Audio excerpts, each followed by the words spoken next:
The Duel by Aleksandr Kuprin. The sixth company's afternoon drill was nearly over, and the junior officers looked with increasing frequency at their watches, and with growing impatience. The rank and file of the new regiment were being instructed in garrison duty. Along the whole of the extensive parade ground, the soldiers stood in scattered groups. By the poplars that bordered the causeway, by the gymnastic apparatus, by the door of the company's school, and in the neighborhood of the butts. All these places were to represent during the drill the most important buildings in the garrison: the commander's residence, the headquarters, the powder magazine, the administration department, etc. Sentries were posted and relieved, patrols marched here and there, shouting at and saluting each other in military fashion. Harsh non-commissioned officers visited and examined the sentries on duty, trying, sometimes by a trick, sometimes by pretended threats, to fool the soldiers into infringing the rules, e.g. to quit their posts, give up their rifles, to take charge of contraband articles, etc. The older men who had had previous experience of such practical jokes were very seldom taken in, but answered rudely, "The Tsar alone gives orders here," etc., etc. The young recruits, on the other hand, often enough fell into the snare set for them. K.H. Lyubnikov, a stout little non-com, cried angrily in a voice which betrayed a passion for ruling. "What did I tell you just now, simpleton? Did I put you under arrest? What are you sticking there for then? Why don't you answer?" In the third platoon a tragicomic scene took place. Maukhamjanov, a young soldier, Tatar by birth, was not yet versed in the Russian language. He got more and more confused under the commander's irritating and insidious questions. At last he lost his head entirely, brought his rifle to the charge, and threatened all the bystanders with the bayonet. "Stop, you madman!" roared Sergeant Bobolev. "Can't you recognize your own commander, your own captain? Another step and you are a dead man," shouted the Tatar in a furious rage. His eyes were bloodshot, and he nervously repelled with his bayonet all who approached him. Round about him, but at a respectful distance, a crowd of soldiers flocked together, accepting with joy and gratitude this interesting little interlude in the wearisome drill. Sliva, the captain of the company, approached to see what was going on. While he was on the opposite side of the parade ground, where, with bent back and dragging steps, he tottered slowly backwards and forwards, a few young officers assembled in a small group to smoke and chatter. They were three, all told.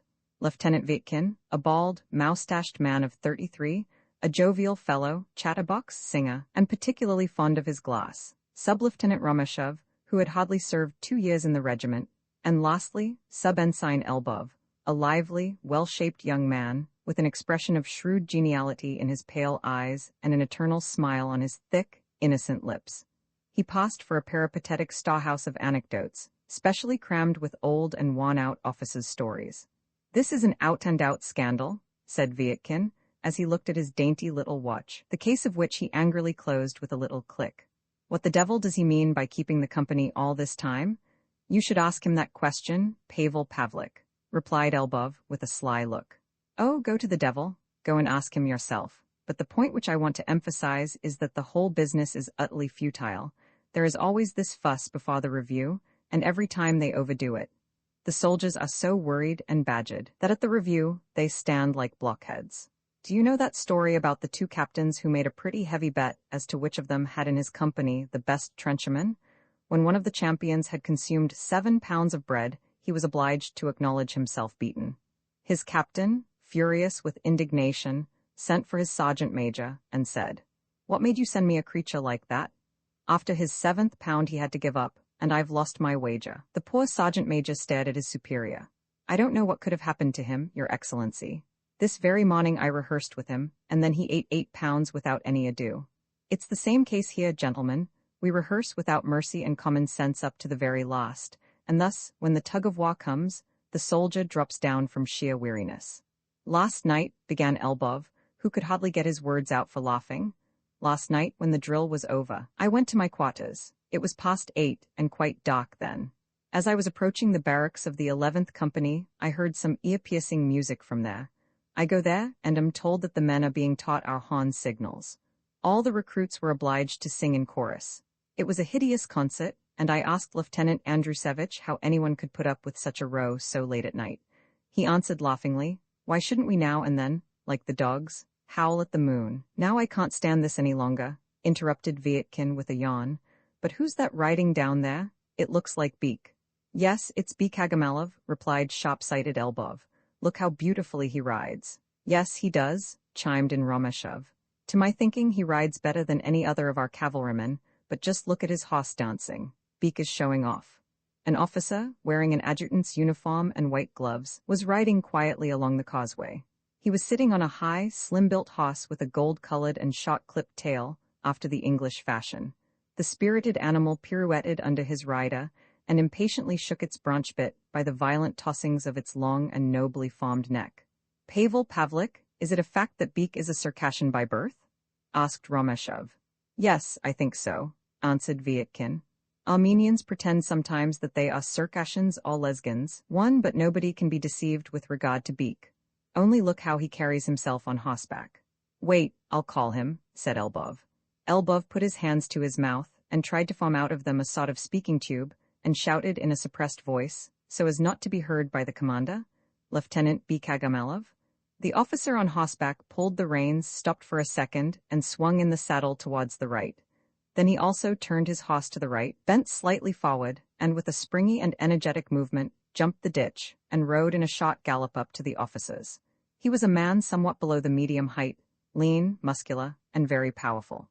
His countenance, with its receding forehead, delicate, aquiline nose, and strong, resolute lines about the mouth, was manly and handsome, and had not yet got the pale and sickly hue that is so characteristic of the Oriental when he is getting on in years.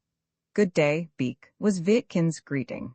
Who was the girl for whom you were exercising your arts of seduction down there, you lady killer? Bekagamelev shook hands with the officers, whilst with an easy and graceful movement he bent slightly forward in the saddle. He smiled, and his gleaming white and even row of teeth cast a sort of luster over the lower part of his face, with its black and splendidly cultivated moustache. 2 or 3 little Jewess girls were there, but what is that to do with me? I took no notice of them. Ah, we know well enough how you play the game with ladies, said Vietkin jestingly. I say, interrupted Elbov with a laugh. Have you heard what General Dokhturov too remarked about the adjutants in the infantry? It ought to interest you, Beek. He said they were the most daredevil riders in the whole world. No lies now, ensign, replied Beek, as he gave his horse the reins and assumed an expression as if he intended to ride down the Joka. It's true, by God it is. They ride, said he, the most wretched crocs in the world, spavined roarers, and yet only give the order, and off they fly at the maddest speed over stocks and stones, hedges and ditches, reins loose, stirrups dropped, kept flying. Ah, veritable cantars. What news, Beek? Asked Vietkin. What news? None. Ah, stay. A little while ago, the commander of the regiment ran across Lieutenant Colonel Leek at mess. Leek, as drunk as a lord, was wobbling against the wall with his hands behind him, and hardly able to stammer out a syllable. Shalgovich rushed at him like an infuriated bull, and bellowed in such a way that it might be heard over the whole marketplace. Please remove your hands from the small of your back when you stand in the presence of your commanding officer. And all the servants witnessed this edifying scene. Ah, that is detestable, chimed in Vietkin, laughing. Yesterday, when he favored the 4th Company with a visit, he shouted, Who dares to thrust the regulations in my face? I am your regulations. Not a word more. Here I'm your Tsar and your God. Elbov was again laughing at his own thoughts. Gentlemen, have you heard what happened to the adjutant of the 4th Regiment? Keep your eternal stories to yourself, Elbov, exclaimed Vietkin, interrupting him in a severe tone. Today you're worse than usual. I have some more news to tell, Bekagamelev went on to say, as he again facetiously threatened Elbov with his horse, which, snorting and shaking its head, beslavered all around it with foam. The commander has taken it into his head that the officers of all the companies are to practice saber-cutting at a dummy. He has aroused a fearful animosity against himself in the 9th Company. Epifanov was arrested for having neglected to sharpen his saber. But what are you frightened of, Elbov? He isn't dangerous, and you must teach yourself to make friends with these noble animals. It may, some day fall to your lot to be adjutant, but then, I suppose, you will sit your horse as securely as a roast sparrow on a dish. Retro, Satanas? Cried Elbov, who had some difficulty in protecting himself against the horse's froth-covered muzzle. You've heard, I suppose, what happened to an adjutant of the 4th Regiment who bought himself a circus horse. At the review itself, right before the eyes of the inspecting general, the well-trained beast began to exhibit its proficiency in the Spanish walk. You know, I suppose, what that is? At every step the horse's legs are swung high in the air from one side to the other. At last, both horse and rider alighted in the thick of the company. Shrieks, oaths, universal confusion, and a general, half dead with rage, who at last, by a supreme effort, managed to hiss out, "Lieutenant and Adjutant, for this exhibition of your skill in riding you have 21 days arrest." "March." "What rot?" interrupted Vietkin in an indignant tone.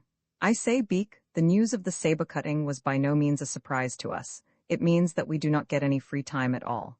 Turn round and see what an abortion someone brought here yesterday." He concluded his sentence by a significant gesture towards the middle of the parade ground, where a monstrously ugly figure of raw clay, lacking both arms and legs, had been erected. "Ha, look there, already." "Well, have you tried it?" asked Beak, his interest excited. "Have you had a go at it yet, Romashov?" "Not yet. Don't you think I've something better to do than occupy myself with rubbish of that sort?" exclaimed Vietkin angrily. "When am I to find time for that? From 9 in the morning to 6 at night I have to be here, there, and everywhere, and hardly manage to get a bite or sup. Besides, thank God, I've still my wits about me." "What silly talk! An officer ought to be able to handle his saber." "Why, if I may ask, you surely know that in warfare, with the firearms now in use, one never gets within a range of 100 paces of the enemy. What the devil's the use of a saber to me? I'm not a cavalryman. When it comes to the point, I shall seize hold of a rifle and bang, so the matter's simple enough. People may say what they please, the bullet is, after all, the safest." "Possibly so, but even in time of peace there are still many occasions when the saber may come in useful. For instance, if one is attacked in street riots, tumults, etc. And you think I should condescend to exchange cuts with the tagrag of the streets? No, thank you, my good friend. In such a case I prefer to give the command, aim, fire, and all's said and done." B. Kagamelov's face darkened. "You are talking nonsense, Pavel Pavlik. Now answer me this. Suppose when you are taking a walk, or are at a theater or restaurant, some coxcomb insults you, or a civilian boxes your ears. What will you do then?" Vietkin shrugged his shoulders and protruded his under lip contemptuously. "In the first place, that kind of man only attacks those who show that they are afraid of him, and in the second, I have my revolver." "But suppose the revolver were left at home?" remarked Elbov. "Then, naturally, I should have to go home and fetch it." "What stupid questions! You seem to have clean forgotten the incident of a certain cornet who was insulted at a music hall by 2 civilians. He drove home for his revolver, returned to the music hall, and cheerfully shot down the pair who had insulted him. Simple enough." B. Kagamelov made an indignant gesture. "We know, we have heard all that, but in telling the story you forget that the cornet in question was convicted of deliberate murder. Truly a very pretty business. If I had found myself in a similar situation, I should have." He did not finish his sentence, but the little, well-formed hand in which he held the reins was clenched so hard that it trembled. Elbov was seized with one of his usual paroxysms of laughter.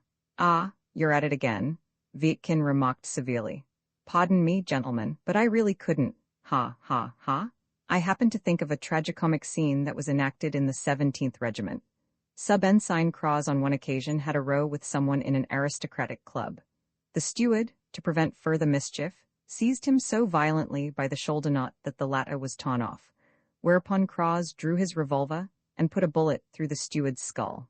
A little lawyer who incautiously mixed himself up in the game shared the same fate. The rest of the party rushed out of the room like so many frightened hens, but Cross quietly proceeded to the camp and was then challenged by the sentry.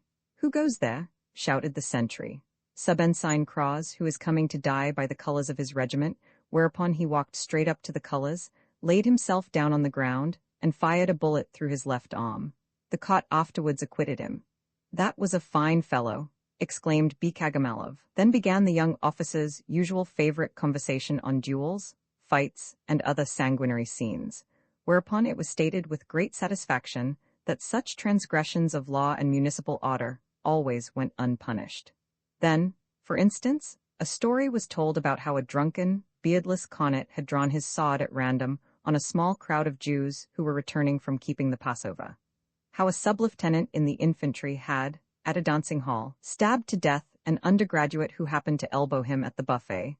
How an officer at St. Petersburg or Moscow shot down like a dog a civilian who dared to make the impertinent observation that decent people were not in the habit of accosting ladies with whom they are not acquainted. Romashov, who up to now had been a silent listener to these piquant stories, now joined in the conversation, but he did so with every sign of reluctance and embarrassment. He cleared his throat, slowly adjusted his eyeglass, though that was not absolutely necessary then, and finally, in an uncertain voice, spoke as follows. Gentlemen, allow me to submit to you this question. In a dispute of that sort it might happen, you know, that the civilian chanced to be a respectable man, even perhaps a person of noble birth. Might it not, in that case, be more correct to demand of him an explanation or satisfaction? We should both belong to the cultured class, so to speak. You're talking nonsense, Rameshov, interrupted Vietkin. If you want satisfaction from such scum, you'll most certainly get the following answer, which is little gratifying. Ah, well, my good sir, I do not give satisfaction. That is contrary to my principles. I loathe duels and bloodshed, and besides, you can have recourse, you know, to the justice of the peace in the event of your feeling yourself wronged. And then, for the whole of your life, you must carry the delightful recollection of an unavenged box on the ears from a civilian. Bekagamelev smiled in approbation, and with more than his usual generosity showed his whole row of gleaming white teeth. Hark you, Vietkin, you ought really to take some interest in this saber-cutting. With us at our home in the Caucasus, we practice it from childhood, on bundles of wattles, on water-spouts, the bodies of sheep. And men's bodies, remarked Elbov. And on men's bodies, repeated Agamalov with unruffled calm. And such strokes, too? In a twinkling they cleave a fellow from his shoulder to the hip. Beek, can you perform a test of strength like that? Bekagamelev sighed regretfully. No, alas, a sheep or a calf, I can say I could cleave to the neck by a single stroke, but to cut a full-grown man down to the waist is beyond my power. To my father, it would be a trifle. Come, gentlemen, and let us try our strength and sabers on that scarecrow, said Elbov, in a determined tone and with flashing eyes. Beek, my dear boy, come with us. The officers went up to the clay figure that had been erected a little way off. Vietkin was the first to attack it. After endeavoring to impart to his innocent, prosaic face an expression of wild beast ferocity, he struck the clay man with all his might, and with an unnecessarily big flourish of his saber. At the same time he uttered the characteristic sound, khris, which a butcher makes when he is cutting up beef. The weapon entered about 1/4 of an inch into the clay, and Vietkin had some trouble to extricate his brave saber. Wretchedly done, exclaimed Agamalov, shaking his head. Now, Rameshov, it's your turn. Rameshov drew his saber from its sheath and adjusted his eyeglass with a hesitating movement. He was of medium height, lean, and fairly strong in proportion to his build, but through constitutional timidity and lack of interest, not much accustomed to handling the weapon. Even as a pupil at the military academy, he was a bad swordsman, and after a 1.5 years service in the regiment, he had almost completely forgotten the art. He raised his saber high above his head, but stretched out, simultaneously and instinctively, his left arm and hand. Mind your hand, shouted Agamalov, but it was too late then. The point of the saber only made a slight scratch on the clay, and Rameshov, to his astonishment, who had misreckoned on a strong resistance to the steel entering the clay, lost his balance and stumbled forward, whereupon the blade of the saber caught his outstretched hand and tore off a portion of skin at the lower part of his little finger, so that the blood oozed. There, see what you've done? Cried Beek angrily as he dismounted from his charger. How can anyone handle a saber so badly? You very nearly cut off your hand, you know. Well, that wound is a mere trifle, but you'd better bind it up with your handkerchief. Ensign, hold my horse. And now, gentlemen, bear this in mind. The force or effect of a stroke is not generated either in the shoulder or the elbow, but here, in the wrist. He made, as quick as lightning, a few rotary movements of his right hand, whereupon the point of his saber described a scintillating circle above his head. Now look, I put my left hand behind my back. When the stroke itself is to be delivered, it must not be done by a violent and clumsily directed blow, but by a vigorous cut, in which the arm and saber are jerked slightly backwards. Do you understand? Moreover, it is absolutely necessary that the plane of the saber exactly coincides with the direction of the stroke. Look, here goes. Beek took 2 steps backwards from the mannequin, to which he seemed, as it were, to fasten himself tightly by a sharp, penetrating glance. Suddenly the saber flashed in the air, and a fearful stroke, delivered with a rapidity that the eye could not follow, struck like lightning the clay figure, the upper part of which rolled, softly but heavily, down to the ground. The cut made by the saber was as smooth and even as if it had been polished. The deuce, that was something like a cut, cried the enthusiastic Elbov in wild delight. Beek, my dear fellow, of your charity do that over again. Yes, do, Beek, chimed in Vietkin. But Agamalov, who was evidently afraid of destroying the effect he had produced, smiled as he replaced the saber in its scabbard. He breathed heavily, and at that moment, by his bloodthirsty, wildly staring eyes, his hawk's nose, and set mouth, he put one in mind of a proud, cruel, malignant bird of prey. "That was really nothing remarkable," he exclaimed in a tone of assumed contempt. "At home in the Caucasus, my old father, although he is over 66, could cut off a horse's head in a trice. You see, my children, everything can be acquired by practice and perseverance. At my home, we practice on bundles of wattles tightly twisted together, or we try to cut through a water spout without the least splash being noticeable. Well, Elbov, it's your turn now." At that very moment, however, Bobolev, the non-com, rushed up to Vietkin, with terror depicted on every feature. "Your Honor, the commander of the regiment is here." "Attention!" cried Captain Sliva's sharp voice from the other side of the parade ground. The officers hastily made their way to their respective detachments. A large open carriage slowly approached the avenue and stopped at the parade ground. Out of it stepped the commander with great trouble and agony, amidst a loud moaning and groaning from the side of the poor carriage. The commander was followed by his adjutant, Staff Captain Fedorovsky, a tall, slim officer of smart appearance. "Good day, 7th Company," was his greeting in a careless, indistinct voice. An ear-splitting chorus of soldiers, dispersed over the whole extent of the ground, replied instantly, "God preserve your Excellency." The officers touched their caps. "Proceed with the drill," ordered the commander, as he went up to the nearest platoon. Colonel Shalgovich was evidently not in a good humor. He wandered about the platoons, growling and swearing, all the while repeatedly trying to worry the life out of the unhappy recruits by catch questions from the military regulations. Time after time, he was heard to reel out the most awful strings of insults and threats, and in this he displayed an inventive power and mastery that could hardly be surpassed. The soldiers stood before him, transfixed with terror, stiff, motionless, scarcely daring to breathe, and as it were, hypnotized by the incessant, steadfast glances as hot as marble from those senile, colorless, severe eyes. Colonel Shalgovich, although much troubled with fatness and advanced in years, nevertheless still contrived to carry his huge, imposing figure. His broad, fleshy face, with its bloated cheeks and deeply receding forehead, was surrounded below by a thick, silvery, pointed beard, whereby the great head came very closely to resemble an awe-inspiring rhomboid. The eyebrows were gray, bushy, and threatening. He always spoke in a subdued tone, but his powerful voice, to which alone he owed his comparatively rapid promotion, was heard all the same as far as the most distant point of the parade ground, nay, even out on the high road. "Who are you?" asked the colonel, suddenly halting in front of a young soldier named Sharafutdinov, who was on sentry duty near the gymnastic apparatus. "Recruit in the 6th Company, Sharafutdinov, Your Excellency," the Tatar answered in a strained and hoarse voice. "Fool, I mean, of course, what post are you supposed to occupy?" The soldier, who was frightened by his commander's angry tone, was silent. He could only produce one or two nervous twitchings of the eyebrows. "Well," Shalgovich raised his voice. "I am standing on guard," the Tatar at last spluttered out, chancing it. "I cannot understand, Your Excellency," he went on to say, but he relapsed into silence again and stood motionless. The colonel's face assumed a dark brick color, a shade with a touch of blue about it, and his bushy eyebrows began to pucker in an alarming way. Beside himself with fury, he turned round and said in a sharp tone, "Who is the youngest officer here?" Romashov stepped forward and touched his cap. "I am, Colonel." "Ha, Sub-Lieutenant Romashov, you evidently train your men well. Stand at attention and stretch your legs," bawled Shalgovich suddenly, his eyes rolling. "Don't you know how to stand in the presence of your commanding officer? Captain Sliva, I beg to inform you that your subaltern officer has been lacking in the respect due to his chief. And you miserable cur." He now turned towards the unhappy Sharafutdinov. "Tell me the name of your commander." "I don't know," replied Sharafutdinov quickly, but in a firm tone in which, nevertheless, a melancholy resignation might be detected. "Oh, I ask you the name of your colonel.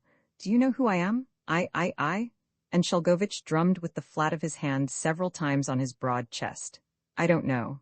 The colonel delivered himself of a string of about 20 words of cynical abuse. "Captain Sliva, I order you at once to exhibit this son of a sea cook, so that all may see him, with rifle and heavy accoutrements, and let him stand there till he rots. And as for you, sub-lieutenant, I know well enough that loose women and flirtation interest you more than the service does. In waltzing and reading, Paul de Kock you're said to be an authority, But as to performing your duties, instructing your men, that, of course, is beneath your dignity. Just look at this creature. He gave Sharafutinov a sound slap on the mouth. Is this a Russian soldier? No, he's a brute beast who does not even recognize his own commanding officer. You ought to be ashamed of yourself. Romashov stared speechlessly at his chief's red and rage-distorted countenance. He felt his heart threatening to burst with shame and indignation. Suddenly, almost unconsciously, he burst out in a hollow voice, "Colonel, this fellow is a Tatar and does not understand a word of our language, and besides—" But he did not finish his sentence. Shalgovich's features had that very instant undergone a ghastly change. His whole countenance was as white as a corpse's, his withered cheeks were transfused with sharp, nervous puckers, and his eyes assumed a terrible expression. "W.H.at?" roared he in a voice so unnatural and awe-inspiring that a little crowd of Jew boys, who, some distance from the causeway, were sitting on the fence on which they had swarmed, were scattered like sparrows. "You answer back. Silence. A raw young ensign permits himself to Lieutenant Fedorovsky enter in my daybook that I have ordered Sub-Lieutenant Romashov 4 days' arrest in his room for breach of discipline. And Captain Sleever is to be severely rebuked for neglecting to instill into his junior officers a true military spirit." The adjutant saluted respectfully without any sign of fear. Captain Sleever stood the whole time bending slightly forward, with his hand to his cap, and quivering with emotion, though without altering a feature of his wooden face. "I cannot help being surprised at you, Captain Sleever," again grunted Shalgovich, who had now to some extent regained his self-control. "How is it possible that you, who are one of the best officers in the regiment, and moreover, old in the service, can let your youngsters run so wild? They want breaking in. It is no use to treat them like young ladies and being afraid of hurting them." With these words he turned his back on the captain, and, followed by the adjutant, proceeded to the carriage awaiting him. Whilst he was getting into the carriage, until the latter had turned round behind the corner of the regimental school, a dull, painful silence reigned in the parade ground. "Ah, you dear old ducky," exclaimed Captain Sleever in a dry tone, and with deep contempt when the officers had, some minutes later, separated. "Now, gentlemen, I suppose I, too, ought to say a couple of loving words to you. Learn to stand at attention and hold your jaw even if the sky falls, etc. Today I've had a wigging for you before the whole of my company. Who saddled me with you? Who asked for your services? Not I, at any rate. You are, for me and my company, about as necessary as a fifth leg is to a dog. Go to the deuce, and return to your feeding bottle." He finished his bitter lecture with a weary, contemptuous movement of his hand, and dragged himself slowly away in the direction of his dark, dirty, cheerless bachelor quarters. Romashov cast a long glance at him, and gazing at the tall, thin figure, already bent with age, as well as by the affront just endured, he felt a deep pity for this lonely, embittered man whom nobody loved, who had only 2 interests in the whole world: correct dressing of the 6th Company when marching at a review, and the dear little schnapps bottle, which was his trusty and sole companion till bedtime. And whereas Romashov also had the absurd, silly habit, which is often peculiar to young people, viz., in his introspection to think of himself as a third party, and then weave his noble personality into a sentimental and stilted phrase from novelettes, our soft-hearted lieutenant now expressed his opinion of himself in the following touching manner, and over his kindly, expressive eyes fell the shadow of grief. It was a splendid, though somewhat chilly, spring morning. The hedges were in bloom. Romashov, who was still, as a rule, a slave to his youthful, heavy sleep, had, as usual, overslept himself, and was late for the morning drill. With an unpleasant feeling of shyness and nervousness, he approached the parade ground, and his spirits were not cheered by the thought of Captain Sleeva's notorious habit of making a humiliating and painful situation still worse by his abuse and rudeness. This officer was a survival of the barbaric times when an iron discipline, idiotic pedantry, parade march in 3 time, and inhuman martial laws were virtually epidemic. Even in the 4th Regiment, which, from being quartered in a god-forsaken hole, seldom came into contact with civilization, and moreover, did not bear the reputation for much culture, Captain Sleeva was looked upon as a rough and boorish person, and the most incredible anecdotes were current about him. Everything outside the company, service, and drill book, and which he was accustomed to call rot, or rubbish, had no existence so far as he was concerned. After having borne for nearly all his life the heavy burden of military service, He had arrived at such a state of savagery that he never opened a book, and as far as newspapers were concerned, he only looked at the official and military notices in the Invalid. He despised, with all his innate cynicism, the meetings and amusements of society, and there were no oaths, no insulting terms too gross and crude for him to incorporate in his soldier's lexicon. One story about him was that one lovely summer evening, when sitting at his open window, occupied, as usual, with his registers and accounts, a nightingale began to wobble. Captain Sleva got up instantly and shouted in a towering rage to his servant Sachachuk, "Get a stone and drive away that damned bird. It's disturbing me." This apparently sleepy and easygoing man was unmercifully severe to the soldiers, whom he not only abandoned to the ferocity of the non-coms, but whom he himself personally whipped till they fell bleeding to the ground. But in all that concerned their food, clothing, and pay, he displayed the greatest consideration and honesty. And in this he was only surpassed by the commander of the 5th Company. To the junior officers, Captain Sleva was always harsh and stiff, and a certain native, crabbed humor imparted an additional sharpness to his biting sarcasms.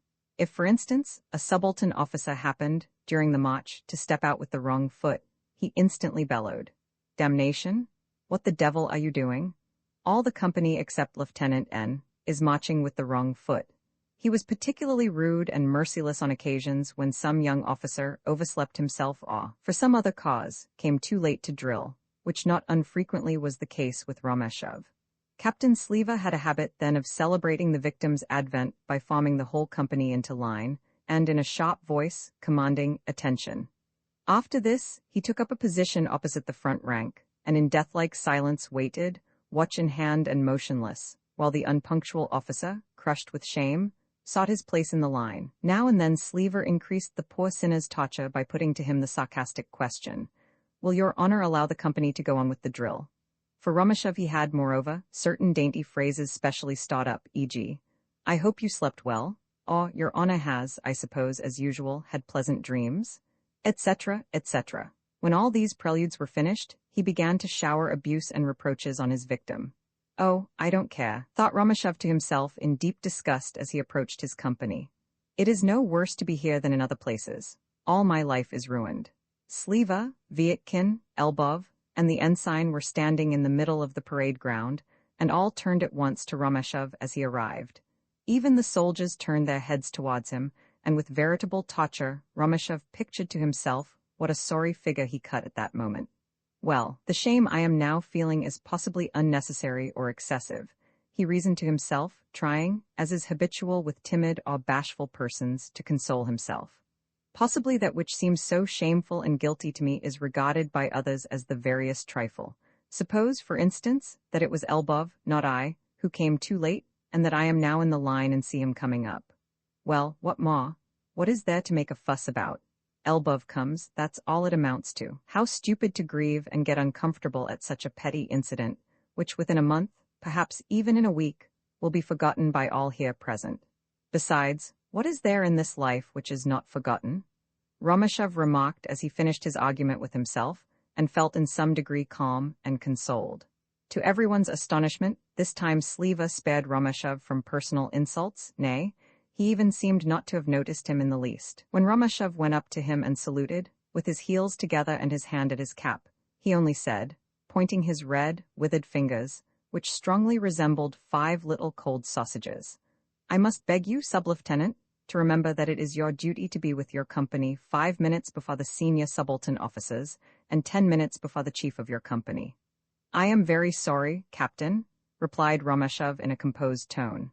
"That's all very well, sub-lieutenant, but you are always asleep, and you seem to have quite forgotten the old adage.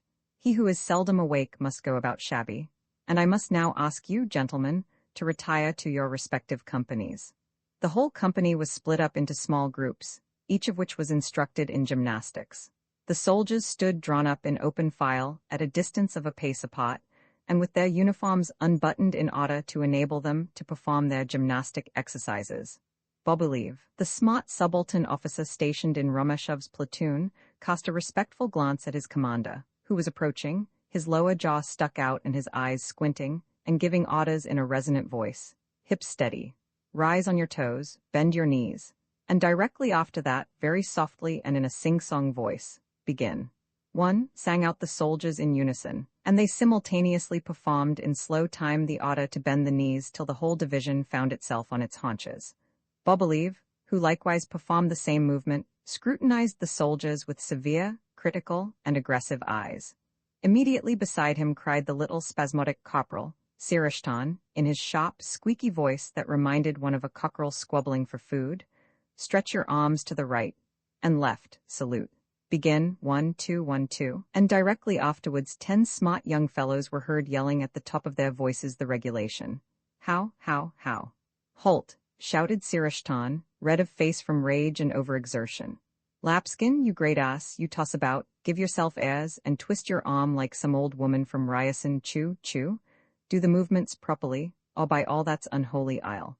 After this, the subalterns led their respective divisions at quick march to the gymnastic apparatus, which had been set up in different parts of the parade ground. Sub-Lieutenant Elbov, young, strong, and agile, and also an expert gymnast, threw down his saber and cap, and ran before the others to one of the bars. Grasping the bar with both his hands, after 3 violent efforts he made a somersault in the air, threw himself forward, and finally landed himself on all fours 2.5 yards from the bar. Sub-Lieutenant Elbov, at your everlasting circus tricks again, shrieked Captain Sleever in a tone meant to be severe. In his heart the old warrior cherished a sneaking affection for Elbov, who was a thoroughly efficient soldier, and by his brave bearing, invaluable at parades. Be good enough to observe the regulation, and keep the other thing till carnival comes round. Right, Captain? Yelled Elbov in reply. But I shan't obey, he whispered to Romashov with a wink. The 4th platoon exercised on the inclined ladder. The soldiers walked in turn to the ladder, gripped hold of the steps, and climbed up them with arms bent. Shapovalenko stood below and made remarks. Keep your feet still, up with your souls. The turn now came to a little soldier in the left wing, whose name was K.H. Lyabnikov, who served as a butt to the entire company. Whenever Romashov caught sight of him, he wondered how this emaciated, sorry figure, in height almost a dwarf, whose dirty little beardless face was but a little larger than a man's fist, could have been admitted into the army. And when he met K.H. Lyabnikov's soulless eyes, which looked as if they had expressed nothing but a dull submissive fear ever since he was born, he felt in his heart a heavy, oppressive feeling of disgust and prick of conscience. K.H. Lyabnikov hung motionless on the ladder like a dead, shapeless mass. Take a grip and raise yourself on your arms, you miserable dog, shrieked the sergeant. Up with you, I say. K.H. Lyabnikov made a violent effort to show his obedience, but in vain. He remained in the same position, and his legs swung from side to side. For the space of a second he turned downwards and sideways his ashen-gray face, in which the dirty little turned-up nose obstinately turned upwards. Suddenly he let go of the ladder and fell like a sack to the ground. Ho, you refuse to obey orders, to make the movement you were ordered to do, roared the sergeant. But a scoundrel like you shall not destroy discipline. Now you shall? Shapovalenko, don't touch him, shouted Romashov, beside himself with anger and shame. I forbid you to strike him now and always. Romashov rushed up and pulled the sergeant's arm. Shapovalenko instantaneously became stiff and erect, and raised his hand to his cap. In his eyes, which at once resumed their ordinary lifeless expression, and on his lips there gleamed a faint mocking smile. I will obey, Your Honor, but permit me to report that fellow is utterly impossible. K.H. Lyabnikov took his place once more in the ranks. He looked lazily out of the corner of his eyes at the young officer, and stroked his nose with the back of his hand. Romashov turned his back on him, and went off, meditating painfully over this fruitless pity, to inspect the 3rd platoon. After the gymnastics, the soldiers had 10 minutes' rest. The officers forgathered at the bars, almost in the middle of the exercise ground. Their conversation turned on the great May parade, which was approaching. Well, it now remains for us to guess where the shoe pinches, began Sleva, as he swung his arms and opened wide his watery blue eyes. For I'll tell you one thing, every general has his special little hobby. I remember we once had a Lieutenant General Elvovich for the commander of our corps. He came to us direct from the engineers. The natural consequence was we never did anything except dig and root up earth. Drill, marching, and keeping time, all such were thrown on the dust heap. From morning to night we built cottages and quarters, in summer of earth, in winter of snow. The whole regiment looked like a collection of clodhoppers, dirty beyond recognition. Captain Alenikov, the commander of the 10th Company, God rest his soul, became a Knight of St. Anne because he had somehow constructed a little redoubt in 2 hours. That was clever of him, observed Elbov. Wait, I have more to remind you of. You remember Pavel Pavlik, General Araginsky and his everlasting gunnery instructions? And the story of Pontius Pilate, laughed Vietkin. What was that? Asked Romeshov. Captain Sliva made a contemptuous gesture with his hand. At that time we did nothing but read Araginsky's instructions in shooting. One day it so happened that one of the men had to pass an examination in the creed. When the soldier got to the clause suffered under Pontius Pilatus, there was a full stop. But the fellow did not lose his head, but went boldly on with a lot of appropriate excerpts from Araginsky's instructions in shooting, and came out with flying colors. Ah, you may well believe, those were grand times for idiocy. Things went so far that the first finger was not allowed to retain its good old name, but was called the trigger finger, etc., etc. Do you remember, Athanasi Kyrillik, what cramming and theorizing, range, elevation, etc., went on from morning to night? If you gave the soldier a rifle and said to him, look down the barrel, what do you see there? You got for an answer, I see a tense line which is the gun's axis, etc. And what practice in shooting there was in those days. You remember, Athanasi Kyrillik? Do I remember? The shooting in our division was the talk of the whole country. Ah, even the foreign newspapers had stories about it. At the shooting competitions regiments borrowed crack shots from each other. Down at the butts stood young officers hidden behind a screen, who helped the scoring by their revolvers. On another occasion, it so happened that a certain company made more hits in the target than could be accounted for by the shots fired, whereupon the ensign who was mocking got severely called over the coals. Do you recollect the Shreberovsky gymnastics in Slesev's time? Rather, it was like a ballet. Ah, may the devil take all those old generals with their hobbies and eccentricities. And yet, gentlemen, all that sort of thing, all the old-time absurdities, were as nothing compared with what is done in our days. It might be well said that discipline has received its quietus. The soldier, if you please, is now to be treated humanely. He is our fellow creature, our brother. His mind is to be developed. He is to be taught to think, etc., etc. What absolute madness? No, he shall have a thrashing, the scoundrel. And oh, my saintly Suvorov, tell me if a single individual nowadays knows how a soldier ought to be treated and what one should teach him. Nothing but newfangled arts and rubbish. That invention in regard to cavalry charges, for instance. Yes, one might have something more amusing, Vietkin chimed in. There you stand, continued Sliva, in the middle of the field like a decoy bird, and the Cossacks rush at you in full pelt. Naturally, like a sensible man, you make room for them in good time. Directly after comes, you have bad nerves, Captain. One should not behave in that way in the army. Be good enough to recollect that, etc., etc. in the same style. The general in command of the K regiment, interrupted Vietkin, once had a brilliant idea. He had a company march to the edge of an awful cesspool, and then ordered the captain to order the men to lie down. The latter hesitated for an instant, but obeyed the command. The soldiers were chapfallen, gazing at one another in a questioning way. All thought they had heard incorrectly, but they got their information right enough. The general thundered away at the poor captain in the presence of all. What training do you give your company? Miserable lot of weaklings. Pretty heroes to take into the field. No, you are cravens, every one of you, and you, captain, not the least among them. March to arrest. That takes the cake, laughed Elbov. And what's the use of it? First one insults the officers in the presence of the men, and then complaints are made of lack of discipline. But to give a scamp his deserts is a thing one dare not do.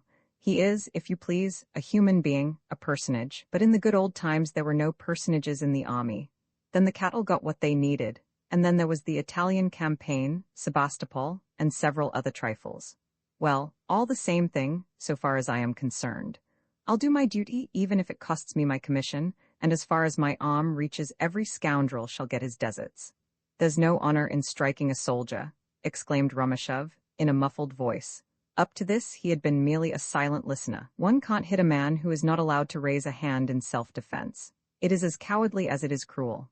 Captain Sliva bestowed on Romeshov an annihilating look, pressed his underlip against his little gray, bristling mustache, and at length exclaimed, with an expression of the deepest contempt, "What's that?" Romeshov stood as white as a corpse, his pulse beat violently, and a cold shudder ran through his body. I said that such a method of treatment was cruel and cowardly, and I retain my opinion, answered Romeshov nervously, but without flinching. You don't say so? Twitted Sleva.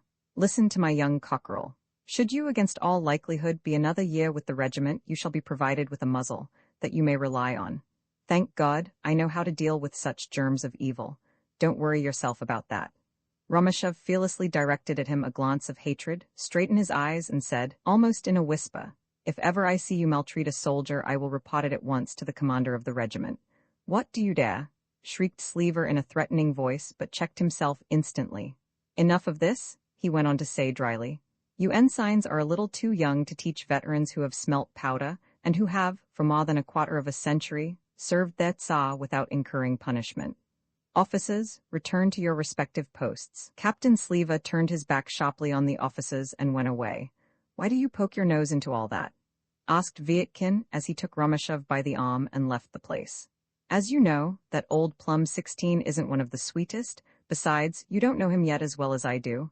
Be careful what you are about. He is not to be played with, and some fine day he'll put you in the lockup in earnest. Listen, Pavel Pavlik, cried Romashev, with tears of rage in his voice. Do you think views such as Captain Sleva's are worthy of an officer? And is it not revolting that such old bags of bones should be suffered to insult their subordinates with impunity? Who can put up with it in the long run? Well, yes, to a certain extent you are right, replied Vyatkin, in a tone of indifference. The rest of what he thought of saying died away in a gape, and Romashev continued, in increasing excitement. Tell me, what is the use of all this shouting and yelling at the men? I never could imagine when I became an officer that such barbarism was tolerated in our time in a Russian regiment. Ah, never shall I forget my first impressions and experiences here. One incident remains very clearly graven in my memory. It was the third day after my arrival here. I was sitting at mess in company with that red-haired libertine, Achakovsky. I addressed him in conversation as lieutenant because he called me sub-lieutenant.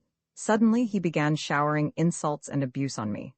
Although we sat at the same table and drank ale together, he shouted at me, in the first place, I am not lieutenant to you, but Mr. Lieutenant, and secondly, be good enough to stand up when you are speaking to your superior. And there I stood in the room, like a schoolboy under punishment, until Lieutenant Colonel Leitch came and sat between us. No, pray don't say anything. Pavel Pavlik, I am just sick of all that goes on here. Roman 11, the 22nd of April was for Romashev not only an uncomfortable and tiresome day, but a very remarkable one.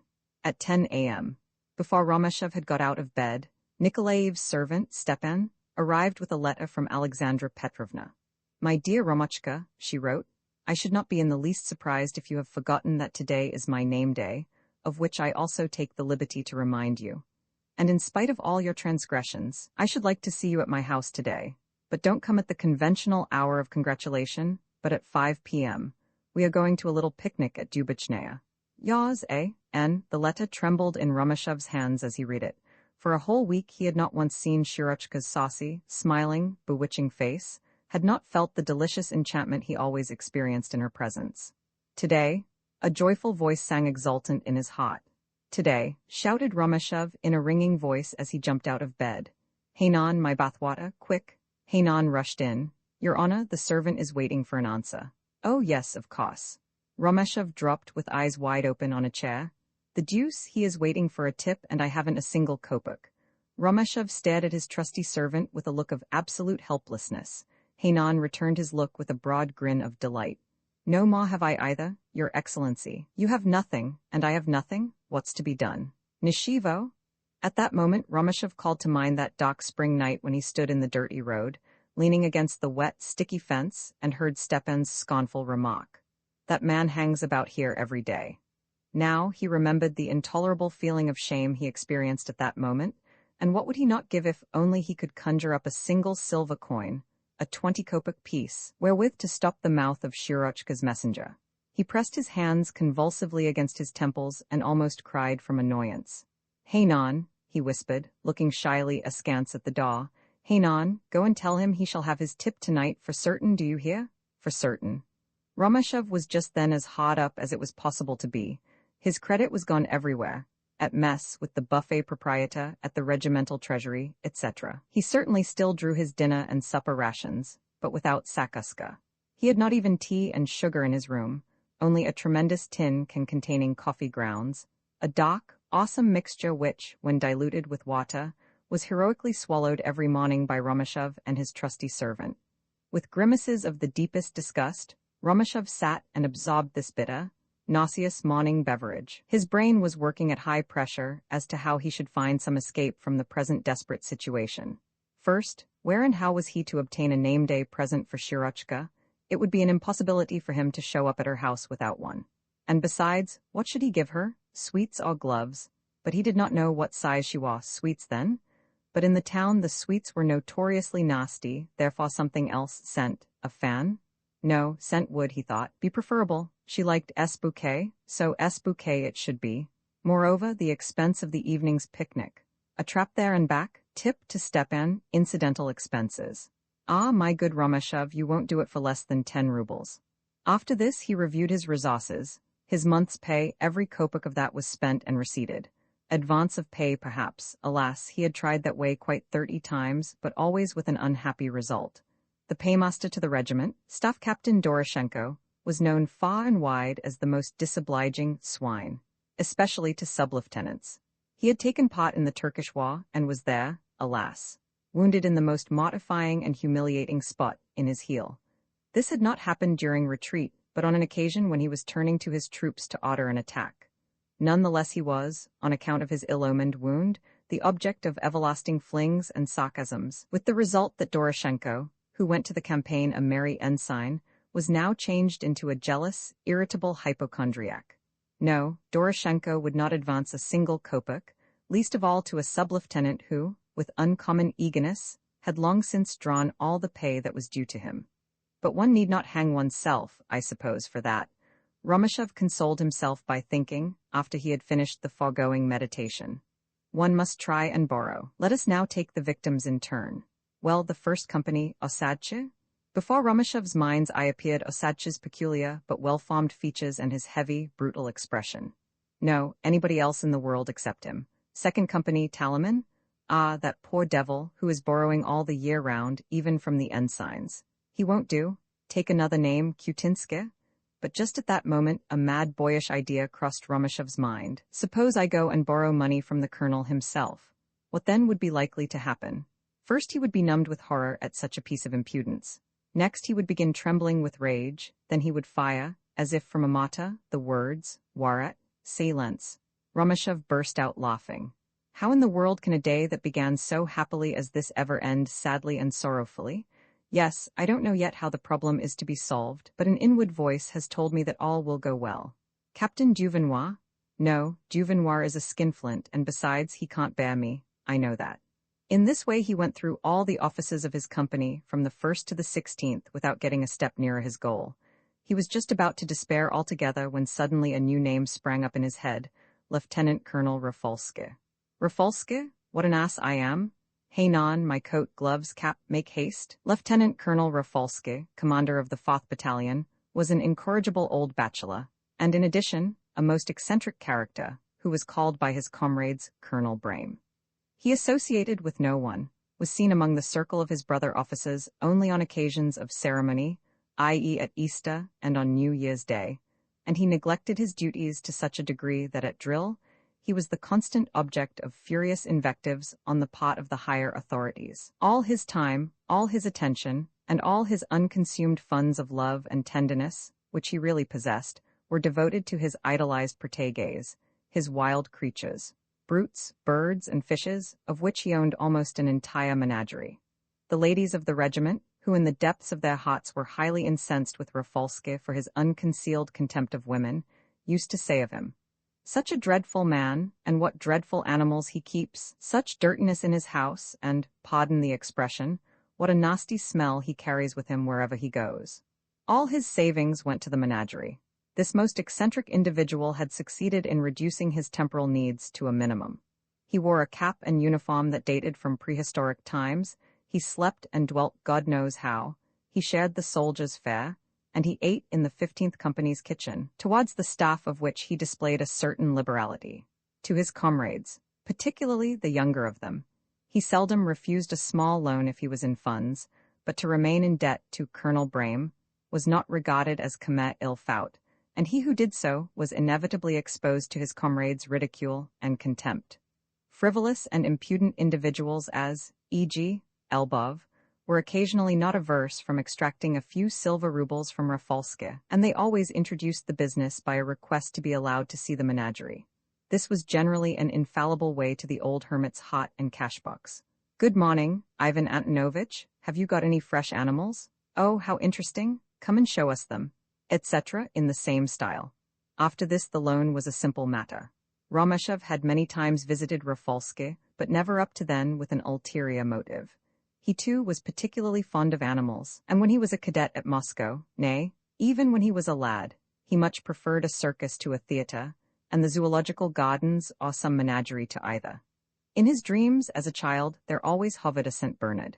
Now his secret dream was to be appointed adjutant to a battalion, so that he might become the possessor of a horse. But neither of his dreams was fulfilled. The poverty of his parents proved an insuperable obstacle to the realization of the former, and, as far as his adjutancy was concerned, his prospects were exceedingly small, as Romashov lacked the most important qualifications for it, viz., a fine figure and carriage. Romashov went into the street. A warm spring breeze caressed his cheeks, and the ground that had just dried after the rain gave to his steps, through its elasticity, a pleasant feeling of buoyancy and power. Hackberry and lilac pointed and nodded at him with their rich-scented bunches of blossom over the street fences. A suddenly awakened joy of life expanded his chest, and he felt as if he was about to fly. After he had looked round the street and convinced himself that he was alone, he took Shirochka's letter out of his pocket, read it through once more, and then pressed her signature passionately to his lips. "Oh, lovely sky, beautiful trees," he whispered with moist eyes. Colonel Brame lived at the far end of a great enclosure hedged round by a green lattice-like hedge. Over the gate might be read, "Ring the bell, beware of the dogs." Romashov pulled the bell. The servant's sallow, sleepy face appeared at the wicket. "Is the colonel at home?" "Yes, please step in, Your Honor." "No, go and take in my name first." "It is not necessary, walk in." The servant sleepily scratched his thigh. "The colonel does not like standing on ceremony, you know." Romashov strode on and followed a sort of path of bricks which led across the yard to the house. A couple of enormous, mouse-colored young bulldogs ran out of a corner, and one of them greeted him with a rough, but not unfriendly bark. Romashov snapped his fingers at it, which was answered in delight by awkward, frolicsome leaps and still noisier barking. The other bulldog followed closely on Romashov's heels and sniffed with curiosity between the folds of his cape. Far away in the cot, where the tender, light green grass had already sprouted up, stood a little donkey philosophizing, blinking in delight at the sun, and lazily twitching its long ears. Here and there waddled ducks of variegated hues, fowls and Chinese geese with large excrescences over their bills. A bevy of peacocks made their ear-splitting cluck heard, and a huge turkey cock with trailing wings and tail feathers high in the air was courting the favorite sultana of his harem. A massive pink sow of genuine Yorkshire breed wallowed majestically in a hole. Colonel Brame, dressed in a Swedish leather jacket, stood at a window with his back to the door, and he did not notice Romashov as the latter entered the room. He was very busy with his glass aquarium, into which he plunged one arm up to the elbow, and he was so absorbed by this occupation that Romashov was obliged to cough loudly twice before Rafalska turned round and presented his long, thin, unshaven face, and a pair of old-fashioned spectacles with tortoise-shell rims. "Ah, ha, what do I see?" Sub-Lieutenant Romashov, very welcome," rang his friendly greeting. "Excuse my not being able to shake hands, but, as you see, I am quite wet. I am now testing a new siphon. I have simplified the apparatus, which will act splendidly. Will you have some tea?" "I am very much obliged to you, but I have just breakfasted." "I have come, Colonel, of course you have heard the rumor that our regiment is to be moved to garrison another town," interrupted Rafalska, in a tone as if he had only resumed a conversation just dropped. "You may well imagine my despair. How shall I manage to transport all my fishes? At least half of them will die on the journey. And this aquarium too, look at it yourself. Wholly of glass and a yard and a half long. Ah, my dear fellow." Here he suddenly sprang into a wholly different train of thought. "What an aquarium they have in Sebastopol! A cistern of continually flowing sea-water, big as this room, and entirely of stone, and lighted by electricity too. You stand and gaze down on all those wonderful fishes, sturgeons, sharks, rays, seacocks, nay, God forgive me my sins, sea cats, I mean. Imagine in your mind a gigantic pancake, an ocean 17.5 in diameter, which moves and wags, and behind it a tail shaped like an arrow. My goodness, I stood there staring for a couple of hours, but what are you laughing at? I beg your pardon, but I just noticed a little white rat sitting on your shoulder. Oh, you little rascal. Who gave you leave? Rafalski twisted his head and produced with his lips a whistling but extraordinarily delicate sound that was remarkably like the cheeping noise of a rat. The little white, red-eyed beast, trembling all over its body, snuggled up to Rafalski's cheek and began groping with its nose after its master's mouth and chin tuft. How tame your animals are, and how well they know you, exclaimed Romeshov. Yes, they always know me well enough, replied Rafalski. After this, he drew a deep sigh and sorrowfully shook his grey head. It is unfortunate that mankind troubles itself and knows so little about animals. We have trained and tamed for our use or good pleasure the dog, the horse, and the cat, but how much do we know about the real nature and being of these animals?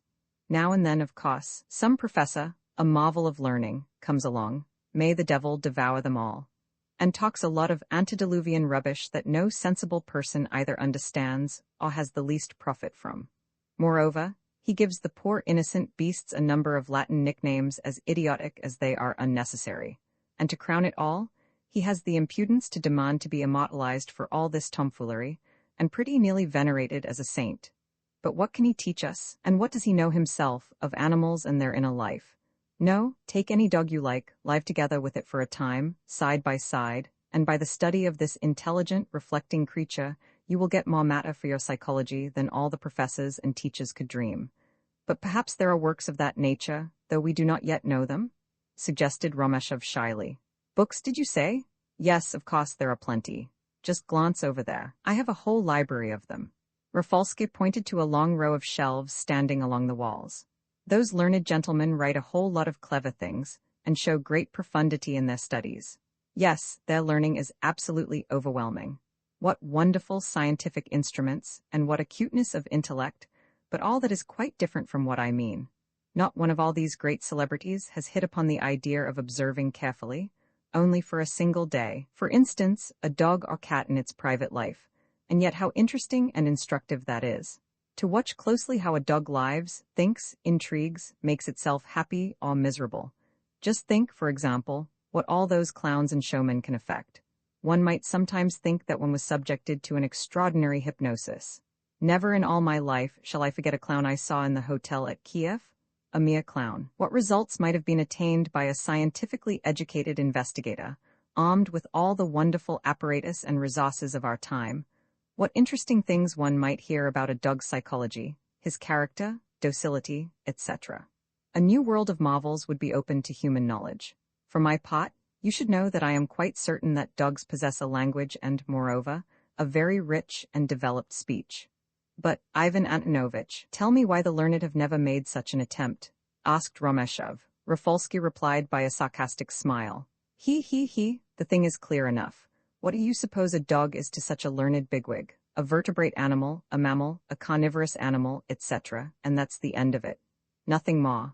How could he condescend to treat a dog as if it were an intelligent, rational being? Never. No, these haughty university despots are in reality but a trifle higher than the peasant who thought that the dog had steam instead of a soul. He stopped short and began snorting and splashing angrily, whilst he fussed and fumed with a gutta-percha tube that he was trying to apply to the bottom of the aquarium. Romeshov summoned all his courage, made a violent effort of will, and succeeded in blurting out, Ivan Antonovich, I have come on an important, very important business. Money? Yes, I am ashamed to trouble you. I don't require much, only 10 rubles, but I can't promise to repay you just yet. Ivan Antonovich pulled his hands out of the water and began slowly to dry them on a towel. I can manage 10 rubles, I have not more, but these I'll lend you with the greatest pleasure. You're wanting to be off, I suppose, on some spree or dissipation? Well, don't be offended, I'm merely jesting.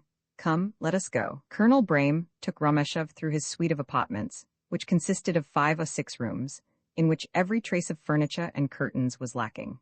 Everywhere one's nose was assailed by the curious, pungent odor that is always rife in places where small animals are freely allowed to run riot.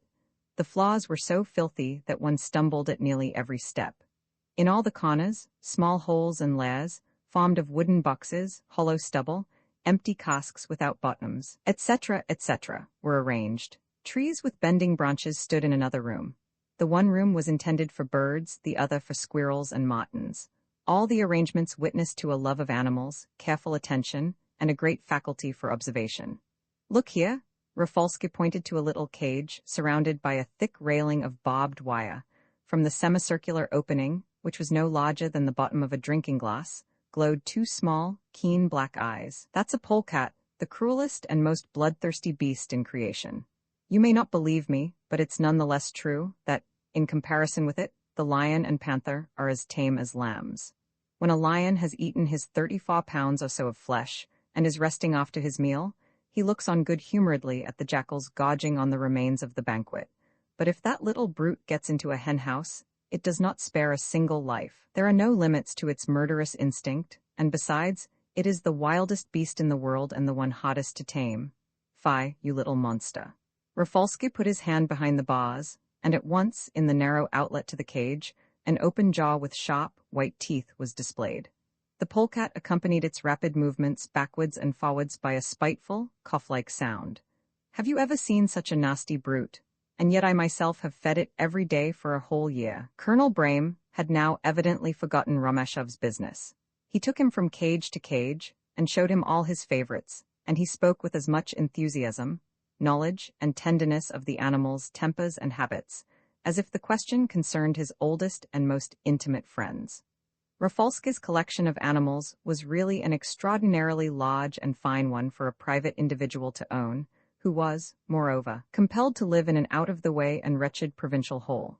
There were rabbits, white rats, otters, hedgehogs, marmots, several venomous snakes in glass cases, ant-bears, several sorts of monkeys, a black Australian hare, and an exceedingly fine specimen of an Angora cat. "Well, what do you say to this?" asked Rafalski as he exhibited the cat. "Isn't he charming? And yet he does not stand high in my favor, for he is awfully stupid, much more stupid than our ordinary cats." Rafalski then exclaimed hotly, "Another proof of the little we know and how wrongly we value our ordinary domestic animals. What do we know about the cat, horse, cow, and pig? The pig is a remarkably clever animal. You're laughing, I see, but wait and you shall hear." Romeshev had not shown the least signs of amusement. "Last year I had in my possession a wild boar which invented the following trick. I had got home from the sugar factory 4 bushels of waste, intended for my pigs and hotbeds. Well, my big boar could not, of course, wait patiently. Whilst the foreman went to find my servant, the boar with his tusks tore the bung out of the cask, and in a few seconds was in his 7th heaven. What do you say of a chap like that? But listen further." Rafalski peered out of one eye, and assumed a crafty expression. "I am at present engaged in writing a treatise on my pigs, for God's sake, not a whisper of this to anyone. Just fancy if people got to hear that a lieutenant colonel in the glorious Russian army was writing a book, and one about pigs into the bargain, but the fact is, I managed to obtain a genuine Yorkshire sow. Have you seen her? Come, let me show you her. Besides, I have down in the yard a young beagle, the dearest little beast. Come." "Pardon me, Ivan Antonovitch," stammered Romeshev. "I should be only too pleased to accompany you, but I really haven't the time now." Rafalski struck his forehead with the palm of his hand. "Oh yes, what an incorrigible old gossip I am. Excuse me, I'll go and get it, come along." They went into a little bare room in which there was literally nothing but a low tent bedstead which, with its bottom composed of a sheet hanging down to the floor, reminded one of a boat, a little night table, and a chair without a back. Rafalski pulled out a drawer of the little table and produced the money. "I am very glad to be able to help you, Ensign, very glad. If you please, no thanks or such nonsense. It's a pleasure, you know. Look me up when convenient and we'll have a chat. Goodbye." When Romeshev reached the street, he ran into Vietkin. Pavel Pavlik's mustaches were twisted up ferociously. Aleksandr, and his regimental cap, stuck on one side in a rakish manner, lay carelessly thrown on one ear. "Ha, look at Prince Hamlet," shouted Vietkin. "Whence and whither? You're beaming like a man in luck." "Yes, that's exactly what I am," replied Romeshev smilingly. "Ah, splendid, come and give me a big hug." With the enthusiasm of youth, they fell into each other's arms in the open street. "Ought we not to celebrate this remarkable event by just a peep into the mess room?" proposed Vietkin. "Come and take a nip in the deepest loneliness, as our noble friend Achakovsky is fond of saying." "Impossible, Pavel Pavlik, I am in a hurry. But what's up with you? You seem today as if you meant kicking over the traces. Yes, rather, that's quite on the cards. Vietkin stuck his chin out significantly. Today I have brought off a combination so ingenious that it would make our finance minister green with envy. Really? Vietkin's combination appeared simple enough, but testified, however, to a certain ingenuity. The chief role in the affair was played by Karim, the regimental tailor, who took from Pavel Pavlik a receipt for a uniform supposed to have been delivered, but instead of that, handed over to Vietkin 30 rubles in cash. The best of it all is, exclaimed Vietkin, that both Karim and I are equally satisfied with the deal. The Jew gave me 30 rubles and became entitled through my receipt to draw 45 from the clothing department's treasury. I am at last once more in a position to chuck away a few coppers at mess. A masterstroke, eh? Vietkin, you're a great man, and another time I'll bear in mind your patent, but goodbye for the present. I hope you will have good luck at cards. They separated, but after a minute, Vietkin called out to his comrade again. Romashov stopped and turned round. Have you been to the menagerie? Asked Vietkin with a cunning wink, making a gesture in the direction of Rafalska's house. Romashov replied by a nod and said in a tone of conviction, Brame is a downright good fellow, the best of the lot of us. You're right, agreed Vietkin, bar that frightful smell. Roman 12, when Romashov reached Nikolaev's house about 5 o'clock, he noticed with surprise that his happy humor of the morning and confidence that the day would be a success had given place to an inexplicable, painful nervousness. He felt assured that this nervousness had not come over him all at once, but had begun much earlier in the day, though he did not know when. It was likewise clear to him that this feeling of nervousness had gradually and imperceptibly crept over him. What did it mean? But such incidents were not new to him. Even from his early childhood he had experienced them, and he knew, too, that he would not regain his mental balance until he had discovered the cause of the disturbance. He remembered, for instance, how he had worried himself for a whole day, and that it was not till evening that he called to mind that, in the forenoon, when passing a railway crossing, he had been startled and alarmed by a train rushing past, and this had disturbed his balance. Directly, however, the cause was discovered, he at once became happy and light-hearted. The question now was to review in inverted order the events and experiences of the day. Svediaska's millinery shop and its perfumes, the hire and payment of Labe, the best cab driver in the town, the visit to the post office to set his watch correctly, the lovely morning. Stepan? No, impossible. In Romashov's pocket lay a ruble laid by for him. But what could it be then?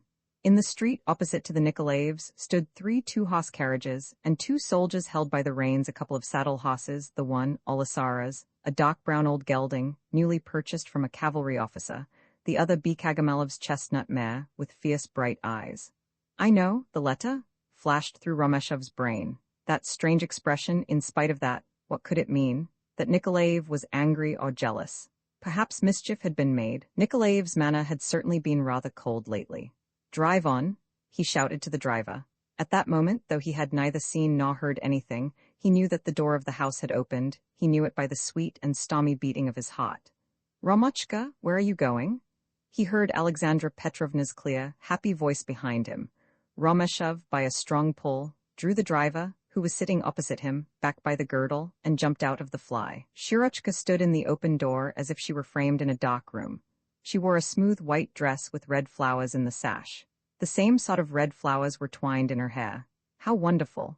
Romashov felt instantly and infallibly that this was she, but nevertheless did not recognize her. To him it was a new revelation, radiant and in festal array. While Romashov was mumbling his felicitations, Shirochka forced him, without letting go his hands, softly and with gentle violence to enter the gloomy hall with her. At the same time she uttered half aloud, in a hurried and nervous tone, "Thanks, Romochka, for coming. Ah, how much I was afraid that you would plead some excuse. But remember now, today you ought to be jolly and amiable. Don't do anything which will attract attention. Now, how absurd you are.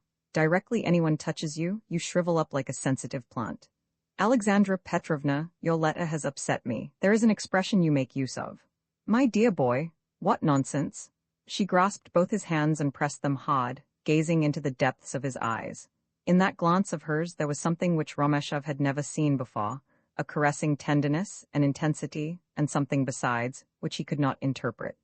In the mysterious depths of her dark pupils fixed so long and earnestly on him, he read a strange, elusive significance, a message uttered in the mysterious language of the soul. Please, don't let us talk of this today. No doubt you will be pleased to hear that I have been watching for you. I know what a coward you are, you see. Don't you dare to look at me like that, now." She laughed in some confusion and released his hands. "That will do now, Romochka, you awkward creature. Again you've forgotten to kiss my hand. That's right, now the other. But don't forget," she added in a hot whisper, "that today is our day. Tsarina Aleksandra and her trusty knight, Jogi, come. One instant, look here, you'll allow me. It's a very modest gift." "What, scent? What nonsense is this? No, forgive me, I'm only joking." Thanks, dear Romochka." "Volodya," she called out loudly in an unconstrained tone as she entered the room, "here is another friend to join us in our little picnic." As is always the case before dispersing for a general excursion, there was much noise and confusion in the drawing room. The thick tobacco smoke formed here and there blue eddies when met by the sunbeams on its way out of the window. 7 or 8 officers stood in the middle of the room, in animated conversation. The loudest among them was the hoarse-voiced Talaman with his everlasting cough. There were Captain Osadchi and the 2 inseparable adjutants, Olisar and Bikagamalov. Moreover, Lieutenant Andrusevich, a little, lithe, and active man, who, in his sharp-nosed physiognomy, resembled a rat, and Sofia Pavlovna Talaman, who, smiling, powdered, and painted, sat, like a dressed-up doll, in the middle of the sofa, between Ensign Michin's 2 sisters. These girls were very prepossessing in their simple, homemade but tasteful dresses with white and green ribbons. They were both dark-eyed, black-haired, with a few summer freckles on their fresh, rosy cheeks. Both had dazzlingly white teeth which, perhaps from their not irreproachable form and evenness, gave the fresh lips a particular, curious charm. Both were extraordinarily like, not only each other, but also their brother, although the latter was certainly not a beauty man. Of the ladies belonging to the regiment who were invited were Mrs. Andrusevich, a little, fat, podgy, simple, laughing woman, very much addicted to doubtful anecdotes. And lastly, the really pretty, but gossiping and lisping, Mrs. Lykachev. As is always the case at military parties, the ladies formed a circle by themselves. Quite near them, and sitting by himself, Staff Captain Ditz, the coxcomb, was lolling indolently in an easy chair. This officer, who, with his tight-laced figure and aristocratic looks, strongly reminded one of the well-known Fliegend-Blätter type of lieutenants, had been cashiered from the Guards on account of some mysterious, scandalous story. He distinguished himself by his unfailing ironical confidence in his intercourse with men, and his audacious boldness with women, and he pursued, carefully and very lucratively, card-playing on a big scale, not, however, in the mess-room, but in the townsmen's club, with the civilian officials of the place, as well as with the Polish landowners in the neighborhood. Nobody in the regiment liked him, but he was feared, and all felt within themselves a certain rough conviction that someday a terrible, dirty scandal would bring Ditz's military career to an abrupt conclusion. It was reported that he had a liaison with the young wife of an old, retired staff captain who lived in the town, and also that he was very friendly with Madame Talaman. It was also purely for her sake he was invited to officers' families, according to the curious conceptions of good tone and good breeding that still hold sway in military circles. Delighted, was Nikolaev's greeting as he went up to Romeshov. "Why didn't you come this morning and taste our pasty?" Nikolaev uttered all this in a very jovial and friendly tone, but in his voice and glance Romeshov noticed the same cold, artificial, and harsh expression which he had felt almost unconsciously lately. "He does not like me," thought Romeshov. "But what is the matter with him? Is he angry, or jealous, or have I bored him to death? As you perhaps are aware, we had inspection of rifles in our company this morning," lied Romeshov boldly. "When the great inspection approaches, one is never free either Sundays or weekdays, you know. However, may I candidly admit that I am a trifle embarrassed. I did not know in the least that you were giving a picnic. I invited myself, so to speak, and truly, I feel some qualms." Nikolaev smiled broadly and clapped Romeshov on the shoulder with almost insulting familiarity. "How you talk. My friend, the more the merrier, and we don't want any Chinese ceremonies here. But there is one awkward thing. I mean, will there be sufficient carriages? But we shall be able to manage something." "I brought my own trap," said Romeshov to calm him, whilst he quite unnoticeably released his shoulder from Nikolaev's caressing hand, "and I shall be very pleased to put it at your service." Romeshov turned round and met Shirochka's eye. "Thank you, my dear," said her ardent, curiously intent look. "How strange she is today," thought Romeshov. "That's capital?" Nikolaev looked at his watch. "What do you say, gentlemen, shall we start?" "Let us start," said the parrot when the cat dragged it out of its cage by the tail, said Aleksandr jokingly. All got up, noisy and laughing. The ladies went in search of their hats and parasols and began to put on their gloves. Talaman, who suffered from bronchitis, croaked and screamed that, above everything, the company should wrap up well, but his voice was drowned in the noise and confusion. Little Michin took Romashov aside and said to him, "Yuri Alexeyevich, I have a favor to ask you. Let my sisters ride in your carriage, otherwise Ditz will come and force his society on them, a thing I would prevent at any price. He is in the habit of conversing with young girls in such a way that they can hardly restrain their tears of shame and indignation. I am not, God knows, a man fond of violence, but some day I shall give that scoundrel what he deserves." Romashov would naturally have much liked to ride with Shirochka, but Michin had always been his friend, and it was impossible to withstand the imploring look of those clear, true-hearted eyes. Besides, Romashov was so full of joy at that moment that he could not refuse. At last, after much noise and fun, they were all seated in the carriages. Romashov had kept his word, and sat stowed away between the two Michin girls. Only Staff Captain Lyashchenko, whose presence Romashov now noticed for the first time, kept wandering here and there among the carriages with a countenance more doleful and woebegone than ever. All avoided him like the plague. At last, Romashov took pity and called to him, and offered him a place on the box seat of his trap. The staff captain thankfully accepted the invitation, fixed on Romashov a long, grateful look from sad, moist dog's eyes, and climbed up with a sigh to the box. They started. At their head rode Aleksandr on his lazy old horse, repeatedly performing clown tricks and bawling out a hackneyed operetta air. Up on the roof of the omnibus, etc. Quick march, rang Osadch's stentorian voice. The cavalcade increased its pace and was gradually lost sight of amidst the dust of the high road. Roman 13, the picnic gave no promise of being anything like so pleasant and cheerful as one might have expected from the party's high spirits at the start. After driving 3 versts, they halted and got out at Dubichnaya. By this name was designated a piece of ground hardly 15 desiatins in extent, which, sparsely covered with proud, century-old oaks, slowly slanted down towards the strand of a little river. Close thickets of bushes were arrayed beside the mighty trees, and these, here and there, formed a charming frame for the small open spaces covered by the fresh and delicate greenery of spring. In a similar idyllic spot in the oak woods, servants and footmen, sent on in advance, waited with samovars and baskets. The company assembled around the white tablecloths spread on the grass. The ladies produced plates and cold meat, and the gentlemen helped them, amidst jokes and flirtations. Aleksandr dressed himself up as a cook by putting on a couple of serviettes as cap and apron. After much fun and ceremony, the difficult problem of placing the guests was solved, in which entered the indispensable condition that the ladies should have a gentleman on each side. The guests half reclined or half sat in rather uncomfortable positions, which was appreciated by all as being something new and interesting, and which finally caused the ever-silent Lyashchenko to astonish those present, amidst general laughter, by the following famous utterance. "Here we lie, just like the old Greek Romans." Shirochka had on one side Talaman, on the other side Romashov. She was unusually cheerful and talkative, nay, sometimes in such high spirits that the attention of many was called to it. Romashov had never found her so bewitching before.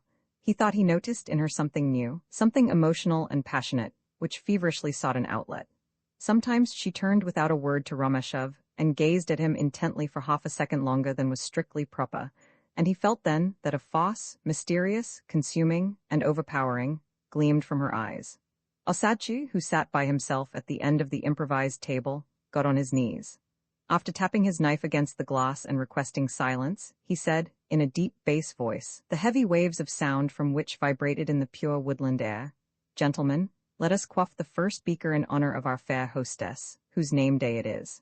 May God vouchsafe her every good, and the rank of a general's consort." And after he had raised the great glass, he shouted with all the force of his powerful voice, "Hurrah!" It seemed as if all the trees in the vicinity sighed and drooped under this deafening howl, which resembled the thunder's boom and the lion's roar, and the echo of which died away between the oak's thick trunks. Andrusevich, who sat next to Osadchi, fell backwards with a comic expression of terror, and pretended to be slightly deaf during the remainder of the banquet. The gentlemen got up and clinked their glasses with Shirochka's. Romashov purposely waited to the last, and she observed it. Whilst Shirochka turned towards him, she, silently and with a passionate smile, held forward her glass of white wine. In that moment her eyes grew wider and darker, and her lips moved noiselessly, just as if she had clearly uttered a certain word, but directly afterwards she turned round laughing to Talaman and began an animated conversation with him. What did she say? Thought Romeshov.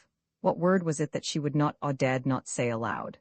He felt nervous and agitated, and, secretly, he made an attempt to give his lips the same form and expression as he had just observed with Shirochka in order, by that means, to guess what she said, but it was fruitless. Romochka? Beloved? I love? No, that wasn't it. Only one thing he knew for certain, viz., that the mysterious word had 3 syllables. After that he drank with Nikolaev and wished him success on the general staff, as if it were a matter of course that Nikolaev would pass his examination. Then came the usual, inevitable toasts of the ladies present, of women in general, the glorious colors of the regiment, of the ever-victorious Russian army, etc. Now up sprang Talaman, who was already very elevated, and screamed in his hoarse, broken falsetto, "Gentlemen, I propose the health of our beloved, idolized sovereign, for whom we are all ready at any time to sacrifice our lives to the last drop of our blood." At the last words his voice failed him completely. The bandit look in his dark brown, gypsy eyes faded, and tears moistened his brown cheeks. "The hymn to the Tsar," shouted little fat Madame Andrusevich. All arose. The officers raised their hands to the peaks of their caps. Discordant, untrained, exultant voices rang over the neighborhood, but worse and more out of tune than all the rest screamed the sentimental staff captain Lyaschenko, whose expression was even more melancholy than usual. They now began drinking hard, as, for the matter of that, the officers always did when they forgathered at mess, at each other's homes, at excursions and picnics, official dinners, etc. All talked at once, and individual voices could no longer be distinguished. Shirochka, who had drunk a good deal of white wine, suddenly leaned her head near Romeshov. Her cheeks and lips glowed, and the dark pupils of her beaming eyes had now attained an almost black hue. "I can't stand these provincial picnics," she exclaimed. "They are always so vulgar, mean, and wearisome. I was, of course, obliged to give a party before my husband started for his examination, but good gracious, why could we not have stayed at home and enjoyed ourselves in our pretty, shady garden? Such a stupid notion. And yet today, I don't know why, I am so madly happy. Ah, Romochka, I know the reason, I know it, and will tell you afterwards." "Oh, no, no, no, Romochka, that is not true. I know nothing, absolutely nothing." Her beautiful eyes were half-closed, and her face, full of alluring, promising, and tormenting impatience, had become shamelessly beautiful. And Romeshov, though he hardly understood what it meant, was instinctively conscious of the passionate emotion which possessed Shirochka, and felt a sweet thrill run down his arms and legs, and through his heart. "You are so wonderful today. Has anything happened?" he asked in a whisper. She answered straightway with an expression of innocent helplessness. "I have already told you. I don't know. I can't explain it. Look at the sky. It's blue, but why? It is the same with me. Romochka, dear boy, pour me out some more wine."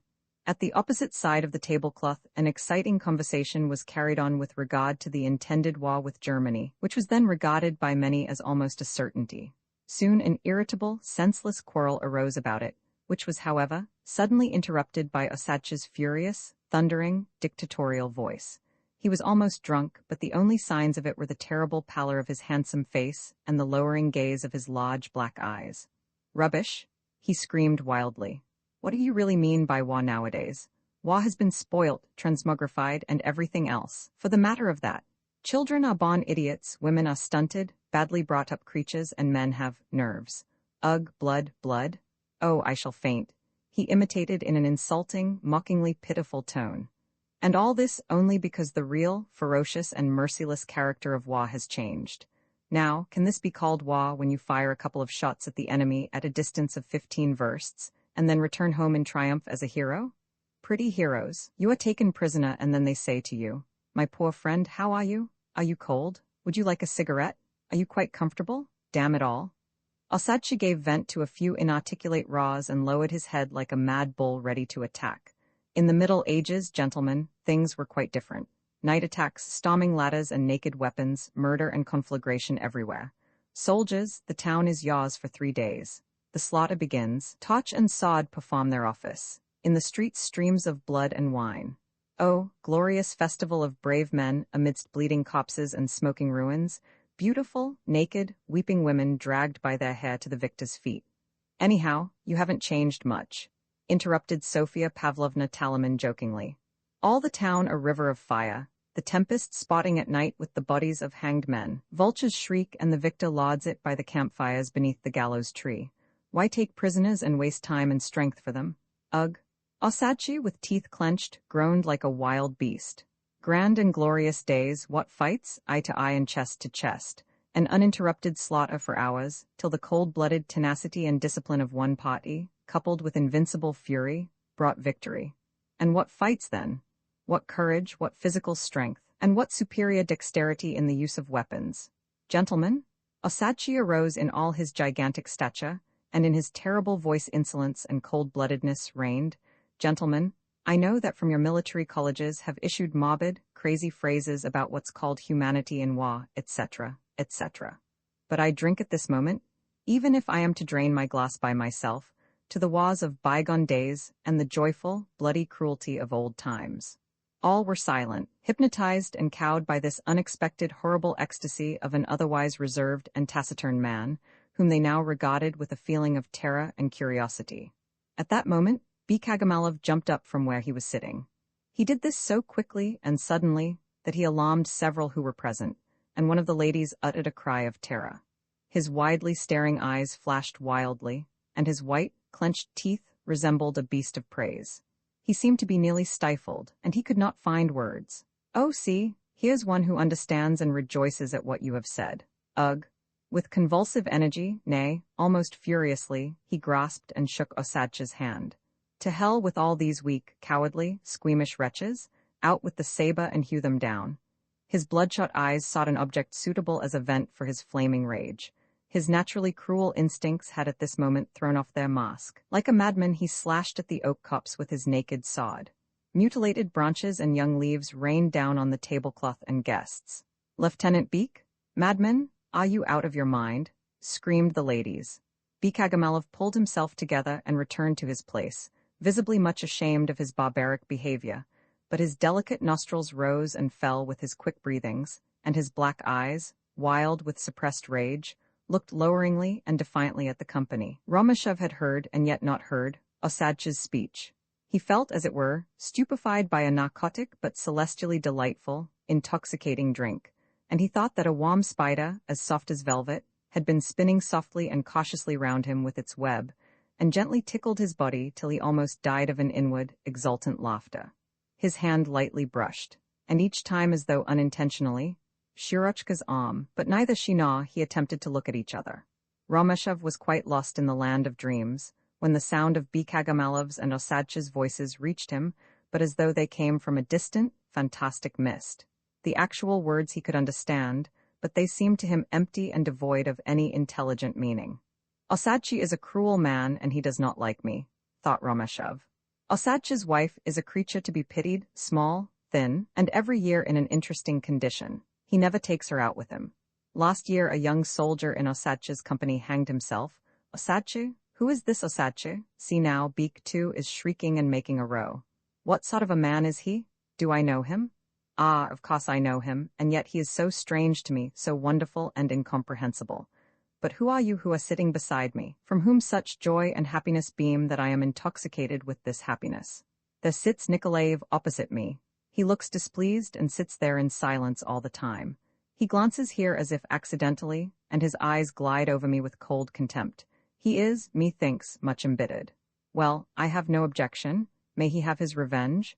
Oh, my delicious happiness! It began to grow dark. The lilac shadows of the trees stole slowly over the plain. The youngest Miss Mitchin suddenly called out, "Gentlemen, where are the violets? Here on this very spot they are said to grow in profusion. Come, let us find some and gather them." "It's too late," someone objected. "It's impossible to see them in the grass now." "Yes, it is easier to lose a thing now than to find it," interposed Ditz with a cynical laugh.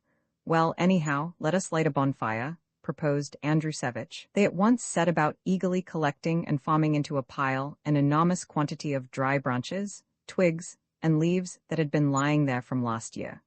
The bonfire was lighted, and a huge pillar of merrily crackling, sparkling flame arose against the sky. At the same instant, as though terror-stricken, the last glimpse of daylight left the place a prey to the darkness, which swiftly arose from the forest gloom. Purple gleaming spots shyly trembled in the oak's leafy crests, and the trees seemed at one time to hurry forward with curiosity in the full illumination from the fire, at another time to hasten as quickly back to the dark coverts of the grove. All got up from their places on the grass.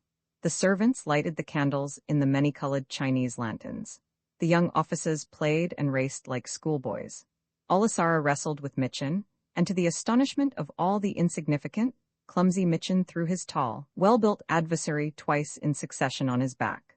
After this, the guests began leaping right across the fire. Andrusevich displayed some of his tricks. At one time he imitated the noise of a fly buzzing against a window. At another time he showed how a poultry maid attempted to catch a fugitive cock. Lastly, he disappeared in the darkness among the bushes, from which was heard directly afterwards the sharp rustle of a saw or grindstone.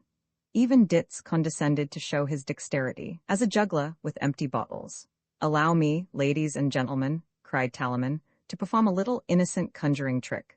This is no question of a marvelous witchcraft, but only quickness and dexterity. I will ask the distinguished audience to convince themselves that I have not hidden anything in my hands or coat sleeves.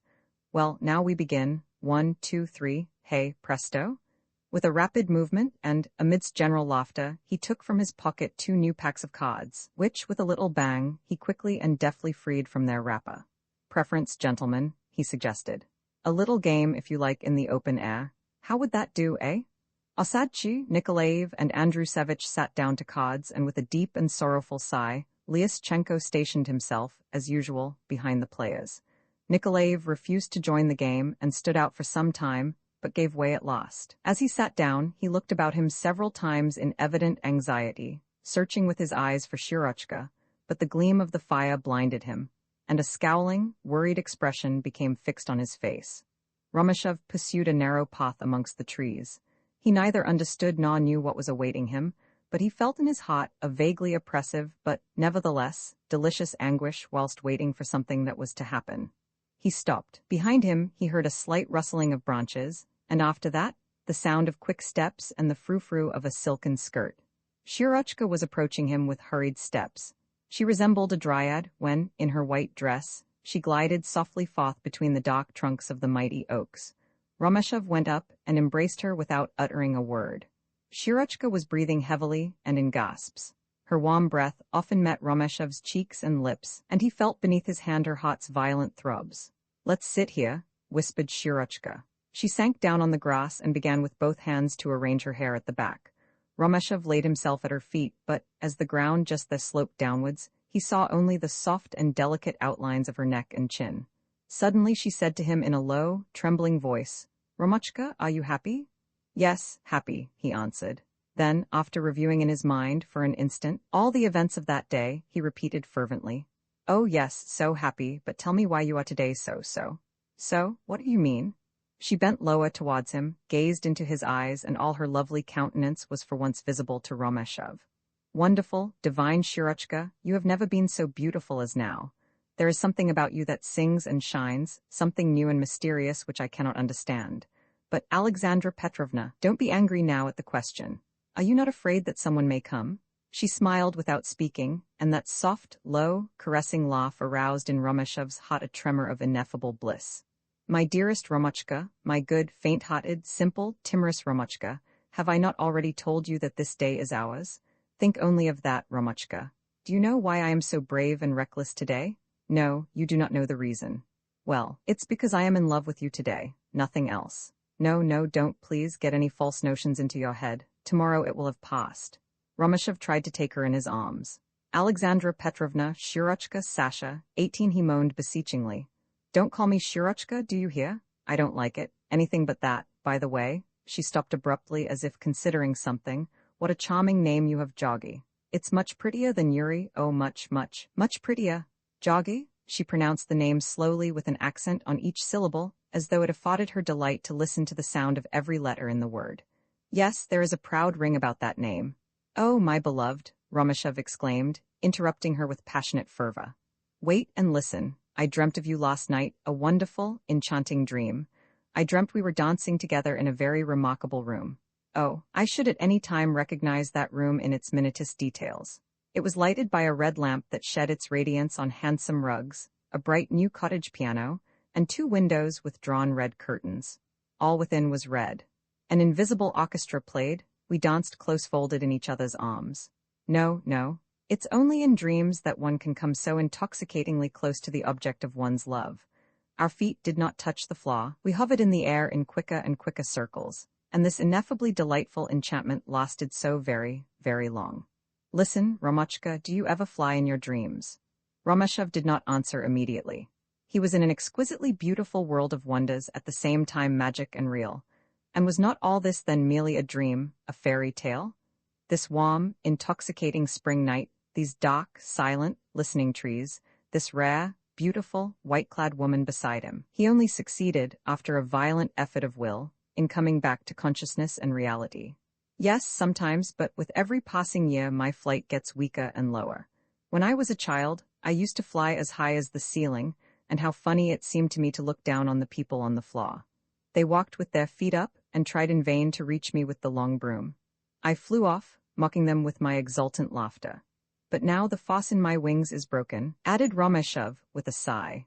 I flap my wings about for a few strokes and then fall flop on the floor. Shurochka sank into a semi-recumbent position, with her elbow resting on the ground and her head resting in the palm of her hand. After a few moments' silence, she continued in an absent tone. This morning, when I awoke, a mad desire came over me to meet you. So intense was my longing that I do not know what would have happened if you had not come. I almost think I should have defied convention and looked you up at your house. That was why I told you not to come before 5 o'clock. I was afraid of myself. Darling, do you understand me now? Hardly half an ashen from Romeshov's face lay her crossed feet, 2 tiny feet in very low shoes, and stockings clocked with white embroidery in the form of an arrow over the instep. With his temples throbbing and a buzzing in his ears, he madly pressed his eager lips against this elastic, live, cool part of her body, which he felt through the stocking. No, Romochka, stop. He heard quite close above his head her weak, faltering, and somewhat lazy voice. Romeshov raised his head. Once more he was the fairy-tale prince in the wonderful wood. In scattered groups along the whole extensive slope in the dark grass stood the ancient, solemn oaks, motionless, but attentive to every sound that disturbed nature's holy, dream-steeped slumbers. High up, above the horizon, and through the dense mass of tree trunks and crests, one could still discern a slender streak of twilight glow. Not, as usual, light red or changing into blue, but of dark purple hue, reminiscent of the lost expiring embers in the hearth, or the dull flames of deep red wine drawn out by the sun's rays. And as it were, framed in all this silent magnificence, lay a young, lovely, white-clad woman, a dryad lazily reclining. Romeshov came closer to her. To him it seemed as if from Shurochka's countenance there streamed a pale, faint radiance. He could not distinguish her eyes, he only saw 2 large black spots, but he felt that she was gazing at him steadily. "This is a poem, a fairy tale, he whispered, scarcely moving his lips. "Yes, my friend, it is a fairy tale." He began to kiss her dress, he hid his face in her slender, warm, sweet-smelling hand, and at the same time, stammered in a hollow voice, "Sasha, I love you, love you." When she now raised herself somewhat up, he clearly saw her eyes, black, piercing, now unnaturally dilated, at another moment closed altogether, by which the whole of her face was so strangely altered that it became unrecognizable. His eager, thirsty lips sought her mouth, but she turned away, shook her head sadly, and at last whispered again and again, "No, no, no, my dear, my darling, not that." "Oh, my adored one, what bliss, I love you." Romeshov again interrupted her, intoxicated with love. "See this night, this silence, and no one here, save ourselves. Oh, my happiness, how I love you." But again she replied, "No, no," and sank back into her former attitude on the grass. She breathed heavily. At last she said in a scarcely audible voice, and it was plain that every word cost her a great effort, "Romochka, it's a pity that you are so weak. I will not deny that I feel myself drawn to you, and that you are dear to me, in spite of your awkwardness, your simple inexperience of life, your childish and sentimental tenderness. I do not say I love you, but you are always in my thoughts, in my dreams, and your presence, your caresses set my senses, my thoughts, working. But why are you always so pitiable? Remember that pity is the sister of contempt. You see it is unfortunate I cannot look up to you. Oh, if you were a strong, purposeful man. She took off Romashev's cap and put her fingers softly and caressingly through his soft hair. If you could only win fame, a high position, I promise to do so, I will do so, exclaimed Romashev in a strained voice. Only be mine, come to me, all my life shall. She interrupted him with a tender and sorrowful smile, of which there was an echo in her voice. I believe you, dear, I believe you mean what you say, and I also know you will never be able to keep your promise. Oh, if I could only cherish the slightest hope of that, I would abandon everything and follow you. Ah, Romochka, my handsome boy, I call to mind a certain legend which tells how God from the beginning created every human being whole, but afterwards broke it into two pieces and threw the bits broadcast into the world. And ever afterward the one half seeks in vain its fellow. Dear, we are both exactly two such unhappy creatures. With us there are so many sympathies, antipathies, thoughts, dreams, and wishes in common. We understand each other by means of only half a hint, half a word, nay, even without words, and yet our ways must lie apart. Alas, this is now the second time in my life. Yes, I know it. Has he told you this? Asked Shirochka eagerly. No, it was only by accident I got to know it. They were both silent. In the sky, the first stars began to light up and display themselves to the eye as little, trembling, emerald, sparkling points. From the right you might hear a weak echo of voices, laughter and the strains of a song. But in all the rest of the wood, which was sunk in soft, caressing darkness, reigned a deep, mysterious silence. The great blazing pyre was not visible from this spot in the woods, but the crests from the nearest oaks now and then reflected the flaming red glow that, by its rapid changes from darkness to light, reminded one of distant and vivid sheet lightning. Shirochka softly and silently caressed Romashev's hair and face. When he succeeded in seizing her fingers between his lips, she herself pressed the palm of her hand against his mouth. I do not love my husband, she said slowly, and in an absent voice. He is rough, indelicate, and devoid of any trace of fine feeling. Ah, I blush when I speak of it. We women never forget how a man first takes forcible possession of us. Besides, he is so insanely jealous. Even today he worries me about that wretched Aleksandr. He forces confessions from me, and makes the most insignificant events of those times the ground for the wildest conclusions. Ah, shame, he has unblushingly dared to put the most disgusting questions to me. Good God! All that was only an innocent, childish romance, but the mere mention of Aleksandr's name makes him furious. Now and then, whilst she spoke, a nervous trembling was noticeable in her voice, and her hand, still continuing its caress, was thrilled, as it were, by a shudder. Are you cold? Asked Romashev. No, dear, not at all, she replied gently. The night is so bewitchingly beautiful, you know. Suddenly, with a burst of uncontrollable passion, she exclaimed, Oh, my beloved, how sweet to be here with you. Romashev took her hand, softly caressed the delicate fingers, and said in a shy, diffident tone, Tell me, I beg you. You have just said yourself that you do not love your husband. Why, then, do you live together? She arose with a rapid movement, sat up, and began nervously to pass her hands over her forehead and cheeks, as if she had awakened from a dream. It's late, let us go. Perhaps they are even now looking for us, she answered in a calm and completely altered voice. They got up from the grass, and both stood for a while silent, listening to each other's breathings, eye to eye, but with lowered gaze. Goodbye, she suddenly cried in a silvery voice. Goodbye, my bliss, my brief bliss. She twined her arms round his neck and pressed her moist, burning hot lips to his mouth. With clenched teeth and a sigh of intense passion, she pressed her body to his. To Romashev's eyes, the black trunks of the oaks seemed to reel and softly bend towards the ground, where the objects ran into each other and disappeared before his eyes. Time stood still. By a violent jerk she released herself from his arms and said in a firm voice, Farewell, enough, let us go. Romashev without a sound sank down on the grass at her feet, embracing her knees and pressing his lips against her dress in long, hot kisses. Sasha, Sashenka, he whispered, having now lost all self-command, have pity on me. Get up, Georgy Alexandrovitch, come, they might take us unawares. Let us return to the others. They proceeded on their way in the direction from which they heard the sound of voices. Romashev's temples throbbed, his knees gave way, and he stumbled like a drunken man. No, I will not, Shirochka answered at last in a fevered, panting voice. I will not betray him. Besides, it would be something even worse than betrayal. It would be cowardice. Cowardice enters into every betrayal. I'll tell you the whole truth. I have never deceived my husband, and I shall remain faithful to him until the very moment when I shall release myself from him, forever. His kisses and caresses are disgusting to me, and listen, now, no, even before, when I thought of you and your kisses, I understood what ineffable bliss it would be to surrender myself wholly to the man I love. But to steal such a joy, never. I hate deceit and treacherous ways. They were approaching the spot where the picnic had taken place, and the flames from the pyre shone from between the trees, the coarse, bark-covered trunks of which were sharply outlined against the fire, and looked as if they were molten in some black metal. "Well," resumed Romeshov, "if I shake off my sluggishness, if I succeed in attaining the same goal as that for which your husband is striving, or perhaps even something still higher, would you then?" She pressed her cheek hard against his shoulder, and answered impetuously and passionately. Yes, then. They gained the open. All the vast, burning pyre was visible. Around it, a crowd of small, dark figures were moving. "Listen, Romochka, to still another last word." Shirochka spoke fast, and there was a note of sorrow and anguish in her voice. "I did not like to spoil this evening for you, but now it must be told. You must not call at my house any more." He stopped abruptly before her with a look of intense astonishment.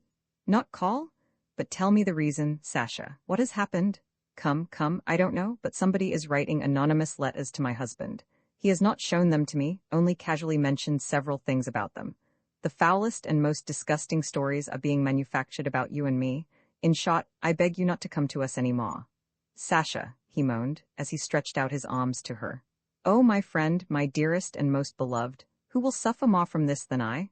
But it is unavoidable. And listen to this, too. I am afraid he is going to speak to you about this. I beseech you, for God's sake, not to lose your temper. Promise me you won't." "That is all right, don't be afraid," Romeshov replied in a gloomy tone. "That is all. Farewell, poor friend. Give me your hand once more and squeeze mine tight, quite tight, till it hurts. Oh, goodbye, darling. They separated without going closer to the fire. Shirochka walked straight up the slope. Romeshov took a devious path downwards along the shore. The card-playing was still going on, but their absence had been remarked, and when Romeshov approached the fire, Ditz greeted him so insolently, and with such a vulgar attack of coughing in order to draw attention, that Romeshov could hardly restrain himself from flinging a firebrand at his face. Directly after this, he noticed that Nikolaev left his game, took Shirochka aside, and talked to her for some time with angry gestures and looks of hatred. Suddenly she pulled herself together, and answered him in a few words with an indescribable expression of indignation and contempt on her features. And that big, strong man all at once shriveled up humbly in her presence, like a whipped hound which obediently goes its way, but gnashes its teeth with suppressed fury. The party broke up soon after this. The night felt chilly, and a raw mist rose from the little river. The common stock of good humor and merriment had long been exhausted, and all separated, weary, drowsy, and without hiding their yawns. Romeshov was soon once more sitting in his trap, opposite the Mrs. Mitchin, but he never uttered a word during the course of the journey. Before his mind's eye still stood the mighty dark and silent trees, and the blood-red sunset over the brow of the woodland hill.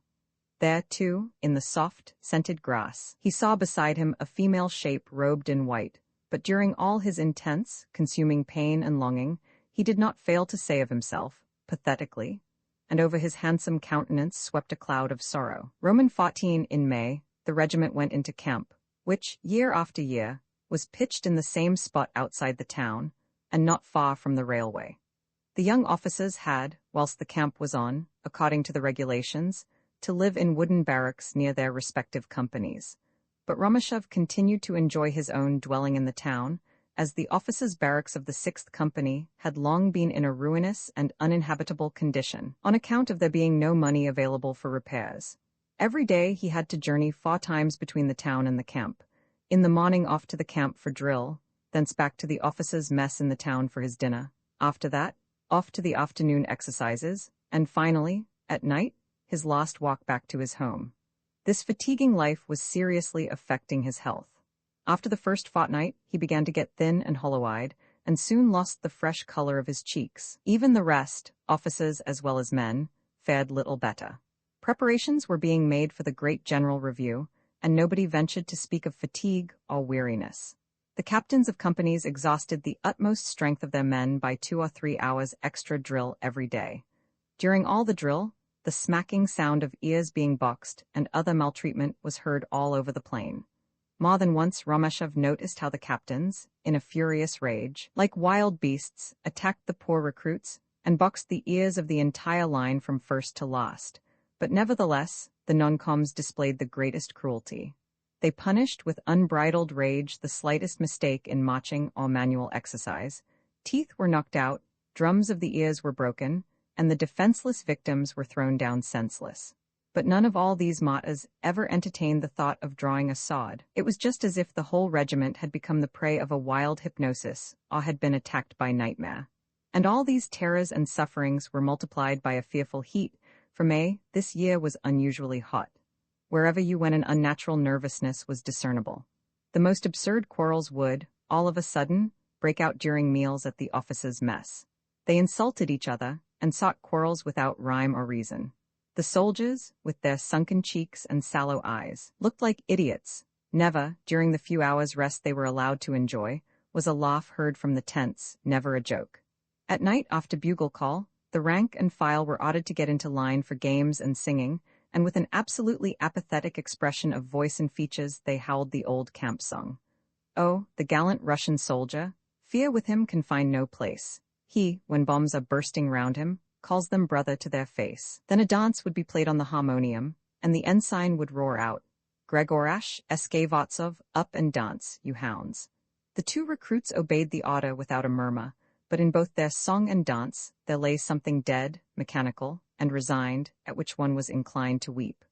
Only in the 5th Company were they easygoing and free, and there the drills began every day an hour later than the rest, and were concluded an hour earlier. You might have fancied that every member of it had been specially chosen, for they all looked lively, well-fed. The lads of the 5th Company looked their officers bravely and openly in the face, and the very Rubashka 19 was worn with a certain aristocratic elegance. Their commander, Stelikovsky, a very eccentric old bachelor and comparatively rich, he drew from some unknown quota 200 rubles every month, was of an independent character, with a dry manner, who stood aloof from his comrades and, lastly, was in bad odor on account of his dissolute life. He attracted and hired young girls from the lower class, often minors, and these he paid handsomely, and sent back to their native places after the lapse of a month. Corporal punishment, nay, even threats and insulting words, were strictly forbidden in his company, although, as far as that goes, there was by no means any coddling of the men, who, however, in appearance and readiness and capability, were not inferior to any company of guardsmen in existence. Being himself masterful, cool, and self-reliant in the highest degree, he was also able to implant those qualities firmly in his subordinates. What, in other companies, could not be attained after a whole week's drill amid threats, yells, and oaths, blows, and stripes, Stelikovsky attained with the greatest calm in a single day. He was a man of few words, seldom raised his voice, and when on occasion he did speak, the soldiers stood as if carved in stone. Among the officers he was shunned and hated, but worshipped by his men, a state of things that most certainly was unique in the whole of the Russian army. At length the 15th of May arrived, when the great review, ordered by the Brigadier General, was to take place. In all the companies except the 5th, the noncoms had their men drawn up by 4 a.m. The poor, tortured, drowsy, gaping soldiers were trembling as though with cold in their cost shirts, although the air was mild and balmy and the weather serene, and their gloomy, depressed glances and sallow, grayish, chalky faces gave a painful impression in the gleaming, bright summer morning. When the clock struck 6, the officers began to join their companies. The regiment had not to be assembled and in line before 10 a.m., but with the exception of Stelikovsky, not one of the captains thought of letting their poor, wearied soldiers have their proper sleep and gain strength for the toils awaiting them that day. On the contrary, never had their fussiness and zeal been greater than on this morning. The air was thick with oaths, threats, and insults. Ear-boxing, slaps on the mouth, kicks and blows with the fist rained down, at each slightest blunder, on the miserable, utterly exhausted soldiers. At 9 a.m. the companies marched to the parade ground, about 500 paces in front of the camp. 16 outposts, provided with small, multicolored flags for signaling, were stationed in an absolutely straight line about half a verst long, so as to mark out, with mathematical accuracy, the points where each company's right wing should be placed at the parade past the Brigadier General. Lieutenant Kavako, who had been allotted this highly important task, was of course one of the heroes of the day, and, conscious of this, he galloped like a madman, red, perspiring, and with his cap on his neck, backwards and forwards along the line, shouting and swearing, and also belaboring with his saber the ribs of his lean white charger.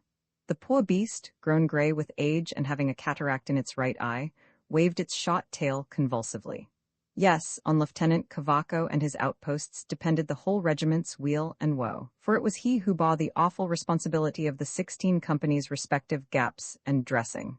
Precisely at 10 minutes to 10 a.m., the 5th Company marched out of camp. With brisk, long, measured steps that made the earth tremble, these 100 men marched past all the other companies and took their place in the line. They formed a splendid select corps, lithe, muscular figures with straight backs and brave bearing, clean, shining faces, and the little peakless cap tipped coquettishly over the right ear. Captain Stelikovsky, a little thin man, displaying himself in tremendously wide breeches, carelessly promenaded, without troubling himself in the least about the time his troops kept when marching, 5 paces on the side of the right flank, peering amusedly, and now and then shaking his head whimsically now to the right, now to the left, as though to control the troops' dressing and attention. Colonel Leitch, the commander of the battalion, who, like the rest of the officers, had been, ever since dawn, in a state of examination fever and nervous irritability, rushed up to Stelikovsky with furious upbraidings for having come too late. The latter slowly and coolly took out his watch, glanced at it, and replied in a dry, almost contemptuous tone, "The commander of the regiment ordered me to be here by 10 o'clock. It still wants 3 minutes to that hour. I do not consider I am justified in worrying and exerting my men unnecessarily." "Don't, if you please," croaked Leitch, gesticulating and pulling his reins. "I must ask you to be silent when your superior officer makes a remark." But he only too well understood that he was wrong and would get the worst of it, and he rode quickly on and visited his wrath on the 8th Company, whose officers had ordered the knapsacks to be opened. "What the deuce are you about? What is this foolery? Are you thinking of opening a bazaar or a general shop? This is just like beginning a hunt by cramming the hounds with food. Close your knapsacks and put them on quickly. You ought to have thought of this before." At 11:15, they began dressing the companies on the lines laid down. This was for all a very minute, tedious, and troublesome task.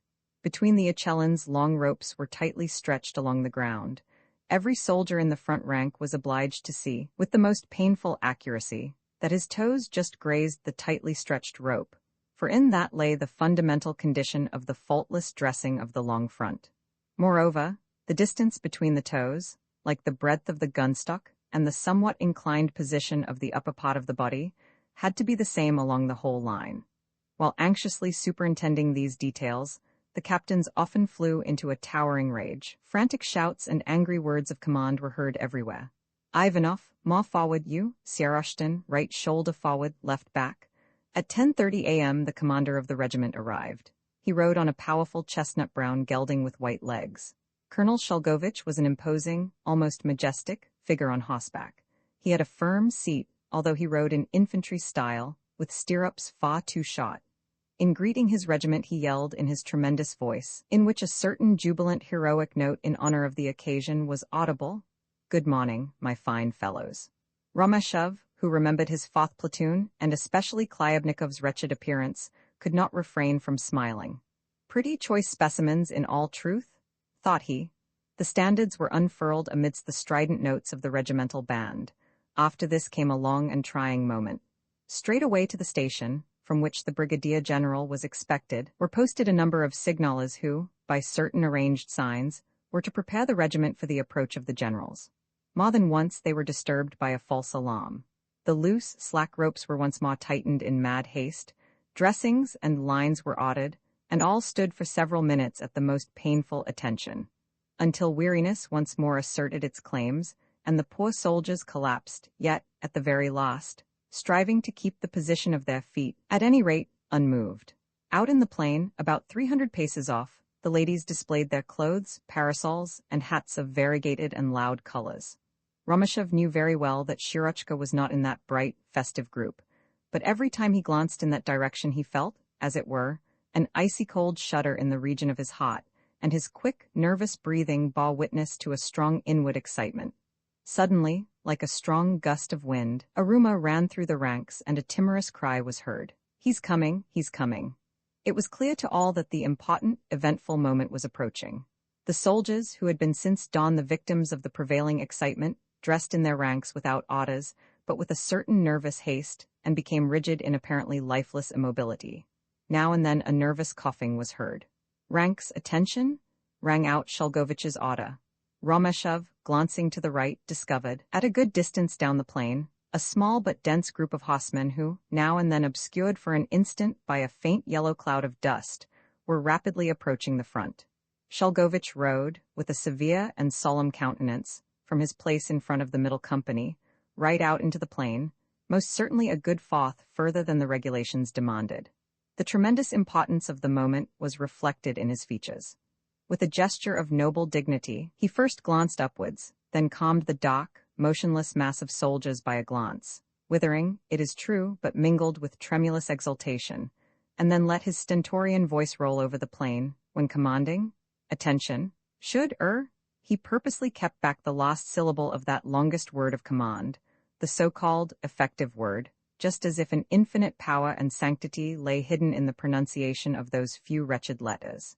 His countenance became a bluish red, the veins in his neck were strained like thick cords, and finally, the releasing word was discernible in the wild beast-like raw arms. 1, 2. 1,000 slamming and rattling of hard blows from soldiers' fists on the stocks of their rifles, and the violent contact of locks with the coarse metal clasps of belts echoed through the air. At the same moment, the electrifying strains of the regimental march were audible from the right wing. Like wild, excited, undisciplined children let loose, the flutes and cornets ran riot, trying by their shrill, ear-piercing voices to drown the coarse bellowing of trombones and ophiclades, whilst the thunder of drums and kettledrums, warning and threatening, exhorted frivolous, thoughtless young men of the consideration due to the seriousness and supreme importance of the moment. From the station there rang out, almost like a soothing piccolo strain, the whistle of the engine, mingling harmoniously with the joyful music of the band. Romeshov suddenly felt himself caught, as it were, by a mighty, roaring wave that, irresistibly and exultingly, carried him away.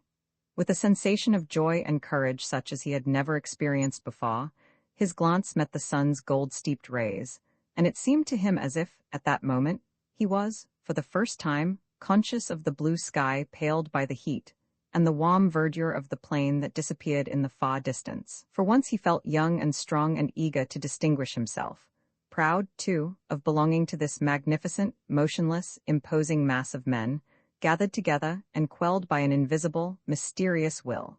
Shalgovich, with his saber drawn to a level with his face, rode in a ponderous gallop to meet the general.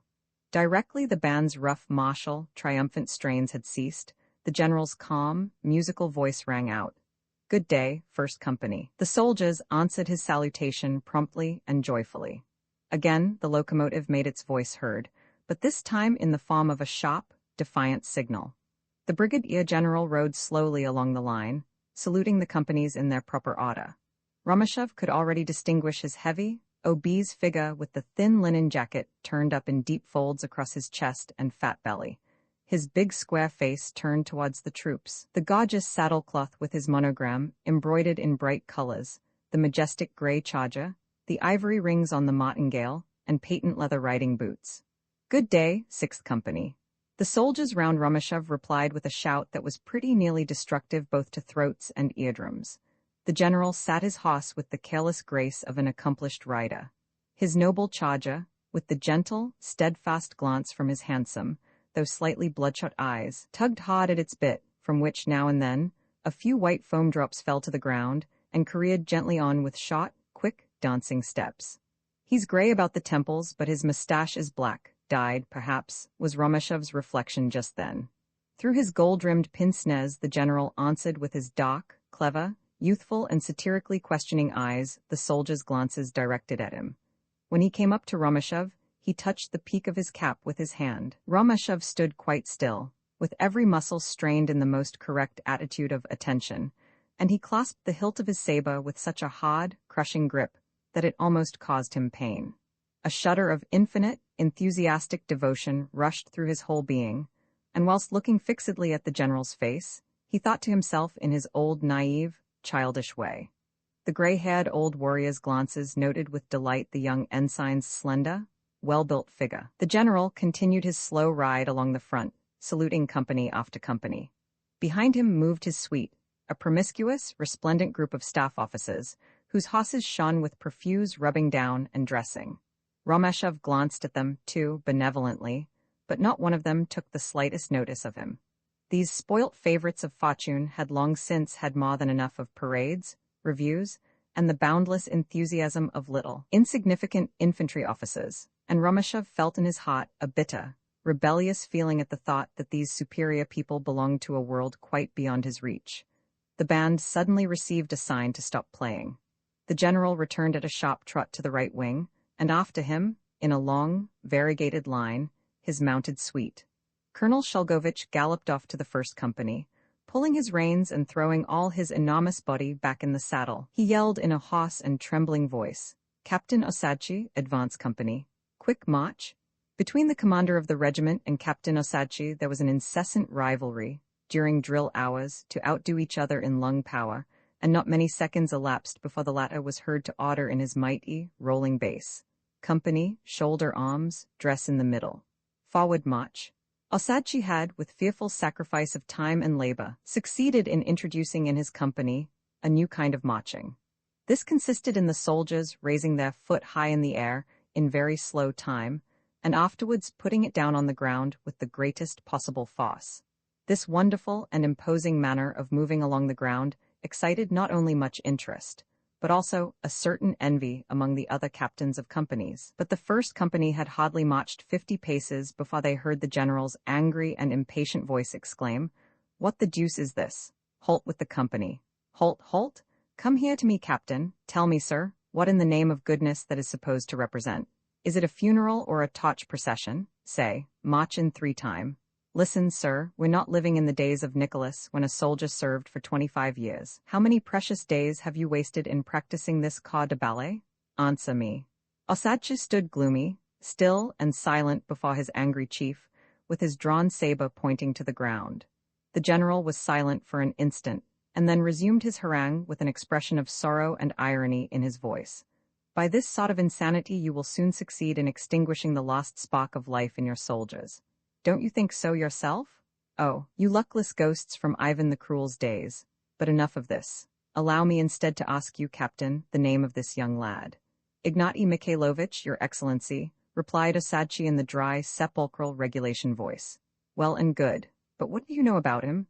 Is he a bachelor, or has he a wife and children? Perhaps he has some trouble at home, or he is very poor. Answer me." "I can't say, Your Excellency. I have 100 men under my command. It is hard to remember all about them." "Hard to remember, did you say?" repeated the general in a sad and serious voice. "Ah, gentlemen, gentlemen, you must certainly know what the scripture says. Do not destroy the soul, and what are you doing? That poor, gray, wretched creature standing there may, perhaps some day in the hour of battle, protect you by his body, carry you on his shoulders out of a hail of bullets, may, with his ragged cloak, protect you against snow and frost. And yet you have nothing to say about him, but I can't say?" In his nervous excitement the general pulled in the reins and shouted over Osadchi's head, in an angry voice, to the commander of the regiment, "Colonel, get this company out of my way. I have had enough. Nothing but marionettes and blockheads." From that moment the fate of the regiment was sealed. The terrified soldiers' absolute exhaustion, the noncom's lunatical cruelty, the officers' incapacity, indifference, and laziness, all this came out clearly as the review proceeded. In the second company, the soldiers did not even know the Lord's Prayer. In the third, the officers ran like wild fowls when the company was to be drilled in open order. In the fourth, the manual exercise was below criticism, etc. The worst of all was, however, that none of the companies, with the exception of the fifth, knew how to meet a sudden charge of cavalry. Now, this was precisely the general's hobby. He had published independently copious instructions on this, in which he pointed out minutely the vital importance of the troops' mobility and quickness, and of their leaders' resolution and deliberation. After each company had in turn been reviewed, the general commanded the officers, both commissioned and non-commissioned, to go out of earshot, after which he questioned the soldiers with regard to their wishes and grounds of complaint. But everywhere he met with the same good-humored reply, "Satisfied with everything, Your Excellency," when that question was put to no. One company, Romeshov heard an ensign in it remark in a threatening voice, Just let me hear anyone daring to complain, I'll give him complaints. For the 5th Company only was the whole review a complete triumph.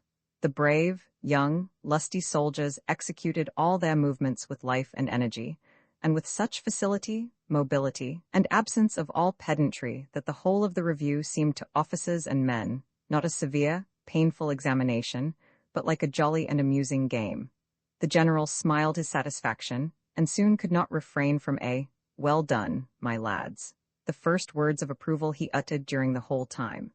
When, however, the ominous pretended charge was to be met, Aleksandr literally took the old general by storm. The general himself started the exercise by suddenly shouting to the commander of the company, "Cavalry from the right, 800 paces." Aleksandr formed, without a second's hesitation, and with the greatest calm and precision, his company to meet the supposed enemy, which seemed to approach at a furious gallop. With compactly closed ranks, the phalanx in a kneeling position, the troops fired 2 or 3 rounds, immediately after which was heard the fateful command. "Quick fire!" "Thanks, my children," cried the old general joyously. "That's the way it should be done. Thanks, thanks." After the oral examination, the company was drawn up in open file, but the general delayed his final dismissal. It was as if it seemed hard to him to say goodbye to this company. Passing as slowly as possible along the front, he observed every soldier with particular and deep interest, and a very delighted smile gleamed through the pince-nez from the clever eyes beneath the heavy, prominent eyebrows. Suddenly he stopped his charger, turned round on his saddle to the head of his staff, and exclaimed, "No, come here and look, Colonel, what muzzles the rascals have. What do you feed them on, Captain? Pies? Hi, you thick nose," he pointed to a young soldier in the ranks. "Your name's Kaval?" "Mikhail Borichuk, Your Excellency," boldly replied the young recruit with a frank, happy smile. "Oh, you scamp, I thought you were called Kaval. Well, this time I was out of my reckoning," said the general in fun, "but there's no harm done. Better luck next time," he added with the same good humor. At these words the soldier's countenance puckered in a broad grin. "No, Your Excellency, you are not wrong at all," shouted the soldier in a raised voice. "At home in the village I am employed as a farrier, and therefore they call me Kaval." The general nodded in delight, and he was evidently very proud of his memory. "Well, Captain, is he a good soldier?" "Very good, General. All my soldiers are good," replied Aleksandr in his usual confident tone. The general's eyebrows were knitted, but his lips kept smiling, and the crabbed old face gradually resumed its light and friendly expression. "Well, well, Captain, we will see about that. How is the punishment list?" "Your Excellency, for 5 years not a single man in my company has been punished." The general bent forward heavily, and held out to Aleksandr his hairy hand in the white, unbuttoned glove that had slipped down to the knuckles. "I heartily thank you, my friend," he replied in a trembling voice, and tears glistened in his eyes. The general, like many old warriors, liked now and then to shed a slight tear. "Again my thanks for having given an old man pleasure. And you, too, my brave boys, accept my thanks," he shouted in a loud and vigorous voice to the soldiers. Thanks to the good impression left behind from Aleksandr's inspection, the review of the 6th Company also went off nearly satisfactorily. The general did certainly not bestow praise, but neither were any reproaches heard. At the bayonet attack on the straw mannequin, this company even went astray. "Not that way, not that way, not that way," screamed the general, shaking with wrath in the saddle. "Hold, stop, that's damnable. You go to work as if you were making a hole in soft bread. Listen, boys, that's not the way to deal with an enemy. The bayonet should be driven infausibly and furiously right in the waist up to the muzzle of your rifle. Don't forget." The remaining companies made, one after the other, a hopeless hash of everything. At last the general's outburst of anger ceased. Tired and listless, he watched the miserable spectacle with gloomy looks, and without uttering a word, he entirely excused himself from inspecting the 15th and 16th Companies, exclaiming with a gesture of disgust, "Enough, enough of such abortions." There still remained the grand march past, and the parade. The whole regiment was formed into columns with half companies in front, and reduced gaps. Again, the everlasting markers were ordered out to set the line of march by their ropes. The heat was now almost unbearable, and the soldiers could hardly bear any longer the fearful stench that exuded from their own freely perspiring bodies. But for the forthcoming, solemn march past, the men now made a final effort to pull themselves together. The officers almost besought their subordinates to strain every nerve for this final proof of their endurance and discipline. "Brothers, for the honor of the regiment, do your best. Save yourselves and us from disgracing ourselves before the general. In this humble recourse on the part of the officers to their subordinates there lay, besides much else that was little edifying, 2. An indirect recognition of their own faults and shortcomings. The wrath aroused in such a great personage as the general of the regiment was felt to be equally painful and oppressive to officers and troops alike, and it had, to some extent, a leveling effect, so that all were, in an equally high degree, dispirited, nervous, and apathetic. Attention, the band in front, ordered Colonel Shulgovich in the far distance. And all these 1,500 human beings for a second suppressed their faint inward murmurings, all muscles were once more strained, and again they stood in nervous, painful expectation. Shulgovich could not be detected by any eye, but his tremendous voice again rang across the field. Stand at ease? 4 battalion captains turned in their saddles to their respective divisions, and each uttered the command, "Battalion, stand at," after which they awaited with feverish nervousness the word of command. Somewhere, far away on the field, a saber suddenly gleamed like lightning in the air. This was the desired signal, and all the captains at once roared, "Ease," whereupon all the regiment, with a dull thud, grounded their rifles. Here and there was heard the click of a few unfortunate bayonets which, in the movement, happened to clash together. But now, at last, the solemn, never-to-be-forgotten moment had arrived, when the commander of the regiment's tremendous lungs were to be heard by the world in all their awful majesty. Solemnly, confidently, but at the same time, menacingly, like slow rumblings of thunder, the strongly accentuated syllables rolled across the plain in the command. March past. In the next moment you might hear 16 captains risking their lives in mad attempt to shout each other down, when they repeated all at once, "March past." One single poor sinner far away in detail of the column managed to come too late. He whined in a melancholy falsetto, "March pa." The rest of the word was unfortunately lost to the men and probably drowned in the oaths and threats of the bystanders. "Column in half companies," roared Colonel Shulgovich. "Column in half companies," repeated the captains. "With double platoon hollow," chanted Shulgovich. "With double platoon hollow," answered the choir. "Dressing, right," thundered the giant. "Dressing, right," came from the dwarfs. Shulgovich now took breath for 2 or 3 seconds, after which he once more gave vent to his voice of thunder in the command. "First half company, forward, march." Rolling heavily through the dense ranks across the level plain came Osadch's dull roar, "First half company, dress to the right, forward, march." Away in the front was heard the merry rattle of drums. Seen from the rear, the column resembled a forest of bayonets which often enough waved backwards and forwards. Second half company to the middle? Romashov recognized Archakovsky's squeaky falsetto. A new line of bayonets assumed a leaning position and departed. The thunder of the drums grew more and more faint, and was just about to sink down, as it were, and be absorbed in the ground, when suddenly the lost sounds of drumbeats were dispersed by the rhythmically jubilant, irresistible waves of music from the wind instruments. The sleepy marching time of the companies filing past at once caught fire and life. Languid eyes and grayish cheeks regained their color, and tired muscles were once more braced to save the honor of the regiment. The half companies proceeded to march, one after the other, and at every step the soldiers' topid spirits were revived under the influence of the band's cheerful strains. The 1st Battalion's last company had already got some distance when, lo, Lieutenant Colonel Leitch advanced gently on his thin, raven-black horse, followed close at his heels by Aleksandr. Both had their sabers ready for the salute, with their saber hilts knots dangling on a level with their mouths. Soon Stelikovsky's quiet, nonchalant command was heard. High above the bayonets, the standard lauded on its long pole, and it was now the 6th Company's turn to march. Captain Sleva stepped to the front and inspected his men by a glance from his pale, prominent, fishy eyes. With his miserable shrunken figure stooping, and his long arms, he had a striking resemblance to an ugly old monkey. "First half company, forward." With a light and elegant step, Romashov hurried to his place right in front of the 2nd half company's pivot. A blissful, intoxicating feeling of pride came over him, whilst he allowed his glance to glide quickly over the first row of his division. The old swashbuckler viewed with an eagle's eyes the brave band of veterans. He declaimed silently, after which in a prolonged sing-song he gave the order. "Second half company, forward." 1, 2. Romashov counted softly to himself, marking time with a soft stamping on the spot. Pronouncing the word at the right moment was of infinite importance, as upon it depended the exact carrying out of the inexorable command that the Hof company should begin marching with the proper foot, i.e., with the same foot as the preceding division, left, right, left, right.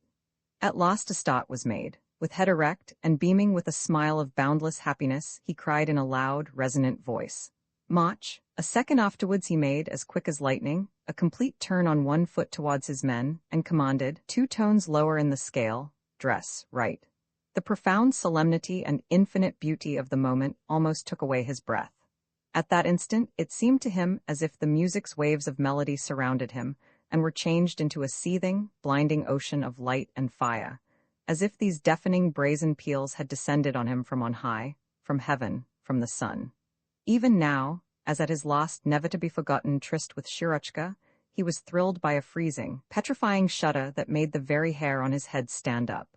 With joy in their voices, and in time with the music, the 5th Company replied to the general's salute. Nearer and nearer to Romashov sounded the jubilant notes of the parade march.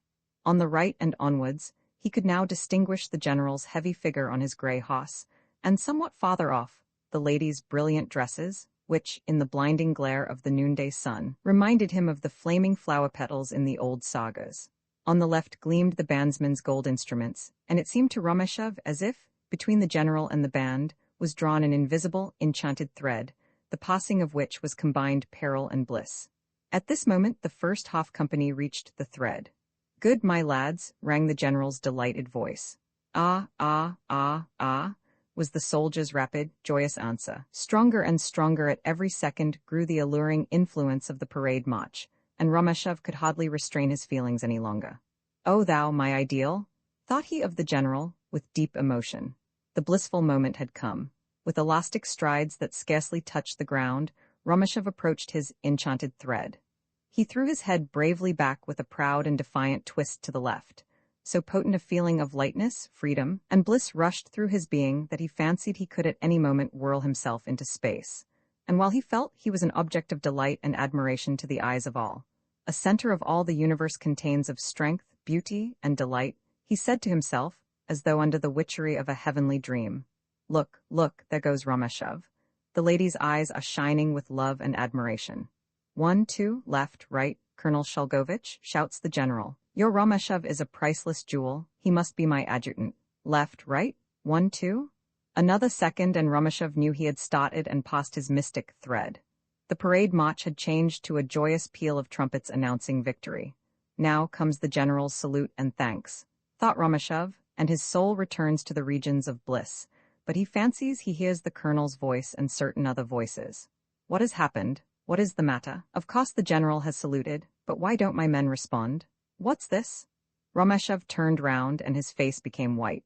Instead of a well-ordered troop in 2 lines as straight as an arrow, his men formed a shapeless mass, a crowd, resembling a flock of sheep, of individuals mad with imbecility and misery, pushing and jolting each other. The cause of this was that Romashov, whilst he was in his paradisaical world of dreams and intoxication of victory, failed to notice that, step by step, he deviated from the line of march, and more approached the right wing of his division. His trusty, unfortunate Makas followed close on the heels of their leader, and of course, in consequence of this, the whole of the Hof Company finally got into the wildest confusion. Romashov saw all this at the very moment he became aware that the wretched K.H. Lyubnikov was stalking, on his own account, 20 paces behind the division, right under the very nose of the general. Romashov immediately let his wings droop. Covered with dust, he stood quite still to await and collect his poor veterans, who, absolutely dead-beaten with the weight of their knapsacks and ammunition, were now hardly able to crawl along on all fours, with one hand still grasping the rifle and the other fumbling in the air or in the region of their perspiring noses. To Romashov, it seemed as if the glorious May sun had suddenly lost its radiance, as if he had been buried under an infinite weight, under sand and gravel, and that the music that so lately sounded such triumphant strains now rang softly and ominously in his ears, like a funeral march. And he felt so small and weak and wretched, so loathsome in every respect, that it was all he could do to keep himself upright on his leaden, palsied legs. The colonel's adjutant at that moment rushed up to him. Fedorovsky's face was as red as fire and distorted with passion. His lower jaw trembled, and he was panting with rage in his hard riding. Even at a distance, he began shrieking like a man possessed, and uttering inarticulate and incomprehensible words.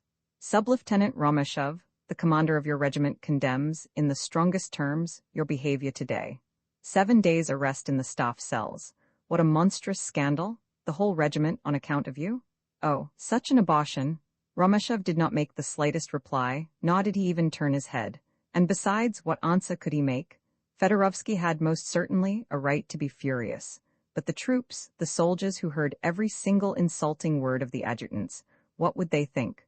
Romashov felt at that moment a boundless hatred and contempt of himself. I am lost, I am dishonored forever, I'll shoot myself. Can I suppose I am worthy to live?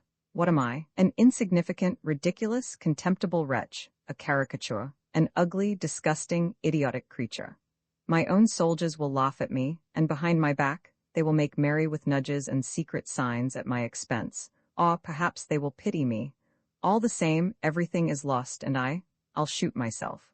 After passing the general, all the companies made a half-turn to the left and then went back to their original places, where they were successively drawn up again and in open file. Whilst waiting for the return of the lost companies to march past, the men were allowed to stand easy, and the officers utilized the occasion to smoke a cigarette and chat with one another. Only Romashov stood quite alone, silent and motionless in front of his half-company. He dug the earth incessantly with the point of his saber, and though he cast his eyes down fixedly, he felt he was, on all sides, a mark for curious, sarcastic, and contemptuous glances. Captain Sliva purposely passed by Romashov without stopping except to look at him, and spoke, as it were, to himself through his clenched teeth, and in a voice hoarse and unrecognizable through hatred and fury. Be good enough to send in today a request to be transferred to another company.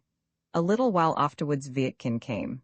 In his kindly, frank glance and the drawn corners of his mouth, Romashov read that expression of pity and compassion with which people usually regard a dog that has been run over and crushed in the street, and at the same time, Romashov felt with disgust that he had, half mechanically, twisted his mouth into an unmeaning, pitiful smile.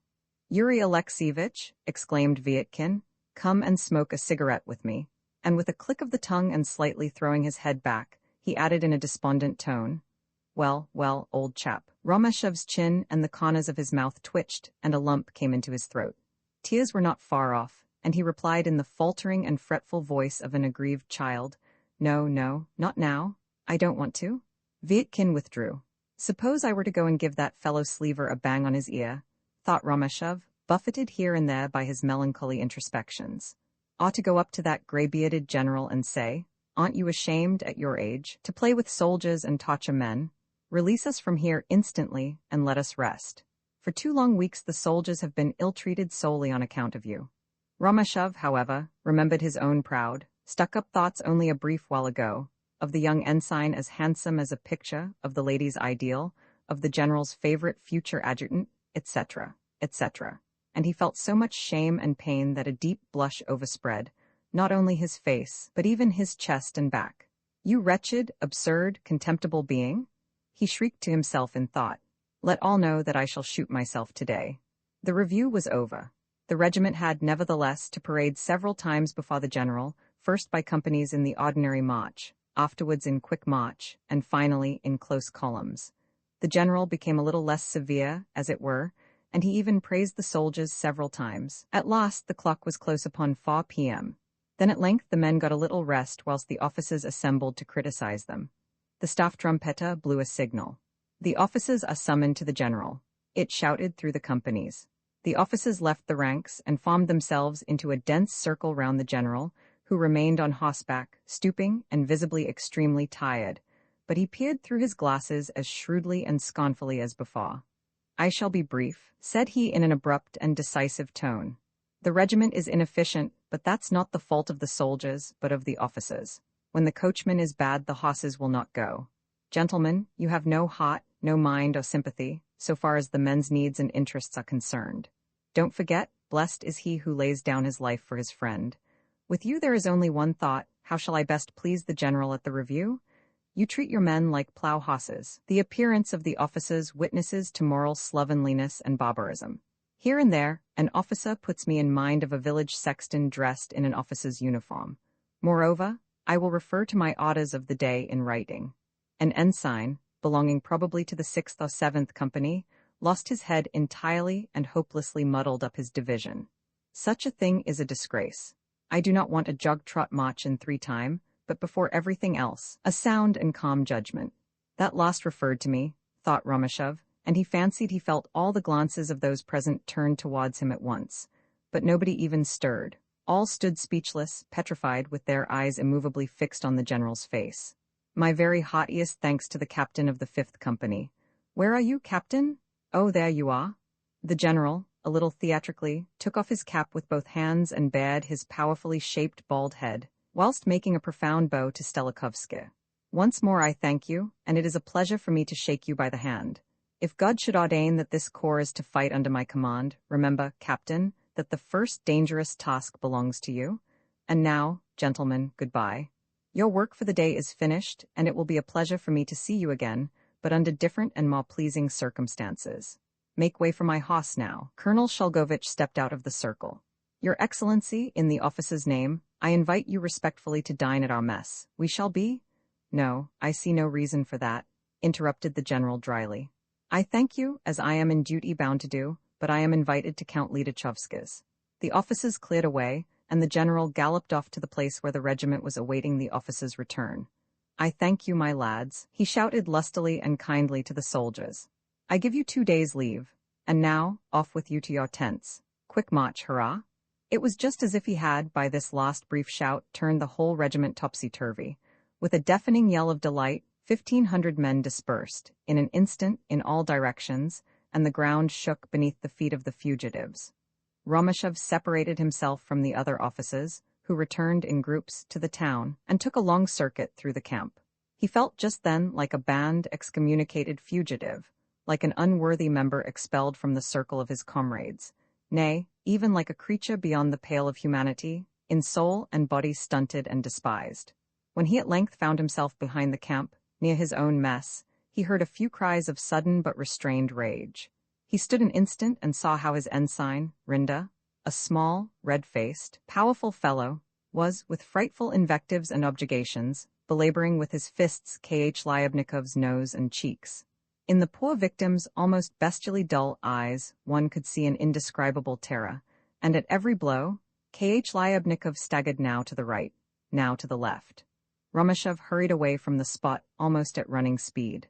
In his present state of mind, it was beyond his power to protect K.H. Lyubnikov from further ill-treatment. It seemed to Romashev as if this wretched soldier's fate had today become linked with his own. They were both, he thought, cripples, who aroused in mankind the same feeling of compassion and disgust. This similarity in their positions certainly excited, on Romashev's part, an intolerable feeling of shame and disgust at himself, but also a consciousness that in this lay something singularly deep and truly human. Roman 15, only one way led from the camp to the town, viz., over the railway line, which at this spot crossed a deep and declivitous ravine. Romashev ran briskly down the narrow, well-trodden, almost precipitous pathway, and was beginning, after that, a toilsome clamber up the other slope. He had not reached more than halfway to the top of the ravine before he noticed a figure there in uniform with a cloak over his shoulders. After a few seconds' close examination, Romashev recognized his friend Nikolaev. Now, thought Romashev, comes the most disagreeable of all, and he could not suppress a certain unpleasant feeling of anxiety, but he continued on his way resigned to his fate and was soon on the plateau.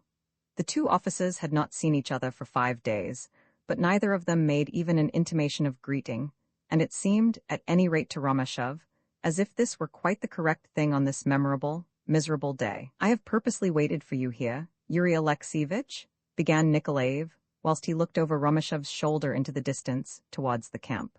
I am at your service, Vladimir Yefimovich, replied Romashev in a strained, unconcerned tone, and with a slight tremor in his voice. He stooped down to the ground and broke off a dry, brown stalk of grass from the previous year. Whilst absently biting the stalk of grass, he stared obstinately at the bright buttons on Nikolaev's cape, and he saw in them his own distorted figure, a little narrow head upwards, downwards 2 stunted legs, and between them an abnormally broad big belly. I shall not keep you long waiting, only a few words, said Nikolaev. He spoke with a strikingly peculiar softness in his voice, and with the forced politeness of an angry and hot-tempered person who has made up his mind not to forget himself. But whilst both tried to shun the other's glances, the situation became every moment more and more intolerable, so that Romashev in a questioning tone proposed, "It would be best perhaps if we went on our way together." The winding steps, worn by foot passengers, cut through a large field of white beet. In the distance the town, with its white houses and red-tiled roofs, might be distinguished. Both officers walked side by side, yet with an evident effort to keep as far as possible from each other, and the beet's thick, luxuriant, and juicy leaves were crushed and bruised beneath their feet. Both observed, for a long time, an obstinate silence. Finally, after taking a deep breath, Nikolaev managed, with a visible effort, to blurt out, "First of all, I must ask you a question. Have you invariably shown my wife, Aleksandra Petrovna, due regard and respect?" "I don't understand what you mean, Vladimir Yefimovitch," replied Romashev, "but I too have a question."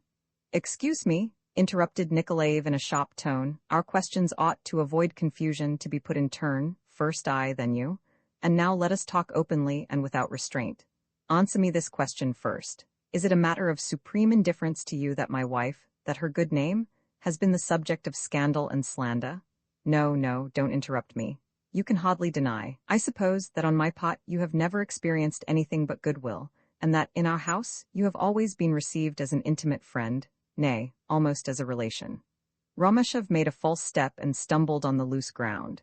In an embarrassed tone he mumbled in reply, "Be assured, Vladimir Yefimovitch, that I shall always feel grateful to you and Aleksandra Petrovna." "Ah, that's not the question," said Nikolaev, angrily interrupting him. "I am not soliciting your gratitude. I'll only tell you that my wife has been the victim of dirty, lying scandal in which—" Nikolaev almost panted out the words, and he wiped his face with his handkerchief. "Well, to put it shortly, a scandal in which you, too, are mixed up. We both, she and I, are greeted almost every day with the most shameless anonymous letters. It is too disgusting to me to put these letters before you, but you shall know a good deal of their contents." Nikolaev broke off his speech, but in the next minute he continued with a stammer. "By all the devils, now listen, they say that you are Aleksandra Petrovna's lover, and that, how horrible! Secret meetings daily take place in your room. The whole regiment is talking about it. What a scandal!" He bit his teeth in rage and spat. "I know who has written these letters," answered Romashev in a lowered voice, and turned away. "Do you?" Nikolaev stopped suddenly and clutched Romashev's arm tightly. It was quite plain now that his forced calm was quite exhausted. His bestial eyes grew bigger, his face became blood-red, foam began to appear at the corners of his mouth, and as he bent in a threatening manner towards Romashev, he shrieked madly. "So you know this, and you even dare to keep silence. Don't you understand that it is quite plainly your bounden duty to slay this serpent brood, to put a stop at once to this insidious slander? My noble Don Juan, if you are an honorable man and not a—" Romashev turned pale, and he eyed Nikolaev with a glance of hatred. He felt that moment that his hands and feet were as heavy as lead, his brain empty, that the abnormal and violent beating of his heart had sunk still lower in his chest, and that his whole body was trembling. "I must ask you to lower your voice when you address me," he interrupted him by saying in a hollow voice. "Speak civilly. You know well enough I do not allow anyone to shout at me." "I'm not shouting," replied Nikolaev, still speaking in a rough and coarse, though somewhat subdued tone. "I'm only trying to make you see what your duty is, although I have a right to demand it. Our former intimate relations give me this right.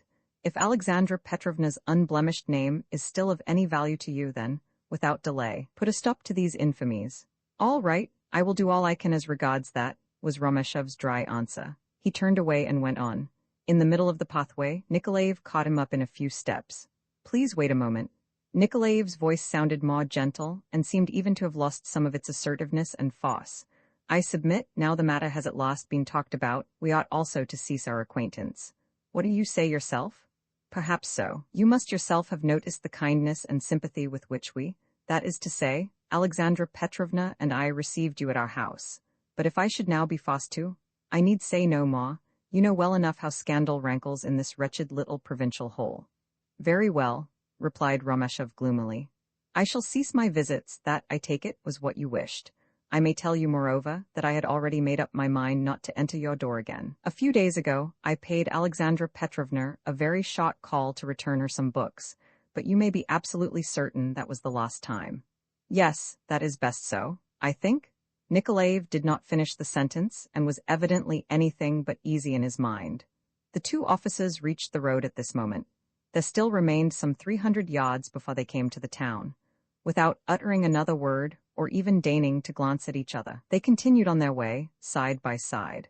Neither of them could make up his mind either to stop or turn back, and the situation became more awkward every minute. At length they reached the furthest houses of the town. An isvostchik drove up and was at once hailed by Nikolaev. "That's agreed then, Yuri Alexeyevich." Nikolaev uttered these words in a vulgar, unpleasant tone and then got into the droshky. "Goodbye and au revoir." The two officers did not shake hands, and their salute at parting was very curt. Romashov stood still for a moment and stared, through the cloud of dust, at the hurrying droshky and Nikolaev's strong, white neck. He suddenly felt like the most lonely and forsaken man in the wide world, and it seemed to him as if he had, then and there, despoiled himself of all that had hitherto made his life at all worth living. Slowly he made his way home. Hainan met him in the yard and saluted him, from a distance, with his broad grin. His face beamed with benevolence and delight as he took off his master's cloak, and after a few minutes he began his usual curious dance. "Have you had dinner?" he asked in a sympathetic, familiar tone. "Oh, you have not. Then I'll run to the club at once and fetch some food. I'll be back again directly." "Go to the devil," screamed Romashov, "and don't dare to come into my room. I'm not at home to anybody, not even to the Tsar himself." He threw himself on the bed and buried his face in the pillow.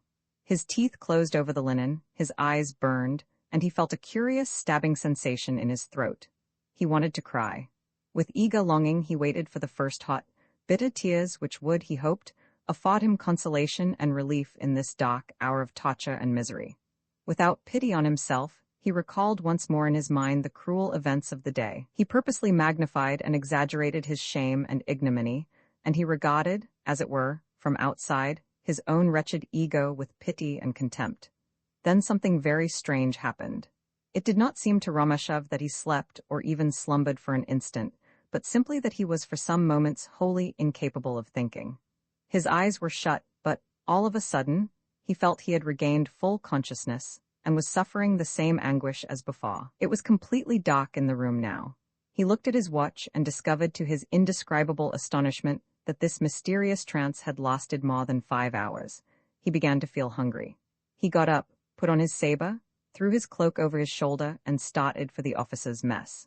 The distance there from Romashov's door was scarcely 200 yards, and besides, he always made use of a shortcut through unbuilt-upon plots and fenced-in kitchen gardens, etc. A bright gleam issued from the half-open windows of the salle à manger, billiard-room, and kitchen, but the dirty backyard, blocked up with and partly covered by all sorts of rubbish, was in thick darkness. Every moment one heard loud chatter and laughter, singing, and the sharp click of billiard balls. Romashov had already reached the courtyard steps when he recognized his captain's angry and sneering voice. Romashov stopped at once, and cautiously glancing into one of the open windows of the salle à manger, he caught sight of Captain Sliva's humped back. He was stammering. "All my CC company marches as one man." Sliva mocked time by raising and lowering the palm of his hand. "But that damned fool must upset everything." Sliva made with his first finger several clumsy and silly motions in the air. "But gentlemen," I said to him, march to another CC company. My fine FF fellow, or still be better march out of the regiment. Who the devil will have such an officer?" Romashov shut his eyes and shriveled up with shame and rage. He feared that, at the next movement on his part, all the officers at mess would rush to the window and discover him. For 1 or 2 minutes he did not stir, then with his head hidden in his cloak, and scarcely venturing to breathe, he stole on tiptoe along the wall, out through the gate to the street, the moonlit portion of which he crossed by a couple of brisk jumps so as to reach the deep protecting shadow of the high hoarding on the other side. Romashov sauntered for a long time that evening about the streets of the town. Often he did not even know where he was. Once he stopped in the shadow, right under Nikolaev's house, the green-painted sheet iron roof and white walls of which were brilliantly illumined by the moon's clear, bright rays. Not a soul was in the street. Not a sound was audible. The sharply marked outlines of the shadows from the houses opposite divided the street into 2 halves. Behind the thick, dark red curtains in one of the rooms at the Nikolaevs, a lamp was burning. "My beloved," whispered Romeshov. "Don't you feel how near I am to you, how much I love you?" He pressed his hands to his chest, and had much difficulty in restraining his tears. Suddenly, however, he got the idea that, in spite of the distance and the house's thick walls, he might possibly make Shirochka notice his presence. With closed teeth and hands so tightly clenched that the nails were driven into the flesh, and with a sensation as if icy-cold ants were creeping over his body, he began to concentrate all his willpower to a single object. "Get up from your sofa. Come to the window. Draw the curtain. Look through the window out into the street. Obey, I command you, come to the window at once." But the curtain remained motionless. "You don't hear me, then," whispered Romeshov, with sorrow and indignation in his heart. "You are sitting by the lamp beside him, calm, indifferent, and as beautiful as ever. Oh, my God, how wretched I am." He sighed deeply, and with bowed head and crippled with weariness, he continued his melancholy wandering. He even passed Nasansky's place, but it was dark there. It seemed to Romeshov as if a white spectre had quickly fluttered past one of the house's dark windows. A shudder ran through him, and he dared not call to Nasansky. Some days later Romeshov remembered this fantastic, nay, idiotic, ramble as a strange, far-off dream which, nevertheless, could not be forgotten. He had even been in the Jewish cemetery, but how he got there he could not tell himself. This silent and mysterious burial ground lay beyond the town, on a height, and was surrounded by a low white wall. From the luxuriant, slumbering grass arose the icy-cold gravestones, simple, unadorned like each other, and casting behind them long, narrow shadows. And over all this gloomy place reigned the grave, solemn, austere note of solitude. After this he saw himself in another quarter of the town, but this, nevertheless, was perhaps only a dream. He stood in the middle of a long, carefully constructed dam that divided the river Bug across its entire breadth. The dark-hued water ran slowly and lazily away beneath his feet, and now and then it, as it were, strove to render a well-known melody by its capricious splashing. The moon was mirrored on the lightly curled surface of the river, like an infinitely long, trembling pillar, around which you might fancy you saw millions of fishes playing in the water whilst they slowly withdrew and disappeared in the direction of the distant Shaw, which lay afar off, silent, dark, and deserted. Wherever he might be, whether in or out of the town, he was followed by a faint, sweet, aromatic scent from the white acacia flower. Wonderful thoughts entered his brain this night, thoughts sometimes sad and melancholy, at other times childishly ridiculous. Most frequently he reasoned like the inexperienced gambler, who with the frivolity and optimism of youth pondered upon the fact that he had in a single night played away all he possessed. Thus Romeshov tried again and again to delude himself into believing that the wretched events of the past day had absolutely no importance. Nay, he even succeeded in resuscitating that irresistible Sub-Lieutenant Romeshov, who so ideally conducts his parade march under the general's critical eyes, who at the front is the object of the general's thanks and admiration, and who afterwards drains his goblet of wine among his rejoicing comrades. But the next moment he hears Fedorovsky's furious threats, his chief's insulting words, Nikolaev's painful questions and complaints, and he is once more the disgraced and hopelessly ruined Sub-Lieutenant Romeshov. An irresistible force from within brought him back in the course of his nocturnal wandering to the place where he came upon Nikolaev after the review. Here he walked about meditating suicide, though by no means seriously, but only, according to his ingrained habit, to pose in his own worthy person as a martyr and hero. Hainan comes rushing out of Romeshov's room. His countenance is distorted with terror. Pale and trembling all over, he hurries on to the officers' salamanja, which is full of people. At the sight of Hainan, all spontaneously get up from their places. "Your Excellencies, the lieutenant has shot himself." Hainan at last stammers out. General uproar. Dismay is to be read in the faces of all. Who has shot himself? Where? What lieutenant? Finally somebody recognizes Hainan. "Gentlemen, this is Hainan, you know, Lieutenant Romeshov's servant. It's the Circassian, you know." All hurry to Romeshov's house. Some do not even give themselves time to put on their caps. Romeshov is discovered lying on his bed. On the floor beside him is a large pool of blood, in which is found a revolver of the Smith & Wesson celebrated make. Through a crowd of officers, who occupy every corner of the little room, Zednoiko, the regimental surgeon, pushes his way with some difficulty. "Shot in the temple," he says amidst a general hush. "All is over, nothing can be done." Someone among the bystanders says in a lowered voice, "Gentlemen, uncover your heads before the majesty of death." Many make the sign of the cross. Vietkin finds on the table a note on which the deceased has written in a firm hand a few lines in pencil.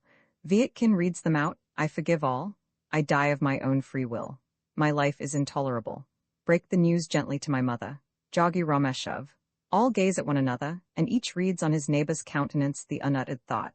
We are his murderers. Softly rocks the coffin covered with gold brocade and carried by 8 comrades. The entire corps of officers takes part in the procession. After the officers comes the 6th company. Captain Sleva frowns gloomily. Vietkin's kind face is disfigured by tears, but now in the street he makes an effort to compose himself. Elbov, oh, heart of gold, weeps incessantly without blushing for his emotion. Like deep, heavy sighs sound the hollow strains of the Dead March. There stand all the ladies of the regiment, including Shirochka. I kissed him, she thinks with despair in her heart. I loved him, I might have saved him. Too late, thinks Romeshov with a bitter smile. The officers accompanying their dead comrade to the grave softly converse with each other. Ah, thinks each of them to himself, how sorry I am for him, poor fellow. What an excellent comrade, what a handsome and capable officer. Yes, yes, that is true, but we did not appreciate him. Loud and touching sound the strains of the Dead March. It is Beethoven's immortal music, by a hero's bier. But Romeshov is lying in his coffin, cold and still, with an everlasting smile on his lips. On his chest rests a modest bouquet of violets, but no one knows from where they came. He has forgiven all, Shirochka, Sleva, Fedorovsky, Shalgovich, all, but they waste no tears. He is better off where he is now. He was too pure, too good for this world. This gloomy, silent monologue forced tears from Romeshov's eyes, but he did not wipe them away. It was so delicious to imagine himself a martyr, an innocent victim to the malignity of mankind. He had now reached the white beet field, the extensive surface of which had an almost oppressive influence on Romeshov. He climbed onto a little hillock just beside the ravine in which the railway ran. There he stood. This side of the ravine lay in deep shadow, but the opposite one was so powerfully illuminated that one might fancy it possible to distinguish every blade of grass. The ravine was very precipitous near the place where Romeshov was now standing, and at the bottom of it, the rails, wan bright by traffic, shone. Far away in the field on the other side of the railway, the white, pyramid-like tents could be seen in even rows. A little way down the slope of the ravine was a small platform. Romeshov glided down to it and sat on the grass. He felt nearly sick from hunger and weariness, and his legs shook from exhaustion. The great deserted field behind him, the air, clear and transparent in spite of the shades of night, the dew-soaked grass, all was sunk in a deep, insidious, luminous silence, the intensity of which was felt by Romeshov like a strong buzzing in his ear. Rarely indeed might be heard from a locomotive maneuvering at the railway station a shrill whistling which, in the solemn stillness of the night, brought with it something impetuous, impatient, and threatening. Romeshov laid himself on his back in the grass. The fleecy white clouds right above him stood motionless, but over them, the round moon glided rapidly on in the dark firmament which, cold and bare and boundless, riveted Romeshov's gaze. All the illimitable space between earth and heaven seemed to him fraught with eternal terror and eternal longing. There dwells God, thought Romeshov, and suddenly, with a naive outburst of sorrow, anger, and self-pity, he whispered passionately and bitterly, God, why hast thou turned thy countenance from me? What offense can I, a miserable worm, a grain of sand, have committed against thee? Thou art almighty, thou art good, thou seest and hearest everything. Why hast thou suffered injustice and malice so to triumph over me? But instantly afterwards he was filled with alarm at his blasphemous speech, and he went on to say in fervor and anguish, No, no, forgive and forget my sinful words. I know thou art as wise as thou art merciful, and I shall never murmur any more. Do with me what seems best in thy sight. I will always submit to thy will with gratitude and a meek heart. Simultaneously, with these pious words of penance and reformation, there stirred in the depth of his soul a secret calculating thought that his solemnly promised submission to our Lord's will would move the all-seeing God suddenly to work on his behalf, a miracle whereby all the bitter sorrows and trials of this day would appear only as a hideous dream. Where are you? Shrieked just then a locomotive down at the station with a short, angry, impatient whistle. Another engine at once answered, in a hollow, threatening tone, I am coming. From the moonlit crest of the ravine's opposite slope a soft rustle was heard. In order more easily to detect the cause, Romeshov raised his head from the ground. A gray, shapeless, scarcely human figure was sliding down to the bottom of the ravine. In spite of the bright moonlight, it was difficult to distinguish the nightwalker in the high grass, and only by the movements of his shadow was it possible for anyone to follow with the eye his course down the declivity. Now he was crossing the railway line. Judging from everything, guessed Rameshov, he is a soldier. Anyhow, it's a human being, but who can it be? A drunkard or a sleepwalker? The strange figure had already crossed the railway, stepped into the shade, and was climbing toilsomely up the slope on which Rameshov was. The latter now saw distinctly that the wanderer was a soldier, who, however, immediately afterwards disappeared from Rameshov's sight. 2 or 3 minutes elapsed before he again became visible. A round clipped head without a cap was slowly lifted in Rameshov's direction, who now recognized, without difficulty, the left-wing soldier in his own half-company, the unfortunate K.H. Lyubnikov. K.H. Lyubnikov went on his way bareheaded, and with his cap in his hand, looking fixedly before him. It was evident that he was laboring under the influence of a mysterious inward force. He passed so near Rameshov that the latter's cloak almost grazed his own. The moon's keen rays were reflected in the motionless pupils beneath the unnaturally wide-open eyelids. "K.H. Lyubnikov, is it you?" cried Rameshov. "Ah!" shouted the soldier, who stopped immediately and began to shake all over. Rameshov jumped up from the ground. He saw before him a disfigured face, as pale as a corpse's, with severed, bleeding lips, and one eye almost closed up by a tremendous bump turning blue.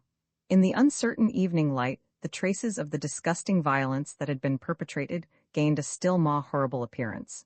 And as Rameshov gazed at K.H. Lyubnikov, his thoughts ran thus: "Behold the man who with me brought shame on the entire regiment today. We are both equally to be pitied." "Where were you going, my friend? What's the matter?" asked Rameshov in his tenderest tone, and without thinking, he put both his hands on the soldier's shoulders. K.H. Lyubnikov stared at him out of his uninjured eye with the wild look of one who had been frightened out of his wits, but he turned away at once. His bleeding lips, welded together, slowly opened with a soft, smacking sound, but all he could utter was a hoarse rattle. Rameshov suddenly experienced an intolerable feeling of sickness, and he thought he felt in his chest and abdomen certain symptoms which usually precede fainting. "Has someone beaten you, eh? Tell me. Come and sit down beside me." He pulled the soldier by the sleeve of his coat down to the ground. K.H. Lyubnikov obediently collapsed, like a dummy fallen in a heap, and sank noiselessly down on the damp grass beside Rameshov. "Where were you going?" asked the latter. K.H. Lyubnikov did not answer a word where he sat, in a very unnatural and uncomfortable position, with his legs straddling. Rameshov noticed that his head sank slowly, with scarcely perceptible little nods on his chest. Again Rameshov heard the same short, hoarse, rattling sound, and his whole soul was filled by an unspeakable pity. "Do I understand that you wanted to run away? Put on your cap and listen, K.H. Lyubnikov. At this moment I am not your officer or superior, but like yourself, only a lonely, unlucky, ruined creature. I can understand how hard and burdensome it is for you to live, therefore speak to me frankly, tell me all. Perhaps you meant to kill yourself?" He added in a hollow, whispering tone. A gurgling noise was again heard in the soldier's throat, but not a word passed his lips. At the same moment, Rameshov noticed that his companion in misfortune was shaking from head to foot as if from a chill, and he was himself now attacked by an unconquerable terror. This sleepless night passed in feverish excitement, this feeling of loneliness and desertion, the moon's unchangeable, oppressive, cold gleam, the ravine's black depth beneath his feet, the dumb, cruelly maltreated soldier at his side. All this seemed to him like a mad, insufferable dream, one of those dreams that are wont to herald the approach of death. But directly afterwards he was again seized by the same infinite pity for the unfortunate victim beside him, and it was clear to him at once how petty and insignificant was his own sorrow in comparison with K.H. Lyubnikov's cruel fate. With sincere tenderness, he threw his arm round the soldier's neck, drew him forcibly to him, and said, with the warmth that belongs to conviction, "K.H. Lyubnikov, you find life unsupportable, but my friend, believe me, even I am an exceedingly unhappy man. The whole world wherein I live is to me a puzzle. Everything is so savage, cruel, and senseless. However, one must be patient, one must learn to suffer." K.H. Lyubnikov's bowed head fell suddenly on Rameshov's knee, which he embraced with both arms, all his being shook with suppressed weeping. "I can't stand any more," he uttered at last. "I'll bear it no longer. "Oh my God, they beat me, they mock me," the sergeants shriek for schnapps and money. Whereas a poor devil like me to get money? And then they beat me again, me, who have suffered from childhood from an incurable pain, a severe rupture. Romeshov bent down over his head, which shook convulsively backwards and forwards against Romeshov's knee. He perceived the smell of the soldier's dirty, unhealthy body, and the rank stench of his cloak, which also served as a counterpane during the cold nights in his tent. An infinite sorrow for and disgust at himself, his profession, and the whole world harrowed the young officer's soul. With overflowing heart, he rested his forehead against Lyubnikov's burning head and stubbly hair, at the same time whispering scarcely audibly, "My brother?" Lyubnikov grasped Romeshov's hand, on which a few warm tears fell. Romeshov even felt two cold, clammy lips kissing his fingers, but he did not withdraw his hand, and he spoke simple, calming, touching words, just as when one talks to a weeping, injured child. Then he escorted Lyubnikov back to the camp, and then sent for Shapovalenko, the sergeant on duty that day in the 6th Company. The latter came out hurriedly, clad in an obviously imperfect costume, peered for a while with a pair of drowsy eyes, scratched himself both back and front with an earnestness that was probably more than justified. After several tremendous yawns, he became gradually awake to the situation. Romeshov ordered him to release Lyubnikov from any duties he might happen to have just then.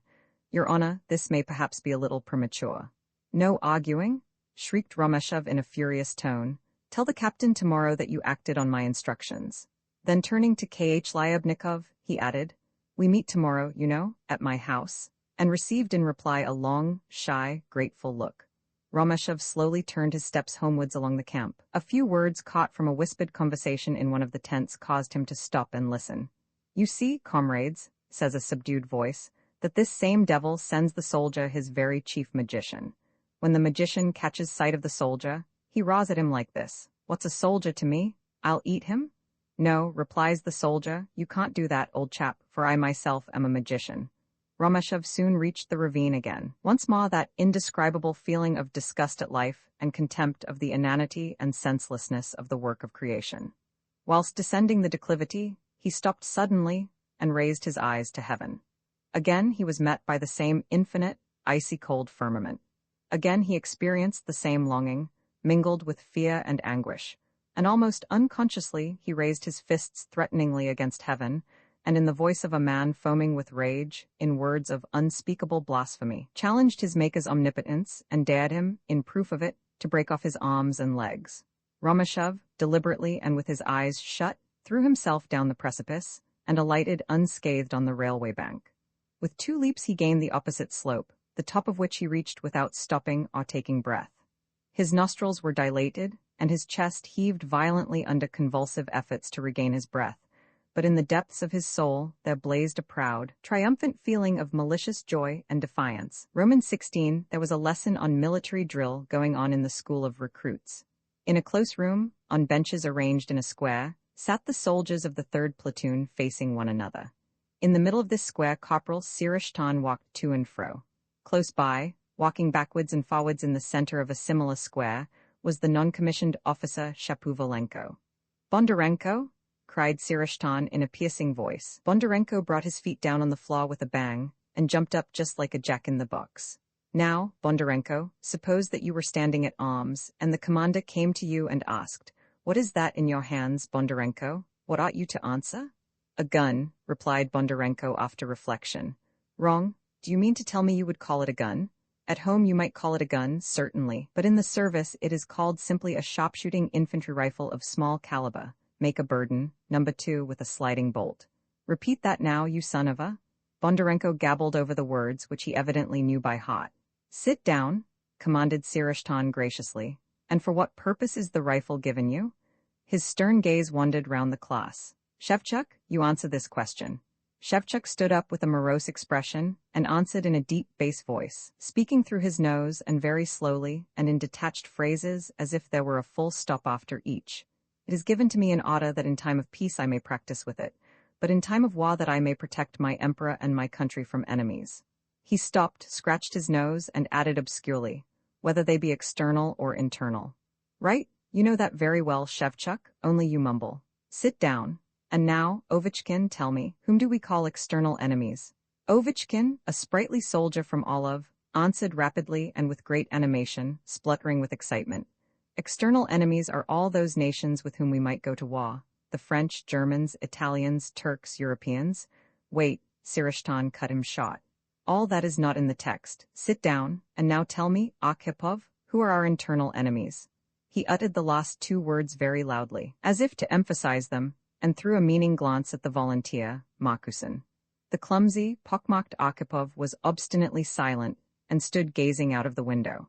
Outside the service, he was an active, intelligent, clever fellow, but in class he behaved like an imbecile.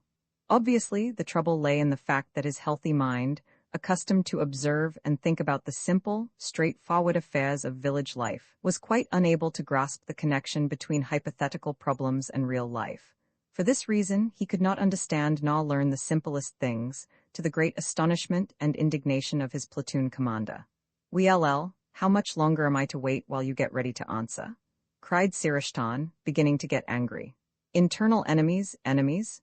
You don't know it?" cried Sirishtan in a threatening tone, and he would have fallen upon Arkhipov, but, glancing with a side glance at the officer, he contented himself with shaking his head and rolling his eyes terribly. "Well, listen. Internal enemies are those who resist the law, for example. Who shall we?" He glanced at Ovechkin's sharp eyes. "You tell us, Ovechkin." Ovechkin jumped up and cried joyfully, "Such as rebels, students, hostiles, Jews, and Poles." Shapovalenko was occupied with his platoon close by. Pacing up and down between the benches, he asked questions from the soldier's manual, which he held in his hand. "Soltuis, what is a sentry?" "Soltuis, a Lithuanian," cried, opening and shutting his eyes rapidly in the effort to think. "A sentry must be incorruptible." "Well, and what else?" "A sentry is a soldier placed at a certain post with a rifle in his hand." "Right, I see, Soltuis, that you are beginning to try. And why is he placed there, Pakhorukov?" "That he may neither sleep, nor doze, nor smoke, nor accept bribes, and the password, and that he may give the password to the officers who pass in and out." "Right, sit down." Shapovalenko had noticed some time ago the ironical smile on the face of the volunteer Fokin, and for this reason he cried with extra severity, "Now, volunteer, but is that the way to stand? When your chief asks a question you should stand as straight as a ramrod. What do you mean by the colors?" The volunteer Fokin, with a university badge on his breast, stood in front of the non-commissioned officer in a respectful attitude, but his young, gray eyes sparkled with laughter. "By the colors is meant the sacred standard of war under which—" "Wrong?" broke in Shapovalenko angrily, bringing the manual down hard on the palm of his hand. "No, that is quite right," replied Fokin calmly. "What? If your chief says it is wrong, it is wrong. Look in the book and see for yourself. I am your officer, and as such I must know better than you. A fine thing indeed. Perhaps you think that I want to enter a cadet school for instruction. What do you know about anything? What's a Sinta-endad? Sti-endad? There's no such word as star-anded. The sacred standard of war. Don't quarrel now, Shapovalenko, put in Rameshov. Get on with the lesson." "Very good, Your Honor," drawled Shapovalenko. "Only allow me to inform Your Honor that all these volunteers are far too clever." "That will do, that will do. Get on with the lesson." "Very good, Your Honor. K.H. Lyabnikov, who is the commander of this corps?" K.H. Lyabnikov stared with wild eyes at the non-com. All the sound which came from his open mouth was a croak which might have been made by a hoarse crow. "Answer?" cried Shapovalenko furiously. His what else?" Rameshov, who had just turned away, heard him mutter in a low voice. "You wait, won't I just give you a stroking down after the lesson?" But directly Rameshov turned back to him, he said loudly and kindly, "His Excellency, well, how does it go on, K.H. Lyabnikov?" "His infantry, Lieutenant," muttered K.H. Lyabnikov in a broken, terrified voice. Eh, cried Shapovalenko, grinding his teeth. "Whatever shall we do with you, K.H. Lyabnikov? I am really afraid to think what will become of you. You are just like a camel, except that you can't even make yourself heard. You don't make the slightest attempt to learn. Stand there until the end of the lesson, and after dinner come to me, and I'll take you alone. Grichenko, who is the commander of this corps? As it is today, so it will be tomorrow, and so on to the end of my life," thought Rameshov as he passed from platoon to platoon. "Shall I throw it all up? Shall I leave the service? I don't know what to do." After the instruction, the men were kept busy in the yard, which was arranged as a shooting range. While one party practiced shooting in a looking-glass, another learned to hit a target with a shot, and a third learned rifle shooting. Ensign Elbov's clear, animated tenor voice giving orders to the second platoon could be heard at a distance. Right turn, firing company 1-2. Compan Y? He dragged out the last syllable, paused, and then, abruptly, fire. There was a loud report, and Elbov, in his joyful, inspiring voice, cried again. Present? Sleva went from platoon to platoon, stooping and walking slowly, finding fault and making cross remarks. Is that the way to hold a rifle? Anyone would think you were a deacon holding a candle. What are you keeping your mouth open for, Kothashev? Do you want some porridge? Sergeant Major, put Kothashev under arms for an hour after drill. How do you fold up a cloak, Vedniev? Look at it, you lazy fellow. After the shooting practice, the men piled their rifles and threw themselves down beside them on the young spring grass, already trampled on by the soldiers' boots. It was a warm, clear day. The air smelled of the leaves of young poplar trees, of which there were 2 rows planted round the causeway. Vietkin again approached Romashev. Dreaming again, Yuri Alexeyevich, he said. What is the use of it? As soon as the drill is over, we will go to the club, and after a drink or 2 you will be all right. I am bored, my dear Pavel Pavlik, said Romashev wearily. It is not very cheerful, I admit, said Vietkin. But how can it be helped? The men must be taught their business, or what would happen if war suddenly broke out? What is war after all? Said Romashev sadly, and why? Perhaps it is nothing more than a mistake made by all, a universal error, a madness. Do you mean to tell me that it is natural to kill? Oh, the devil take your philosophy. If the Germans were to attack us suddenly, who would defend Russia? I know nothing about it, so I can't talk about it, said Romashev shortly. I know nothing, and yet take? For my part, said Vietkin, I think that if those are your ideas about war, it would be better for you to be out of the service. We are not supposed to think in our profession. The only question is, what could we do if we were not in the service? What use should we be anywhere when we know nothing but left? Right? We can die, of course, that is true. And die we should as soon as we began to be in want, for food is not provided gratis, you know. And so, Mr. Philosopher, come to the club with me after drill. Very well, agreed Romashev indifferently. If you ask me, I should say that it's a hog's life that we are leading, but as you say, if one thinks so, it is better to leave the service altogether. While they talked, they walked up and down, and at length halted close to the 4th platoon. The soldiers were sitting or lying around their piled arms. Some of them were eating bread, for soldiers eat bread all day long, and under all circumstances, at reviews, at halting places in the maneuvers, in church before confession, and even before physical punishment. Romashev heard a quietly provocative voice say, K.H. Lyabnikov? I say, K.H. Lyabnikov? Yes, said K.H. Lyabnikov gruffly through his nose. What do you do at home? Work, answered the other sleepily. What kind of work, you blockhead? All kinds, plowing, cattle driving. Romashev glanced at the gray, pitiful face of K.H. Lyabnikov and again was seized by an uneasy pain at his heart. Rifle practice? Cried Sleva from the center. Officers to their places. They unpiled their arms and took their places with much bustle. Close up? Commanded Sleva. Stand at ease. And then, coming nearer to the company, he shouted, Manual exercise, count aloud. On guard. 1, cried the soldiers and held their guns aloft. Sleva went amongst them in a leisurely manner, making abrupt remarks. Bayonets higher. Hold the butt end to you. Then he again took up his position in front of the company and gave the order. 2, 2, cried the soldiers, and once more Sleva went amongst them to see if they were doing the exercises correctly. After the manual exercise by division they had exercised by company, then turnings, form fours, fixing and unfixing bayonets, and other forms. Romashev performed like an automaton all that was required of him, but all the time the words so carelessly uttered by Vietkin were running through his mind. If I thought that, I would not stay in the service. And all the arts of war, the skillful evolutions, the cleverness of the rifle exercise, and all those tactics and fortifications on which he had wasted 9 of the best years of his life, which would fill the rest of his life, and which not so very long ago had seemed to him important and so full of wisdom. All had suddenly become deadly dull, unnatural, inventions without value, a universal self-deceit resembling an absurd dream. When the drill was finished, he and Vietkin went to the club and drank a lot of vodka together.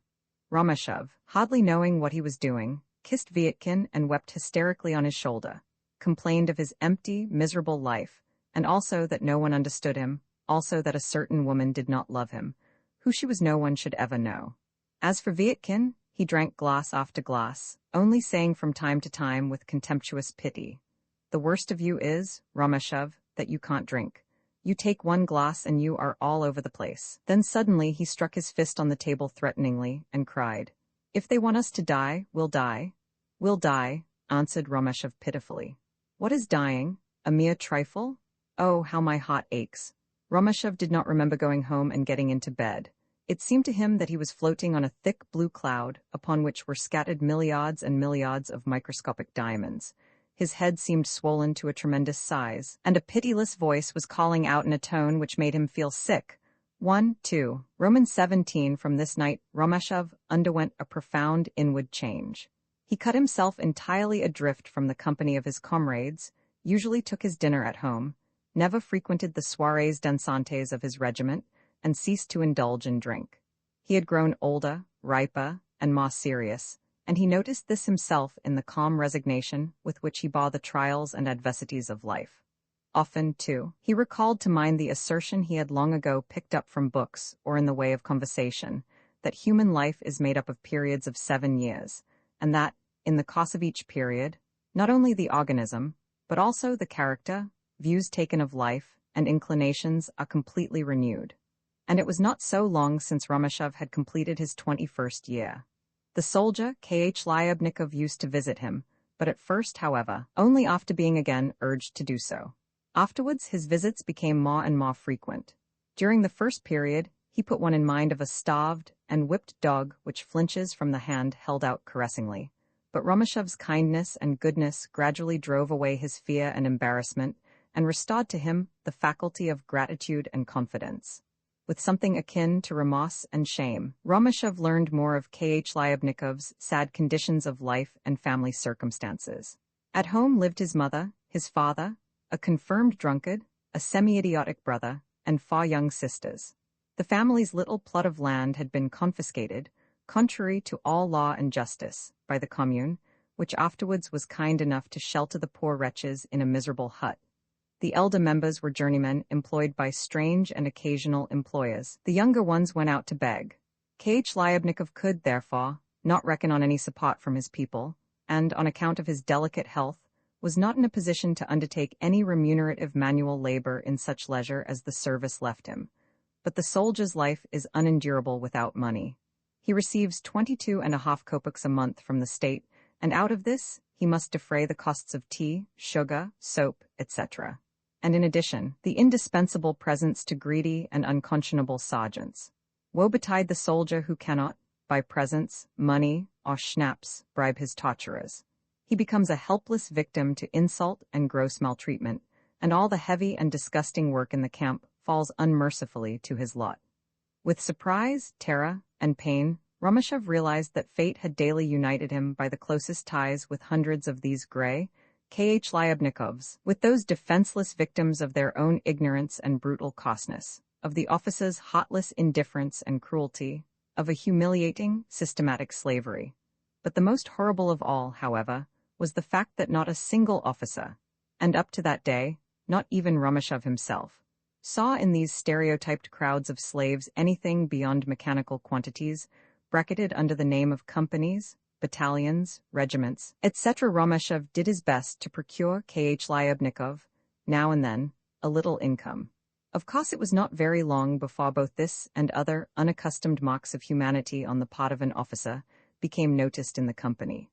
Romeshov noticed very frequently how the noncoms in his presence acted towards K.H. Lyubnikov with comical, exaggerated politeness in manner and tone. That even Captain Sliva had got scent of Romeshov's changed attitude as regards the treatment of soldiers was palpable enough, and more than once, from remarks made by him, "D-damned liberals, come here to ruin the people, ought to be thrashed, flayed alive, every man jack of 'em."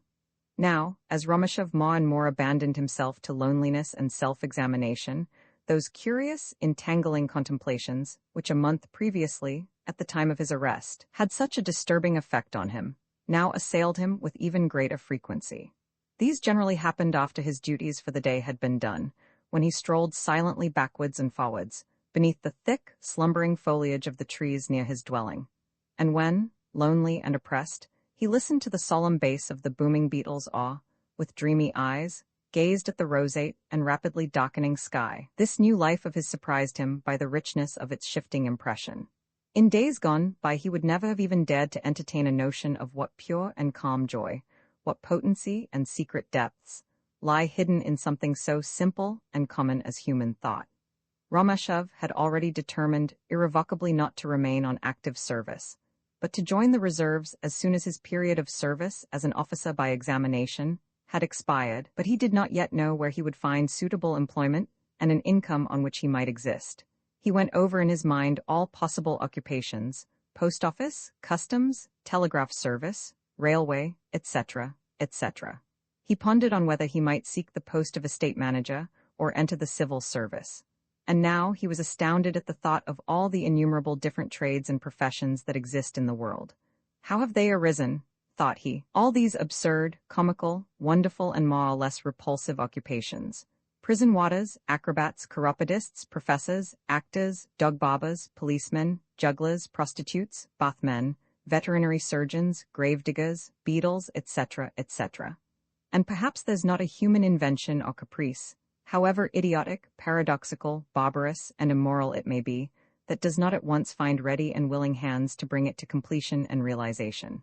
So, too, in meditating more profoundly, it struck him what a countless number of intelligent means of bread-winning there are, which are all based on mistrust of the honor and morality of mankind, supervisors and officials of all sorts, controllers, inspectors, policemen, custom-house officers, bookkeepers, revising officers, etc., whose existence has, without exception, found justification in man's weakness for all lack of resistance against crime and corruption. He also called to mind priests, schoolmasters, lawyers, and judges, in short, all those persons who, according to the nature of their work, are in continual and intimate contact with other men's ideas, strivings, sorrows, and sufferings.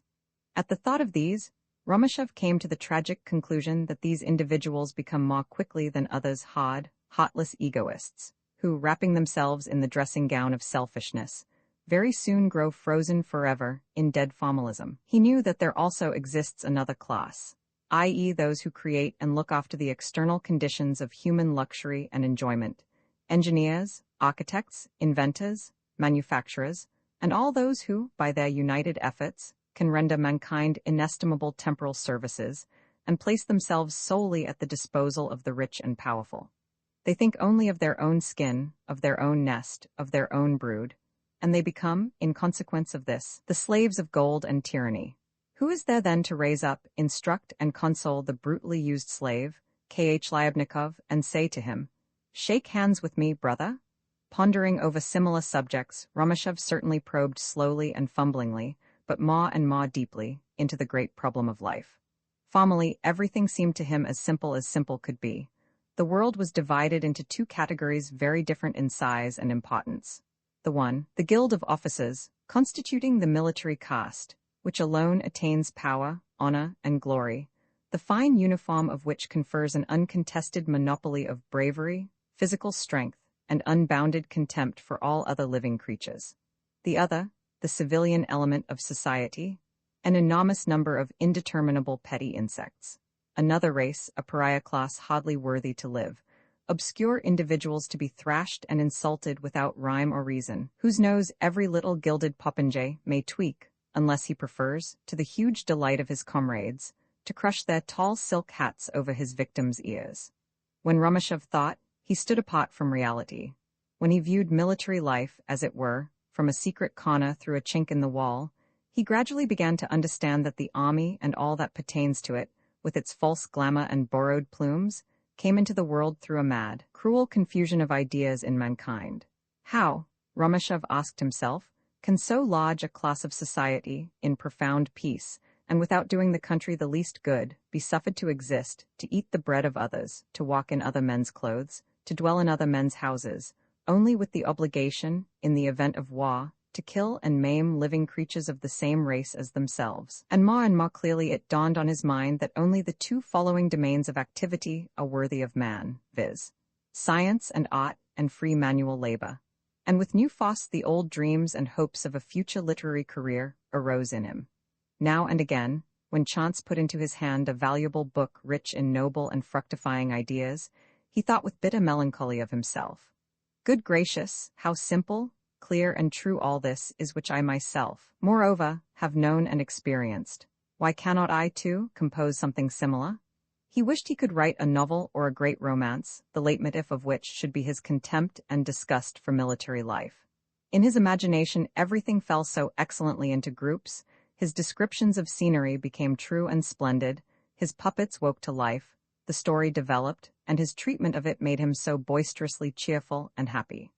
But when he sat down to write, everything suddenly became so pale and feeble, so childish, so artificial and stereotyped.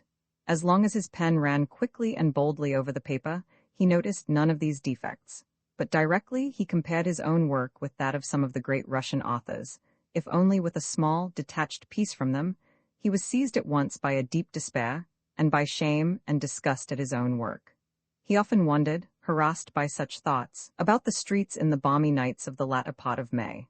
Without noticing it himself, he invariably selected for these promenades the same way, i.e. from the Jewish cemetery to the Great Dam, and thence to the high railway bank.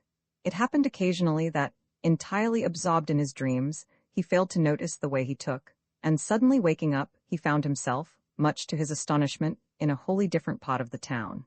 Every night he passed by Shirochka's window. With stealthy steps, bated breath, and beating heart, he prowled along the opposite side of the street. He felt like a thief who, in shame and anguish, tries hard to leave the scene of his crime as unobserved as possible.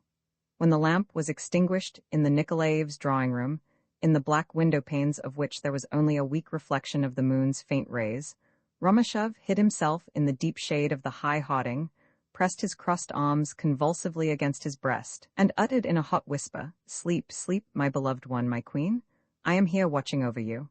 In such moments he felt tears in his eyes, but in his soul stirred, besides love, tenderness and self-sacrificing affection, and also the human animal's blind jealousy and lust. One evening Nikolaev was invited to a whist party at the commander's. Romashov was aware of this. When, as usual of a night, he passed Nikolaev's dwelling, he smelt, from the little flower bed behind the hoarding, the fragrant, disturbing perfume of daffodils. He jumped over the hedge, soiled his hands with the sticky mold of the bed, and plucked a whole armful of soft, moist, pale flowers. The window of Shirochka's bedroom was open. It was dark within, and not a sound could be heard from it. With a boldness that astonished himself, Romashov approached the wall and threw the flowers into the room. Still the same mysterious silence. He stood quite still for 3 minutes, listening and waiting. His heartbeats, so it seemed to him, echoed along the whole of the long, dead-silent street, but no answer. Not the faintest sound reached the listener's ears. With bent back and blushing for shame, he stole away on tiptoe. The next day he received the following curt and angry letter from Shirochka: "Never dare to repeat what you did yesterday." Caughting in the Romeo and Juliet style is always absurd, particularly in this little hole of a place. In the daytime, Romashov tried to obtain a distant glimpse of Shirochka in the street, but he never succeeded. He often thought he recognized the mistress of his heart in some lady walking along. With beating heart and thrills of bliss, he hurried nearer, but every time this turned out a bitter disappointment, and when he found out his mistake, he felt in his soul an abandonment and deadly void that caused him pain. Roman 18 One day, towards the end of May, a young soldier belonging to Captain Osadch's company hanged himself. Curiously enough, this suicide happened on the same date as a similar dreadful event in the previous year, and that, too, in Osadch's company. About this time, drinking bouts were arranged in the regiment.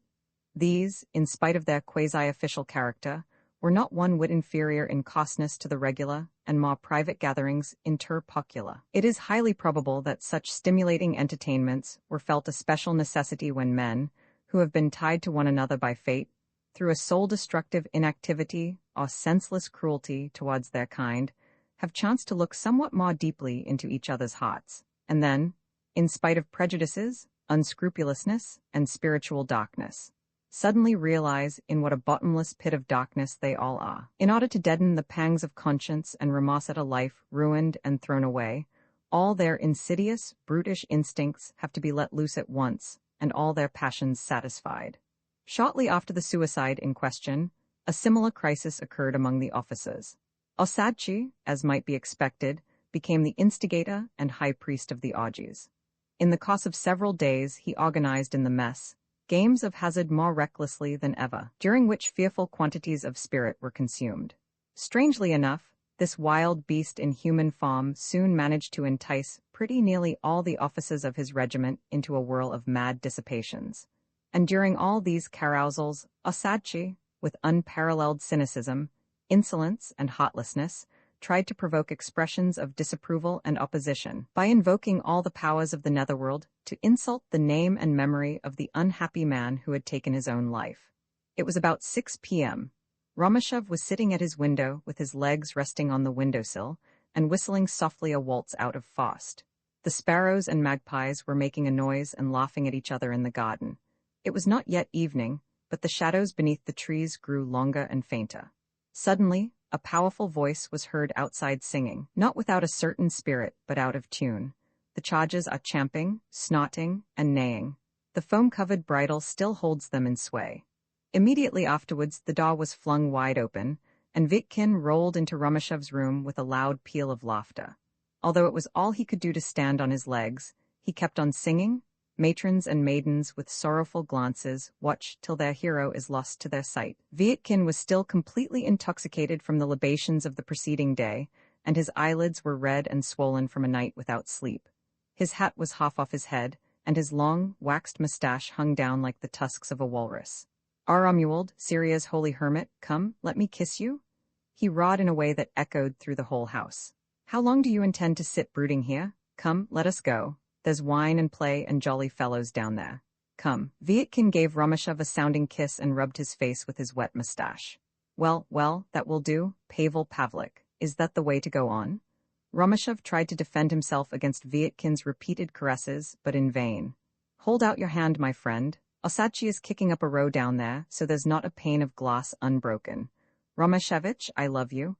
Come here and let me give you a real Russian kiss, right on the mouth.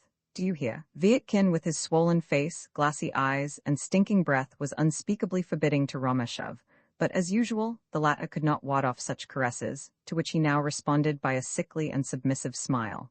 "Wait and you shall hear why I came," shrieked Vitkin, hiccuping and stumbling about the room. "Something important, you may well believe. Bobtinsky was cleaned out by me to his last kopeck. Then he wanted, of course, to give an IOU. Much obliged, dear boy, but that cock won't fight. But perhaps you have something left to pledge." Then he drew out his revolver. "Here it is, by the way."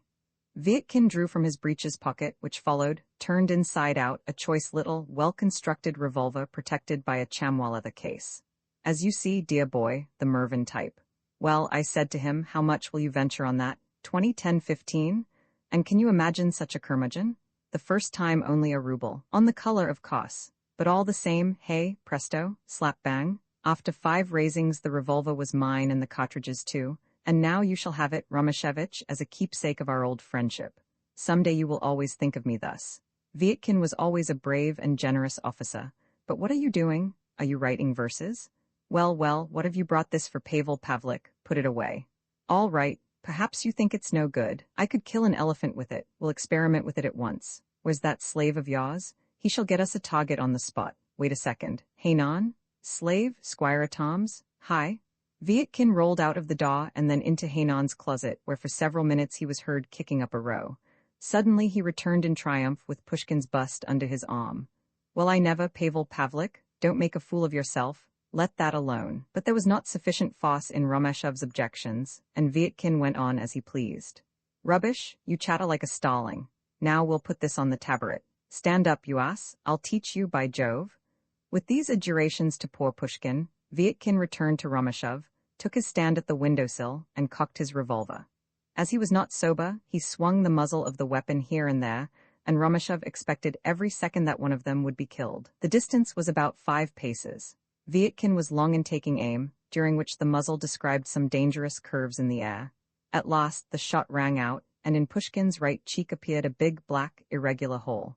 Romashov was for some moments deafened by the report. "Well aimed?" shrieked Vitkin, rejoicing. "Here's your revolver, and don't forget my friendship. Hurry on now with your uniform jacket and come with us to the mess. Long live the glorious Russian army." "Pavel Pavlik, I really cannot today," protested Romashov weakly. He could not defend himself.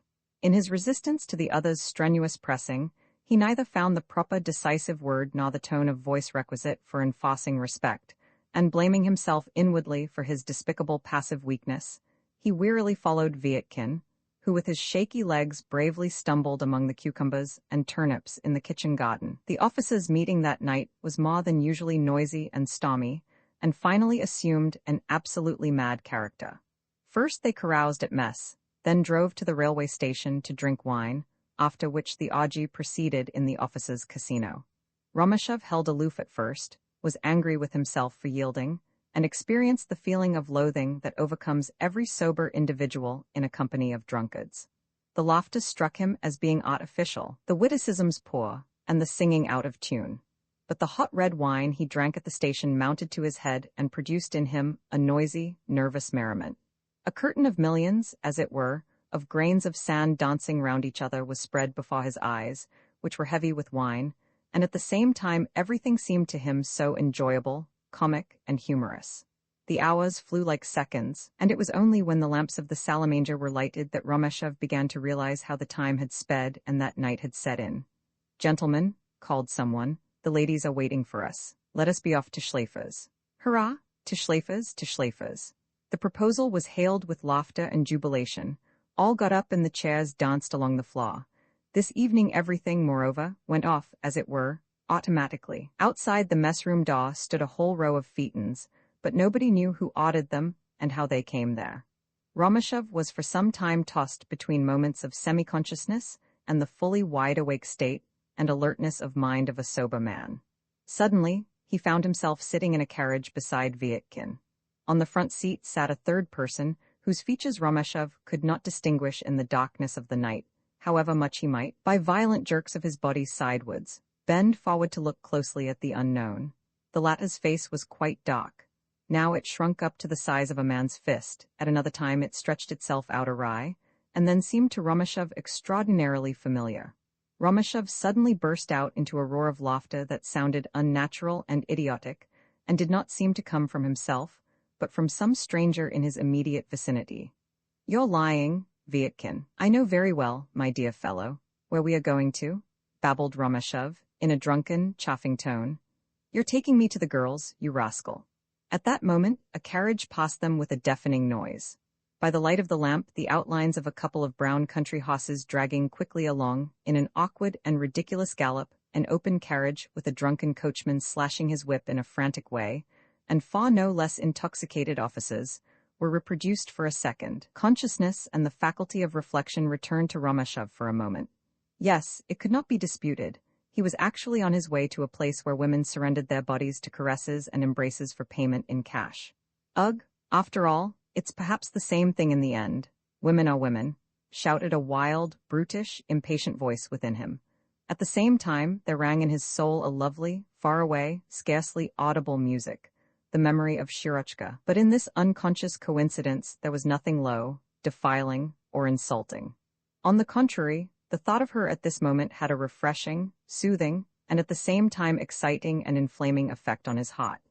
In a short time he would then find himself in close contact with that curious, mysterious, and much vaunted species of women that he had never gazed on before.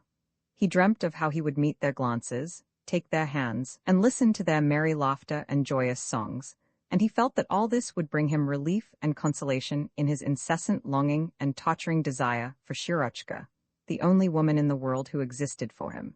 In all these dreams, however, there was not a trace of degraded, sensual lust. As a dead-tired bird on the wing rushes, in the cold and darkness of an autumn night, blindly against the irresistibly attractive flood of light from the lighthouse, so, too, his soul, tortured by a cruel and capricious woman, was drawn into this sphere of undisguised, sensual tenderness and careless, boisterous merriment. Suddenly, the horses made a sharp swerve to the right, and at once the noise of the carriage and the squeaking of the wheel tires ceased. The carriage rocked here and there in the shallow cavities of the deep, sandy road. Romashov opened his eyes. Far beneath him, and on a wide stretch of land, a multitude of small lights, all lamps here and there, cast their faint, uncertain glimmer. Now they disappeared behind invisible trees and houses. Now they bobbed up before his eyes, and it looked as if a huge, fantastic, disordered crowd of people, or a procession with torches and lanterns, was moving forward down the road. an acrid smell of wormwood. A big dock branch slowly waved up and down over the heads of the parties who were being driven along, and at the same time, they found themselves suddenly environed by a new atmosphere, cold, raw, and moist as if it had arisen from a vault. "Where are we?" asked Rameshov. "At Savely," shrieked in reply the dark figure sitting on the box seat in whom Rameshov now recognized Lieutenant Epifanov. "We're at Schleifer's, you know. Haven't you ever been here before?" "Go to hell," grumbled Rameshov. Epifanov kept on laughing. "Hark you, Yuri Alexeyevich, shall we tell the little darlings in a whisper what an innocent you are? Later on, you'll put all our noses out of joint." Again Rameshov felt, half unconsciously, that he had sunk back into impenetrable darkness, until he, as suddenly, found himself standing in a large room with parquetted floor and Vienna chairs along the walls. Over the entrance to the room, and over 3 other doors leading to small, dark chambers, lay hangings of red and yellow flowered cotton. Curtains of the same stuff and color flickered in the draught from the windows, opened on a gloomy backyard. Lamps were burning on the walls, but the great room was filled with smoke and the smell of meat from the adjacent kitchen, and the fumes were only dispersed occasionally by the balmy spring air entering through the window and by the fresh scent of the white acacias that bloomed outside the house. About 10 officers took part in this excursion. All seemed bent on solving the delicate problem of contriving to shriek, laugh, and bawl at the same time. Rameshov strolled about the room with a feeling of naive, unreflecting enjoyment, and with a certain astonishment and delight, gradually recognized all his boon companions: Bekagamilov, Elbov, Vietkin, Epifanov, Achakovsky, Olasara, etc. Even Staff Captain Lyaschenko was discovered there. He sat huddled up in a window with his usual, eternal, resigned Welchmer's grin. On a table stood a respectable row of bottles containing ale and a dark, thick, syrupy cherry cordial. No one knew who had ordered all these bottles. They were thought, like so much else that night, to have come of their own accord. Rameshov drank, proposed healths, and embraced everyone he met, and began to feel sticky and messy about his lips and fingers. There were 5 or 6 women in the room. One of them, a girl of 14 dressed as a page, with rose-colored stockings, sat on Bekagamilov's knee and played with his epaulettes. Another, a big, coarse blonde in a red silk basquine and dark skirt, and with powdered face and broad, black, painted eyebrows, went straight up to Rameshov. "Gracious, my good sir, why do you look so miserable? Come with me into that room," she added in a whisper. She threw herself carelessly on a table and there sat with one leg over the other. Rameshov noticed how the strong outlines of her well-formed knee were shown off by the thin skirt. A shudder thrilled him, and his hands trembled. "What's your name?" "Mine, Malvina." She turned away with an air of indifference and began swinging her legs. "Order me a cigarette." 2 Jewish musicians came on the scene, one with a violin, the other with a tambourine. Soon a vulgar, hackneyed, screeching polka tune was heard in the room, whereupon Olasara and Achakovsky at once began to dance the cancan. They hopped round the room first on one leg, then on the other, snapped their fingers, wagged their hips, and bent backwards and forwards with vulgar, cynical gestures. This unattractive ballet was suddenly interrupted by Bekagamilov, who jumped off the table, shrieking in his sharp, penetrating voice, "To hell with the stara! Out with the ragtag and bobtail!" Down by the door stood 2 young exquisites, both of whom had many acquaintances among officers, and had even been guests at the regimental soirees. One of them was a treasury official, the other a landed proprietor and brother of the police magistrate of the town. They both belonged to the so-called cream of society. The treasury official turned white, but forced a smile, and answered in an affable tone, "Excuse me, gentlemen, but can't we join? We are old acquaintances, you know. My name is Dubisky. We should not interfere with you at all. Possibly in making love, but not when the fight begins," added the magistrate's brother, who tried to adopt a good-humored tone. "Out of this?" screamed Bekagamilov. "March to the door. Gentlemen, by all means, put the starar out," sneered Achakovsky. A horrible confusion arose in the room. Tables and chairs were thrown over. The men shrieked, laughed, and stamped with all their might. The flames of the lamps rose like fiery tongues on high.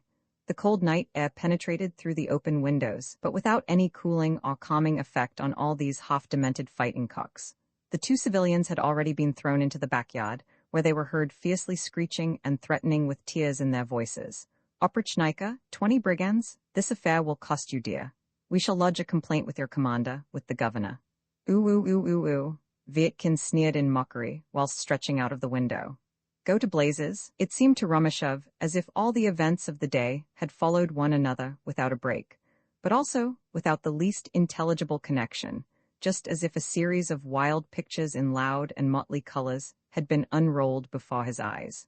Again were heard the scraping of the violin and the tambourine's blustering noise. One of the partners had now gone so far as to pirouette on the floor with nothing but his shirt on. A pretty, slender woman, who had up to then escaped Romashov's notice, with disheveled hair over her bare neck, and sharp, prominent shoulder blades, wound her arms round poor Lyaschenko's neck, and sang in his ear in her shrill soprano, and in unison with the violin's awful melody. When consumption sets its mark, and you're lying pale and stark, and doctors are seen fumbling round your couch. Bobtinska slung a glass of ale between the curtains of one of the little, dark cabinets, whence very soon proceeded an angry but sleepy, thick voice. "Aren't you ashamed, sir? Who dares, such a low swine? I say, how long have you been here?" asked Romashov of the lady in the red basquine, whilst, as it were, in an absent-minded way, he rested his hand on her strong, warm knee. She made some answer, but he did not hear it. A fresh scene of savagery had absorbed all his attention. Sub-Lieutenant Elbov was driving before him one of the musicians, and banging him on the head all the time with the tambourine. The poor Jew, terrified out of his wits, ran from corner to corner, screaming and babbling his unintelligible jargon, with wholly ineffectual attempts to catch his long, fluttering coat-tails, and incessantly glancing behind him from the corners of his eyes at his unmerciful persecutor. Everybody was laughing. Achakovsky fell flat on the floor, and wriggled with tears in his eyes and in alarming convulsions of laughter. Directly afterwards, the other Jew's piercing yells were audible. Another of the company had snatched the violin and thrown it down with fearful violence. With a crashing sound that harmonized, in an almost touching way, with the musician's desperate cries for help, the instrument broke into 1,000 fragments. What followed this Romashov never perceived, inasmuch as, for several minutes, he was in a sort of dark nirvana. When he had somewhat regained the use of his reason, he saw, as though in a fever dream, that all in the room were running round each other with wild shrieks and gestures of despair. For an instant the whole swarm gathered round Bikagamilov, only in the next instant to be scattered like chaff in all directions. The majority sought safety in the little, dark cabinets. "Out of it? I won't stand a single one," shrieked Bikagamilov in berserk of fury. He ground his teeth, stamped on the floor, and struck about him with his clenched fists. His face was crimson. The veins in his forehead from the roots of his hair to his nose stood like strained ropes. His head was lowered like a bull's, and his unnaturally prominent eyes with their bloodshot whites were terrifying. He was unable to utter any human sounds, but groaned, like a wild beast, in a vibrating voice. "Ah." Suddenly, whilst bending the upper part of his body to the left with the suppleness of a panther, he drew his saber, as quick as lightning, from its sheath. The broad, sharp blade described, with a whistling sound, several rapid circles over his head. In frantic terror, every living creature fled helter-skelter from the room through doors and windows, the women screaming hysterically, the men trampling down all that lay in their way. Romashov was carried by the current irresistibly towards the door, where an officer rushing past caused him, by the sharp facet of his uniform button, a long, bleeding scratch on his face. The next moment all stood whooping and yelling in the yard, except Romashov, who alone remained by the door of the room. He felt his heart beating with increased force and quickness, but the murderous, unbridled scene filled him not only with terror, but also with an intoxicating feeling of savage, exulting defiance. "I will have blood," screamed Bikagamilov, with gnashing teeth. The sight of the terror he inspired deprived him of the last remains of understanding and reflection. With frantic strength and rage he smashed, with a few strokes, all the furniture nearest to him, and after that, hurled his saber with such force at a large mirror that the glass splinters hailed on all sides. With another blow he laid waste the table, which was crowded with a number of bottles and glasses, the fragments and contents of which were thrown all over the floor. But just at that moment cried a piercing voice of indescribable fury and boldness, "Fool, cad!" This insult was hurled by the same bareheaded woman with naked arms as had just embraced Lyaschenko. This was the first time that Romashov had noticed her. She was standing in a recess behind the stove, leaning forward with clenched hands tightly pressed against her hips, and pouring out an uninterrupted flow of Billingsgate with a rapidity and readiness which the vilest market woman might have envied. "Fool, cad, scum! I'm not afraid of you? Fool, fool, fool. Bikagamalev lowered his saber, and seemed, for a moment, to lose all power over himself. Romashev saw how his face grew whiter and whiter, how his eyebrows puckered, and how the yellow pupils first darkened and then hurled a blinding flash of diabolical hatred and rage which no longer knew bounds. His knees gave way, and his head fell on his chest. At that moment, Bikagamalev was no longer a human being. He was transformed into a bloodthirsty wild beast straining every nerve for the fatal leap. Silence? It sounded as if he had spat out the word. Speak he could not. Scoundrel, brute, beast, I shall not be silent, shrieked the fury in the stove corner, her body trembling all over at every word she hurled. Romashev felt himself getting whiter and whiter every moment. He felt a sensation of void in his brain, a sensation of release from every oppressive act of thought or reflection. A curious mixture of joy and terror arose in his soul, just as the bubbles of sparkling wine ascend to the edge of a goblet. He saw Bikagamalev, whilst continually following the woman with his eyes, slowly raise his saber above his head. An irresistible flow of frantic jubilation, fear, inconsiderate boldness, carried Romashev away. He rushed forward so rapidly that he did not even hear Bikagamalev hiss his last question, "Will you be silent?" For the last time, Romashev, with a force he never thought he was capable of, gripped Agamalev's wrist. During the course of a few seconds, and at a distance of a couple of inches between their faces, the two officers eyed one another without moving, stiff as if carved out of stone. Romashev heard his comrade's quick, panting breath. He saw his eyes glitter with hate and a thirst for revenge, and his lips foam with the spasmodic movements of his lower jaw. But he felt that the fire of wrath would, in a few minutes, be extinguished in this man who had never yet sought, of his own accord, to curb his passions. But to Romashev this feeling of proud triumph in a game of life and death, from which he now knew he should come out the victor, was almost intolerable. He knew that all those who were anxiously watching this scene from outside also realized in what deadly danger he stood. Out in the yard and by the open windows there brooded such a hush and quiet that, all of a sudden, a nightingale a few paces off began to trill her joyous lay. "Let me go," came at last like a hoarse whisper from Bikagamaalev's bitten lips. "Beak, you must never strike a woman," replied Romashev calmly. "You would blush for it as long as you lived." The last sparks of rage and madness now died out in Agamalev's eyes. Romashev drew a deep breath as if from a long swoon. His heart beat irregularly and quick, and his head was again heavy and feverishly hot. "Let me go," shrieked Bikagamalev once more in a fierce tone, and tried to release himself. Romashev felt he would no longer be able to keep his hold of him, but he had no further dread of his wrath. He said in a caressing, brotherly tone, as he laid his hand on his comrade's shoulder, "Forgive me, Beak, but I know that a day will come when you will thank me for this." Bikagamalev with a loud snap stuck his saber into its sheath. "All right, confound you," he screamed in an angry tone, in which, however, there was a note of shame and confusion. "We'll settle this matter afterwards, but what right have you?" The valiant crowd in the yard now understood that all danger was over for the present. With loud, but not quite natural, peals of laughter, the lot now rushed into the room. But he now seemed extinguished, his strength exhausted, and there was something apathetic and ironically contemptuous about him.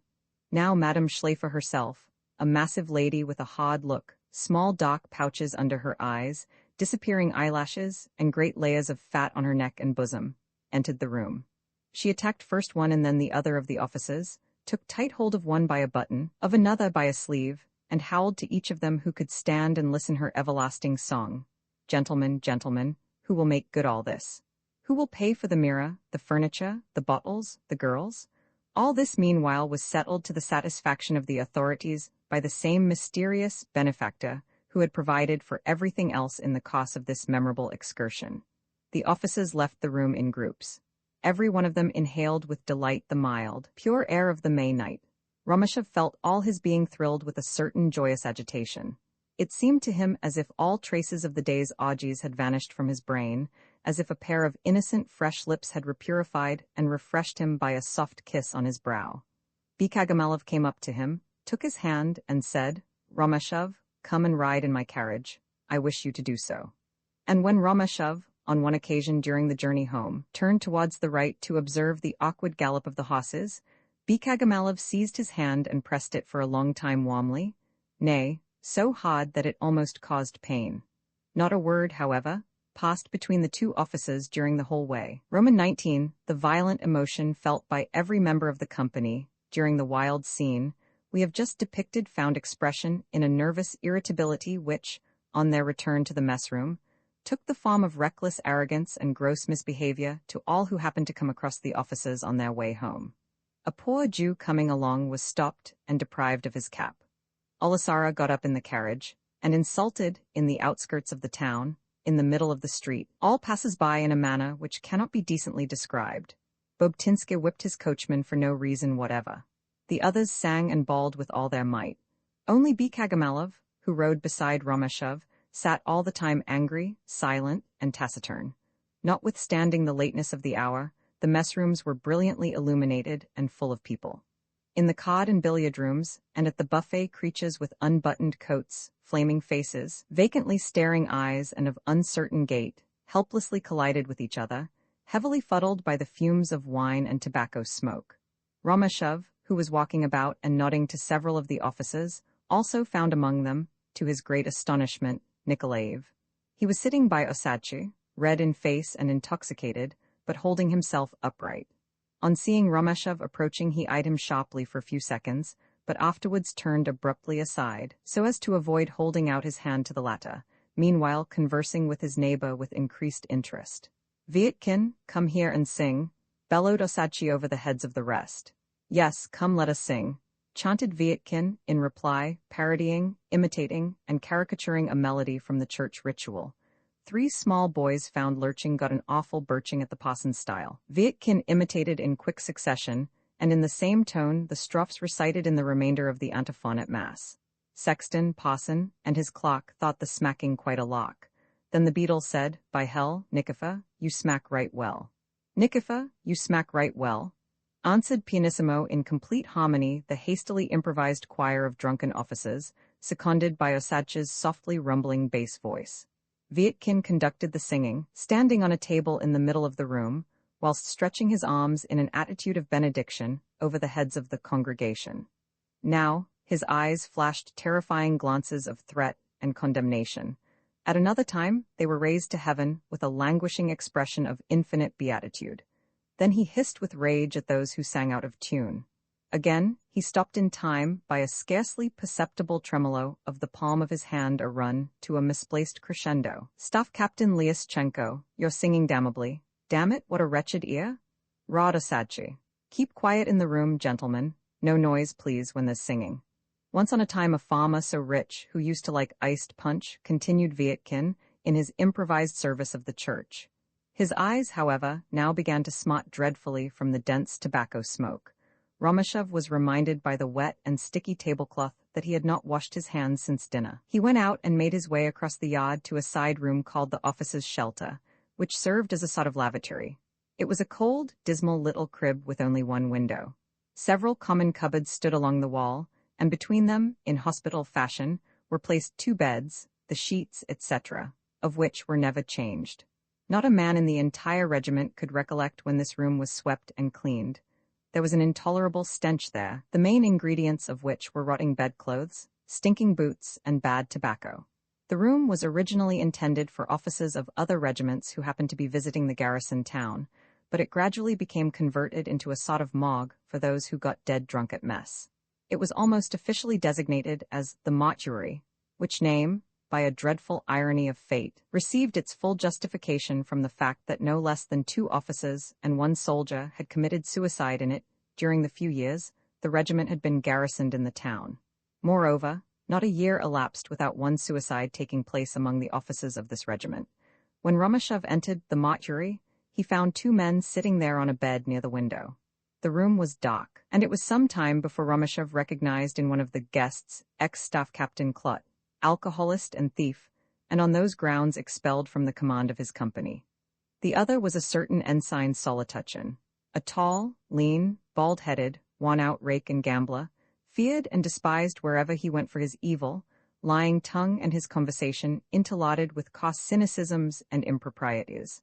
A veritable type of the ensigns of the storybooks. Between these 2 worthy birds of a feather might be seen on the table the dim outline of a schnapps bottle, an empty plate, and 2 full glasses.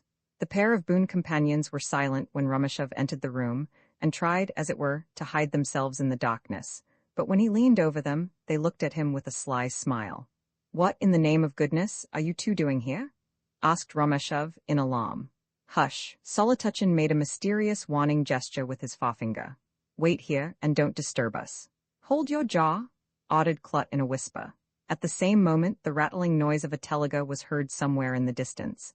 Then the two strangers raised their glasses, clicked them together, and drained the contents. "But answer me, what is the meaning of it all?" repeated Rumashov in the same anxious tone. "My little greenhorn," replied Klut in a significant whisper. "If you must know, it's only our usual little morning repast. But now I hear the telega, ensign," Klut went on to say as he turned to Solotochin. "It's time then to finish our drink and be off. What do you think of the moonlight? Will it suit?" "My glass is empty already," replied Solotochin, glancing out of the window at the moon's slender, pointed sickle that stood drowsy and sleepy in the sky and hung down over the little slumbering town. "But let's just wait a wee bit. SSH? I thought I heard a dog barking." And again they bent towards one another to resume their mysterious conversation, carried on in a low voice. The spluttering tone and evident lack of coherence witnessed clearly enough that the schnapps had begun to take effect. From the salamander hard by came now, and then, the melancholy, hollow tones of Vietkins and Osadch's improvised Mass for the Dead, which had a weird and threatening ring about it in the silent night. Rumashov seized his head with both hands. "I beseech you, gentlemen, to stop this. I can't stand it any longer." "Go to the devil?" roared Solotochin. "No, stop, dear boy, wither away. But by all that's unholy, you shall first drink a glass with two fine fellows. Catch tight hold of him, captain, I'll shut the door." With a yell of laughter, the two scoundrels jumped up to seize Rumashov, but the latter's self-command was exhausted. The whole hideous situation, this disgusting drinking bout in the weird, dark room with its insufferable, stifling atmosphere, this mysterious midnight meeting between two individuals who were a danger to society, the vulgar bellowing of the drunken officers, and their blasphemous parody of the Russian Mass, all this filled him with frantic terror and nausea. With a piercing shriek, he thrust Solotochin from him, and, trembling in every limb, rushed deliberately from the mortuary. Common sense now urged him to go home, but a strange, unfathomable inward force again drove him, against his will, to the mess room. There some of the wine-soaked company were asleep on the windowsills and chairs. A stifling heat prevailed, and, in spite of the wide-open windows, the drowsily burning lights and lamps were never reached by a quickening draught of air. The poor, dead-tired soldiers who attended to the waiting could scarcely stand on their legs, and every moment stifled a yawn, but as yet none of the champion boozers had entertained a thought of breaking up. Vietkin had again taken his place on a table, and was singing in his high, cursive tenor voice, swift as the ocean's roaring billows, vanishes life in eternity.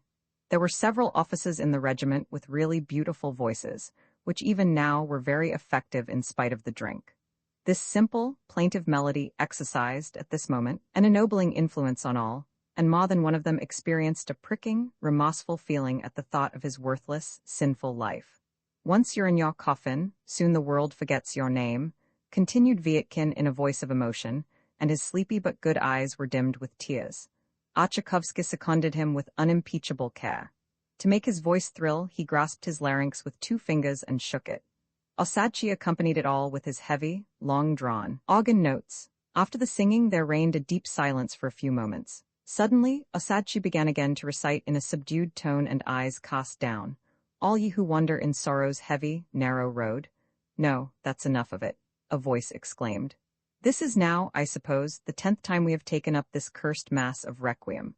But the rest had already intoned the solemn melody that divides the recitative of the antiphon, and once more, in the reeking and dirty room, resounded the requiem over St. John of Damascus in clear, full-voiced strains that express in so masterly a way the inconsolable sorrow for death's inexorable cruelty. "All ye who believe in me enter into the joy of my Father." Tchaikovsky, who was as familiar with the ritual as the most experienced choir singer, at once repeated the following answer in accordance with the text: "With our whole soul we all praise," etc., and so the whole antiphon was chanted. But when Osadchi's turn came to take up the recitation for the last time, he lowered his head like an infuriated bull, the veins in his neck swelled, and as he directed his melancholy, cruel and threatening glances towards those present, he declaimed in a half-singing tone, and in a voice that resembled the roar of distant thunder. Give, O Lord, thy departed slave, Nicaphor, a blessed departure hence and eternal rest. In the midst of this lofty and pious invocation he stopped short, and to the horror of the bystanders, uttered 2 words of the most blasphemous, cynical, and disgusting import. Romashov jumped up and thumped his fist like a madman on the table. "Be silent, I forbid this," he roared in a voice trembling with anger and pain. "What are you laughing at, Captain Aleksandr? You ought to be ashamed. Your eyes are mocking, but I see and know that remorse, terror, and the tortures of hell are raging in your heart." A hideous silence on the part of all followed this outbreak of temper. Then a voice from the crowd was heard to exclaim, "Is he drunk?" These 3 words relaxed all the terrible tension of the situation, but at the same moment let loose afresh, just as a few hours previously in Schläfer's den of infamy, all the evil spirits of Augie. There was shrieking, hooting, stamping, jumping, and dancing. The whole room was turned in a trice into an indescribable, savage, motley chaos. Vietkin, who jumped onto a table, hit his head against the big hanging lamp, which then swayed in awful zigzag curves, producing for some time a fantastic series of dissolving views on the ceiling and walls, on which drunken, frantic human beings were depicted as marvelous, gigantic shapes, or as huddled, dwarfish figures resembling embryos. The debauch seemed at last to reach its height. All these wretched creatures were possessed, as it were, by a savage, exultant, ruthless fiend who, mocking at all the laws of sense and decency, forced his victims, by blasphemies, oaths, and all kinds of shamelessness, to abdicate the lost shreds of their human dignity.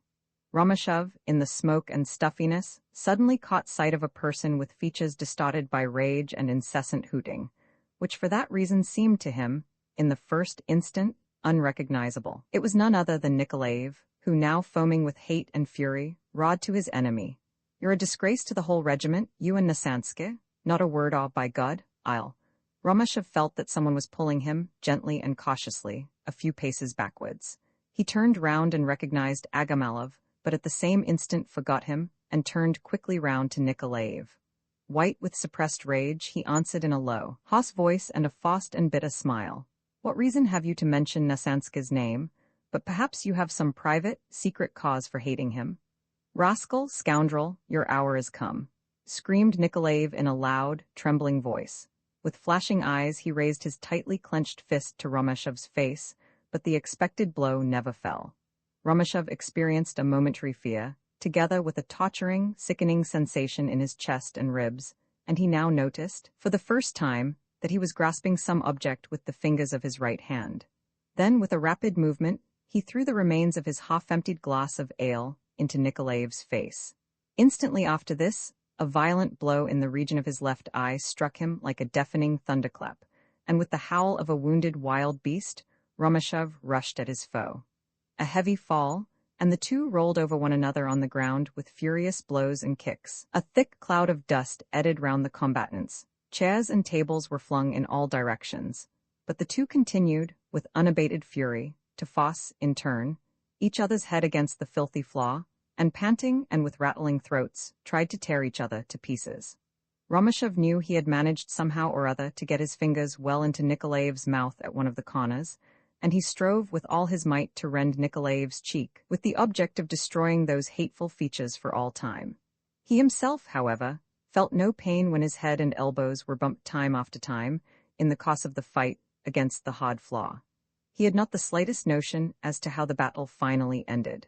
He suddenly found himself standing in a corner, plucked from the fight by kindly hands, and by the same well-meaning helper, prevented from renewing his attack on Nikolaev. Bekagamalev handed Romashov a glass of water, and his teeth could be heard chattering, through the convulsive twitchings of his lower jaw, against the side of the glass. His uniform was torn to tatters in the back and elbows, and one shoulder strap swung hither and thither on its torn fastening. Romashov was unable to speak, but his silent lips moved incessantly in fruitless efforts to whisper audibly, "I'll show him, I challenge him." Old Leitch, who had been in a delightful slumber at the edge of his table during all that fearful row, now arose fully awake, sober, and severe in countenance, and, in a bitter and hectoring tone rarely employed by him, said, "Gentlemen, in my capacity as the eldest here present, I order you all to leave the mess instantly, and to go to your respective quarters. A report of what has taken place here tonight is to be handed in to the commander of the regiment tomorrow." The order was obeyed without the slightest demur. All departed, cowed and shamefaced, and consequently shy at meeting each other's glances.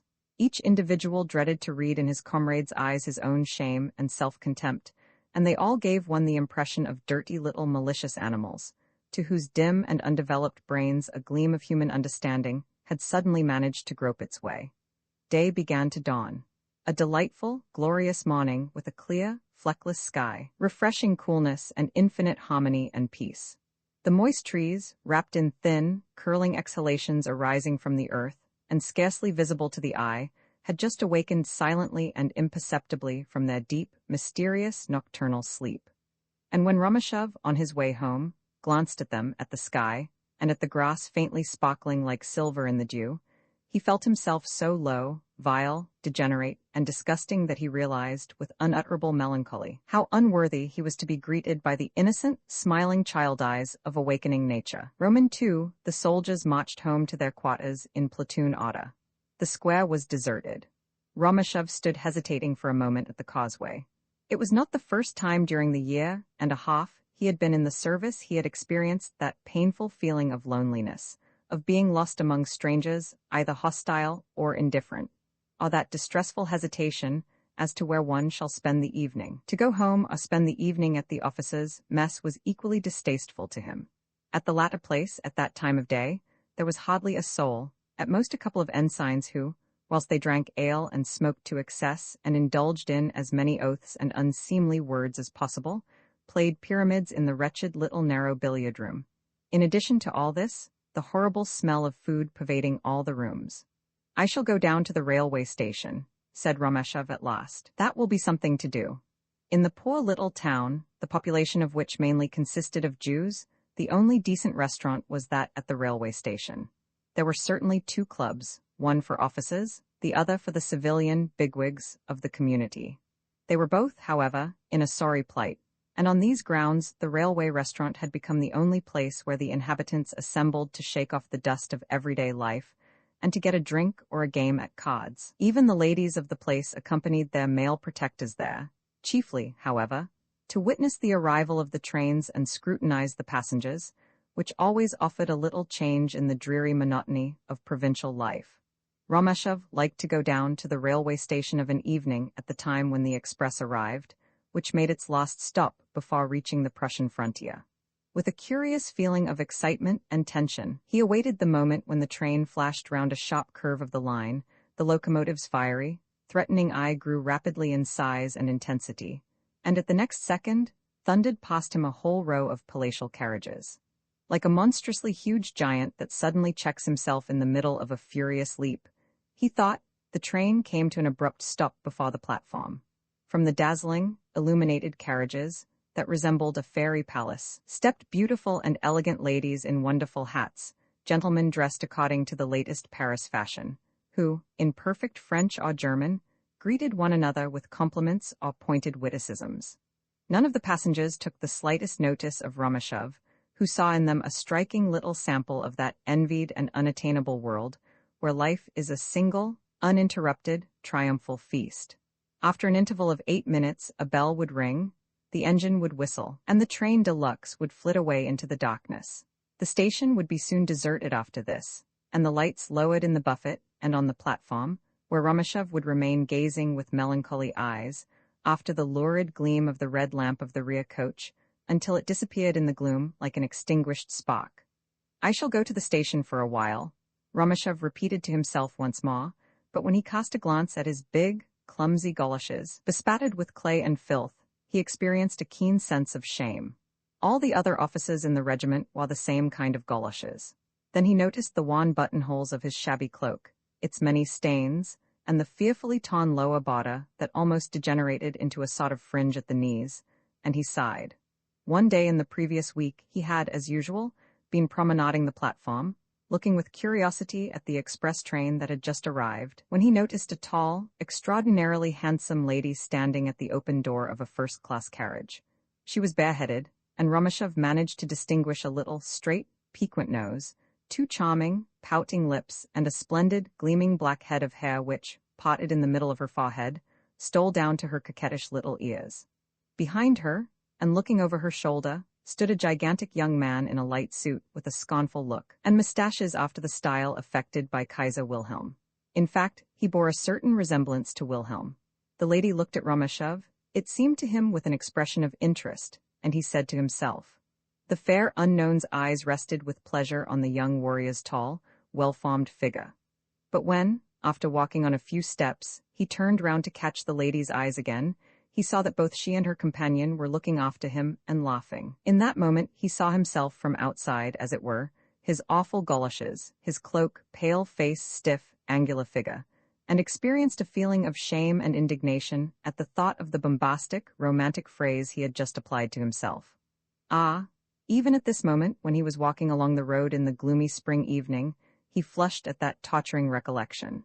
No, I shall not go to the station, he whispered to himself with bitter hopelessness. I'll take a little stroll and then go straight home. It was in the beginning of April. The dusk was deepening into night. The poplars that bordered the road, the small white houses with their red-tiled roofs, the few wanderers one met in the street at this hour, all grew darker, lost color and perspective. All objects were changed into black shadow, the lines of which, however, still showed distinctly against the dark sky. Far away westwards, outside the town, the sunset still gleamed fiery red. Vast dark blue clouds melted slowly down into a glowing crater of streaming, flaming gold, and then assumed a blood-red hue with rays of violet and amber. But above the volcano, like a dome of varying green, turquoise and beryl, arose the boundless sky of a luminous spring night. Romashev looked steadily at this enchanting picture whilst he slowly and laboriously dragged himself and his goloshes along the causeway. As he always did, even from childhood, he even now indulged in fancies of a mysterious, marvelous world that waited for and beckoned to him in the far distance, beyond the sunset. Just there behind the clouds and the horizon, is hidden a wonderfully beautiful city lighted up by the beams of a sun invisible from here, and protected against our eyes by heavy, inexorable, threatening clouds. There the human eye is blinded by streets paved with gold. There, to a dazzling height, the dome-capped towers rise above the purple-hued roofs, where the palace windows shimmer in the sun like innumerable gems, where countless flags and banners resplendent with color sway in the breeze. And in this fairy city throng bands of rejoicing people, whose whole life is nothing but an endless, intoxicating feast, a chord of harmony and bliss vibrating forever and ever. In paradisaical parks and gardens, amidst fountains and flowers, stroll godlike men and women fair as the day, who have never yet known an unfulfilled desire, who have never yet experienced sorrow and struggle and shame. Romashev suddenly called to mind the painful scene in the parade ground, the commander's coarse invectives, and that outrageous insult in the presence of his comrades and subordinates. Ah! What affected him most bitterly of all was that a person had railed at him before the soldiers in the same rough and ruthless way as he himself, alas, had only too often done to his subordinates. This he felt almost as a degradation, nay, even as a debasement of his dignity as a human being. Then awoke within him, exactly as was the case in his early youth, alas. In many respects he still much resembled a big child, feelings at once revengeful, fantastic, and intoxicating. Stuff and nonsense, he shouted out to himself. All my life is before me. And, as it were, in keeping with his thoughts, he took firmer strides and breathed more deeply. Tomorrow, to spite them all, I shall rise with the sun, stick to my books, and force an entrance into the military academy. Hard work? I can work hard if I like. I must take myself in hand, that is all. I'll read and cram like fury, early and late, and then, some fine day, to everyone's astonishment, I shall pass a brilliant examination. And then, of course, everyone will say, this was nothing unexpected, we might have foretold that long ago. Such an energetic, talented young man. And our Romashev already saw himself in his mind's eye with a snug staff appointment and unlimited possibilities in the future. His name stood engraved on the golden tablet of the military academy. The professors had predicted a brilliant career for him, tried to retain him as a lecturer at the academy, etc., etc., but in vain. All his tastes were for the practical side, for troop service. He had also first to perform his duties as company officer, and as a matter of course, yes, as a matter of course, in his old regiment. He would, therefore, have to make another appearance here, in this disgusting little out-of-the-way hole?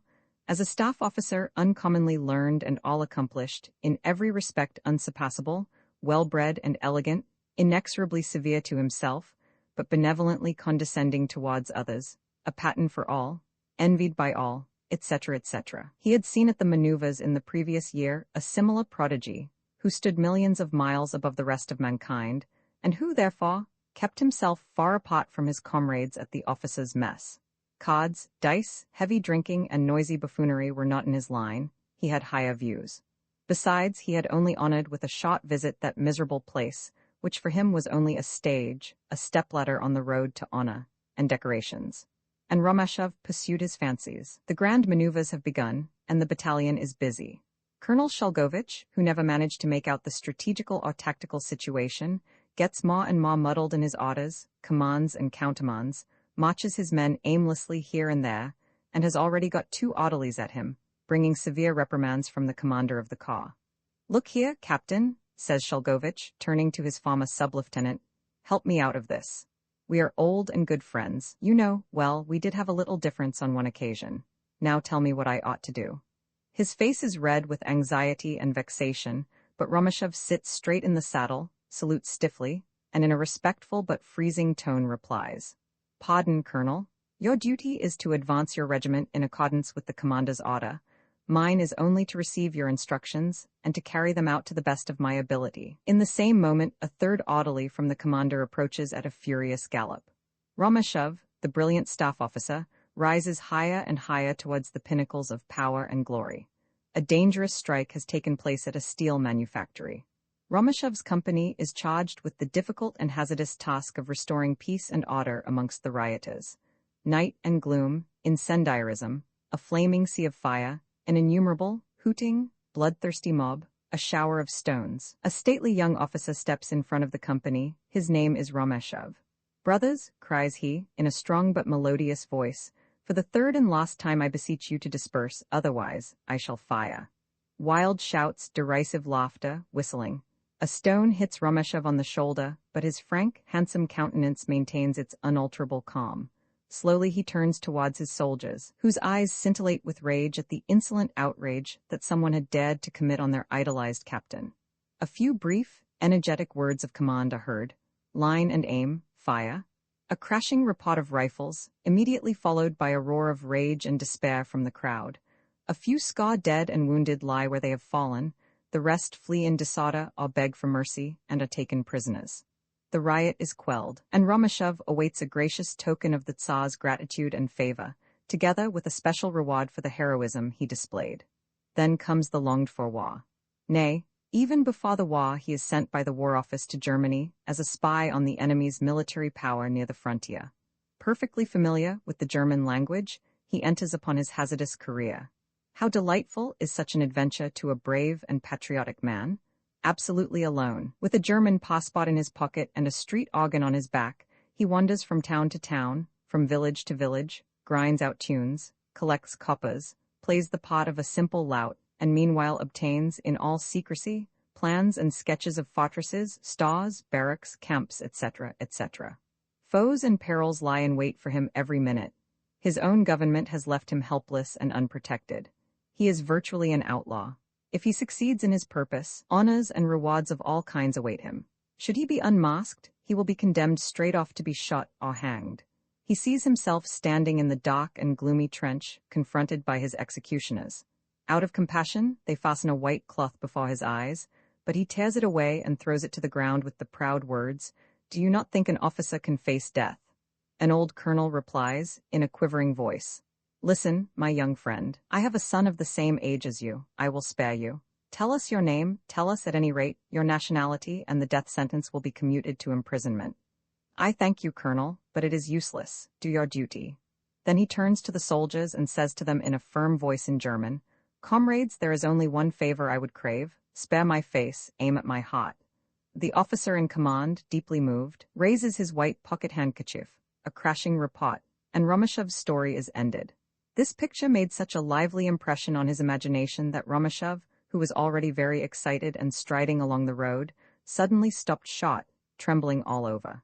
His heart beat violently, and he clenched his hands convulsively. He gained, however, command over himself immediately, and smiling compassionately at himself, he continued on his way in the darkness. But it was not long before he began to conjure up fresh pictures in his imagination. The cruel war with Prussia and Austria, long expected and prepared for, had come. An enormous battlefield, corpses everywhere, havoc, annihilation, blood, and death. It was the chief battle, on the issue of which the whole war depended. The decisive moment had arrived. The last reserves had been brought up, and one was waiting anxiously for the Russian flanking column to arrive in time to attack the enemy in the rear. At any cost, the enemy's frantic attack must be met without flinching. The most important and threatened position on the field was occupied by the Kerensky regiment, which was being decimated by the concentrated fire of the enemy. The soldiers fight like lions without yielding an inch, although the whole line is being mowed down by a murderous fire of shells. Everyone feels that he is passing through an historical moment. A few more seconds of heroic endurance and victory will be snatched out of the enemy's hands, but Colonel Shalgovich wavers. He is a brave man, that must be admitted, but the perils of a fight like this are too much for his nerves. He turns pale and trembles. The next moment he signals to the bugler to sound the retreat, and the latter has already put the bugle to his lips, when, that very moment, Colonel Romashov, chief of the staff, comes dashing from behind the hill on his foaming Arab steed. "Colonel, we dare not retreat. The fate of Russia will be decided here." Shalgovich begins blustering. "Colonel Romashov, it is I who am in command and must answer to God and the Tsar. The regiment must retire. Blow the bugle." But Romashov snatches the bugle from the bugler's hand and hurls it to the ground. "Forward, my children," he shouts. "The eyes of your emperor and your fellow countrymen are fixed on you. Hurrah!" With a deafening shout of joy, the soldiers, led by Romashov, rush at the foe. Everything disappears in a chasm of fire and smoke. The enemy wavers, and soon his lines are broken, but behind him gleam the Russian bayonets. "The victory is ours. Hurrah, comrades!" Romashov, who no longer walked but ran, gesticulating wildly, at last stopped and gradually became himself again. It seemed to him as if someone with fingers cold as ice had suddenly passed them over his back, arms, and legs. His hair bristled, and his strong excitement had brought tears to his eyes. He had no notion how he suddenly found himself near his quarters, and, as he recovered from his mad fancies, he gazed with astonishment at the street door he knew so well, at the neglected fruit garden within which stood the little whitewashed wing where he lodged. "How does all this nonsense get into my head?" said he, with a sense of shame and a shrug of his shoulders in self-contempt. Roman 20 on that same day, it was Wednesday, Romashov received the following curt official communication. "The Code of Honor of the Th Infantry Regiment hereby requests Sub-Lieutenant Romashov to attend at 6 p.m. the officers' common room. Dress: ordinary uniform. Lieutenant Colonel Miganov, President of the Cot." On perusing the letter, Romashov could not restrain an ironical smile.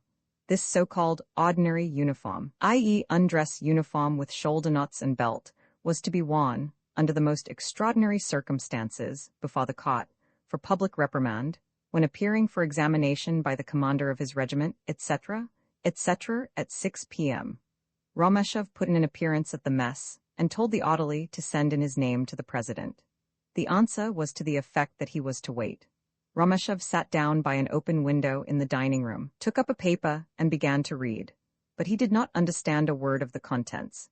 Everything seemed to him so uninteresting, as he cast his eyes mechanically down one column after another.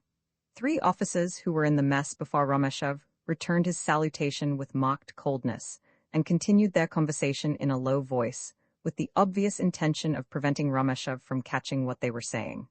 Only one of them, Michin, pressed Romashov's hand long and warmly. With moist eyes, blushing and tongue-tied, he at once turned away, put on his cloak and hat hurriedly and awkwardly, and ran out of the room. Nikolaev shortly afterwards entered through the buffet. He was pale, his eyelids were of a bluish hue, his left hand was shaking with spasmodic twitches, and just below his temples a bluish swelling was visible. At once the recollection of the fight on the previous day came to Romashov with painful distinctness. He hung his head, frowned, and, almost annihilated with shame, hid himself behind his newspaper. He closed his eyes and listened in nervous tension to every sound in the room. Romashov heard Nikolaev order a glass of cognac from the waiter, and then greet one of the company. After that he walked up to where Romashov was sitting, and passed him quite closely. Somebody left the room, the door of which was shut again. A few seconds later, Romeshov heard in a whispering tone behind him, "Don't look back. Sit still and listen carefully to what I have to say." It was Nikolaev. The newspaper shook in Romeshov's hands. "As you're aware, all conversation between us is now forbidden, but damn all these French niceties. What occurred yesterday can never be put straight again, made little of, or be consigned to oblivion. In spite of everything, however, I regard you as a man of conscience and honor. I implore you, do you hear? I implore you, not a word about my wife and the anonymous letters. You understand me?" Romeshov, who was hidden by the newspaper from the eyes of his brother officer, made a slow inclination of his head. The sound of steps crunching the sand was audible from the courtyard. Romeshov allowed a few minutes to elapse, after which he turned round and glanced through the window. Nikolaev had gone. "Your honor?" The orderly suddenly stood, as if he had risen from the earth, at Romeshov's side. "I am ordered to ask you to walk in." Along one side of the wall were placed several card tables, over which a green cloth had been spread. Behind these tables sat the members of the court, with their backs to the window. In consequence of this, it was difficult to distinguish their faces. In the midst of them, in an armchair, was seated Lieutenant Colonel Miganov, the president, a fat, pursy man without a neck, but with big, round shoulders which protruded in quite an unnatural manner. On each side of Miganov sat Lieutenant Colonels Rafalsky and Leitch, and moreover, on the right, Osadchi and Peterson. On the left, Captain Duvenois and the commissary to the regiment, Staff Captain Doroshenko. The table in front of all these gentlemen was virtually empty, except that before Doroshenko, the court prosecutor in ordinary, lay a heap of papers. It was cold and dark in the great, bare room, although out of doors the sunshine was gloriously warm. Everywhere the nose was assailed by a drowsy smell of mustiness and rotting, moth-eaten furniture. The president laid his big, white, fat hands on the tablecloth, examined them minutely, and then began in a dry, official tone. "Sub-Lieutenant Romeshov, the officers' court of honor, which meets today by order of the commander of the regiment, is directed to examine closely into the circumstances of the deplorable, and to the officers as a body, disgraceful scene that took place between you and Lieutenant Nikolaev last night, and it is incumbent on you to render to us a most punctilious account of what you have to say with regard to this painful affair." Romeshov stood before his judges with his arms hanging down and plucked at the fur lining of his cap. He felt like a hunted animal, but at the same time as clumsy, feeble, and indifferent to everything as a schoolboy, just plowed, at an examination, is to his teacher's threats and his schoolfellow's jeers. Coughing and stammering, in unconnected phrases, and with contradictions and repetitions, Romeshov began his report. At the same time, and whilst slowly observing the high tribunal seated before him, he made a sort of appraisement of the private or personal feelings of its individual members towards him. Miganov has a heart of stone, and it is a matter of supreme indifference to him how the affair turns out, but the place of honor as president and the great responsibility attached to it are, in the highest degree, flattering to his vanity. Lieutenant Colonel Brame is looking miserable. "Oh, you good old chap, perhaps you are sitting thinking of that 10-ruble note which was never returned to you?" Old Leitch looks glum. He's sober today in honor of the occasion, but the pouches under his eyes are bigger than usual. He's not my enemy, but has so many sins of his own to answer that he must take advantage of the occasion and play the part of guardian and protector of morality and the honor of an officer. So far as Osadchi and Peterson are concerned, they are both notoriously my enemies. By invoking the law, I might certainly challenge Osadchi. The whole of the row began through his blasphemously parodying the Mass for the dead, but what then? The result in any case will be the same. Peterson smiles out of one corner of his mouth in his usual snake-like way. I am just wondering what share he had in those anonymous letters. Duvenois, a sleepy beast whose great, troubled eyes put one in mind of a cuttlefish's. Ah, yes, I've never been one of Duvenoir's favorites, and just as little of Doroshenko's. Yuri Alexeyevich, my dear boy, the prospect does indeed look gloomy for you. "One instant, if you please," interrupted Osadchi. "President, will you permit me to put a question?" "Certainly," replied Miganov with a gracious nod. "Tell me, Sub-Lieutenant Romeshov," began Osadchi in an affectedly imposing and drawling tone, "where were you before you came to the mess in such an inexcusable condition?" Romeshov blushed deeply and felt big drops of sweat on his forehead. I was, he stammered. "I was in a brothel," he added almost in a whisper. "Ha, in a brothel," repeated Osadchi, as he purposely raised his voice and pronounced every word with unsparing distinctness. And no doubt you had drinks there. Yes, I had been drinking, answered Romeshov in an abrupt tone. I have no wish to put any more questions, said Osadchi, turning with a bow to the president. Sub-Lieutenant, be good enough to continue your report, resumed Miganov. You remember you have acknowledged that you threw the glass of ale at Nikolaev? Well, Romeshov began his story again as unmethodically and unconnectedly as before, but honorably endeavoring not to give any details. He had already, in an indirect way and with much shame, succeeded in expressing the regret he felt at his unworthy conduct, when he was once more interrupted, this time by Captain Peterson.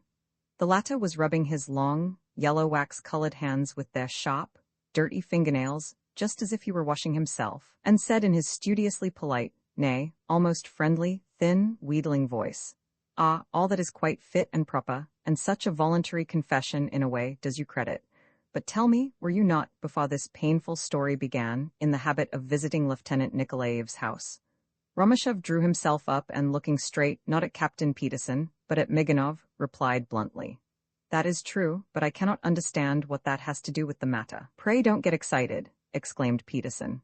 "I only want you to answer my questions. Tell me then, was there any special cause of mutual enmity between you and Lieutenant Nikolaev? I do not mean any difference in the service, but a cause of a quite, if I may so put it, domestic nature?"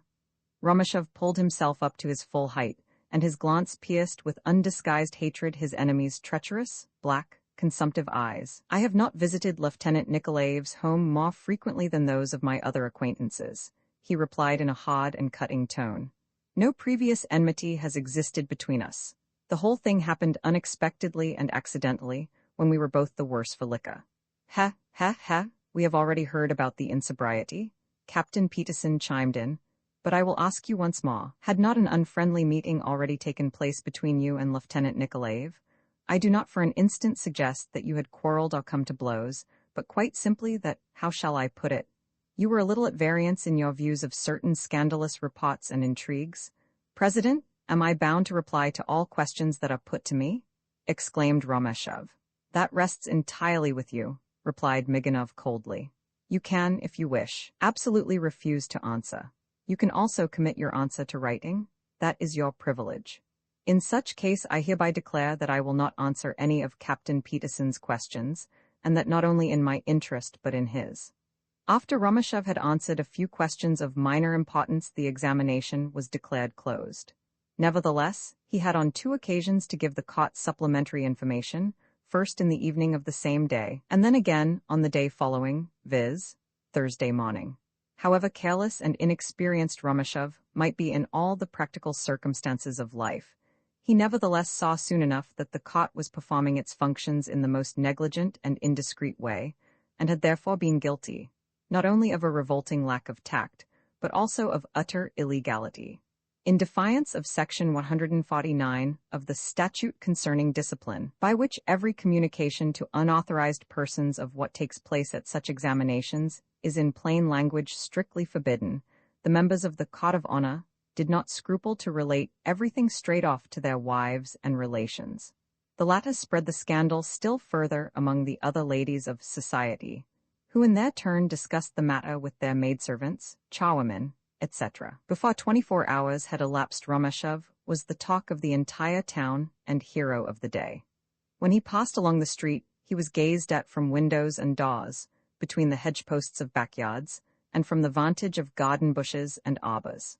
Women from a good distance off pointed at him with their finger, and he often heard his name whispered behind his back.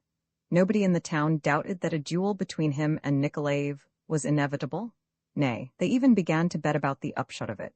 As Romeshov was passing Likachev's house on Thursday morning, he suddenly heard his name shouted. Yuri Alexeyevich, come here." Romeshov stopped and soon discovered Katya Likachev standing on a bench inside the fence. She was still in morning dress, which chiefly consisted of a kimono, the triangular arrangement of which in front left the delicate virginal neck wholly exposed, and she was altogether so fresh and rosy that for an instant Romeshov even felt light at heart. Katya leant over the fence to enable Romeshov to reach her hand, which was still cool and moist from the morning bath. She began at once to chatter and lisp at her usual pace. "Where have you been all this time?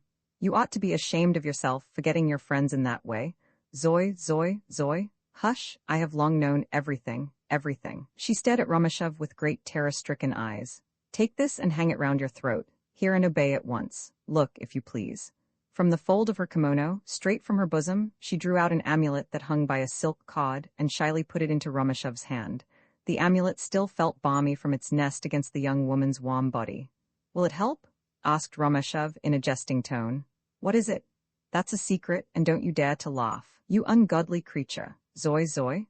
Hang it if I'm not beginning to be a man of note, thought Romashev as he said goodbye to Katya. Splendid girl. But he could not prevent himself, though it might be for the last time, from thinking of himself in the third person, and over the old warrior's rugged features stole a melancholy smile. On that same evening, he and Nikolaev were again summoned to the cot. The two enemies stood before the green table almost side by side. They did not once look at each other, but they equally felt each other's high-strung emotion, and were, in consequence, still more excited. Their eyes were fixed, as though by magnetism, on the president's face when he at last began to read the verdict of the cot. The members of the officers' cot of honor of the Th Regiment. Here followed their Christian and surnames in full, under the presidency of Lieutenant Colonel Miganov, have inquired into the matter of the fight in the mess between Lieutenant Nikolaev and Sub-Lieutenant Romashev, and the cot, by reason of the serious nature of the case, finds a duel is necessary to satisfy the wounded honor of the regiment. This decree of the cot is ratified by the commander of the regiment. Lieutenant Colonel Miganov took off his spectacles and replaced them in their case. It is incumbent on you, gentlemen, he went on to say in a sepulchral voice, to choose 2 seconds apiece, who are to meet here at 9 p.m. to agree as to the conditions of the duel. Moreover, added Miganov, as he got up and put his spectacle case in his back pocket, moreover, I must tell you that the verdict just read possesses only a conditionally binding force on you, viz.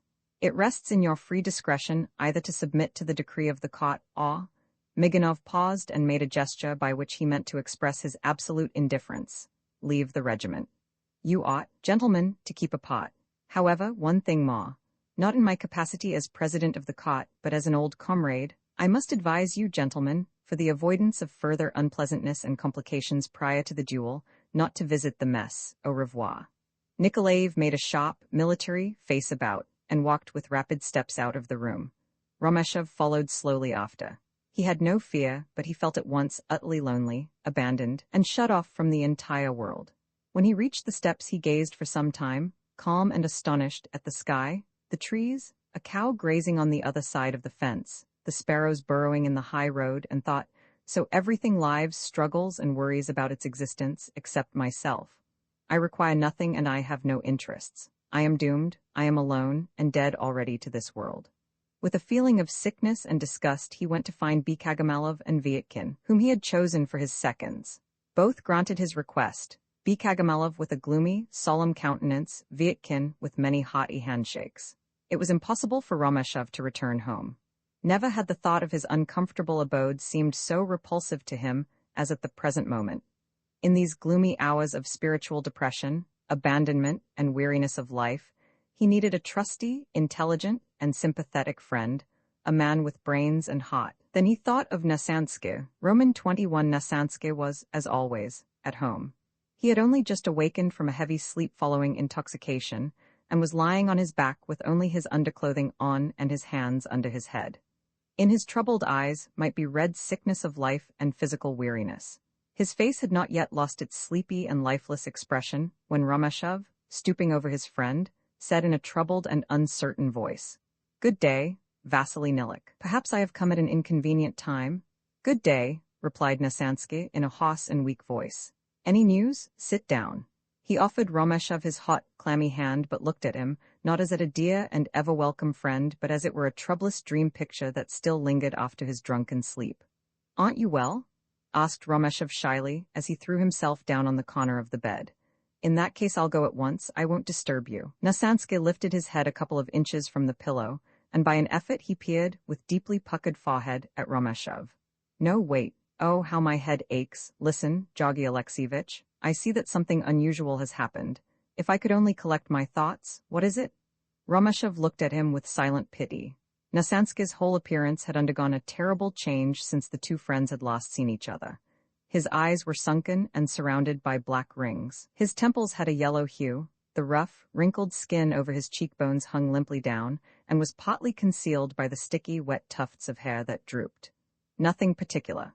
I only wanted to see you. Tomorrow I am to fight a duel with Nikolaev, and I was loath to go home, but nothing matters now. Au revoir. You see, I had nobody else to talk to and my heart is heavy. Aleksandr closed his eyes, and his features made a still more painful impression. It was evident that he had, by a really abnormal effort of will, tried to recover consciousness, and now, when he opened his eyes, a spark of keen understanding was at last visible in his glance. Well, I'll tell you what we'll do. Aleksandr turned on his side by an effort and raised himself on his elbow. But first give me, out of the cupboard, you know. No, let the apples be. There should be a few peppermint drops, thanks, my friend. I'll tell you what we'll do. Faugh, how disgusting. Take me out into the fresh air. Here it's intolerable. Always the same hideous hallucinations. Come with me, we'll get a boat, then we can chat. Will you? With a stern face and an expression of utter loathing on his countenance, he drained glass after glass. Romeshov observed Aleksandr's ashy complexion gradually assume a deeper hue, and his beautiful blue eyes regain life and brilliancy. When they reached the street, they took a fly and drove to the river flowing past the very outskirts of the town, which there swells out to a dam, on one side of which stood a mill driven by turbines, an enormous red building belonging to a Jew. On the other shore stood a few bathing houses, and there, too, boats might be hired. Romeshov sat by the oars, and Aleksandr assumed a half-recumbent position in the stern.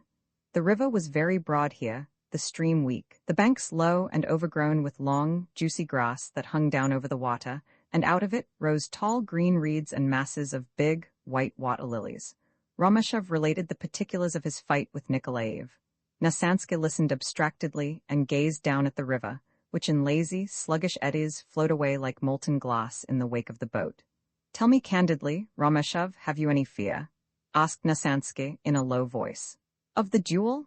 No, I'm not afraid of that, replied Romeshov irritably, but he became abruptly silent, whilst in the flash of a second, he saw himself standing face to face with Nikolaev, and with hypnotized eyes gazing at the black, threatening muzzle of his revolver.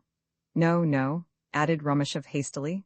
I will not lie and boast that I'm not afraid. On the contrary, I think it terrible, but I also know that I shall not behave like a coward, and that I shall never apologize. Aleksandr dipped the tips of his fingers in the softly rippling water, warm with the evening glow, and said slowly, in a weak voice often interrupted by coughing, Ah, my friend, my dear Romeshov, why will you do this thing? Only think if what you say is true and you are not a coward. Why not then show your moral courage in a still higher degree by refusing to fight this duel? He has insulted me, struck me, on the face, replied Romeshov, with newly kindled, burning indignation. Well, admitting that, resumed Aleksandr gently, with his tender, sorrowful eyes fixed on Romeshov. What does that signify? Time heals all wounds, everything in the world is buried and disappears, even the recollection of this scandal. You yourself will in time forget both your hatred and your sufferings, but you'll never forget a man you have killed. He will stand ever at your side, at the head of your bed, at your dinner table, when you are alone, and when you are amidst the bustle of the world. Empty heads, idiots, pretentious imitators, and parrots will, of course, at all times solemnly assure you that a murder in the cause of a duel is no murder. What madmen? No, a murder is, and always will be, a murder. And the most horrible thing about it is not in death and suffering, in pools of blood or in corpses, but inasmuch as it deprives a human being of the joys of life. Oh, how priceless is life! Exclaimed Aleksandr suddenly, in a high voice and with tears in his eyes. Who do you suppose believes in the reality of an existence after this one? Not you, or I, or any other man of sound reason. Therefore death is feared by all. Only half-demented, ecstatic barbarians, or the foolish and the laud, allow themselves to be deluded into the notion that they will be greeted on the other side of the grave, in the garden of paradise, by the beatific hymns of celestial eunuchs. Moreover, we have those who, silently despising such old wives' fables and puerilities, cross the threshold of death. Others again picture the empire of the grave as a cold, dark, bare room. No, my friend, there is no such future state. In death there is neither cold, nor darkness, nor space, nor even fear, nothing but absolute annihilation. Romeshov shipped his oars, and it was only by observing the green shore gently stealing by that one could tell that the boat was moving onwards. Yes, annihilation, Romashov repeated slowly in a dreamy tone. But why cudgel your brains over this? Gaze instead at the living landscape around you. How exquisite is life! Shouted Nasansky with a powerful and eloquent gesture. Oh, thou beauty of the Godhead, thou infinite beauty! Look at this blue sky, this calm and silent water, and you will tremble with joy and rapture. Look at yon watermill far in the distance, softly moving its sails. Look at the fresh verdure of the bank and the mischievous play of the sunbeams on the water. How wonderfully lovely and peaceful is all this. Nasanska suddenly buried his face in his hands and burst out weeping, but he recovered his self-possession immediately, and without any shame for his tears, he went on to say, while looking at Romashov with moist, glistening eyes, "No, even if I were to fall under the railway train, and were left lying on the line with broken and bleeding limbs, and anyone were to ask me if life were beautiful, I should nonetheless, and even by summoning my lost remains of strength, answer enthusiastically, 'Ah, yes, even now life is glorious.' How much joy does not sight alone give us, and so, too, music, the scent of flowers and woman's love, and then the human understanding, thought which alone is our life's golden sun, the eternal sauce of noble pleasure and imperishable bliss.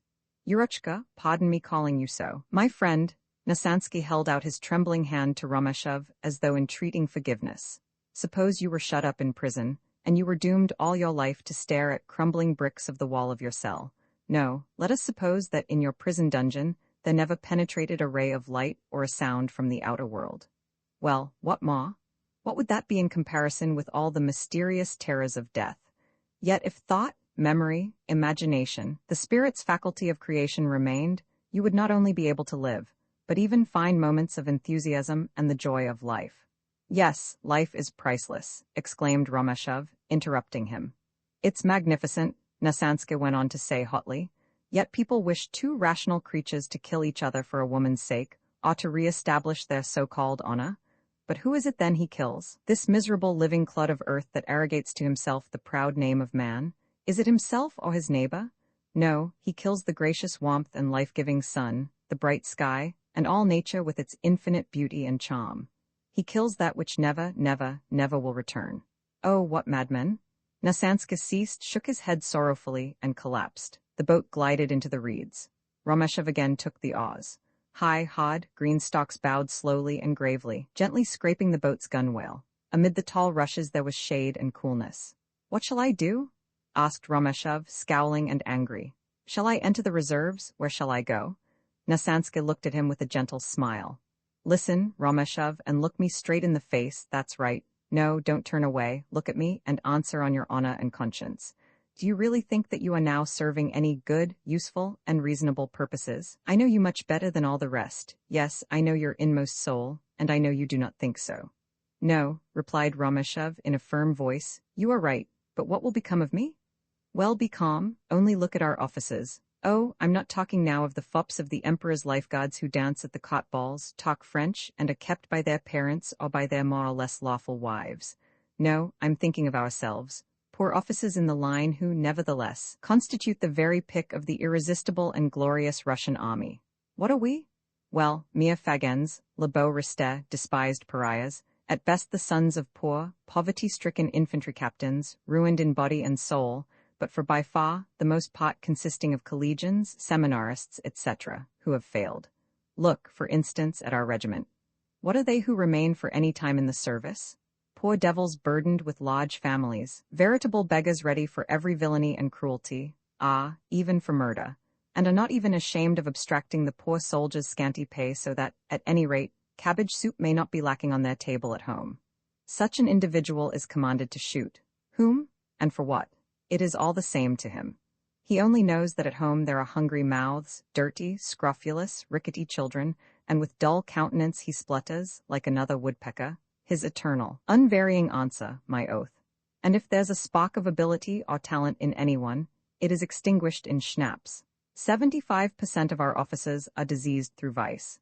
If anyone in the regiment happens to scrape through his entrance examination for the staff college, which, by the way, hardly happens with us once in 5 years, he is pursued by hatred. The most servile and fawning individuals are those who have managed to obtain a little patronage, as a rule, get into the police or gendarmes. Should they have in their veins a few drops of noble blood, they may perhaps get a circuit judgeship in the country. Let us suppose that a man of education, fine feeling, and hot is forced to remain in the regiment. What do you suppose is his fate? To him, the service is an intolerable yoke and a perpetual source of humiliation, suffering, and self-contempt. Everyone tries to procure an occupation of another sort, which soon entirely engrosses him. One is seized with a mania for collecting. Another watches impatiently for the evening so that he may, with great trouble and waste of time, embroider small crosses and other gewgaws for an absolutely unnecessary ornamental mat.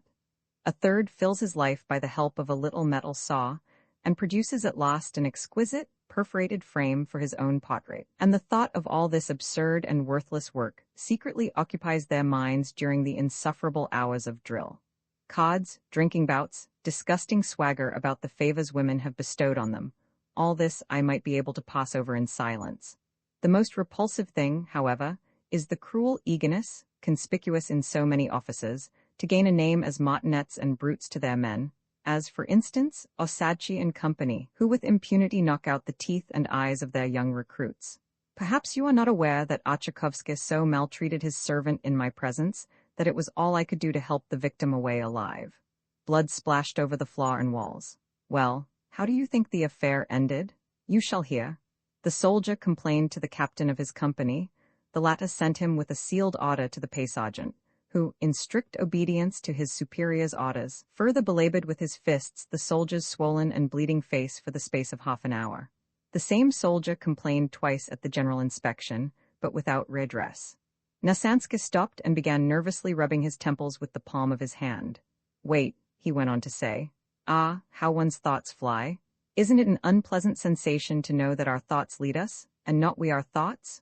Well, to resume what we were talking about, among our senior remaining officers we have also other types, for instance, Captain Plavsky.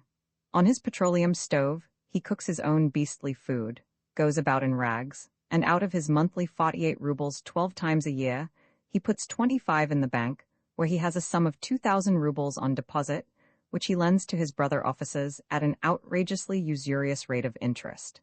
And you think, perhaps, that this is innate or inherited greed? Certainly not. It is only a means of filling up the soul-destroying hours of garrison service. Then we have Captain Stelikovsky, a strong, able, talented man. Of what does his life consist? Oh, in seducing young, inexperienced peasant girls. Finally, our famous oddity, Lieutenant Colonel Brame. A good-natured, kindly ass, a thoroughly good fellow who has but one interest in life, the care of his animals. What to him signify the service, the colors, the parades, censures of his superiors, or the honor of the warrior? Less than nothing. Brame is a fine fellow, I like him, interrupted Romeshov. He certainly is that, my friend, Nasansky admitted in a weary tone, and yet, he went on to say with a lowering countenance, if you knew what I once saw at the maneuvers. After a night march, we were directly afterwards to advance to attack. Both officers and men were utterly done up.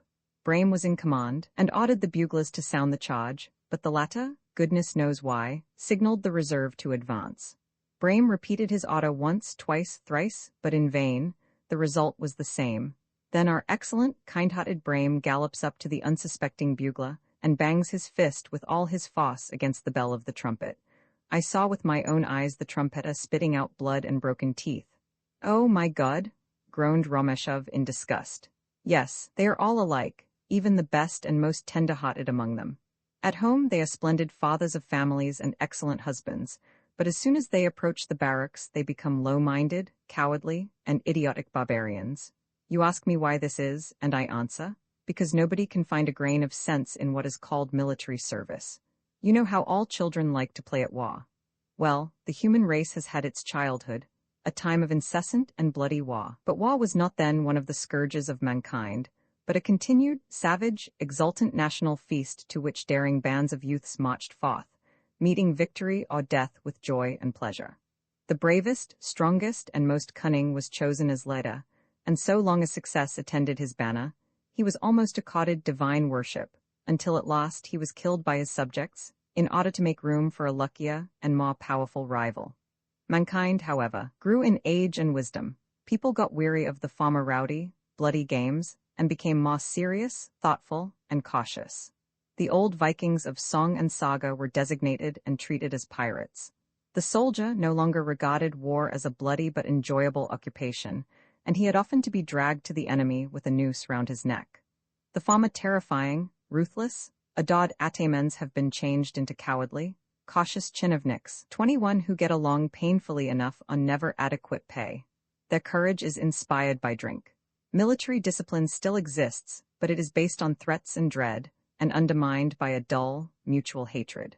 To make a long story short, the whilom fine, proud pheasants are of faded hue and look ruffled. Only one more parallel, resembling the foregoing, can I adduce from universal history, to wit, monasticism. The legend of its origin is touching and beautiful. Its mission was peaceful, benevolent, and civilizing, and its existence most certainly an historic necessity. But centuries pass away, and what do we see now? Hundreds of thousands of impostors, idle, licentious, and impudent, who are hated and despised even by those who think they need their religious aid. And all this abomination is carefully hidden under a close veil of tinsel and finery, and foolish, empty ceremonies, in all ages the charlatan's conditio sine qua non. Is not this comparison of mine between the monastic orders and the military caste logical? Here the cassock and the censer, they're the gold-laced uniform and the clank of arms. Here bigotry, hypocritical humility, sighs and sugary, sanctimonious, unmeaning phrases, they're the same odious affectations, although of another kind, swaggering manners, bold and scornful looks, God help the man who dares to insult me, padded shoulders, cock-a-hoop defiance. Both the former and the latter class live like parasites on society, and are profoundly conscious of that fact, but fear, especially for their belly's sake, to publish it. And both remind one of certain little blood-sucking animals which eat their way most obstinately into the surface of a foreign body in proportion as it is decomposed. Nasansky stopped and spat with withering contempt. Go on, exclaimed Romeshov eagerly. But other times are coming, indeed have come. Yes, tremendous surprises and changes are about to take place. You remember my saying on one occasion that for 1,000 years there has existed a genius of humanity that seldom reveals itself, but whose laws are as inexorable as they are ruthless. But the wiser men become, so much more deeply do they penetrate the spirit of those laws.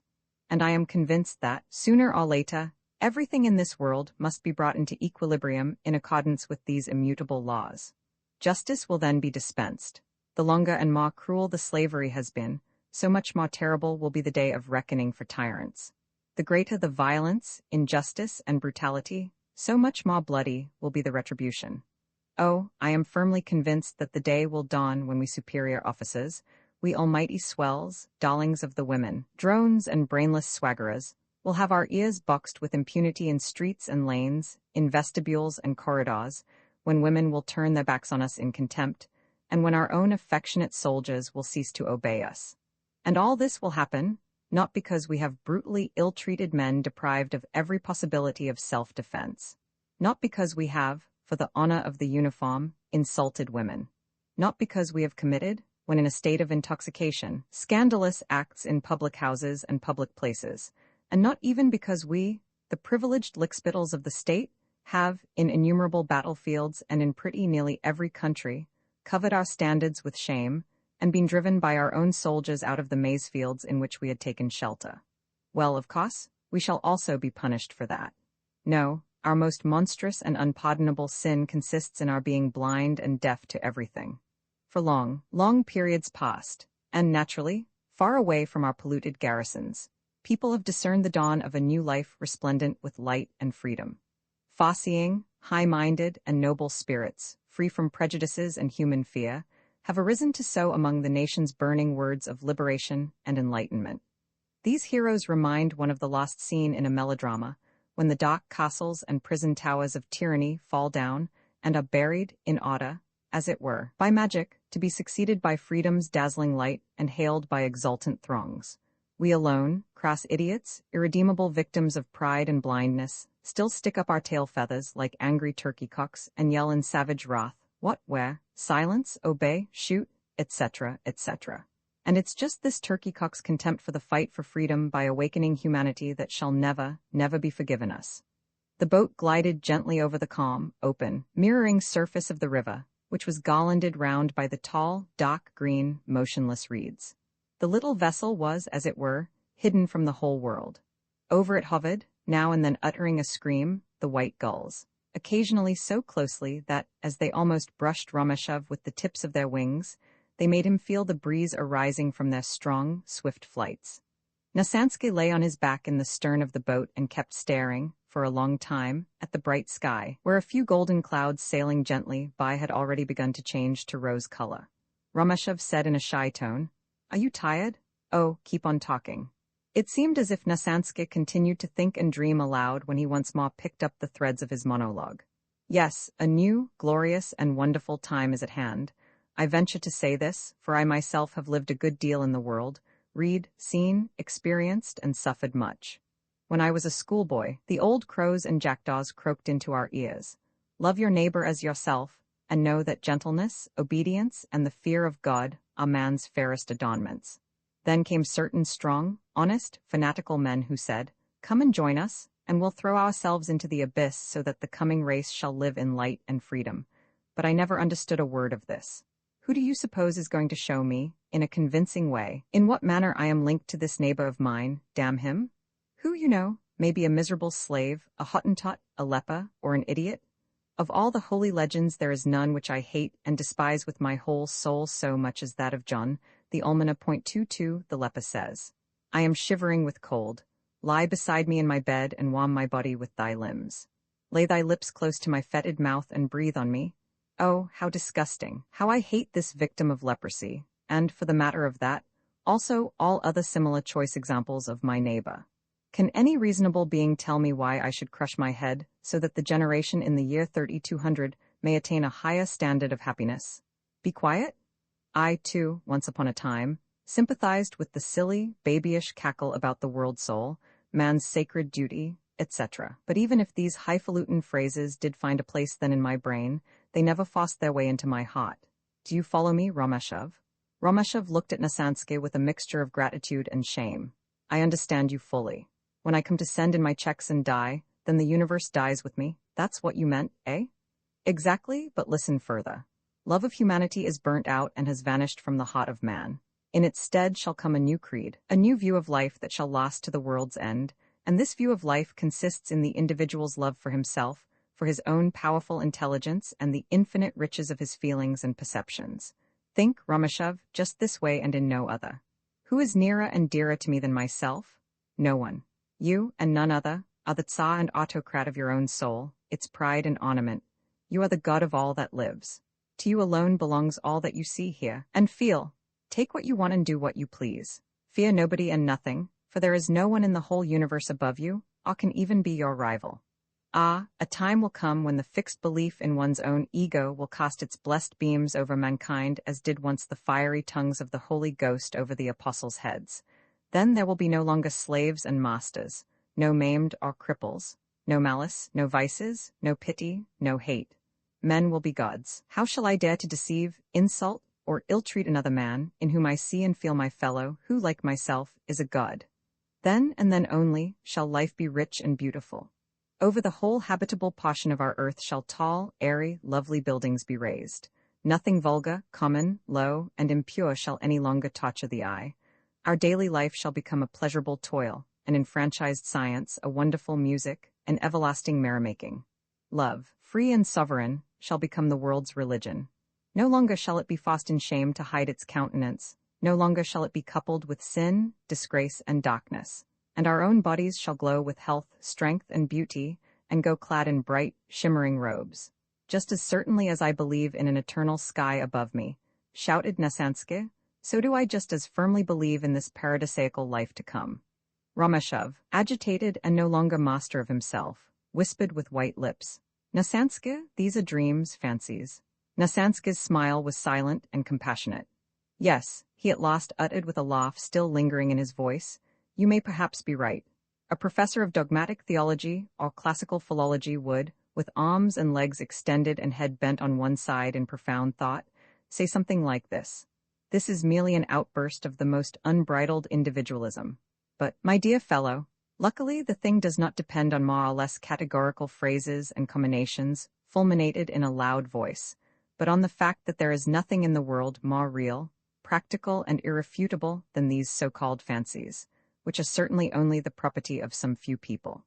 These fancies will some day mass strongly and completely weld together the whole of mankind to a complete homogeneous body. But let us forget now that we are warriors. We are merely defenseless stera. Suppose we go up the street. There we see right before us a wonderful, merry-looking, two-headed monster 23 that attacks all who come within its reach, no matter who they be. It has not yet touched me, but the mere thought that this brute might ill-treat me, or insult a woman I loved, or deprive me of my liberty is enough to make me mad. I cannot overpower this creature by myself, but beside me walks another man filled with the same thirst for vengeance as I, and I say to him, "Come, shall we go and kill the monster, so that he may not be able to dig his claws into anyone?" You understand that all I have just been telling you is only a drastic simile, a hyperbole, but the truth is that I see, in this two-headed monster that which holds my soul captive, limits my individual freedom, and robs me of my manhood. And when that day dawns, then no more lamb-like love for one's neighbor, but the divine love to one's own ego will be preached among men. Then, too, the double-headed monster's reign will be over. Aleksandr stopped. This violent outburst had evidently been too much for his nerves. After a few minutes, he went on in a hollow voice. "My dear Georgy Alexeyevich, there rushes past us incessantly a brawling stream of divinely inspired, lofty, flaming thoughts and new and imperishable ideas which are to crush and bury forever the bulwarks and golden idols of tyranny and darkness. We, however, keep on stamping in our old stalls and neighing. Ah, you poor jades, you ought to have a taste of the whip. And once more I say, this will never be forgiven us." Aleksandr got up, wrapped his cloak round him with a slight shiver, and remarked in a weary voice, "I'm cold, let's go home." Romeshov rode out of the rushes. The sun was setting behind the roofs of the distant town, the dark outlines of which were sharply defined against the red evening sky. Here and there, the sun rays were reflected by a gleaming window-pane. The greater part of the river's surface was as even as a mirror, and faded away in bright, spottive colors, but behind the boat, the water was already dark, opaque, and curled by little light waves. Romeshov suddenly exclaimed, as if he were answering his own thoughts, "You are right. I'll enter the reserves. I do not yet know how I shall do it, but I had thought of it before." Aleksandr shivered with the cold and wrapped his cloak more closely round him. "Come, come," replied he in a melancholy and tender tone. "There's a certain inward light in you, Georgy Alexeyevich. I don't know what to call it properly, but in this bear pit it will soon go out." Yes, they would spit at it and put it out. Then get away from here? Don't be afraid to struggle for your existence. Don't fear life, the warm, wonderful life that's so rich in changes. Let's suppose you cannot hold yourself up, that you sink deep, deep, that you become a victim to crime and poverty. What then? I tell you that the life of a beggar or vagrant is tenfold richer than Captain Sleeva's and those of his kidney.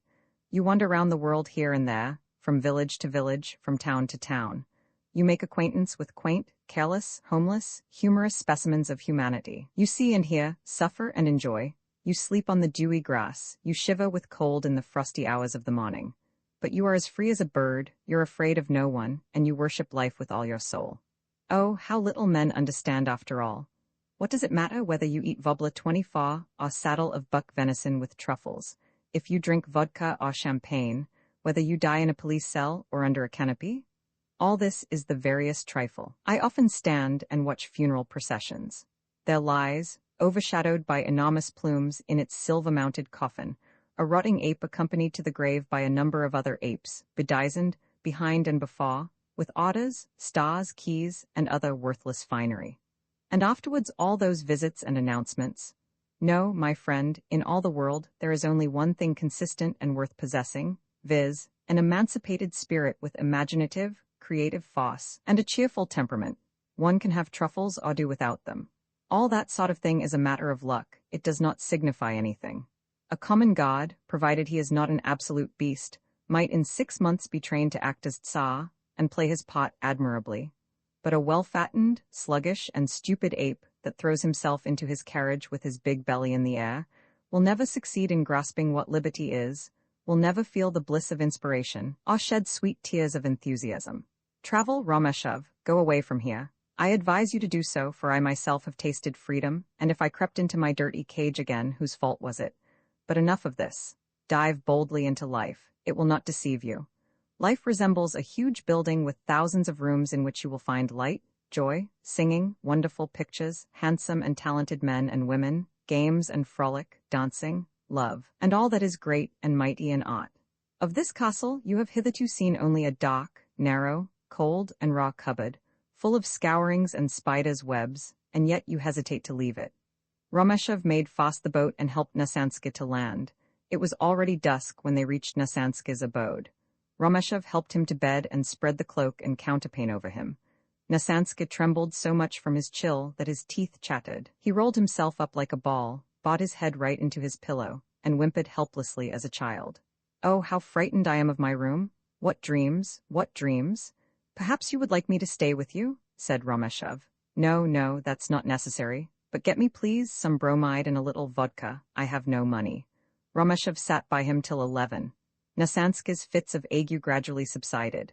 Suddenly he opened his great eyes gleaming with fever, and uttered with some difficulty, but in a determined, abrupt tone, "Go now, goodbye." "Goodbye," replied Romeshov sadly. He wanted to say, "Goodbye, my teacher," but was ashamed of the phrase, and he merely added with an attempt at joking, "Why did you merely say goodbye? Why not say do esvidania?" 25 Nasanska burst into a weird, senseless laugh. "Why not do esvishvizia?" 26 he screamed in a wild, mad voice. Romeshov felt that his body was shaken by violent shudders. Roman 22, on approaching his abode, Romeshov noticed, to his astonishment, that a faint gleam of light poured from the dark window of his room. "What can that be?" he thought, not without a certain uneasiness, whilst he involuntarily quickened his steps. "Perhaps it is my seconds waiting to communicate to me the conditions of the duel." In the hall he ran into Hainan, but he did not recognize him immediately in the dock, and being startled, cried angrily, "What the devil? Oh, it's you, Hainan, and who's in there?" In spite of the darkness, Romeshov realized that Hainan was doing his usual dance. "It's a lady, Your Honor. She's sitting in there." Romeshov opened the door. The lamp, the kerosene of which had long come to an end, was still flickering feebly and was just ready to go out.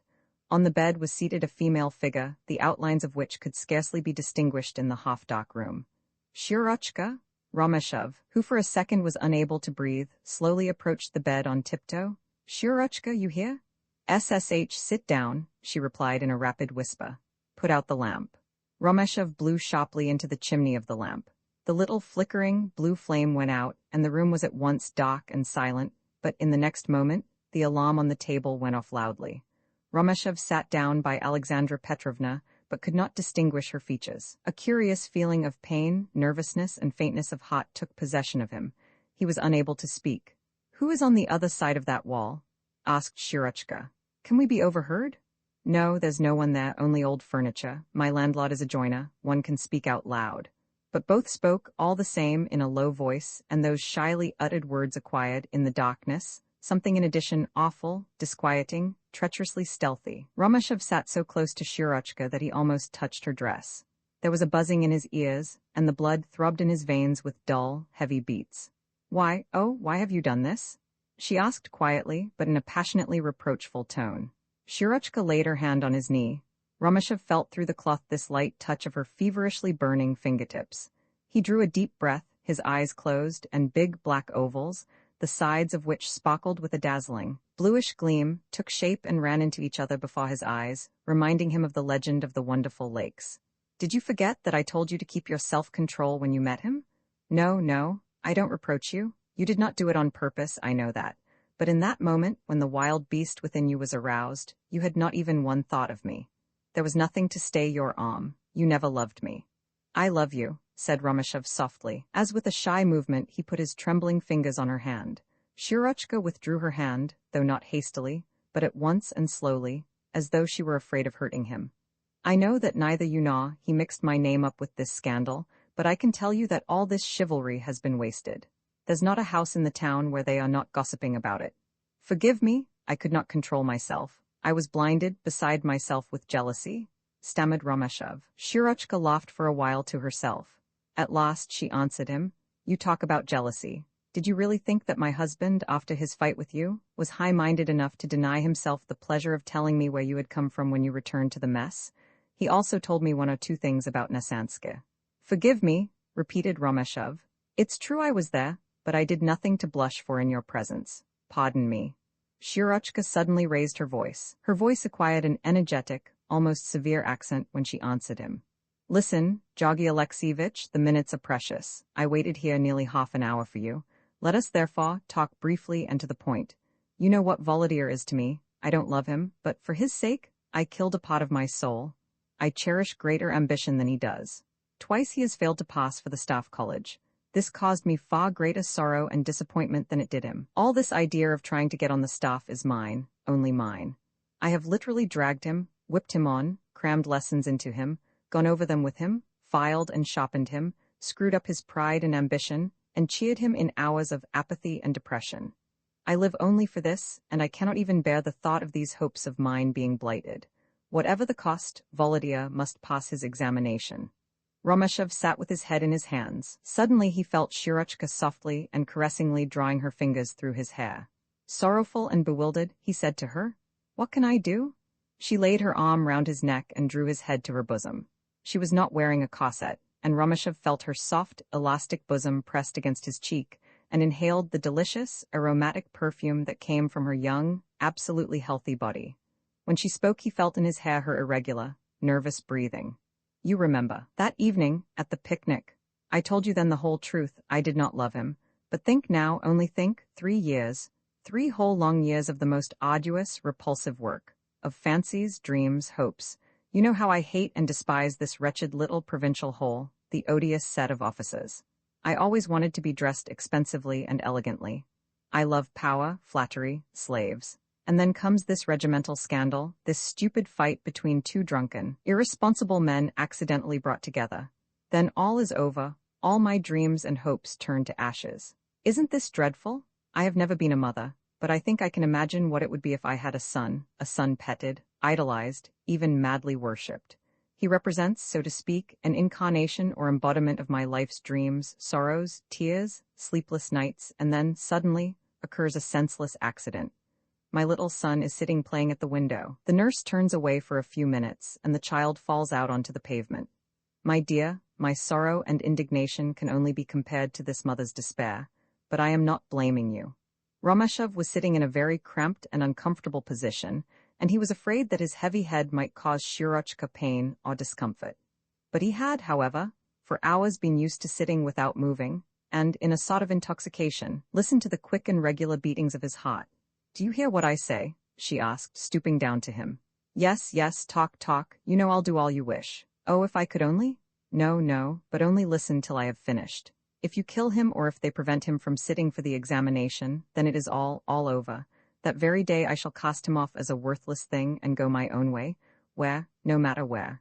To St. Petersburg, Odessa, Kiev. Don't imagine this is one of those common, untrue, penny novelette phrases. Cheap effects I despise, and I will spare you them. But I know I am young, intelligent, and well-educated. I am not pretty, but I know the art of catching men far better than all those famous charmers who, at our official balls, receive the prize for beauty in the form of an elegant card tray or something between a musical box and an alarm. I can stand in the background. I can, by coldness and contempt, be bitter to myself and others, but I can flame up into a consuming passion and burn like a firework. Romashov glanced towards the window. His eyes had now begun to be used to the darkness, and he could distinguish the outlines of the framework of the window. "Don't talk like that, please. It pains me so, but tell me, do you wish me to avoid the duel and send him an apology? Tell me." Shurochka did not reply at once. The clock again made its monotonous, metallic voice heard, and filled every corner of the dark room with its infernal din. At last, Shurochka answered as softly as if she were talking to herself in thought, and with an expression in her voice which Romashov was not in a condition to interpret. "I knew you would offer to do this. I do not feel afraid," he exclaimed in a stern but soft tone. No, she said hastily in an eager, beseeching whisper. "You misunderstood me. You do not understand me. Come nearer to me. Come and sit as you did just now. Come." She threw both her arms round his neck and whispered to him tender words, tickling his face with her soft hair and flooding his cheeks with her hot breath. "You quite misunderstood me. I meant something quite different, but I am ashamed to tell you all. You are so good, so pure-hearted. I, alas, am the opposite, and therefore, it's so difficult for me to mention it. No, tell me everything. I love you." "Listen to me," she began, and Romashov guessed what she would say before she could utter the words. "If you refuse to fight with him, how much shame and persecution, how many sufferings will be your lot? No, this must not be done. Oh my God, at this moment I will not lie to you, dear. I have already weighed everything carefully. Suppose you refuse the duel. In that case my husband will certainly be rehabilitated, but you understand, after a duel that ends in reconciliation, there is always something left, how shall I put it?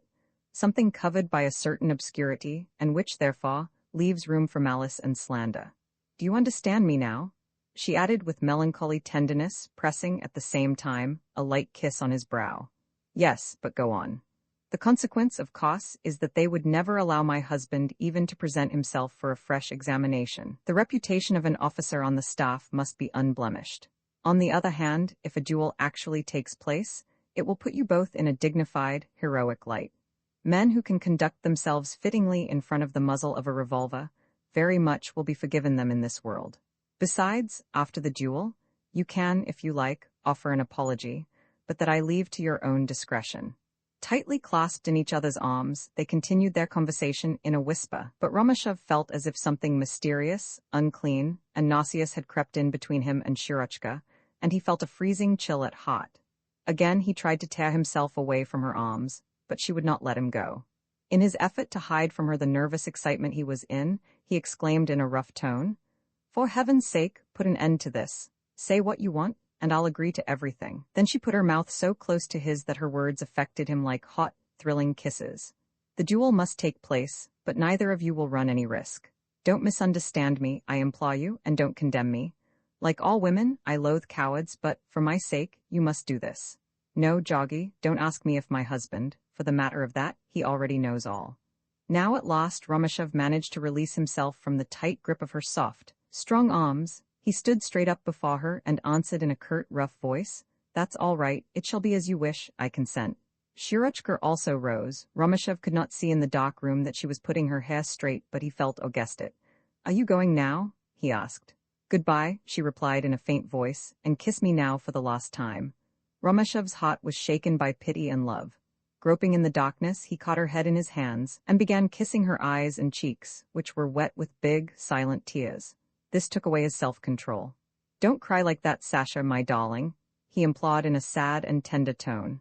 Suddenly throwing her arms round his neck, she pressed herself tightly to him by a strong, passionate movement, and without ceasing her kisses, she whispered the words in short, broken sentences. She was breathing heavily and trembling all over. "I can't part from you like this. We shall never see each other again. Some presentiment tells me that, so at this only moment, we must not fear anything in the world. Let us be happy." And at that moment the pair, the room, the entire world were filled with an ineffable bliss, stupefying, suffocating, consuming. For the space of a second Romashov fancied he saw, as it were by miracle, Shirochka's eyes shining on him with an expression of mad joy. Her lips sought his. "May I accompany you home?" asked Romashov as he escorted her to the street. "No, my darling, don't. I have not the least idea how long I've been with you. What is the time?" "I don't know. I have not a watch." She stood lingering there, leaning against the gate. A powerful scent arose from the earth in the warm, languishing summer night. It was still dark, but, notwithstanding the darkness, Romashov could clearly distinguish Shirochka's features, motionless and pale as a marble statue's. "Goodbye, my darling," she uttered at last in a weary voice. "Goodbye." They embraced each other, but their lips were cold and lifeless. Shirochka departed quickly and was swallowed up by the dark night. Romashov remained a while listening till the last faint sounds of her light steps could no longer be caught, and then returned to his room. A feeling of utter, yet pleasant, weariness took possession of him. He had hardly undressed before he fell asleep, and the last impression left on his mind was a faint, delicious odor of perfume proceeding from his pillow, the scent from Shirochka's hair and her fair young body. Roman 23 June 2, 18. Z. To His Excellency, the Colonel and Commander of the Th Infantry Regiment from Ditz, Staff Captain of the same regiment. Report. Herewith allow me respectfully to report to Your Excellency that the duel between Lieutenant Nikolaev and Sub-Lieutenant Romashov took place today, according to the conditions settled by you on the 1st inst. The two adversaries met at 5:55 a.m. in the wood called Oakwood, situated 3¼ versts beyond the town. The duel was decided in the space of 1 minute 10 seconds, including the time for placing the parties and giving the signal. The places taken by the duelists were determined by lot. When the command, "Forward," was given, the fight began. As the two officers approached each other, A shot from Lieutenant Nikolaev struck Sub-Lieutenant Romeshov high on the right side. After this, Lieutenant Nikolaev stopped to await his adversary's bullet, but after the lapse of half a minute, it was evident that Sub-Lieutenant Romeshov was not in a condition to return the shot, by reason of which Sub-Lieutenant Romeshov's seconds declared the duel was ended, as to which other witnesses were agreed. Sub-Lieutenant Romeshov, on being carried to his carriage, fell into a deep swoon and died in 5 minutes through internal hemorrhage. The seconds on Lieutenant Nikolaev's side were the undersigned and Lieutenant Vassin. On Sub-Lieutenant Romeshov's, Lieutenants Bkagamalov and Vietkin. The further arrangements for the duel were, by general agreement, made by me. A certificate from Dr. Zednoiko is enclosed herein. Ditz, Staff Captain. Roman 3. When Romeshov reached his room, he threw himself, just as he was, with cap and sabre, on his bed, and for a long time he lay there motionless, staring up at the ceiling. His head burned, his back ached, and he suffered from a vacuum within him as profound as if his mind was incapable of harboring a feeling, a memory, or a thought. He felt neither irritation nor sadness, but he was sensible of a suffocating weight on his heart, of darkness and indifference. The shades of a balmy April night fell. He heard his servant quietly occupied with some metal object in the hall. Curiously enough, said he to himself, I have read somewhere or other that one cannot live a single second without thinking, but here I lie and think about absolutely nothing. Isn't that so? Perhaps it is just this. I am thinking that I am thinking about nothing. It even seems as if a tiny wheel in my brain is in motion. And see here a new reflection, an objective introspection. I am also thinking of you. He lay so long and tortured himself with such fast mental images that returned in an eternal circle that it finally became physically repulsive to him. It was just as if a great loathsome spider, from which he could not extricate himself, was softly groping about under his brain. At last he raised his head from the pillows and called out, Hainan. At that very moment was heard a tremendous crash of something falling and rolling on the floor. It was probably the funnel belonging to the samovar which had dropped. The door was opened hastily and shut again with a loud bang. The servant burst into the room, making as much noise in opening and shutting the door as if we were running away from someone. It is I, Your Honor, shrieked Hainan in a fear-stricken voice. Has there been any message from Lieutenant Nikolaev? No, Your Excellency, replied Hainan in the same shrieking tone. Between the officer and his servant there existed a certain simple, sincere, affectionately familiar relationship, when the question only required the usual stereotyped, official answer, e.g., Yes, Your Excellency, No, Your Excellency, etc., then Hainan shrieked the words in the same wooden, soulless, and unnatural way, as soldiers always do in the case of their officers, and which, from their first days in the recruit school, becomes ineradicably ingrained in them as long as they live. Hainan was by birth a Circassian, and by religion an idolater. This latter circumstance gave great satisfaction to Romeshov, because among the young officers of the regiment, the silly and boyish custom prevailed of training their respective servants to be something unique, or of teaching them certain semi-idiotic answers and phrases. For instance, when his friends paid him a visit, Vietkin used to say to his orderly, a Moldavian, Bizioskul, have we any champagne in the cellar? And Bizioskul would answer with imperturbable gravity, No, Your Excellency. Last night you were pleased to drink up the last dozen. Another officer, Sub-Lieutenant Epifanov, amused himself by putting to his servant learned and difficult questions which he himself could hardly answer. Listen, my friend, what are your views on the restoration of the monarchy in France at the present day? The servant answers, Your Honor, it will, I think, succeed. Lieutenant Bobtinsky had written down a whole catechism for his flunky, and the latter trained genius replied frankly and unhesitatingly to the most absurd questions, e.g., Why is this important for the third? Answer, for the third this is not important. What is Holy Church's opinion about it? Answer, Holy Church has no opinion about it. The same servant would declaim, with the quaintest semi-tragical gestures, Pinen's role in Boris Godunov. It was also usual and much appreciated to make him express himself in French. Bonjour, monsieur. Bonne nuit, monsieur. Voulez-vous douter, monsieur?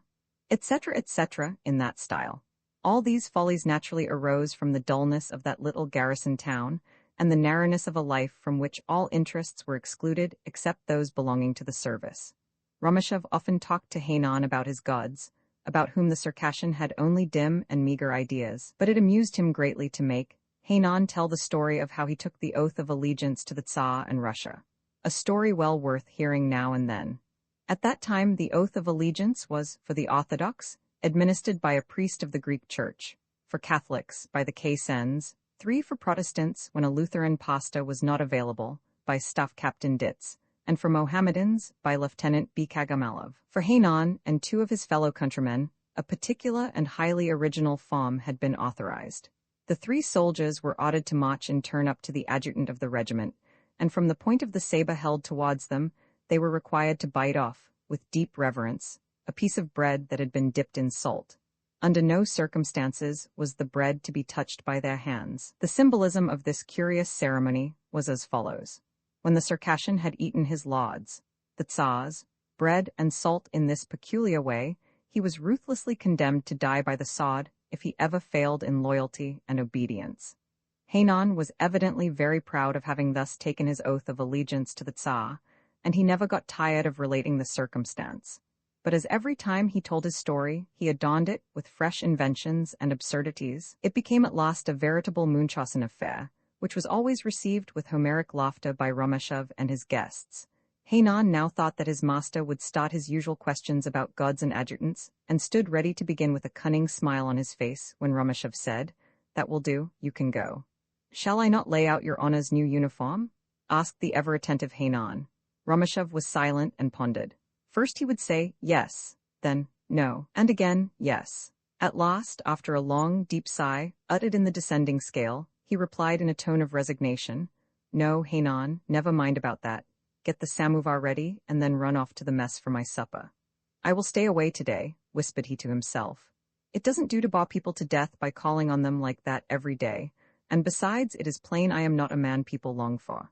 His resolution to stay at home that evening seemed fixed enough, and yet an inner voice told him that even today, as on most other days during the past 3 months, he would go to the Nikolaevs. Every time he bade these friends of his goodbye at midnight, he had, with shame and indignation at his own weakness and lack of character, sworn to himself on his honor that he would not pay another call there for 2 or 3 weeks. Nay, he had even made up his mind to give up altogether these uncalled-for visits. And all the while he was on his way home, whilst he was undressing, even up to the moment he fell asleep, he believed it would be an easy matter for him to keep his resolution. The night went by, the morning dawned, and the day dragged on slowly and unwillingly. Evening came, and once more an irresistible force drew him to this handsome and elegant abode, with its warm, well-lighted, comfortable rooms, where peace, harmony, cheerful and confidential conversation, and above all, the delightful enchantment of feminine beauty awaited him. Romashov sat on the edge of his bed. It was already dark, but he could, nevertheless, easily discern the various objects in his room. Oh, how he loathed day by day his mean, gloomy dwelling, with its trumpery, tasteless furniture. His lamp, with its ugly shade that resembled a nightcap, on the inconvenient, rickety writing table, looked haughtily down on the nerve-torturing alarm clock and the dirty, vulgar inkstand that had the shape of a badly modeled pug dog. Over his head something intended to represent a wall decoration, a piece of felt on which had been embroidered a terrible tiger and a still more terrible Arab riding on horseback, armed with a spear. In one corner, a tumble-down bookstand, in the other, the fantastic silhouette of a hideous violoncello case. Over the only window, the room could boast a curtain of plaited straw rolled up into a tube. Behind the door, a clothes stand concealed by a sheet that had been white in prehistoric times. Every unmarried subaltern officer had the same articles about him, with the exception of the violoncello, which Romashov had borrowed from the band attached to the regiment, in which it was completely unnecessary, with the intention of developing on it his musical talent. But as soon as he had tried in vain to teach himself the C major scale, he tired of the thing altogether, and the cello had now stood for more than a year, dusty and forgotten, in its dark corner. More than a year ago, Romashov, who had just left the military college, had taken both pride and joy in furnishing his modest lodgings. To have a room of his own things, to choose and buy household furniture according to his own liking, to arrange everything according to his own consummate taste, all that highly flattered the amour propre of that young man of 22. It seemed only yesterday that he sat on the school farm, all marched in rank and file with his comrades off to the general mess room to eat, at the word of command, his frugal breakfast. Today, he was his own master. And how many hopes and plans sprang into his brain in the course of those never-to-be-forgotten days when he furnished and adorned his new home. What a severe program he composed for his future. The first 2 years were to be devoted chiefly to a thorough study of classical literature, French and German, and also music. After that, a serious preparation for entering the Staff College was to follow. It was necessary to study sociology and society life, and to be abreast of modern science and literature. Romashov therefore felt himself bound at least to subscribe to a newspaper and to take in a popular monthly magazine. The bookstand was adorned with Once Psychology, Loses Physiology, and Smiles's Self-Help, etc., etc., but for 9 long months have the books lain undisturbed on their shelves, forgotten by Hainan, whose business it is to dust them. Heaps of newspapers, not even stripped of their wrappers, lie cast in a pile beneath the writing table, and the aesthetic magazine to which we just referred has ceased to reach Romashov on account of repeated irregularities with regard to the half-yearly payment. Sub-Lieutenant Romashov drinks a good deal of vodka at mess. He has a tedious and loathsome liaison with a married woman belonging to the regiment, whose consumptive and jealous husband he deceives in strict accordance with all the rules of art. He plays Stoss. Foreign ma frequently comes into unpleasant collisions both in the service and also in the circles of his friends and acquaintances. "Pardon me, Your Honor," shouted his servant, entering the room noisily. Then he added in a friendly, simple, good-natured tone, "I forgot to mention that a letter has come from Mrs. Peterson. The orderly who brought it is waiting for an answer." Romashov frowned, took the letter, tore open a long, slender, rose-colored envelope, in a corner of which fluttered a dove with a letter in its beak. "Light the lamp, Hainan," said he to his servant. "My dear darling, irresistible little Joggy," read Romashov in the sloping, crooked lines he knew so well.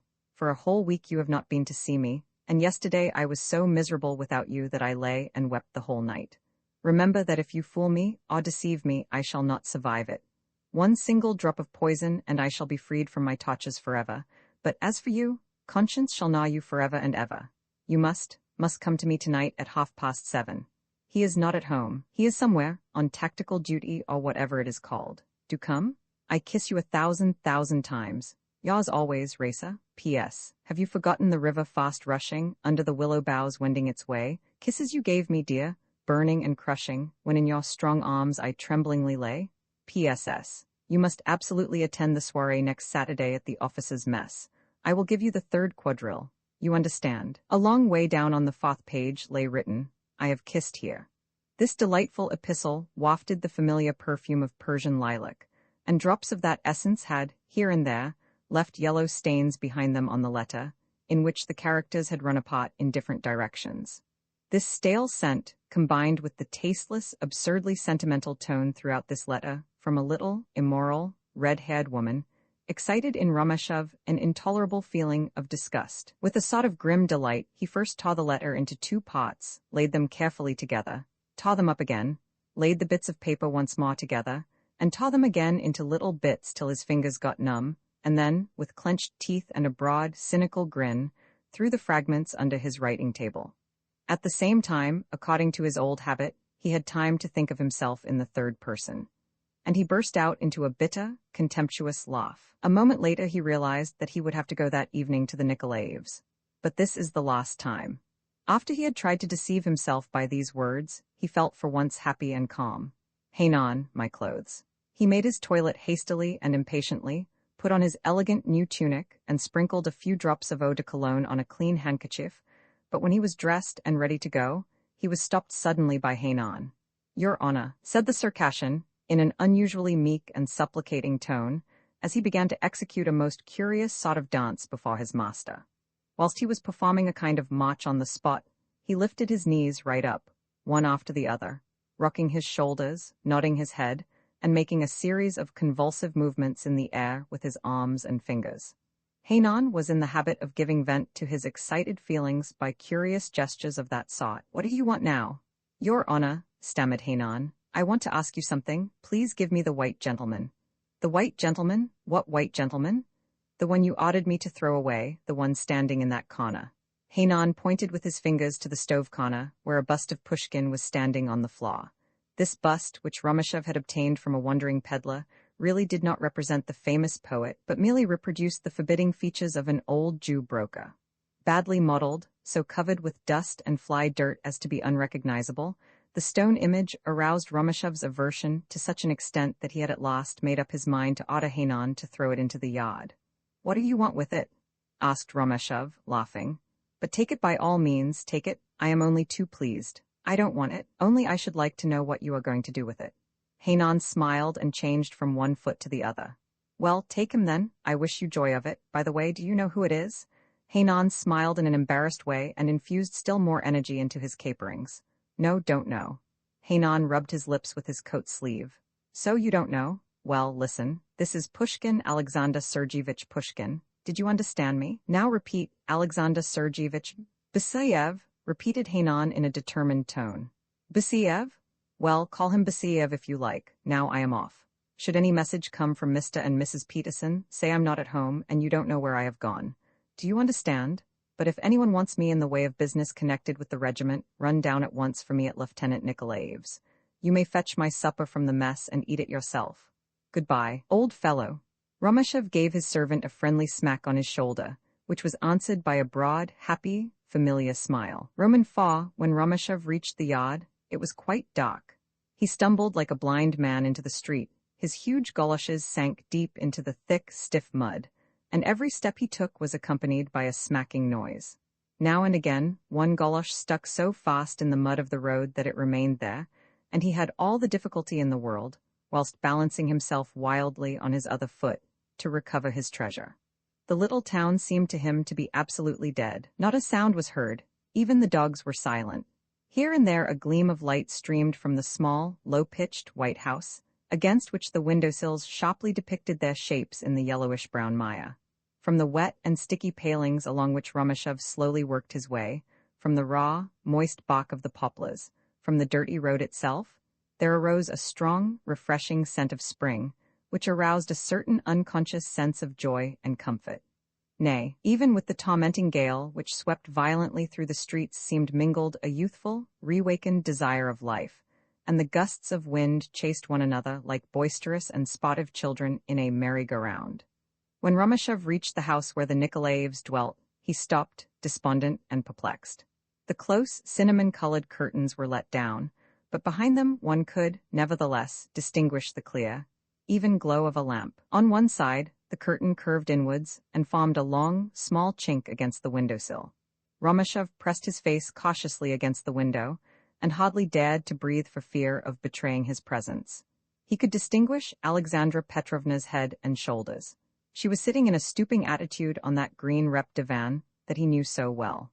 From her bowed head and slight movements, he concluded that she was occupied with some needlework. Suddenly she straightened herself up, raised her head, and drew a long breath. Her lips moved. "What is she saying?" thought Romashev. "And look, now she's smiling. How strange to see through a window a person talking and not to be able to catch a word of what she says." The smile, however, suddenly disappeared from Aleksandra Petrovna's face, her forehead puckered, and her lips moved rapidly and vehemently. Directly afterwards she smiled again, but wickedly and maliciously, and with her head made a slow gesture of disapproval. "Perhaps they are talking about me," thought Romashev, not without a certain disagreeable anxiety, but he knew how something pure, chaste, agreeably soothing and benevolent beamed on him from this young woman who, at that moment, made the same impression on him as a charming canvas, the lovely picture of which reminded him of happy, innocent days of long ago. "Shurochka," whispered Romashev tenderly. At that moment, Aleksandra Petrovna lifted her face from her work and cast a rapid, searching, despondent glance at the window. Romashev thought she was looking him straight in the face. It felt as if a cold hand had seized his heart, and in his fright he hid himself behind a projection of the wall. Again he was irresolute and ill at ease, and he was just about to return home, when, by a violent effort of the will, he overcame his pusillanimity and walked through a little back door into the kitchen. The Nikolaev's servant relieved him of his muddy goloshes and wiped down his boots with a kitchen rag. When Romashev pulled out his pocket handkerchief to remove the mist from his eyeglass, he heard Aleksandra Petrovna's musical voice from the drawing-room. "Stepan, have they brought the orders of the day yet?" She said that with an object, thought Romashev to himself. She knows well enough that I'm in the habit of coming about this time. No, it is I, Aleksandra Petrovna. he answered aloud, but in an uncertain voice through the open drawing-room door. "Oh, it's you, Romeshov. Well, come in, come in. What are you doing at the side entrance? Volodya, Romeshov is here." Romeshov stepped in, made an awkward bow, and began, so as to hide his embarrassment, to wipe his hands with his handkerchief. "I am afraid I bore you, Aleksandra Petrovna." He tried to say this in an easy and jocose tone, but the words came out awkwardly, and as it seemed to him, with a forced ring about them. "What nonsense you talk!" exclaimed Aleksandra Petrovna. "Sit down, please, and let us have some tea." Looking him straight in the face with her clear, piercing eyes, she squeezed as usual his cold fingers with her little soft, warm hand. Nikolaev sat with his back to them at the table that was almost hidden by piles of books, drawings, and maps. Before the year was out, he had to make another attempt to get admitted to the Staff College, and for many months he had been preparing with unremitting industry for this stiff examination in which he had already twice failed. Staring hard at the open book before him, he stretched his arm over his shoulder to Romeshov without turning round, and said, in a calm, husky voice, "How do you do, Yuri Alexievich? Is there any news? Shirochka, give him some tea. Excuse me, but I am, as you see, hard at work." "What a fool I am," cried poor Romeshov to himself. "What business had I here?" Then he added out loud, "Bad news. There are ugly reports circulating at mess with regard to Lieutenant Colonel Leitch. He is said to have been as tight as a drum. The resentment in the regiment is widespread, and a very searching inquiry is demanded. Epifanov has been arrested." "Oh," remarked Nikolaev in an absent tone, "but excuse my interruption, you don't say so. I, too, have been rewarded with 4 days, but that is stale news." Romeshov thought at that moment that his voice sounded peculiar and unnatural, as if he were being throttled. "What a wretched creature I am in their eyes," thought he, but in the next moment consoled himself by the help of that forced special pleading to which weak and timid persons usually have recourse in similar predicaments. "Such you always are. Something goes wrong. You feel confused, embarrassed, and at once you fondly imagine that others notice it, though only you yourself can be clearly conscious of it," etc., etc. He sat down on a chair near Shirochka, whose quick crochet needle was in full swing again. She never sat idle, and all the table covers, lampshades, and lace curtains were the product of her busy fingers. Romeshov cautiously took up the long crochet threads hanging from the ball, and said, "What do you call this sort of work?" "Gipya, this is the 10th time you have asked me that."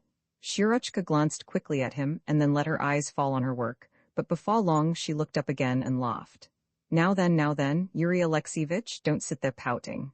Straighten your back, and head up? Isn't that how you give your commands?" But Romeshov only sighed and looked out of the corner of his eye at Nikolaev's brawny neck, the whiteness of which was thrown into strong relief by the gray collar of his old coat. "By Jove! Vladimir Yefimovitch is a lucky dog. Next summer he's going to St. Petersburg, and will rise to the heights of the academy." "Oh, that remains to be seen," remarked Shirochka, somewhat tautly, looking in her husband's direction. "He has twice been plucked at his examination, and with rather poor credit to himself has had to return to his regiment. This will be his last chance." Nikolaev turned round suddenly, his handsome, soldierly, moustached face flushed deeply, and his big dark eyes glittered with rage. "Don't talk rubbish, Shirochka. When I say I shall pass my examination, I shall pass it, and that's enough about it." He struck the side of his outstretched hand violently on the table. "You are always croaking. I said I should?" "Yes, I said I should," his wife repeated after him, whilst she struck her knee with her little brown hand. "But it would be far better if you could answer the following question. What are the requisites for a good line of battle? Perhaps you don't know," she turned with a roguish glance towards Romeshov, "that I am considerably better up in tactics than he." "Well, Volodya, Staff General that is to be, answer the question now." "Look here, Shirochka, stop it," growled Nikolaev in a bad temper. But suddenly he turned round again on his chair towards his wife, and in his wide-open, handsome, but rather stupid eyes might be read an amusing helplessness, nay, even a certain terror. "Wait a bit, my little woman, and I will try to remember. Good fighting order? A good fighting order must be arranged so that one does not expose oneself too much to the enemy's fire, that one can easily issue orders wait a minute. That waiting will be costly work for you in the future, I think," said Shirochka, interrupting him, in a serious tone. Then, with head down and her body rocking, she began, like a regular schoolgirl, to rattle off the following lesson without stumbling over a single word. "The requisites of good fighting order are simplicity, mobility, flexibility, and the ability to accommodate itself to the ground. It ought to be easy to be inspected and led.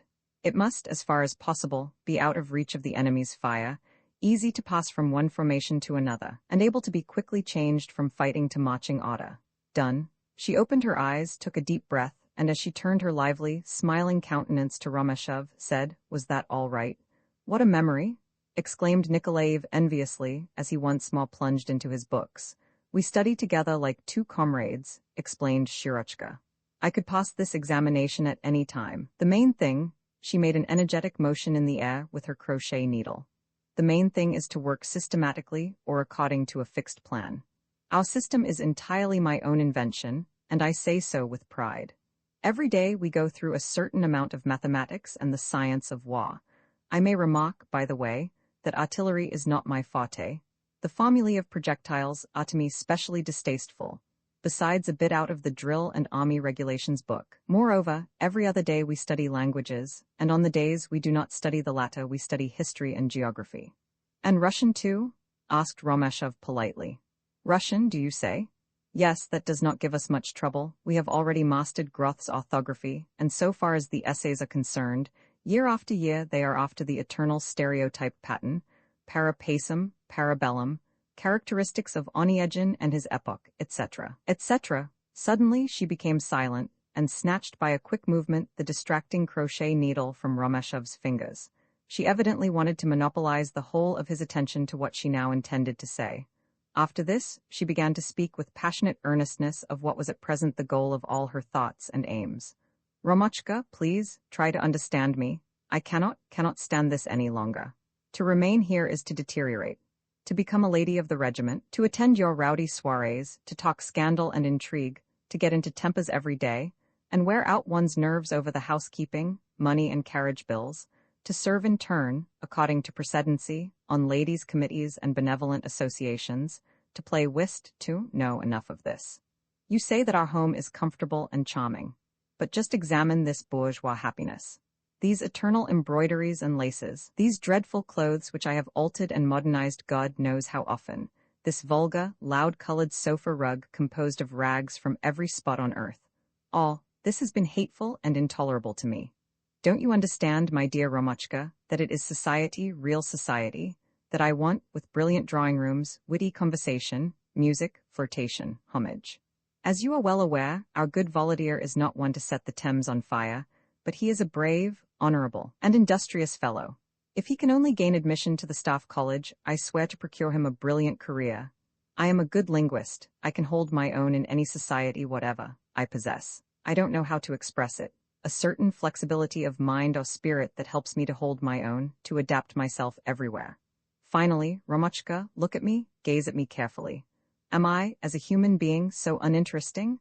Am I, as a woman, so devoid of all charms that I deserve to be doomed to stay and be soured in this hateful place, in this awful hole which has no place on the map?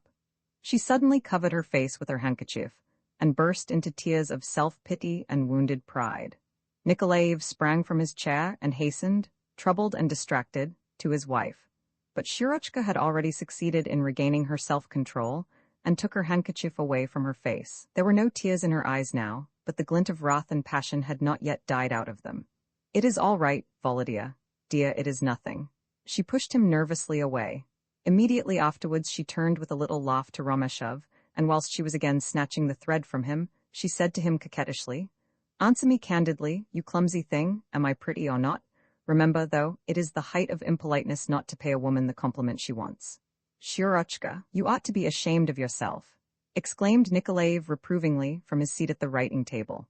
Romeshov smiled with a Mata's air of resignation. Suddenly he replied, in a melancholy and quavering voice, "You are very beautiful." Shirochka looked at him roguishly from her half-closed eyes, and a turbulent curl got loose and fell over her forehead. "Romochka, how funny you are," she twitted in a rather thin, girlish voice. The sub-lieutenant blushed and thought according to his wont, and his heart was cruelly lacerated.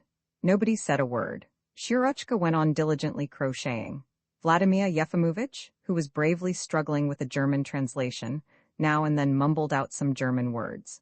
One heard the flames softly sputtering and fizzing in the lamp, which displayed a great yellow silk shade in the form of a tent. Romochka had again managed to possess himself of the crochet cotton, which, almost without thinking about it, he softly and caressingly drew through the young woman's fingers, and it afforded him a delightful pleasure to feel how Shirochka unconsciously resisted his mischievous little pulls. It seemed to him as if mysterious, magnetic currents, now and again, rushed backwards and forwards through the delicate white threads. Whilst he was steadily gazing at her bent head, he whispered to himself, without moving his lips, as if he were carrying on a tender and impassioned conversation, "How boldly you said to me, 'Am I pretty?' Ah, you are most beautiful. Here I sit looking at you. What happiness? Now listen, I am going to tell you how you look, how lovely you are. But listen carefully. Thy face is as dark as the night, yet pale. It is a face full of passion. Thy lips are red and warm and good to kiss, and thine eyes surrounded by a light yellowish shadow. When thy glance is directed straight before thee, the white of thine eyes acquires a bluish shade, and amidst it all there beams on me a great dark blue mysteriously gleaming pupil. A brunette thou art not, but thou recallest something of the gypsy. But thy hair is silky and soft, and braided at the back in a knot so neat and simple that one finds a difficulty in refraining from stroking it. You little ethereal creature, I could lift you like a little child in my arms, but you are supple and strong. Your bosom is as firm as a young girl's, and in all thy being there is something quick, passionate, compelling. A good way down on your left ear sits a charming little birthmark that is like the hardly distinguishable scar after a ring has been removed. What charm? Have you read in the newspapers about the duel between two officers? Asked Shirochka suddenly. Romeshov started as he awoke from his dreams, but he found it hard to remove his gaze from her. No, I've not read about it, but I have heard talk of it. What about it? As usual, of course, you read nothing. Truly, Yuri Alexeyevich, you are deteriorating. In my opinion, the proceedings were ridiculous. I quite understand that duels between officers are as necessary as they are proper. Shirochka pressed her crochet to her bosom with a gesture of conviction. But why all this unnecessary and stupid cruelty? Just listen. A lieutenant had insulted another officer. The insult was gross, and the code of honor considered a duel necessary. Now, there would have been nothing to say about it, unless the conditions themselves of the duel had been so fixed that the latter resembled an ordinary execution. 15 paces distance, and the fight to last till one of the duelists was hors de combat. This is only on a par with ordinary slaughter, is it not? But hear what followed. On the dueling ground stood all the officers of the regiment, many of them with ladies. Nay, they had even put a photographer behind the bushes. How disgusting! The unfortunate sub-lieutenant or ensign, as Volodya usually says, a man of your youthful age, moreover the party insulted, and not the one who offered the insult, received, after the third shot, a fearful wound in the stomach, and died some hours afterwards in great torture. By his deathbed stood his aged mother and sister, who kept house for him. Now tell me why a duel should be turned into such a disgusting spectacle. Of course the immediate consequence, Shirochka almost shrieked these words, was that all those sentimental opponents of dueling, Yug, how I despise these liberal weaklings and poltroons, at once began making a noise and fuss about barbarism, fratricide, how duels are a disgrace to our times, and more nonsense of that sort. Good God! I could never believe that you were so bloodthirsty. Aleksandra Petrovna, exclaimed Romeshov, interrupting her. I am by no means bloodthirsty, replied Shirochka sharply. On the contrary, I am very tender-hearted. If a beetle crawls onto my neck, I remove it with the greatest caution so as not to inflict any hurt on it, but try and understand me, Romeshov. This is my simple process of reasoning. Why have we officers? Answer, for the sake of war. What are the most necessary qualities of an officer in time of war? Answer, courage and a contempt of death. How are these qualities best acquired in time of peace? Answer, by means of duels. How can that be proved? Duels are not required to be obligatory in the French army, for a sense of honor is innate in the French officer. He knows what respect is due to himself and to others. Neither is dueling obligatory in the German army, with its highly developed and inflexible discipline. But with us, as long as among our officers are to be found notorious codchoppers such as, for instance, Archakovsky, or hopeless sots as our own Nasansky, when, in the officers' mess or on duty, violent scenes are of almost daily occurrence. Then, such being the case, duels are both necessary and salutary. An officer must be a pattern of correctness. He is bound to weigh every word he utters. And moreover, this delicate squeamishness, the fear of a shot, your vocation is to risk your life, which is precisely the point. All at once she brought her long speech to a close and with redoubled energy resumed her work. Shirochka, what is rival in German? Asked Nikolaev, lifting his head from the book. Rival? Shirochka stuck her crochet needle in her soft locks. Read out the whole sentence. It runs, wait, directly, it runs, our rival abroad. Unsir Ausländische Nebenbuhler, translated Shirochka straight off. Unsir, repeated Romeshov in a whisper as he gazed dreamily at the flame of the lamp. When she is moved, thought he, her words come like a torrent of hail falling on a silver tray. Unsir, what a funny word. Unsir, unsir, unsir. What are you mumbling to yourself about, Romeshov? Asked Aleksandra Petrovna severely. Don't dare to sit and build castles in the air whilst I am present. He smiled at her with a somewhat embarrassed air. I was not building castles in the air, but repeating to myself unsir, unsir. Isn't it a funny word? What rubbish you are talking, unsir, why is it funny? You see, he made a slight pause as if he really intended to think about what he meant to say. If one repeats the same word for long, and at the same time concentrates on it all his faculty of thought, the word itself suddenly loses all its meaning and becomes, how can I put it? I know, she interrupted delightedly. But it is not easy to do it now. When I was a child, now, how we used to love doing it. Yes, it belongs to childhood, yes. How well I remember it. I remember the word perhaps particularly struck me. I could sit for a long time with eyes shut, rocking my body to and fro, whilst I was repeatedly saying over and over again, perhaps, and suddenly I quite forgot what the word itself meant. I tried to remember, but it was no use. I saw only a little round, reddish blotch with two tiny tails. Are you attending? Romeshov looked tenderly at her. How wonderful that we should think the same thoughts, he exclaimed in a dreamy tone. But let us return to our unsir. Does not this word suggest the idea of something long, thin, lanky, and having a sting, a long, twisting insect, poisonous and repulsive? Unsir, did you say? Shirochka lifted up her head, blinked her eyes, and stared obstinately at the darkest corner of the room. She was evidently striving to improve on Romeshov's fanciful ideas. No, wait, unsir is something green and sharp. Well, we'll suppose it is an insect, a grasshopper, for instance, but big, disgusting, and poisonous. But how stupid we are, Romochka. There's another thing I do sometimes, only it was much easier when I was a child, resumed Romeshov in a mysterious tone. I used to take a word and pronounce it slowly, extremely slowly. Every letter was drawn out and emphasized interminably. All of a sudden I was seized by a strangely inexpressible feeling. Everything near me sank into an abyss, and I alone remained, marveling that I lived, thought, and spoke. I, too, have had a similar sensation, interrupted Shirochka gaily, yet not exactly the same. Sometimes I made violent efforts to hold my breath all the time I was thinking. I am not breathing, and I won't breathe again till then all at once I felt as if time was running past me. No, time no longer existed. It was as if, I can't explain. Romeshov gazed into her enthusiastic eyes and repeated in a low tone, thrilling with happiness. No, you can't explain it. It is strange, inexplicable. Nikolaev got up from the table where he had been working. His back ached and his legs had gone dead from long sitting in the same uncomfortable position. The arteries of his strong, muscular body throbbed when, with arms raised high, he stretched himself to his full length.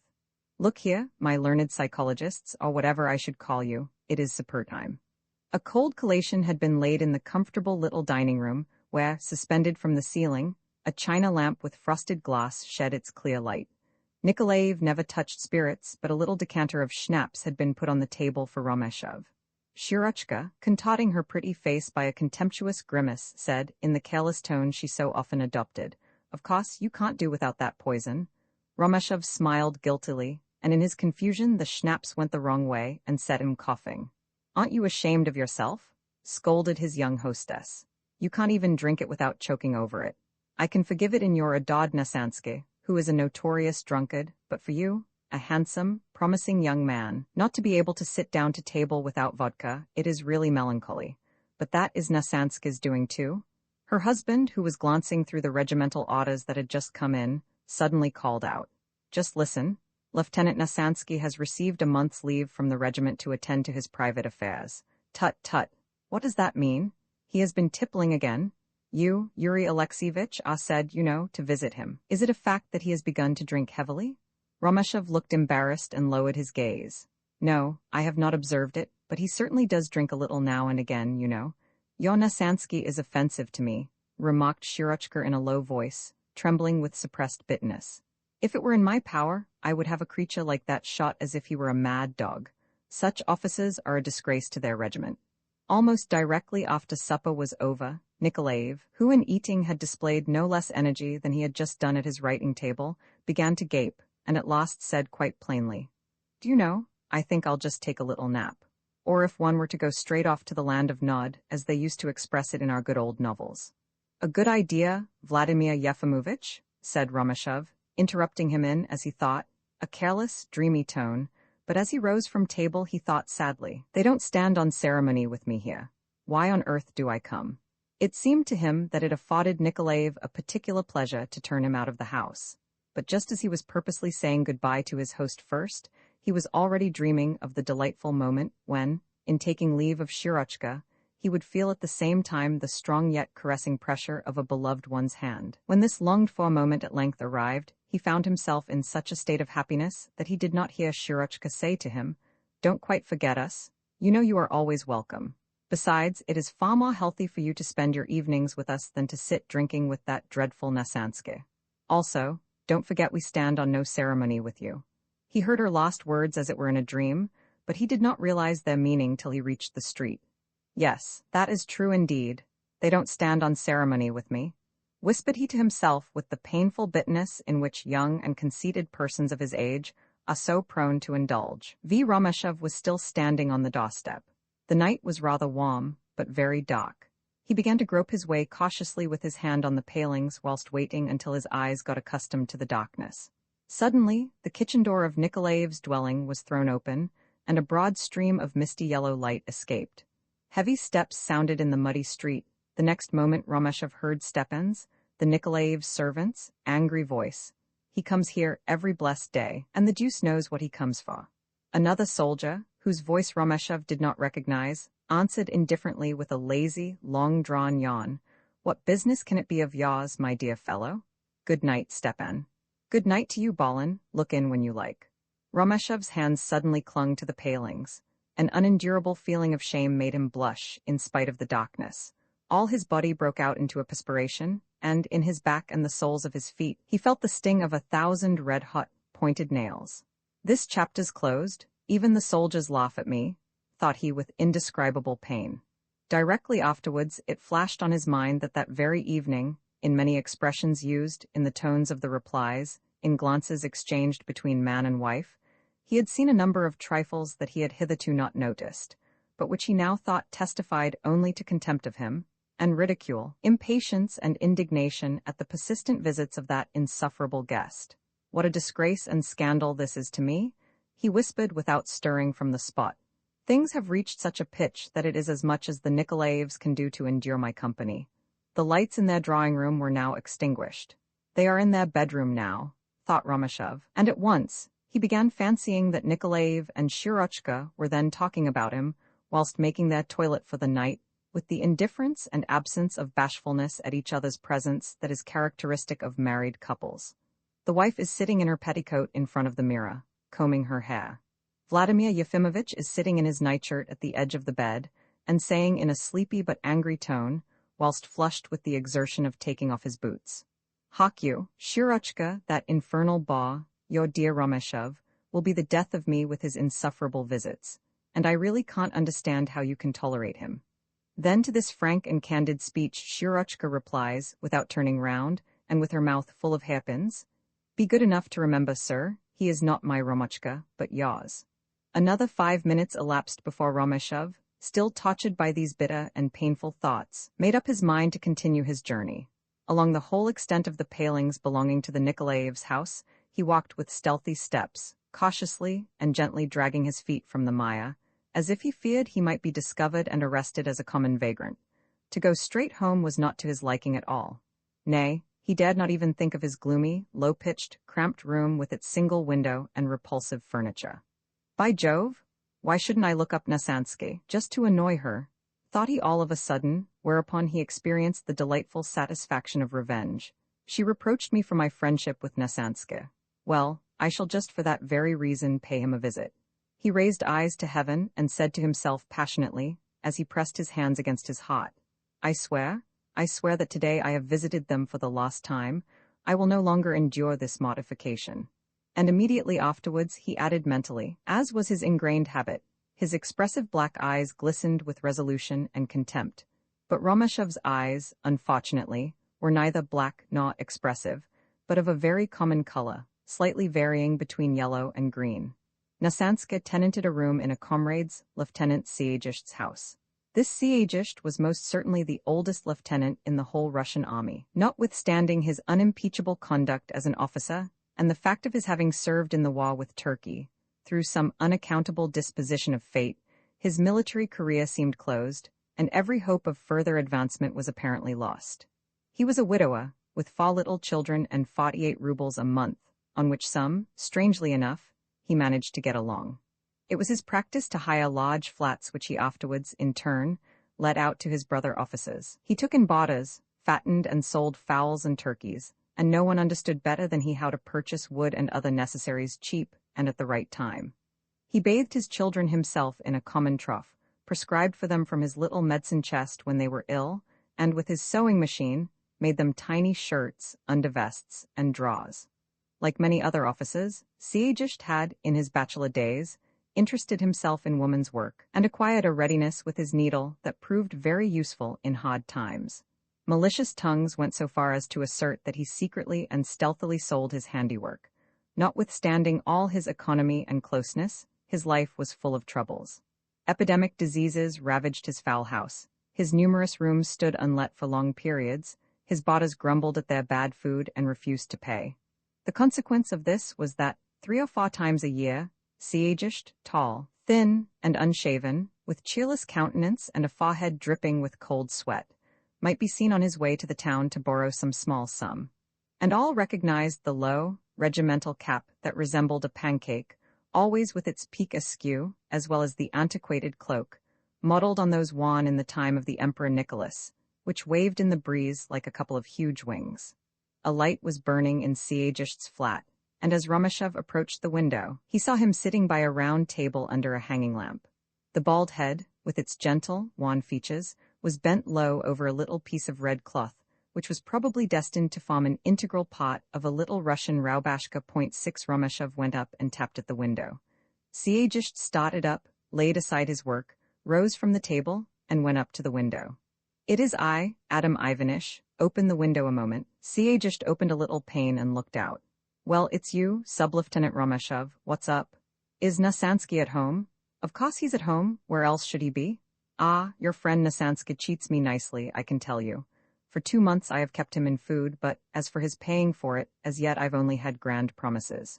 When he moved here, I asked him most particularly that, to avoid unpleasantness and misunderstandings, he should—" Yes, we know all about that," interrupted Romashev. "But tell me now how he is. Will he see me?" "Yes, certainly that he will. He does nothing but walk up and down his room." Siegist stopped and listened for a second. "You yourself can hear him tramping about. You see, I said to him, to prevent unpleasantness and misunderstandings, it will be best for—" "Excuse me, Adam Ivanitch, but we'll talk of that another time. I'm in a bit of a hurry," said Romashev, interrupting him for the second time, and meanwhile continuing his way round the corner. A light was burning in one of Nasansky's windows, the other was wide open. Nasansky himself was walking, in his shirt sleeves and without a collar, backwards and forwards with rapid steps. Romashev crept near the wall and called him by name. "Who's there?" asked Nasansky in a careless tone, leaning out of the window. "Oh, it's you, Georgy Alexievich. Come in through the window. It's a long and dark way round through that door. Hold out your hand and I'll help you." Nasansky's dwelling was if possible more wretched than Romashev's. Along the wall by the window stood a low, narrow, uncomfortable bed, the bulging, broken bottom of which was covered by a coarse cotton coverlet. On the other wall one saw a plain, unpainted table with 2 common chairs without backs. High up in one corner of the room was a little cupboard fixed to the wall. A brown leather trunk, plastered all over with address labels and railway numbers, lay in state.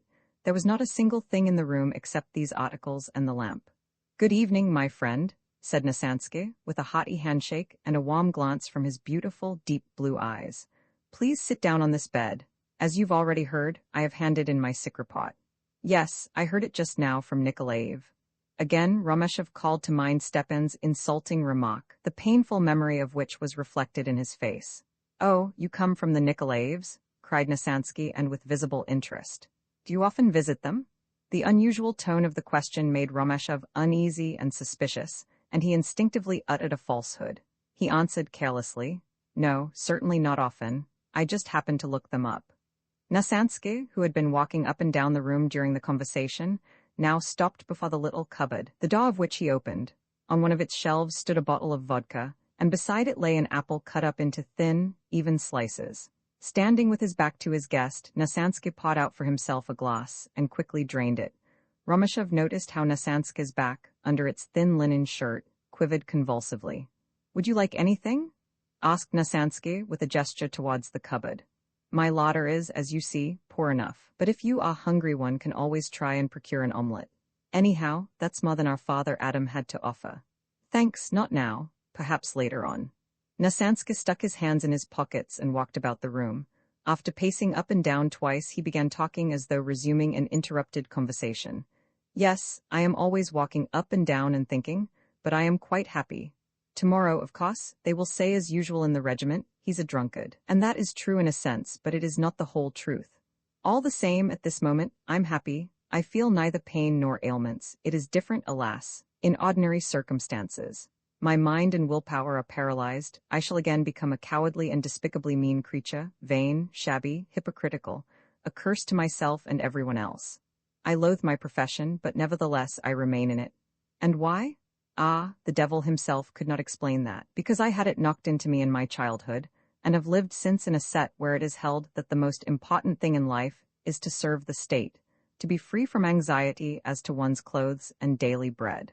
And philosophy, people say, is mere rubbish, good enough for one who has nothing else to do or who has come into a goodly heritage from his dear mamma. Thus I, too, occupy myself with things in which I don't take the slightest interest, or issue orders that seem to me both harsh and unmeaning. My daily life is as monotonous and cheerless as an old deal bod, as rough and hard as a soldier's regulation cap. I dare scarcely think of, far less talk of, love, beauty, my place in the scheme of creation, of freedom and happiness, of poetry and God. They would only laugh ha, at me and say, "Oh, damn it, that, you know, is philosophy." It is not only ridiculous, but even dangerous for an officer to show he holds any high views, and at best the officer escapes with being dubbed a harmless, hopeless ass. And yet it is this that alone gives life any value, sighed Romeshov. And now the happy hour is drawing nigh about which they tattle so heartlessly, and with so much contempt? Nasansky went on to say without listening to Romeshov's words. He walked incessantly backwards and forwards, and interpolated his speech every now and then, with striking gestures, which were not, however, addressed to Romeshov, but were always directed to the two corners of the room which he visited in turn. "Now comes my turn of freedom, Romeshov, freedom for soul, thought, and will. Then I shall certainly live a peculiar, but nevertheless rich, inner life. All that I have seen, heard, and read will then gain a deeper meaning, will appear in a clear and more distinct light, and receive a deep, infinite significance. My memory will then be like a museum of rare curiosities. I shall be a very Rothschild. I take the first object within my reach, gaze at it long, closely, and with rapture. Persons, events, characters, books, women, love, nay, first and last, women and love, all this is interwoven in my imagination. Now and then I think of the heroes and geniuses of history, of the countless martyrs of religion and science. I don't believe in God, Romeshov, but sometimes I think of the saints and martyrs and call to mind the holy scriptures and canticles." Romeshov got up quietly from his seat at the edge of the bed and walked away to the open window, and then he sat down with his back resting against the sill. From that spot, from the lighted room, the night seemed to him still darker and more fraught with mystery. Tepid breezes whispered just beneath the window, amongst the dark foliage of the shrubs, and in this mild air, charged with the sharp, aromatic perfume of spring, under those gleaming stars, in this dead silence of the universe, one might fancy he felt the hot breath of reviving, generating, voluptuous nature. Nasansky continued all along his eternal wandering, and indulged in building castles in the air, without looking at Romeshov, as if he were talking to the walls. In these moments my thoughts, seething, motley, original, chase one another. My senses acquire an unnatural acuteness. My imagination becomes an overwhelming flood. Persons and things, living or dead, which are evoked by me stand before me in high relief and also in an extraordinarily intense light, as if I saw them in a camera obscura. I know now, that all that is merely a superexcitation of the senses, an emanation of the soul flaming up like lightning, but in the next instant flickering out, being produced by the physiological influence of alcohol on the nervous system. In the beginning, I thought such psychic phenomena implied an elevation of my inner, spiritual ego, and that even I might have moments of inspiration. But no, there was nothing permanent or of any value in this, nothing creative or fructifying. Altogether, it was only a morbid, physiological process, a river wave that at every ebb that occurs sucks away with it and destroys the beach. Yes, this, alas, is a fact, but it is also equally indisputable that these wild imaginings procured me moments of ineffable happiness. And besides, let the devil keep for his share your much-vaunted high morality, your hypocrisy, and your insufferable rules of health. I don't want to become one of your pillar saints, nor do I wish to live 100 years so as to figure as a physiological miracle in the advertisement columns of the newspapers. I am happy, and that suffices. Nasansky again went up to the little cupboard, pawed out and swallowed a nip, after which he shut the cupboard door with much ceremony and an expression on his face as if he had fulfilled a religious duty. Romeshov walked listlessly up from the window to the cupboard, the life-giving contents of which he sampled with a gloomy and blasé air. This done, he returned to his seat on the window bench. "What were you thinking about just before I came, Vasily Nilik?" asked Romeshov, as he made himself as comfortable as possible. Nasansky, however, did not hear his question. "How sweet it is to dream of women!" he exclaimed with a grand and eloquent gesture. "But away with all unclean thoughts, and why? Ah, because no one has any right, even in imagination, to make a human being a culprit in what is low, sinful, and impure. How often I think of chaste, tender, loving women, of their bright tears and gracious smiles, of young, devoted, self-sacrificing mothers, of all those who have faced death for love, of proud, bewitching maidens with souls as pure as snow, knowing all, yet afraid of nothing. But such women do not exist, yet I am wrong, Romeshov. Such women do exist, although neither you nor I have seen them. This may possibly be vouchsafed you, but to me, never." He was now standing right in front of Romeshov and staring him straight in the face, but by the far-off expression in his eyes, by the enigmatical smile that played on his lips, anyone could observe that he did not even see to whom he was talking. Never had Nasansky's countenance, even in his better and sober moments, seemed to Romeshov so attractive and interesting as at this instant. His golden hair fell in luxuriant curls around his pure and lofty brow. His blonde, closely clipped beard was curled in light waves, and his strong, handsome head on his bare, classically shaped neck reminded one of the sages and heroes of Greece, whose busts Romeshov had seen in engravings and at museums. Nasansky's bright, clever blue eyes glistened with moisture, and his well-formed features were rendered still more engaging by the fresh color of his complexion, although a keen eye could not, I dare say, avoid noticing a certain flabbiness, the infallible mark of every person addicted to drink. Love. What an abyss of mystery is contained in the word, and what bliss lies hidden in its touches. Nasansky went on to say in an enraptured voice. In his violent excitement, he caught hold of his hair with both hands and took 2 hasty strides towards the other end of the room, but suddenly stopped and turned round sharply to Romeshov with a merry laugh. The latter observed him with great interest, but likewise not without a certain uneasiness. "Just this moment I remember an amusing story." Nasansky now dropped into his usual good-tempered tone. "But ugh, how my wits go wool-gathering, now here, now there. Once upon a time I sat waiting for the train at Ryazan, and wait I did, I suppose half a day, for it was right in the middle of the spring floods and the train had met with real obstacles. Well, you must know, I built myself a little nest in the waiting room. Behind the countess stood a girl of 18, not pretty, being pockmarked, but brisk and pleasant. She had black eyes and a charming smile. In fact, she was a very nice girl. We were 3, all told, at the station. She, I, and a little telegraphist with white eyebrows and eyelashes. Ah, excuse me, there was another person there, the girl's father, a fat, red-faced, gray-haired brute, who put me in mind of a rough old mastiff. But this attractive figure kept itself, as a rule, behind the scenes. Only rarely and for a few minutes did he put in an appearance behind the counter, to yawn, scratch himself under his waistcoat, and immediately afterwards disappear for a longish time. He spent his life in bed, and his eyes were glued together by eternally sleeping. The little telegraphist paid frequent and regular visits to the waiting room, laid his elbows on the counter, but was, for the most part, as mute as the grave. She, too, was silent and looked dreamily out of the window at the floods. All of a sudden our youngster began humming, "Love, love, what is love? Something celestial that drives us wild." After this, again silence. A pause of 5 minutes, she begins in her turn, "Love, love. What is love?" etc. Both the sentimental words as well as the melody were taken from some musty old operetta that had perhaps been performed in the town, and had become a pleasant recollection to both the young people. Then again the same wistful song and significant silence. At last she steals softly a couple of paces to the window, all the while keeping one hand on the counter. Our celadon quietly lays hold of the delicate fingers, one by one, and with visible trepidation gazes at them in profound devotion.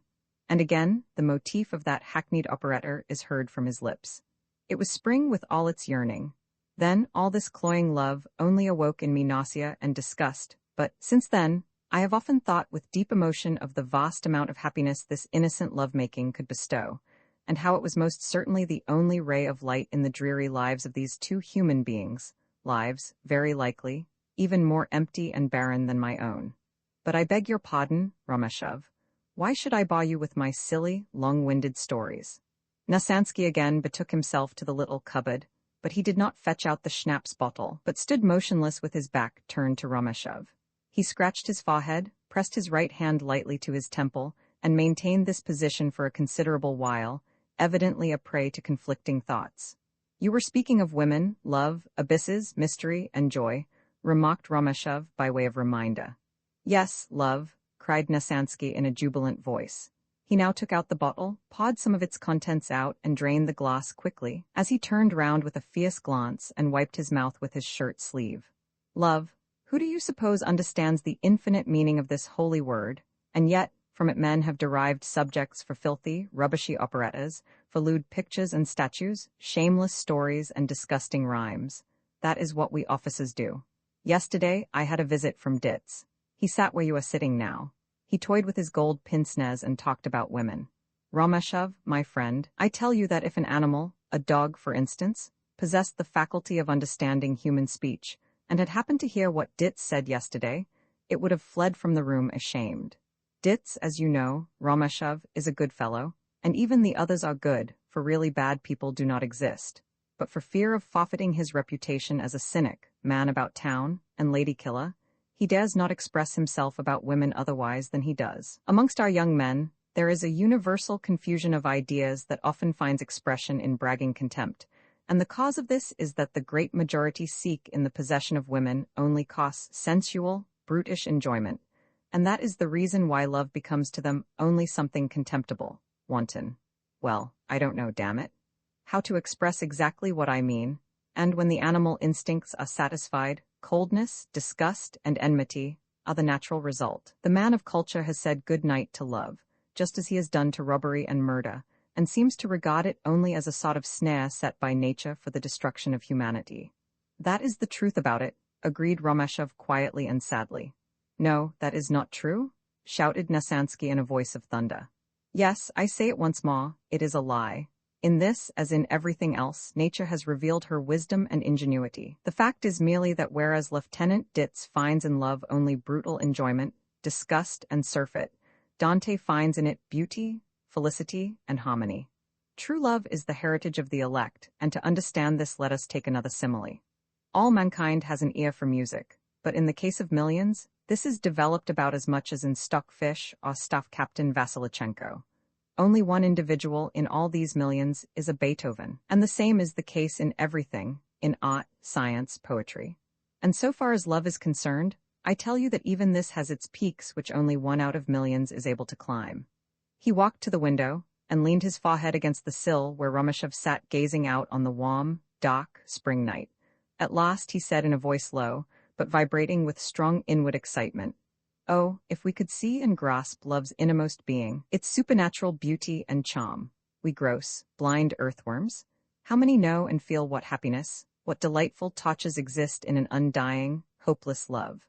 I remember, when I was a youth, how all my yearning took form and shape in this single dream. To fall in love with an ideally beautiful and noble woman far beyond my reach, and standing so high above me that every thought of possessing her I might harbor was mad and criminal.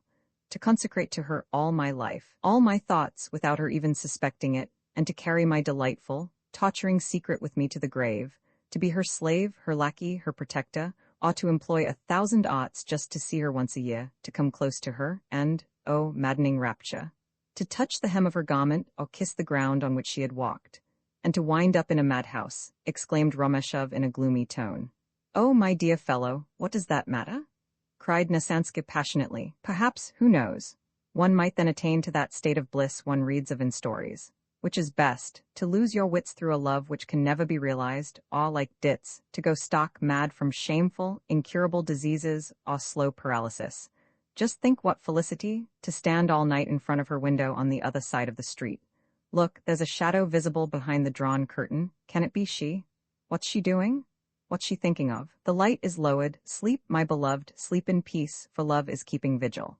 Days, months, years pass away. The moment at last arrives when chance, perhaps, bestows on you her glove, handkerchief, the concert program she has thrown away. She is not acquainted with you, does not even know that you exist. Her glance passes over you without seeing you, but there you stand with the same unchangeable, idolatrous adoration, ready to sacrifice yourself for her, nay, even for her slightest whim, for her husband, lover, her pet dog, to sacrifice life, honor, and all that you hold dear. Romeshov, a bliss such as this can never fall to the lot of our Don Juans and lady killers. Ah, how true this is, how splendidly you speak, cried Romeshov, carried away by Nasansky's passionate words and gestures. Long before this he had got up from the window, and now he was walking, like his eccentric host, up and down the long, narrow room, pacing the floor with long, quick strides.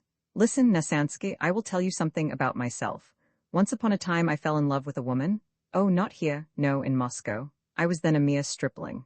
Ah, well, she had no inkling of it, and it was enough for me to be allowed to sit near her when she sewed, and to draw quietly and imperceptibly the threads towards me. That was all, and she noticed nothing, but it was enough to turn my head with joy. Ah, yes, how well I understand this, replied Nasansky with a friendly smile, nodding his head all the time. A delicate white thread charged with electrical currents. What a store of poetry is enshrined in that. My dear fellow, life is so beautiful. Nasansky, absorbed in profound reverie, grew silent, and his blue eyes were bright with tears. Romeshov also felt touched, and there was something nervous, hysterical, and spontaneous about this melancholy of his. But these expressions of pity were not only for Nasansky, but himself. Vasily Nilik, I admire you, cried he as he grasped and warmly pressed both Nasansky's hands. But how can so gifted, far-sighted, and wide-awake a man as you rush, with his eyes open, to his own destruction? But I am the last person on earth who ought to read you a lesson on morals. Only one more question. Supposing in the course of your life you happen to meet a woman worthy of you, and capable of appreciating you, would you then? I've thought of this so often. Nasansky stopped and stared for a long time through the open window. A woman? He uttered the word slowly and dreamily. I'll tell you a story, he continued suddenly and in an energetic tone. Once in my life I met an exceptional, wonderful woman, a young girl, but as Heine somewhere says, she was worthy of being loved and he loved her, but he was not worthy and she did not love him. Her love waned because I drank, or perhaps it was I drank because she did not love me. She, by the way, it was not here that this happened. It was a long time ago, and you possibly know that I first served in the infantry for 3 years, after that for 4 years with the reserves, and for a second time, 3 years ago, I came here. Well, to continue, between her and me, there was no romance whatever. We met and had 5 or 6 chats together. That was all. But have you ever thought what an irresistible, bewitching might there is in the past, in our recollections? The memory of these few insignificant episodes of my life constitutes the whole of my wealth. I love her even to this very day. Wait, Romeshov, you deserve to hear it. I will read out to you the first and only letter I ever received from her. He crouched down before the old trunk, opened it, and began rummaging impatiently among a mass of old papers, during which he kept on talking. I know she never loved anyone but herself. There was a depth of pride, imperiousness, even cruelty about her, yet at the same time she was so good, so genuinely womanly, so infinitely pleasant and lovable. She had 2 natures, the one egoistical and calculating, the other all hot and passionate tenderness. See here, I have it. Read it now, Romashov. The beginning will not interest you much. Nasanska turned over a few lines of the letter. But read from here, read it all. Romashov felt as if someone had struck him a stunning blow on the head, and the whole room seemed to dance before his eyes, for the letter was written in a large but nervous and compressed hand that could only belong to Aleksandra Petrovna, quaint, irregular, but by no means unsympathetic. Romashov, who had often received cards from her with invitations to small dinners and card parties, recognized this hand at once. It is a bitter and hard task for me to write this. Read Romashov under Nasanska's hand, but only you yourself are to blame for our acquaintance coming to this tragic end. Lying I abominate more than anything else in life. It always springs from cowardice and weakness, and this is the reason why I shall also tell you the whole truth.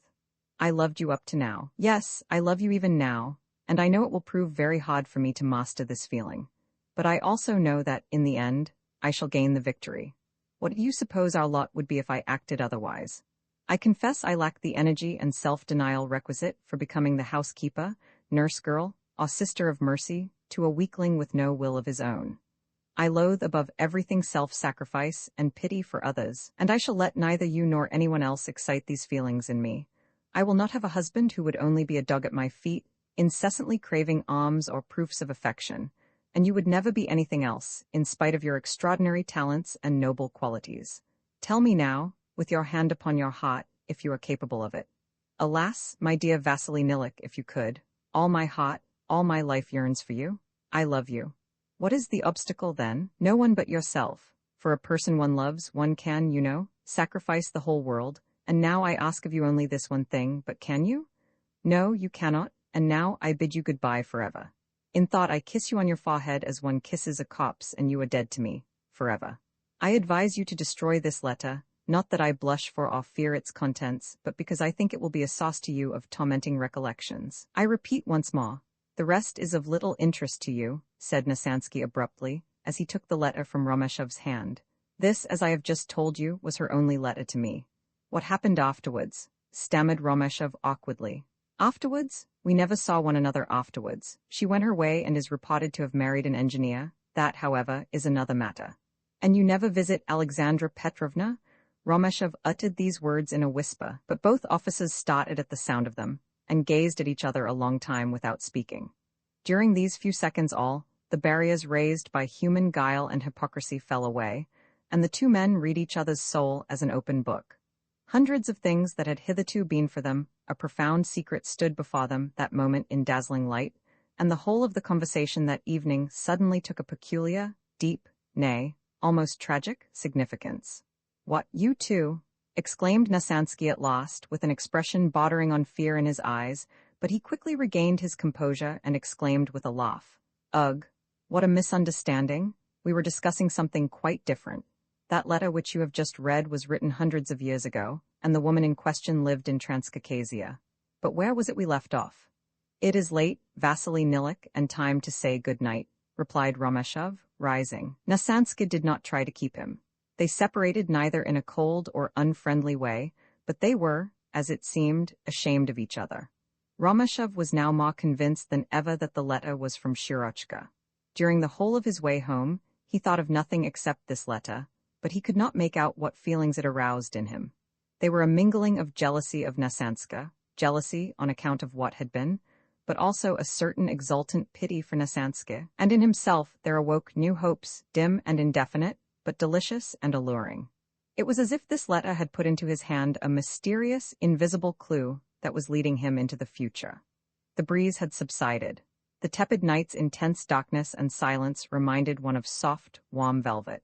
One felt, as it were, life's mystic creative force in the never-slumbering air, in the dumb stillness of the invisible trees, in the smell of the earth. Romashov walked without seeing which way he went, and it seemed to him as if he felt the hot breath of something strong and powerful, but at the same time, sweet and caressing.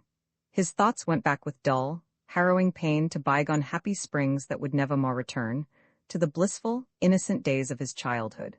When he reached home, he found on the table another letter from Racer Alexandrovna Peterson. In her usual bad taste, she complained, in turgid, extravagant terms, of his deceitful conduct towards her. She now understood everything, and the injured woman within her invoked on him all the perils of hatred and revenge. "Now I know what I have to do," the letter ran. "If I survive the sorrow and pain of your abominable conduct, you may be quite certain I shall cruelly avenge this insult.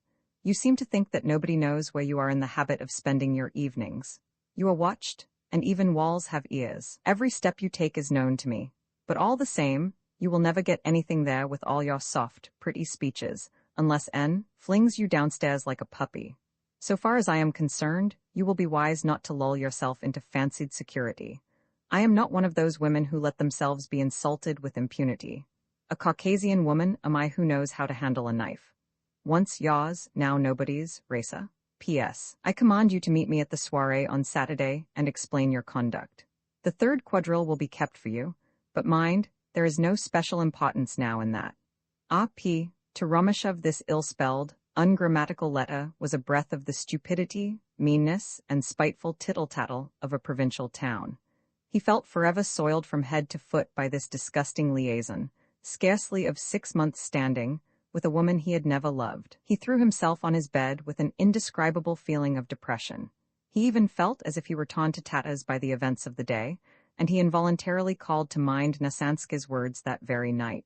His thoughts were as gray as a soldier's cloak. He soon fell into a deep, heavy sleep. As he had always done of late, when he had had bitter moments, he saw himself, even now in his dreams, as a little child. There were no impure impulses in him, no sense of something lacking, no weariness of life. His body was light and healthy, and his soul was luminous and full of joy and hope. And in this world of radiance and happiness, he saw dear old Moscow's streets in the dazzling brightness that is presented to the eyes in dreamland. But far away by the horizon, at the very verge of this sky that was saturated with light, there arose quickly and threateningly a dark, ill-boding wall of cloud, behind which was hidden a horrible provincial hole of a place with cruel and unbearable slavery, drills, recruit schools, drinking, false friends, and utterly corrupt women. His life was nothing but joy and gladness, but the dark cloud was waiting patiently for the moment when it was to fold him in its deadly embrace. And it so happened that little Romashov, amidst his childish babble and innocent dreams, bewailed in silence the fate of his double.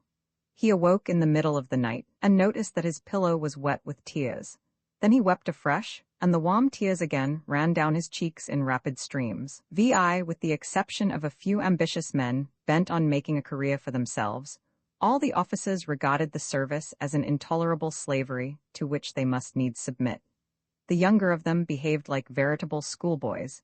They came late to the drills, and wriggled away from them as soon as possible, provided that could be done without risk of serious consequences to themselves afterwards.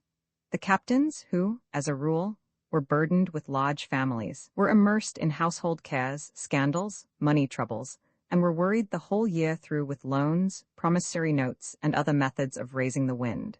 Many ventured, often at the instigation of their wives, secretly to divert to their own purposes the moneys belonging to the regiment and the soldiers' pay. Nay, they even went so far as officially to withhold their men's private letters when the latter were found to contain money.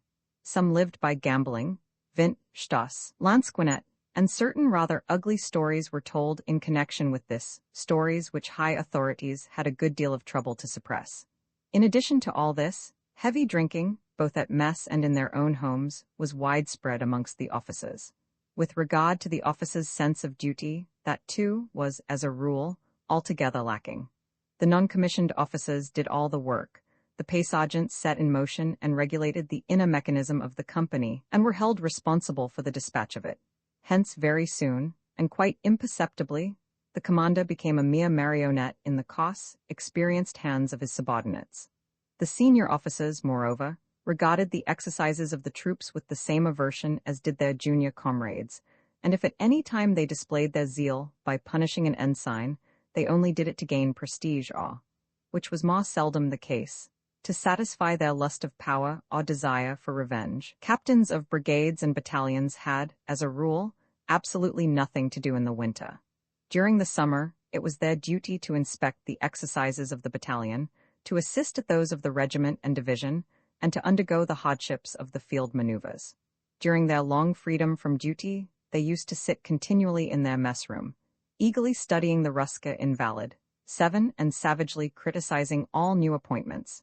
But cards were, however, their alpha and omega, and they most readily permitted their juniors to be their hosts, though they but very rarely exercised a cautious hospitality in their own homes, and then only with the object of getting their numerous daughters married. But when the time for the great review approached, it was quite another tune. All, from the highest to the lowest, were seized by a sort of madness. There was no talk of peace and quiet then. Everyone tried, by additional hours of drill and an almost maniacal activity, to make up for previous negligence. The soldiers were treated with the most heartless cruelty and overtaxed to the last degree of sheer exhaustion. Everyone was tyrant over some wretch. The company commanders, with endless curses, threatened their incompetent subalterns, and the latter, in turn, pawed the vials of their wrath over the non-coms, and the non-coms, hoarse with shouting orders, oaths, and the most frightful insults, struck and misused the soldiers in the most ferocious manner. The whole camp and parade ground were changed into a hell, and Sundays, with their indispensable rest and peace, loomed like a heavenly paradise in the eyes of the poor tortured recruits. This spring the regiment was preparing for the great May parade. It was at this time common knowledge that the review was to take place before the commander of the corps, a strict old veteran, known throughout military literature by his works on the Carlist War and the Franco-German campaign of 1870, in which he took part as a volunteer. Besides, he was known throughout the kingdom for his eccentric general orders and manifestos that were invariably couched in a lapidary style a la Savorov. The reckless, sharp, and coarse sarcasm he always infused into his criticism was feared by the officers more than even the severest disciplinary punishment. It was not to be wondered at that for a fortnight the whole regiment worked with feverish energy, and Sunday was no less longed for by the utterly worn-out officers than by the men, who were well-nigh tortured to death. But to Romashev, who sat idle under arrest, Sunday brought neither joy nor repose. As he had tried in vain to sleep during the night, he got up early, dressed slowly and unwillingly, drank his tea with undisguised repugnance, and refreshed himself at last by hurling a few insults at Hainan, who did not heed them in the least, but continued to stalk about the room as happy, active, and clumsy as a puppy. Romashev sauntered up and down his narrow room in his unbuttoned, carelessly donned undress uniform. Now he bumped his knee against the foot of the bed, now his elbow against the rickety bookcase. It was the first time now for half a year, thanks to a somewhat unpleasant accident, that he found himself alone in his own abode. He had always been occupied with drill, sentry duty, card-playing, and libations to Bacchus, dancing attendance on the Peterson woman, and evening calls on the Nikolaevs. Sometimes, if he happened to be free and had nothing particular in view, Romashev might, if worried by moping and laziness, and as if he feared his own company, rush aimlessly off to the club, or some acquaintance, or simply to the street, in hopes of finding some bachelor comrade, a meeting which infallibly ended with a drinking bout in the mess room. Now he contemplated with dread the long, unendurable day of loneliness and boredom before him, and a crowd of stupid, extraordinary fancies and projects buzzed in his brain. The bells in the town were ringing for high mass. Through the inner window, which had not been removed since the winter began, forced their way into the room these trembling tones that were produced, as it were, one from the other, and in the melancholy clang of which, on this sentimental spring morning, there lay a peculiar power of charm. Immediately outside Romashev's window lay a garden in which many cherry trees grew in rich abundance, all white with blooms, and all soft and round as a flock of snow-white sheep whose wool was fine. Between them, here and there, arose slim but gigantic poplars that stretched their boughs beseechingly towards heaven, and ancient, venerable chestnut trees with their dome-like crests. The trees were still bare, with black, naked boughs, but on these, though the eye could hardly discern them, the first yellowish verdure, fresh as the dew, began to be visible. In the pure, moisture-laden air of the newly awakened spring day, the trees rocked softly here and there before the cool, sportive breezes that murmured from time to time among the flowers, and bowed them to the ground with a roguish kiss. From the windows one could discern, on the left, through a gateway, a part of the dirty street, which on one side was fenced off. People passed alongside of the fence from time to time, walking slowly as they picked out a dry place for their next step. Lucky people, thought Romashev, as he enviously followed them with his eyes. They need not hurry. They have the whole of the long day before them. Ah, a whole, free, glorious day. And suddenly, there came over him a longing for freedom so intense and passionate that tears rushed to his eyes, and he had great difficulty in restraining himself from running out of the house. Now, however, it was not the mess room that attracted him, but only the yard, the street, fresh air.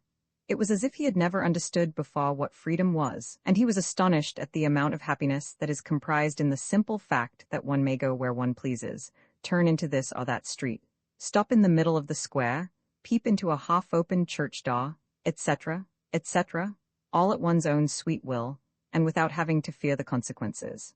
The right to do, and the possibility of doing, all this would be enough to fill a man's heart with an exultant sense of joy and bliss. He remembered in connection with this how, in his earliest youth, long before he entered the cadet school, his mother used to punish him by tying him tightly to the foot of the bed with fine thread, after which she left him by himself, and little Romashov sat for whole hours submissively still. But never for an instant did it occur to him to flee from the house, although, under ordinary circumstances, he never stood on ceremony. For instance, to slide down the water pipe from other stories to the street, to dangle, without permission, after a military band, or a funeral procession as far as the outskirts of Moscow, or to steal from his mother lumps of sugar, jam, and cigarettes for older playfellows, etc. But this brittle thread exercised a remarkable hypnotizing influence on his mind as a child. He was even afraid of breaking it by some sudden, incautious movement. In that case he was influenced by no fear whatsoever of punishment, neither by a sense of duty, nor by regret, but by pure hypnosis, a superstitious dread of the unfathomable power and superiority of grown-up or older persons, which reminds one of the savage who, paralyzed by fright, dares not take a step beyond the magic circle that the conjurer has drawn.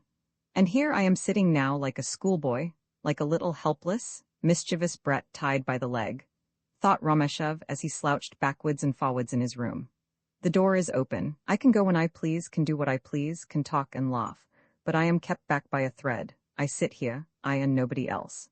Someone has ordered me to sit here, and I shall sit here, but who has authorized him to order this? Certainly not I.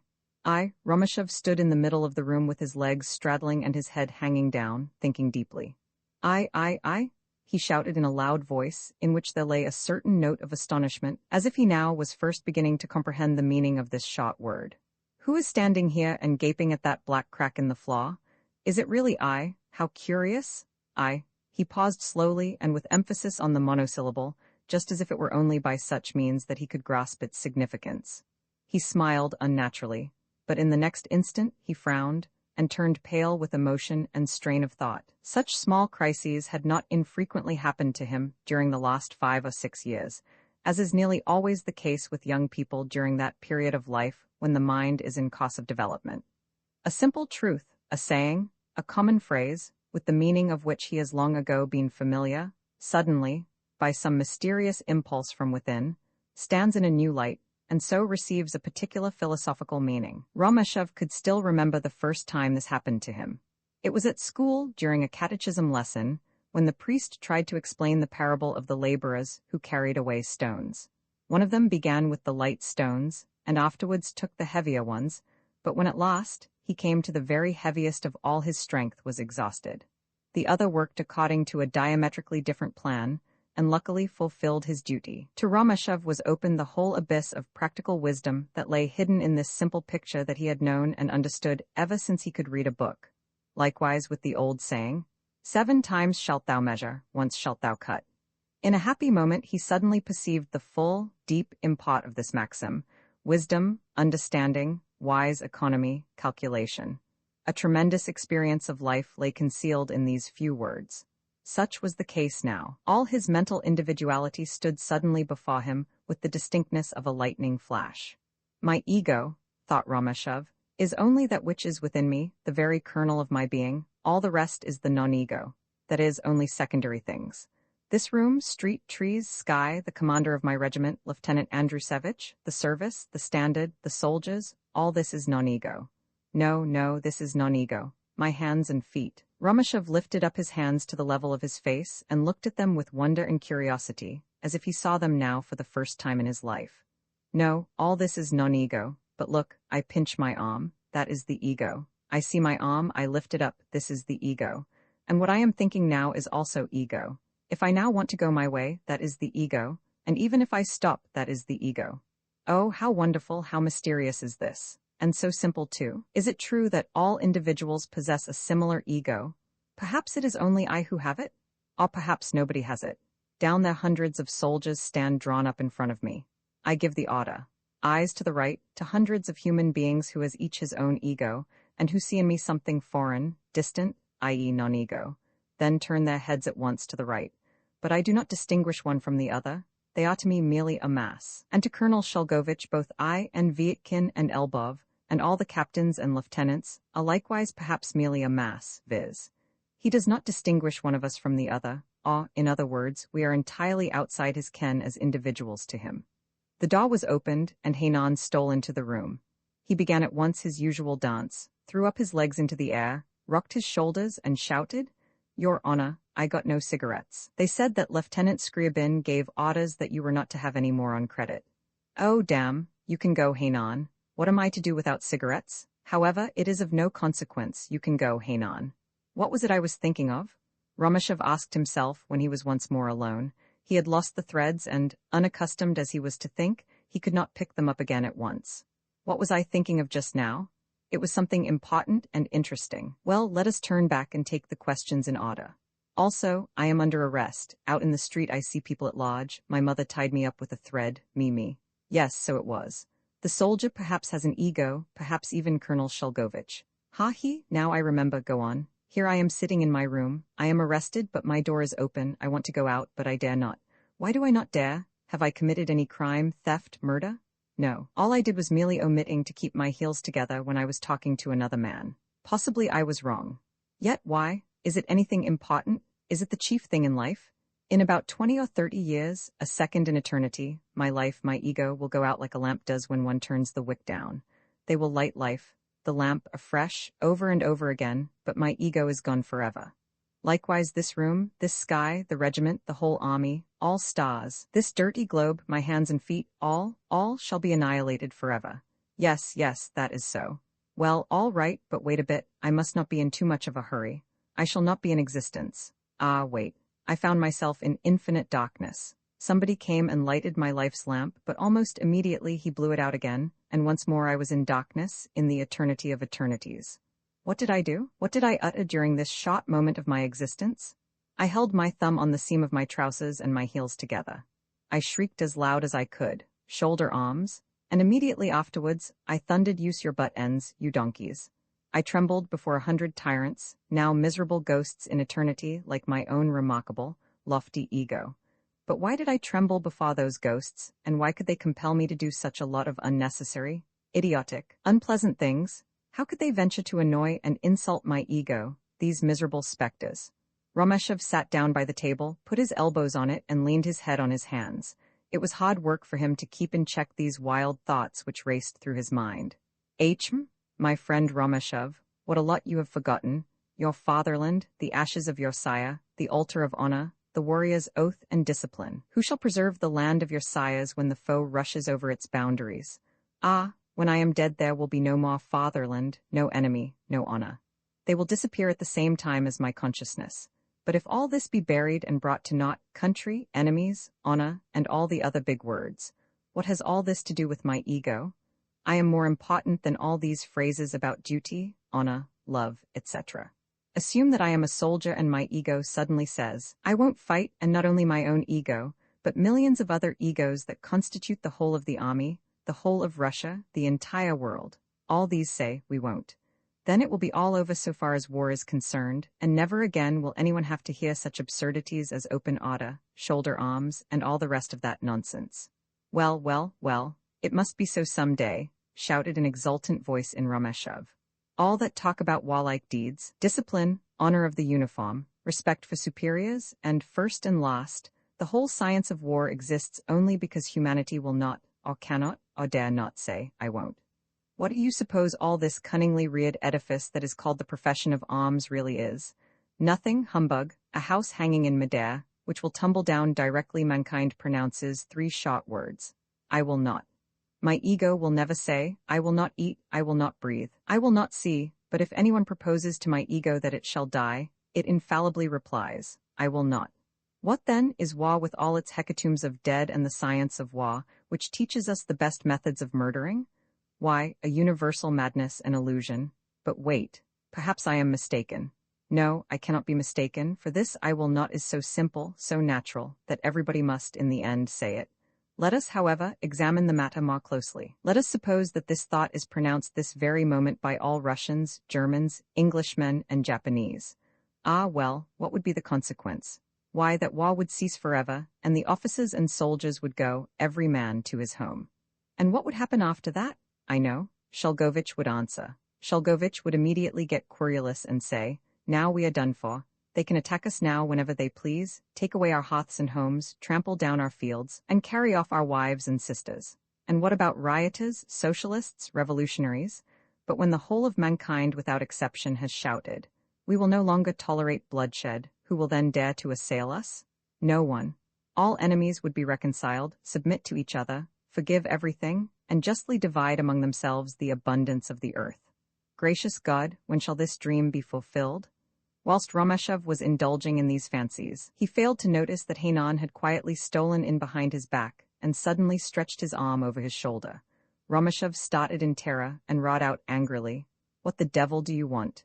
Hainan laid before him on the table a cinnamon-colored packet. "This is for you," he replied in a friendly, familiar tone, and Romashov felt behind him his servant's jovial smile. "They are cigarettes, smoke now."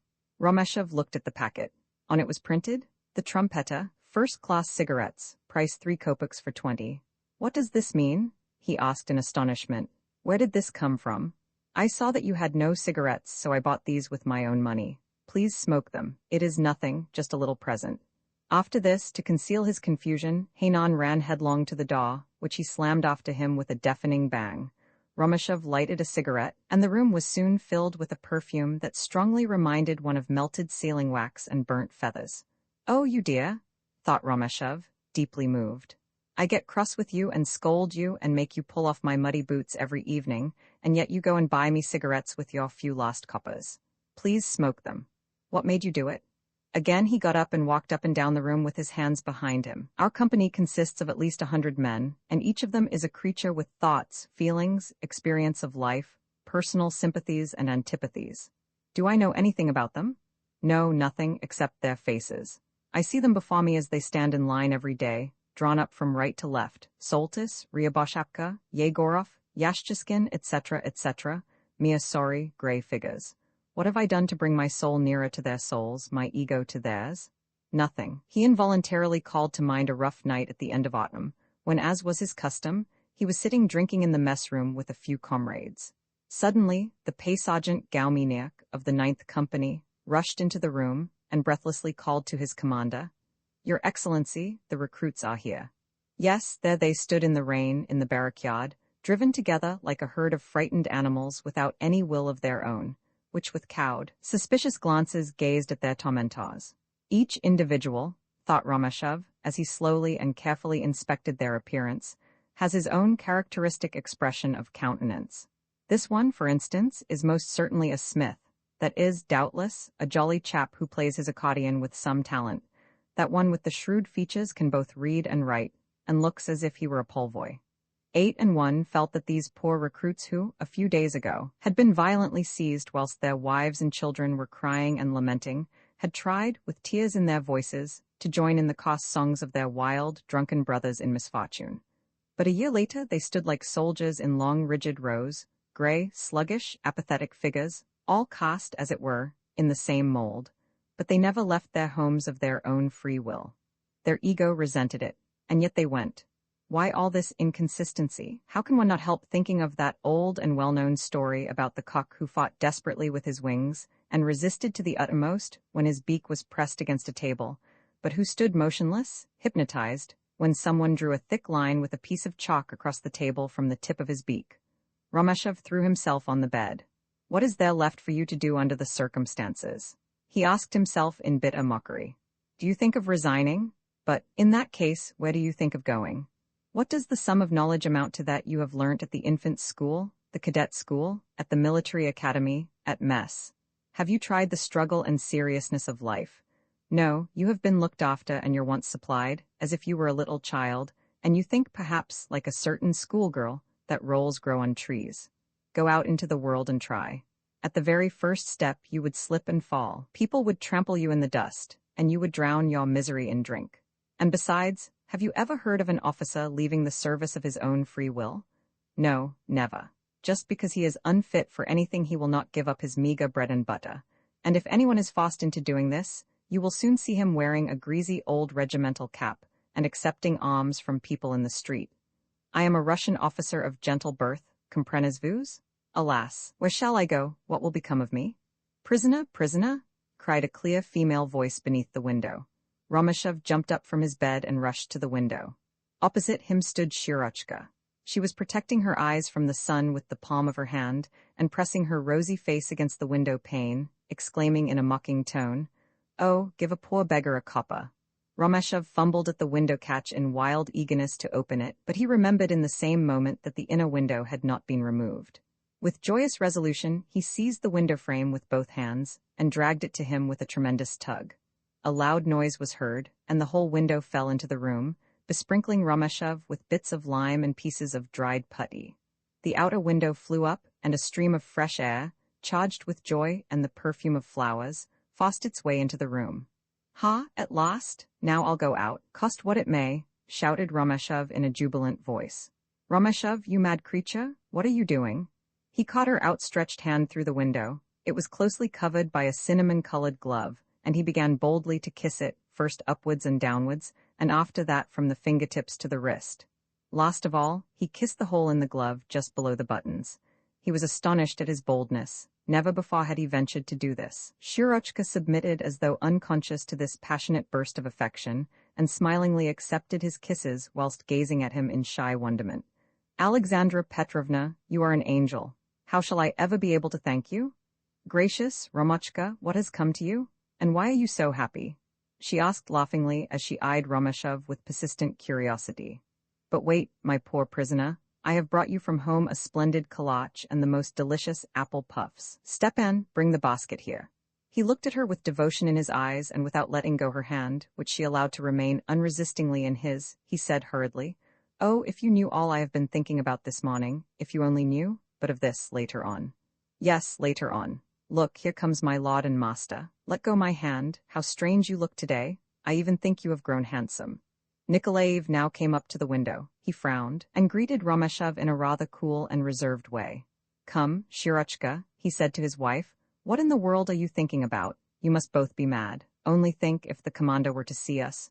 Goodbye, Romashov, come and see us." "Yes, come and see us, Yuri Alexeyevich," repeated Shirochka. She left the window, but returned almost at once and whispered rapidly to Romashov. "Don't forget us. You are the only man here whom I can associate with as a friend, do you hear? And another thing. Once for all I forbid you to look at me with such sheep's eyes, remember that. Besides, you have no right to imagine anything. You are not a coxcomb yet, you know." Roman 7 at 3:30 p.m. Lieutenant Fedorovsky, the adjutant of the regiment, drove up to Romashov's house. He was a tall, stately, and as the ladies of the regiment used to say, presentable young man, with freezingly cold eyes and an enormous mustache that almost grazed his shoulder. Towards the younger officers, he was always excessively polite, but at the same time, officially correct in his conduct. He was not familiar with anyone, and had a very high opinion of himself and his position. Nearly all the captains flattered and paid court to him. As he entered the door, he rapidly scanned with his blinking eyes the whole of the scanty furniture in Romashov's room. The latter, who lay resting on his bed, jumped off, and, blushing, began to button up his undressed tunic. "I am here by orders of the commander, who wishes to speak to you," said Fedorovsky in a dry tone. "Be good enough to dress and accompany me as soon as possible." "I shall be ready at once. Shall I put on undress or parade uniform?" "Don't please stand on ceremony. A frock coat, if you like, that would be quite sufficient. Meanwhile, with your permission, I will take a seat." "Oh, I beg your pardon, will you have some tea?" said Romashov fussily. "No, thanks, my time is short, and I must ask you to be as quick as possible about changing your clothes." And without taking off his cloak or gloves, he sat down whilst Romashov changed his clothes in nervous haste and with painful glances at his not particularly clean shirt. Fedorovsky sat the whole time with his hands resting on the hilt of his saber, as motionless as a stone image. "I suppose you do not happen to know why I am sent for?" The adjutant shrugged his shoulders. A singular question? How should I know? You ought to know the reason better than I. But if I may give you a bit of friendly advice, put the saber belt under, not over, the shoulder strap. The colonel is, as you are aware, particular about such matters. And now, if you please, we will start. Before the steps stood a common calèche, attached to which were a couple of high, lean army horses. Romeshov was polite enough to encroach as little as possible on the narrow seat, so as not to cause his attendant any discomfort, but the latter did not, so it seemed, take the slightest notice of that. On the way they met Vietkin. The latter exchanged a chilly and correct salute with the adjutant, but honored Romeshov, who for a second turned round, with a comic but enigmatical gesture that might probably mean, "Ah, poor fellow, you are on your way to Pontius Pilate." They met other officers, some of whom regarded Romeshov with a sort of solemn interest, others with unfeigned astonishment, and some bestowed on him only a derisive smile. Romeshov tried to avoid their glances and felt himself shrinking beneath them. The colonel did not receive him at once. He had someone in his private room. Romeshov had to wait in a half-dark hall that smelt of apples, naphtha, newly polished furniture, and, besides that, of something which not at all unpleasantly reminded him of the odor, which seems particularly inseparable from clothes and furniture in well-to-do German families that are pedantically careful about their goods and chattels. As he walked slowly up and down the hall, he glanced at himself several times in a mirror in a light ashwood frame which was fixed to the wall, and each time he looked his face struck him as being unhealthily pale, ugly, and queer. His uniform, too, was shabby, and his epaulettes soiled. Out in the hall might be heard the incessant rumbling of the colonel's deep bass voice. The words themselves could not be distinguished, but the ferocious tone told the tale clearly enough that Colonel Shulgovich was scolding someone with implacable and sustained rage. This went on for about 5 minutes, after which Shulgovich suddenly became silent. A trembling, supplicating voice succeeded his, and after a moment's pause, Romeshov clearly heard the following frightful tirade uttered with a terrible accent of pride, indignation, and contempt. "What nonsense is it that you dare to talk about your wife and your children? What the devil have I to do with them? Before you brought your children into the world you ought to have considered how you could manage to feed them. What? So now you are trying to throw the blame on your colonel, are you? But it has nothing to do with him. You know too well, Captain, that if I do not deliver you into the hands of justice, I shall fail in my duty as your commander. Be good enough not to interrupt me. Here there is no question of an offense against discipline, but a glaring crime, and your place henceforward will certainly not be in the regiment, but you yourself best know where." Again he heard that miserable, beseeching voice, so pitiful that it did not sound human. "Good Lord, what is it all about?" thought Romeshov, who, as if he were glued to the looking-glass, gazed at his pale face without seeing it and felt his heart throbbing painfully. "Good Lord, how horrible!" the plaintive, beseeching voice again replied, and spoke at some length. When it ceased, the colonel's deep bass began thundering, but now evidently a trifle more calmly and gently than before, as if his rage had spent itself, and his desire to witness the humiliation of another were satisfied. Shulgovich said abruptly, "Engrave it forever on your red nose. All right, but this is the last time. Remember now, the last time, do you hear? If it ever comes to my ears that you have been drunk, the silence. I know what you intend to say, but I won't hear any more of your promises. In a week's time I shall inspect your company. You understand? And as to the troops' pay, that matter must be settled tomorrow. You hear? Tomorrow. And now I shall not detain you longer, Captain. I have the honor." The last words were interrupted by a scraping on the floor and a few tottering steps towards the door. But suddenly the colonel's voice was again heard, though this time its wrathful and violent tone did not sound quite natural. "Wait a moment. Come here, you devil's pepper-box. Where are you off to?" "To the Jews, of course, to get a bill signed." "Ah, you fool, you blockhead, here you are. 1, 2, 3, 4, 300. I can't do more. Take them and be off with you. Pay me back when you can. What a mess you have made of things, Captain. Now be off with you. Go to the devil, your servant, sir." The door sprang open, and into the hall staggered little Captain Sviatovidov, red and perspiring, with harassed, nay, ravaged features. His right hand grasped convulsively his new, rustling bundle of banknotes.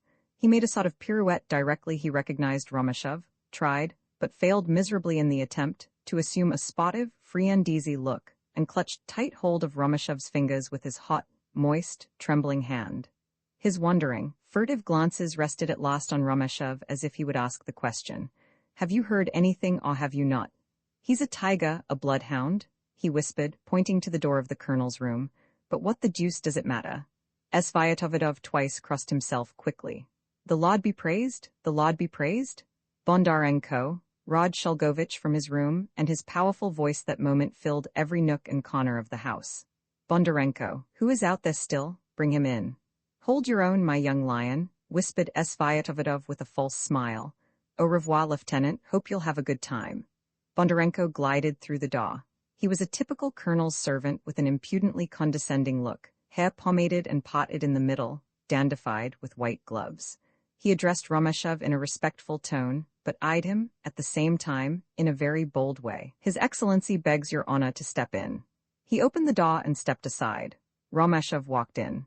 Colonel Shulgovich sat at a table in a corner of the room, to the left of the door. He was wearing his fatigued tunic, under which appeared his gleaming white shirt. His red, sinewy hands rested on the arm of his easy chair. His unnaturally big, old face, with short tufts of hair on the top of his head, and the white pointed beard, gave an impression of a certain hardness and coldness. The bright, colorless eyes gleamed almost aggressively at the visitor, whose salutation was returned with a brief nod. Romeshov at that moment noticed a crescent-shaped ring in the colonel's ear, and thought to himself, "Strange that I never saw that ring before. This is very serious," began Shulgovich in a gruff bass that seemed to proceed from the depths of his diaphragm, after which he made a long pause. "Shame on you," he continued in a raised voice. "Because you've served a year, all but 1 week you begin to put on airs. Besides this, I have many other reasons to be annoyed with you. For instance, I come to the parade ground and make a justifiable remark about you. At once you are ready to answer your commanding officer in a silly, insolent manner. Can that be called military tact and discipline? No, such a thing is incredible, and you ought to be ashamed of yourself." The latter words were roared by Shulgovich with such deafening violence that his victim felt a tremor under his kneecap. Romeshov looked gloomily away, and no power in the world, thought he, should induce him to look at the colonel straight in his basilisk face. "Where's my ego now?" he asked himself ironically. "Here the only thing to do is to suffer, keep silent, and stand at attention.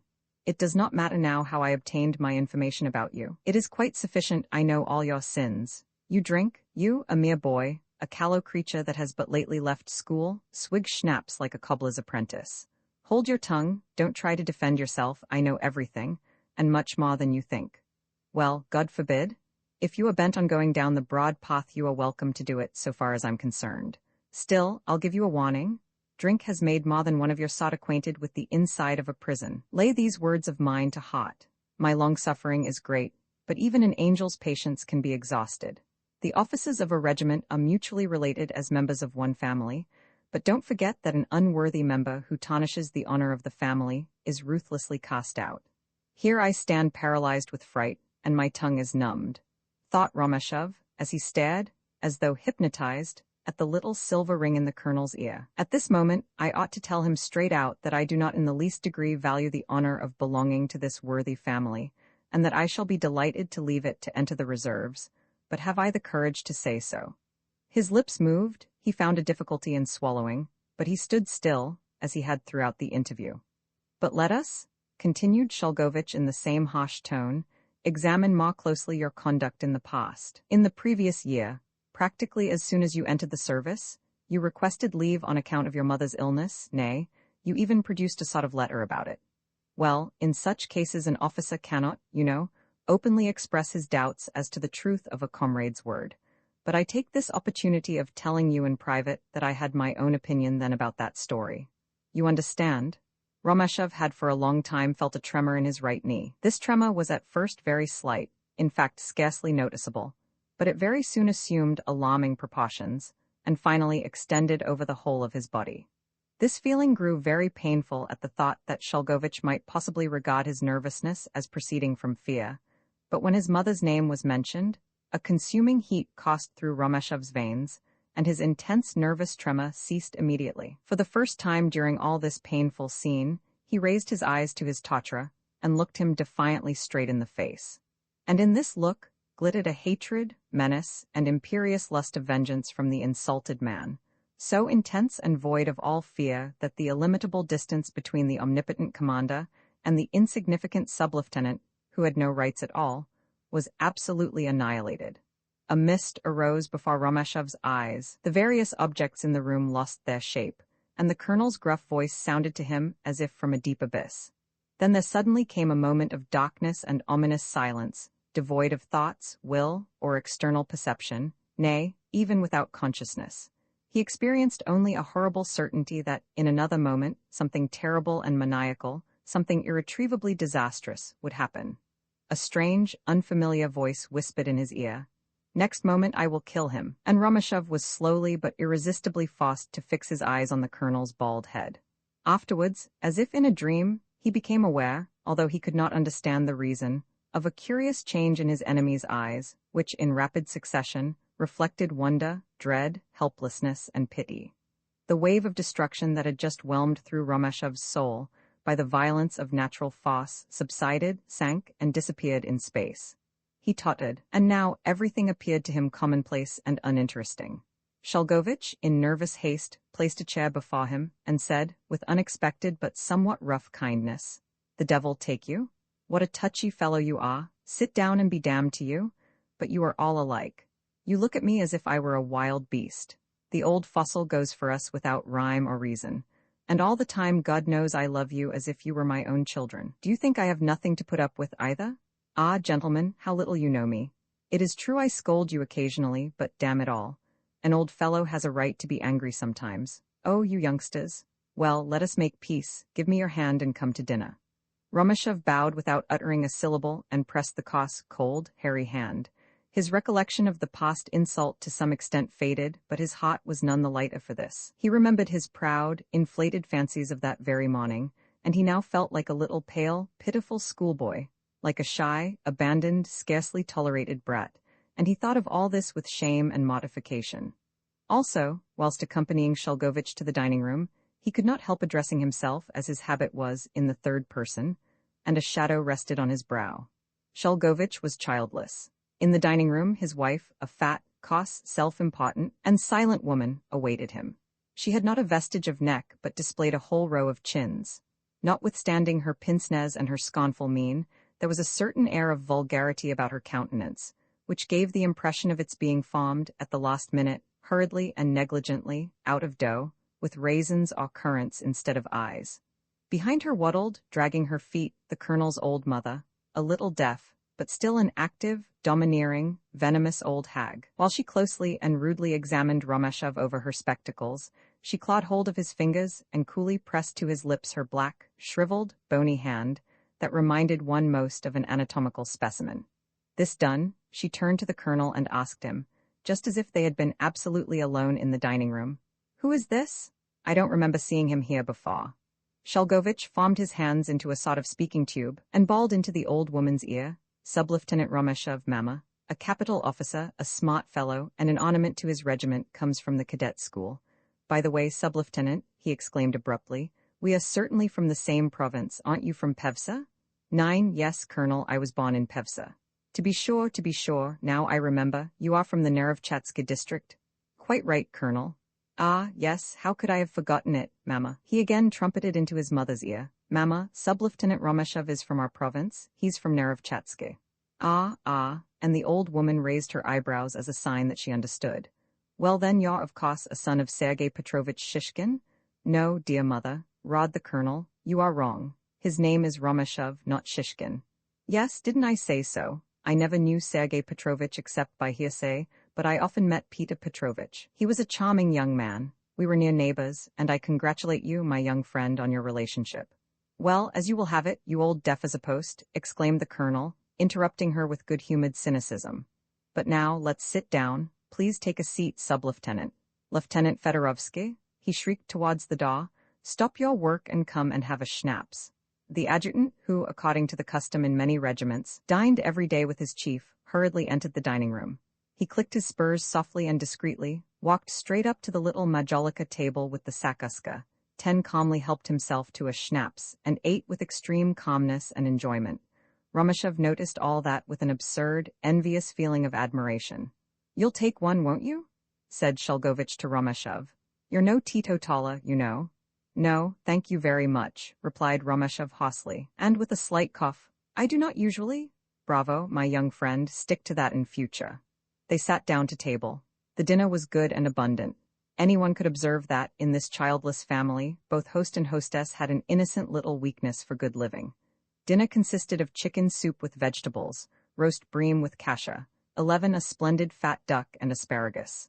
On the table stood 3 remarkable decanters containing red wine, white wine, and Madeira, resplendent with embossed silver stoppers bearing elegant foreign marks.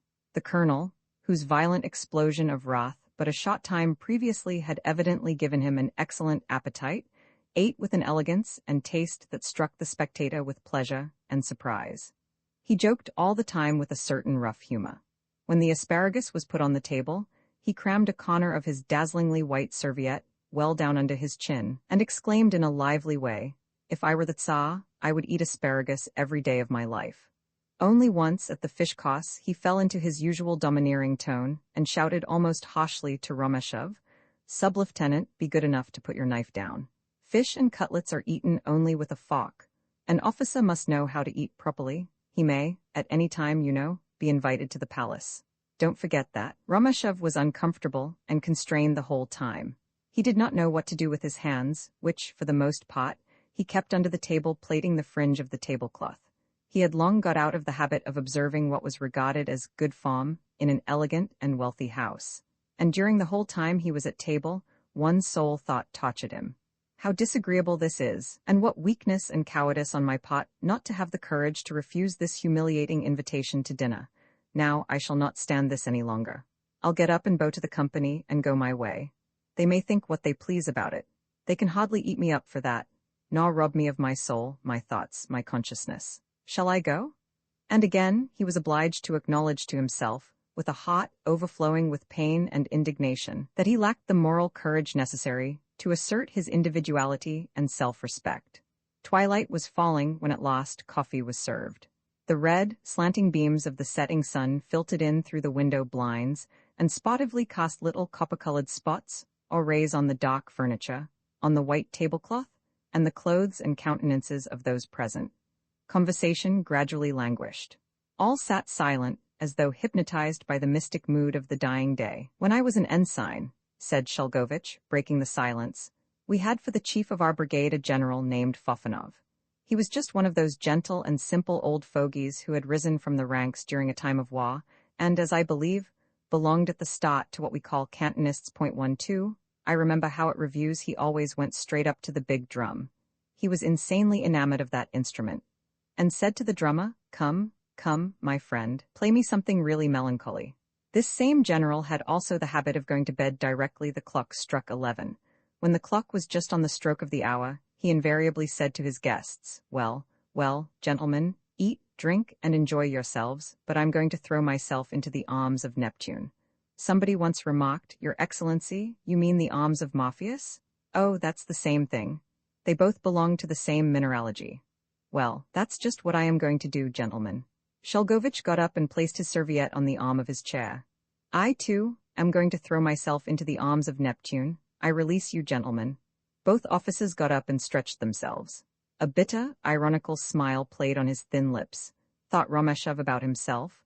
Only thought, however, for at that moment his countenance was pale, wretched, and by no means prepossessing to look at. Once more Romeshov was on his way home, and once more he felt himself lonely, abandoned, and helpless in this gloomy and hostile place. Once more the sun flamed in the west, amidst heavy, dark blue thunderclouds, and once more before Romeshov's eyes, in the distance, behind houses and fields, at the verge of the horizon, there loomed a fantastic fairy city beckoning to him with promises of marvelous beauty and happiness. The darkness fell suddenly between the rows of houses. A few little Jewish children ran, squealing, along the path. Here and there in doorways, in the embrasures of windows, and in the dusk of gardens there were sounds of women's laughter, provocative and unintermittent, and with a quiver of warm animalistic gladness which is heard only when spring is near. With the deep yet calm melancholy that now lay heavy on Romeshov's heart there were mingled strange, dim memories of a bliss miraged, but never enjoyed in youth's still loveliest spring, and there arose in his heart a delicious presentiment of a strong, invincible love that at last gained its object. When Romeshov reached his abode, he found Hainan in his dark and dirty cupboard in front of Pushkin's bust. The great bod was smeared all over with grease, and before him burning candles cast bright blurs on the statue's nose, its thick lips and muscular neck. Heynan sat, in the Turkish style, cross-legged on the 3 boards that constituted his bed, rocked his body to and fro, and mumbled out in a sing-song tone something weird, melancholy, and monotonous. "Heynan," shouted Rameshov. The servant started, jumped up, and stood at attention. Fear and embarrassment were displayed on his countenance. "Allah?"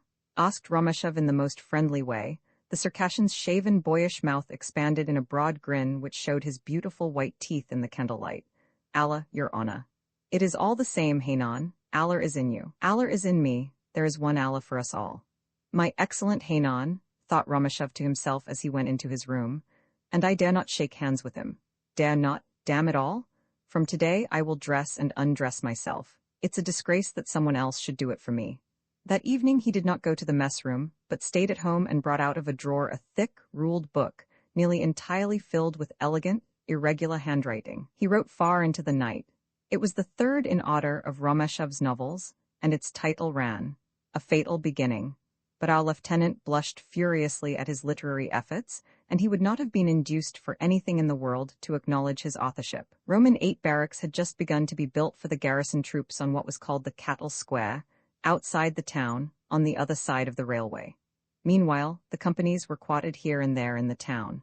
The officers' mess room was situated in a rather small house. The drawing room and ballroom had their windows over the street.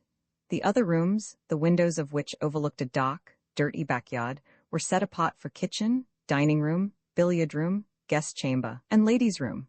A long, narrow corridor with doors to all the rooms in the house ran the whole length of the building. In the rooms that were seldom used, and not often cleaned or aired, a musty, sour smell greeted the visitor as he entered. Rameshov reached the mess at 9 p.m.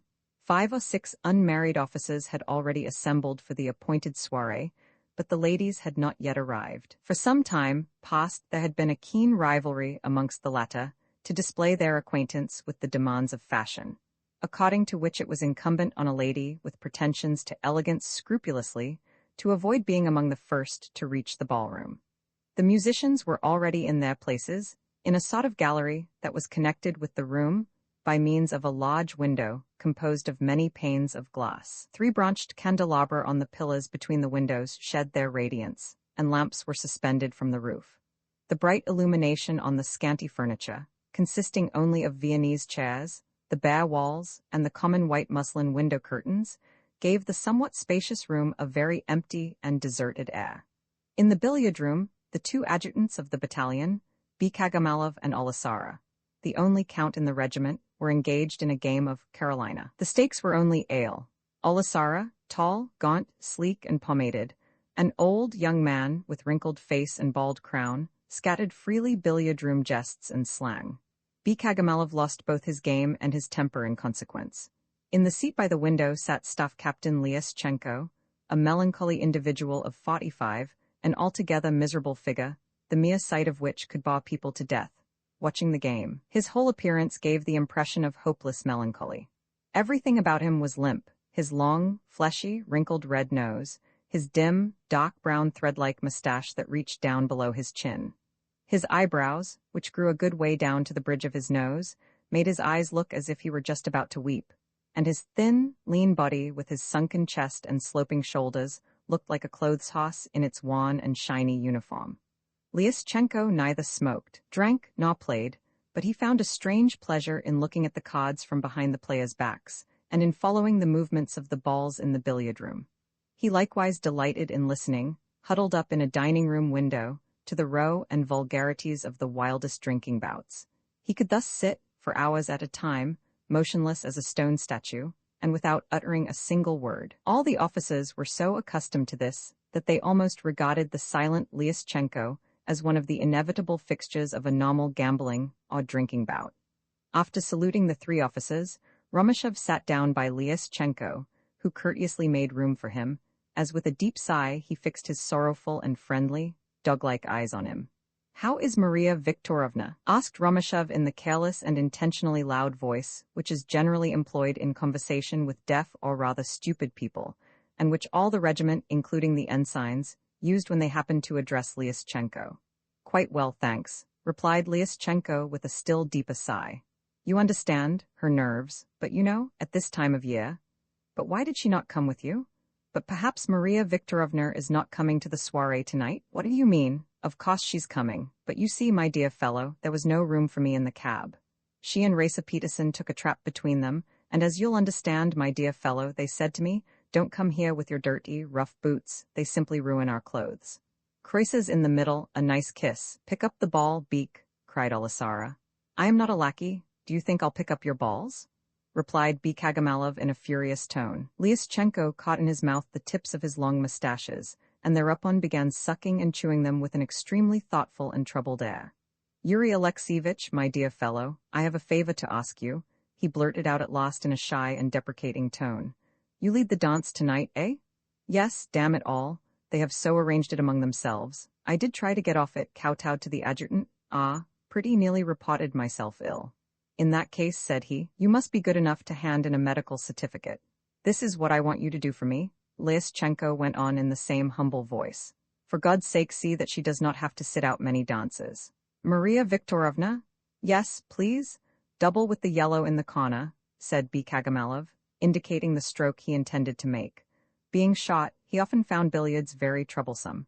To reach the ball now, he was obliged to lie lengthways on the table. He became quite red in the face through the effort, and two veins in his forehead swelled to such an extent that they converged at the top of his nose, like the letter V.13. What a conjura, said Aleksandr in a jeering, ironical tone. I could not do that. Agamalov's cue touched the ball with a dry, scraping sound. The ball did not move from its place. Miss, cried Aleksandr jubilantly, as he danced a cancan round the billiard table. Do you snore when you sleep, my pretty creature? Agamalov banged the thick end of his cue on the floor. If you ever again speak when I am making a stroke, he roared, his black eyes glittering, I'll throw up the game. Don't, whatever you do, get excited. It's so bad for your health. Now it's my turn. Just at that moment in rushed one of the soldiers stationed in the hall for the service of the ladies, and came to attention in front of Romeshov. Your Honor, the ladies would like you to come into the ballroom. 3 ladies who had just arrived were already pacing up and down the ballroom. They were none of them exactly young. The eldest of them, the wife of the club president, Anna Ivanovna Miganov, turned to Romeshov and exclaimed in a prim, affected tone, drawling out the words and tossing her head. Sub-Lieutenant Romeshov, please order the band to play something whilst we are waiting. With pleasure, ladies, replied Romeshov with a polite bow. He then went up to the orchestra and called to the conductor, Zisiman, play us something pretty.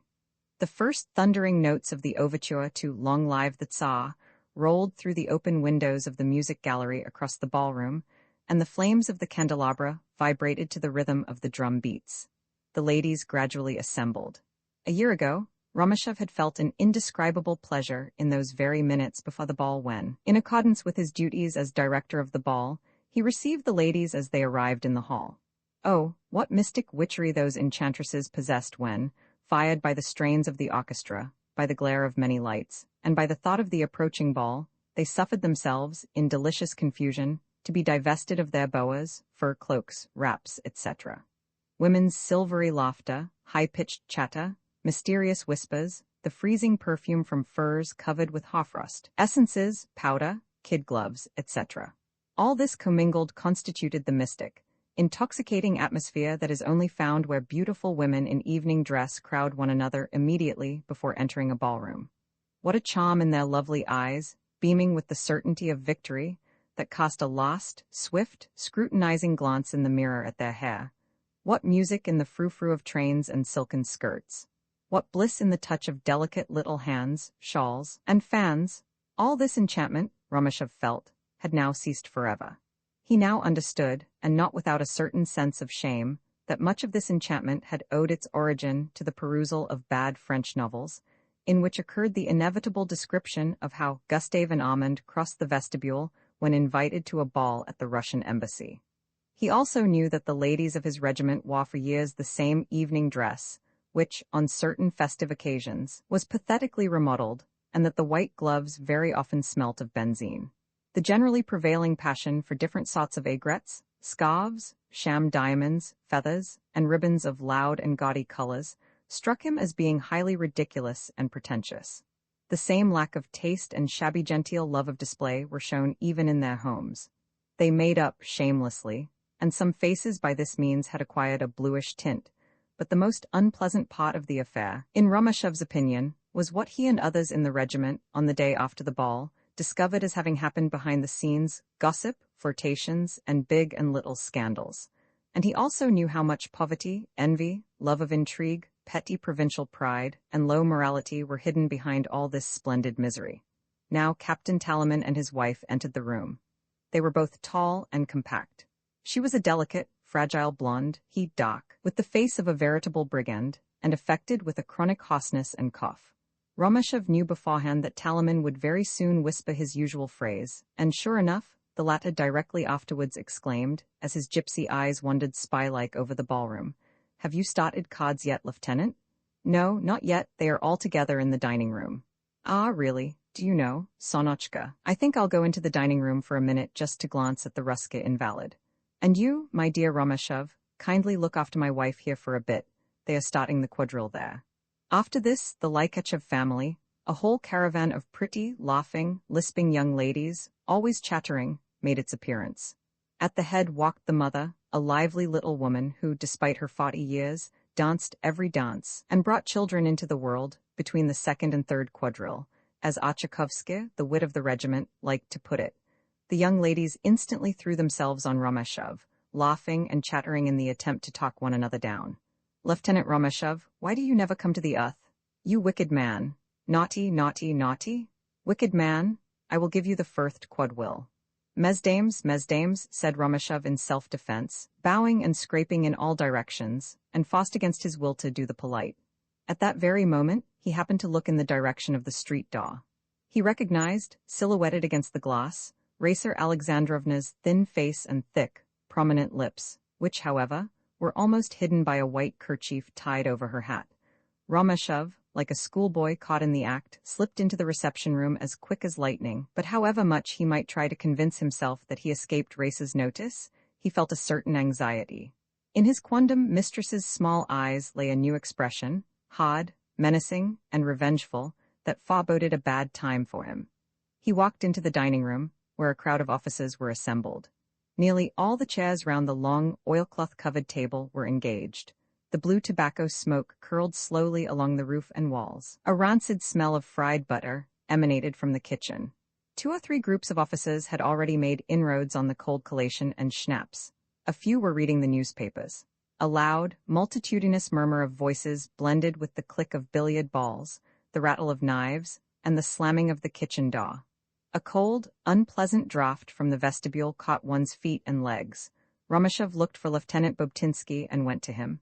Bobtinsky was standing, with his hands in his trousers pockets, quite near the long table. He was rocking backwards and forwards, first on his toes, then on his heels, and his eyes were blinking from the smoke. Romashev gently touched his arm. "I beg your pardon?"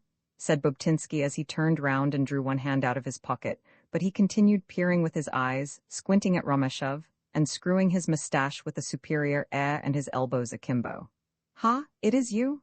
This is very delightful." He always assumed an affected, mincing air, and spoke in short, broken sentences, thinking, by so doing, that he imitated the aristocratic guardsman and the Jeunesse dorée of St. Petersburg. He had a very high opinion of himself, regarded himself as unsurpassed as a dancer and connoisseur of women and horses, and loved to play the part of a blasé man of the world, although he was hardly 24. He always shrugged his shoulders coquettishly high, jabbered horrible French, patted along the streets with limp, crooked knees and trailing gait, and invariably accompanied his conversation with careless, weary gestures. "My good Peter Tadevich," implored Romashev in a piteous voice, "do please conduct the ball tonight instead of me." "Mais, mon ami," Bobtinska shrugged his shoulders, raised his eyebrows, and assumed a stupid expression. "But my friend," he translated into Russian, "why so? Pourquoi donc? Really, how shall I say it? You astonish me." "Well, my dear fellow, please. Stop, no familiarities, if you please, my dear fellow, indeed. But I beg you, Peter Tadevich. You see, my head aches and I have a pain in my throat. It is absolutely impossible for me to." In this way Romashev long and fruitlessly assailed his brother officer. Finally, as a last expedient, he began to deluge him with gross flattery. "Peter Tadevich, there is no one in the whole regiment so capable as yourself of conducting a ball with good taste and genius, and moreover, a lady has specially desired. A lady? Bobtinsky assumed a blank, melancholy expression. A lady, did you say? Ah, my friend at my age. He smiled with a studied expression of hopeless resignation. Besides, what is woman? Ha ha, an enigma. However, I'll do what you want me to do. And in the same doleful tone he added suddenly, Mon cher ami, do you happen to have, what do you call it, 3 rubles? Ah, no, alas, sighed Rameshov. Well, 1 ruble then? But, disagreeable, the old story. At any rate, I suppose we can take a glass of vodka together. Alas, Peter Tadevich, I have no further credit. Oh, pauvre infant, but it does not matter, come along. Bobtinsky waved his hand with an air of magnanimity. I will treat you. Meanwhile, in the dining room, the conversation had become more and more high-pitched and interesting for some of those present. The talk was about certain officers' duels that had lately taken place, and opinions were evidently much divided. The speaker at that moment was Achakovsky, a rather obscure individual who was suspected, not without reason, of cheating at cards.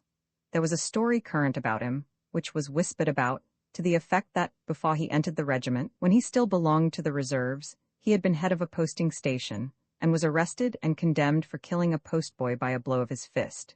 Duels may often be necessary among the fools and dandies of the gods, exclaimed Achakovsky roughly, but it is not the same thing with us. Let us assume for an instance that I and Vasily Vasilich Lipsky get blind drunk at mess, and that I, who am a bachelor, whilst drunk, box his ears. What will be the result? Well, either he refuses to exchange a couple of bullets with me, and is consequently turned out of the regiment, or he accepts the challenge and gets a bullet in his stomach. But in either case, his children will die of starvation. No, all that sort of thing is sheer nonsense. Wait a bit, interrupted the old topa, Lieutenant Colonel Leitch, as he held his glass with one hand, and with the other made several languid motions in the air. Do you understand what the honor of the uniform is? It is the sort of thing, my dear fellow, but speaking of duels, I remember an event that happened in 1862 in the Temryuksky regiment. For God's sake, exclaimed Achakovsky, interrupting him in turn, spare us your old stories or tell us something that took place after the reign of King Ora. What cheek? You are only a little boy compared with me.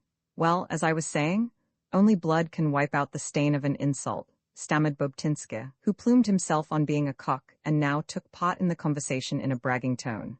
Well, gentlemen, there was at that time a certain ensign, Solucha, said Leitch, making one more attempt. Captain Osadchi, commander of the 1st Company, approached from the buffet. I hear that you are talking about duels. Most interesting. He began in a gruff, rolling bass that reminded one of a lion's roar and immediately drowned every murmur in the room. I have the honor. Lieutenant Colonel. Good evening, gentlemen. Ah, what do I see? The Colossus of Rhodes. Come and sit down, replied Leitch affably. Come and have a glass with me, you prince of giants. All right, answered Osadchi in an octave lower. This officer always had a curiously unnerving effect on Rameshov, and at the same time aroused in him a mingled feeling of fear and curiosity. Osadchi was no less famous than Shulgovich, not only in the regiment but also in the whole division, for his deafening voice when giving the word of command, his gigantic build, and tremendous physical strength. He was also renowned for his remarkable knowledge of the service and its requirements. Now and then it even happened that Osadchi was, in the interests of the service, removed from his own regiment to another, and he usually succeeded, in the course of half a year, in turning the most backward, good-for-nothing troops into exemplary war machines. His magic power seemed much more incomprehensible to his brother officers inasmuch as he never, or at least in very rare instances, had recourse to blows or insults. Rameshov always thought he could perceive, behind those handsome, gloomy, set features, the extreme paleness of which was thrown into stronger relief by the bluish-black hair, something strained, masterly, alluring, and cruel, a gigantic, bloodthirsty wild beast. Often whilst observing Osadchi unseen from a distance, Rameshov would try to imagine what the man would be like if he were in a rage, and at the very thought of it, his limbs froze with fear. And now, without a thought of protesting, he saw how Osadchi, with the careless calm that enormous physical strength always lends, coolly sat down on the seat intended for himself. Osadchi drained his glass, nibbled a crisp radish, and said in a tone of indifference, Well, what is the verdict? That story, my dear friend, Leitch put in, I will tell you at once. It was at the time when I was serving in the Temryuksky regiment, a Lieutenant von Zun. The soldiers called him Podzed Vun, who, on a certain occasion, happened to be at mess. Here, however, Leitch was interrupted by Lipsky, a red-faced, thick-set staff captain who, in spite of his good 40 years, did not think it beneath him to be the jack-pudding in ordinary and butt of the men, and by virtue thereof had assumed the insolent, jocular tone of a spoilt favorite. Allow me, Captain, to put the matter in a nutshell. Lieutenant Achakovsky says that duels are nothing but madness and folly. For such heresy he ought to be sent with a bursary to a seminary for priests, but enough of that. But to get on with the story, Lieutenant Bobtinska took up the debate and demanded blood. Then came Lieutenant Colonel Leitch with his hoary chestnuts, which on that occasion, by a wonderful dispensation of Providence, we managed to escape. After that, Sub-Lieutenant Mitchin tried, in the midst of the general noise, to expound his views, which were more and more undistinguishable both from the speaker's insufficient strength of lungs and his well-known bashfulness. Sub-Lieutenant Mitchin, an undersized youth with sunken chest, dark, pockmarked, freckled face and two timid, almost frightened eyes, blushed till the tears came into his eyes. Gentlemen, I may be mistaken, he said, but, in my opinion, I mean in other words, as I look at the matter, every particular case ought necessarily to be considered by itself.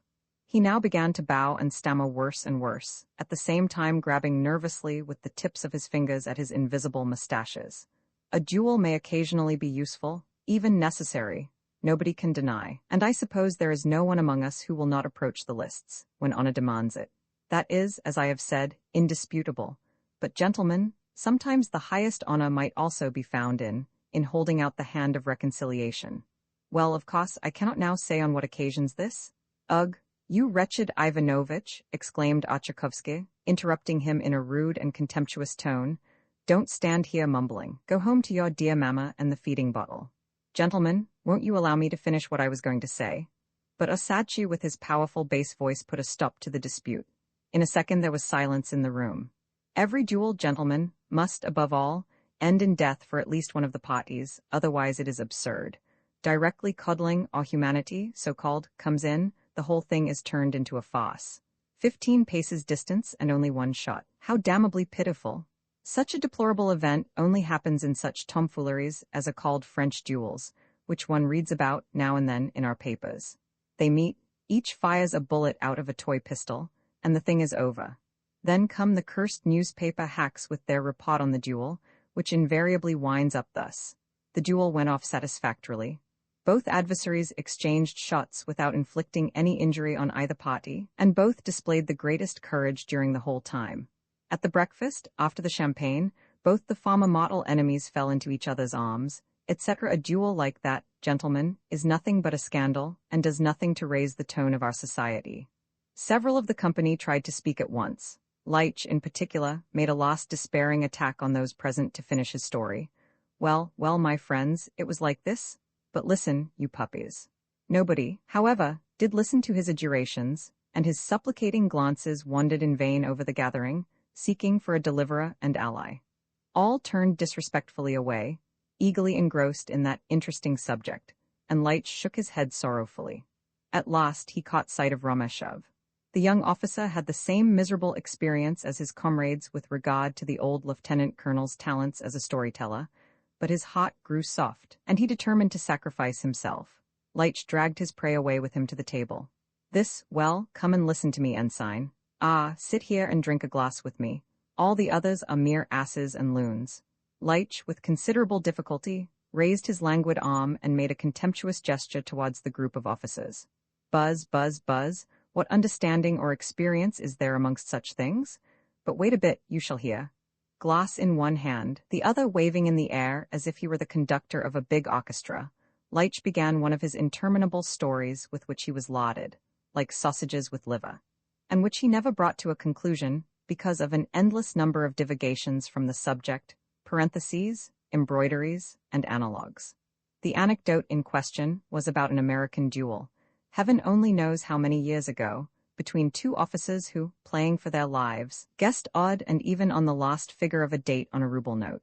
But one of them, it was never quite cleared up as to whether it was a certain Podzedvun or his friend Solucha, was blackguard enough to paste together 2 ruble notes of different dates of issue, whereby the front had always an even date, but the back an odd one, or perhaps it was the other way about, pondered Leitch long and conscientiously. You see, my dear fellow, they of course then began to dispute. One of them said, alas, however, Leitch did not even this time get to the end of his story. Madame Racer Alexandrovna Peterson had glided into the buffet. Standing at the door, but not entering, which was, moreover, not permitted to ladies, she shouted with the roguishness and audacity of a privileged young lady. Gentlemen, what do I see? The ladies have arrived long ago, and here you are sitting and having a good old time. We want to dance. 2 or 3 young officers arose to go into the ballroom. The rest coolly remained sitting where they were, chatting, drinking, and smoking, without taking the slightest notice of the coquettish lady. Only Leitch, the chivalrous old professional flirt, strutted up with bandy, uncertain legs to Raisa, with hands crossed over his chest, and pouring the contents of his glass over his uniform, cried with a drunken emotion, "Most divine among women, how can anyone forget his duties to a queen of beauty? Your hand, my charmer, just one kiss." "Yuri Alexievich," Raisa babbled, "it's your turn today to arrange the dancing. You are a nice one to do that." "Mille pardons, madame, c'est ma faute. This is my fault," cried Bobtinsky as he flew off to her. On the way he improvised a sort of ballet with scrapes, bounds, genuflections, and a lot of wonderful attitudes and gestures. "Your hand, what a main, madame. Gentlemen, to the ballroom, to the ballroom." He offered his arm to Racer Alexandrovna and walked out of the room as proud as a peacock. Directly afterwards he was heard shouting in his well-known, affected tone, "Messieurs, take partners for a waltz. Band, a waltz? Excuse me, Colonel, I am obliged to go now. Duty calls me," said Romeshov. "Ah, my dear fellow," replied Leitch as his head drooped with a dejected look. "Are you too such a coxcomb as the others? But wait just a moment, Ensign. Have you heard the story of Moltke, about the great Field Marshal Moltke, the strategist?" "Colonel, on my honor, I must really go." Well, don't get excited. I won't be long. You see, it was like this. The great man of silence used to take his meals in the officers' mess, and every day he laid in front of him on the table a purse full of gold with the intention of bestowing it on the first officer from whose lips he heard a single intelligent word. Well, at last, you know, the old man died after having borne with this world for 90 years, but you see, the purse had always been in safe keeping. Now run along, my boy. Go and hop about like a sparrow. Roman 9 in the ballroom, the walls of which seemed to vibrate in the same rhythm as the deafening music. 2 couples were dancing. Bobtinsky, whose elbows flapped like a pair of wings, pirouetted with short, quick steps around his partner, Madame Talaman, who was dancing with the stately composure of a stone monument. The gigantic Archakovsky of the fair locks made the youngest of the Lykachev girls, a little thing with rosy cheeks, rotate round him, whereas he, leaning forward, and closely observing his partner's hair and shoulders, moved his legs as if he were dancing with a child. 15 ladies lined the walls quite deserted, and trying to look as if they did not mind it. As, which was always the case at these soirees, the gentlemen numbered less than a quarter of the ladies, the prospect of a lively and enjoyable evening was not particularly promising. Racer Alexandrovna, who had just opened the ball, and was, therefore, the object of the other ladies' envy, was now dancing with the slender, ceremonious Aleksandr. He held one of her hands as if it had been fixed to his left side. She supported her chin in a languishing way against her other hand, which rested on his right shoulder. She kept her head far thrown back in an affected and unnatural attitude. When the dance was over, she sat purposely near Romeshov, who was leaning against the doorpost of the ladies' dressing room. She fanned herself violently, and looking up to Aleksandr, who was leaning over her, lisped in a soft dulcissimo, "Tell me, Count, tell me, please, why do I always feel so hot? Do tell me." Aleksandr made a slight bow, clicked his spurs, stroked his mustache several times. "Dear lady, that is a question which I don't think even Martin Sadek could answer." When Aleksandr cast a scrutinizing glance at the fair Race's décolleté bosom, pitiable and bare as the desert itself, she began at once to breathe quickly and deeply.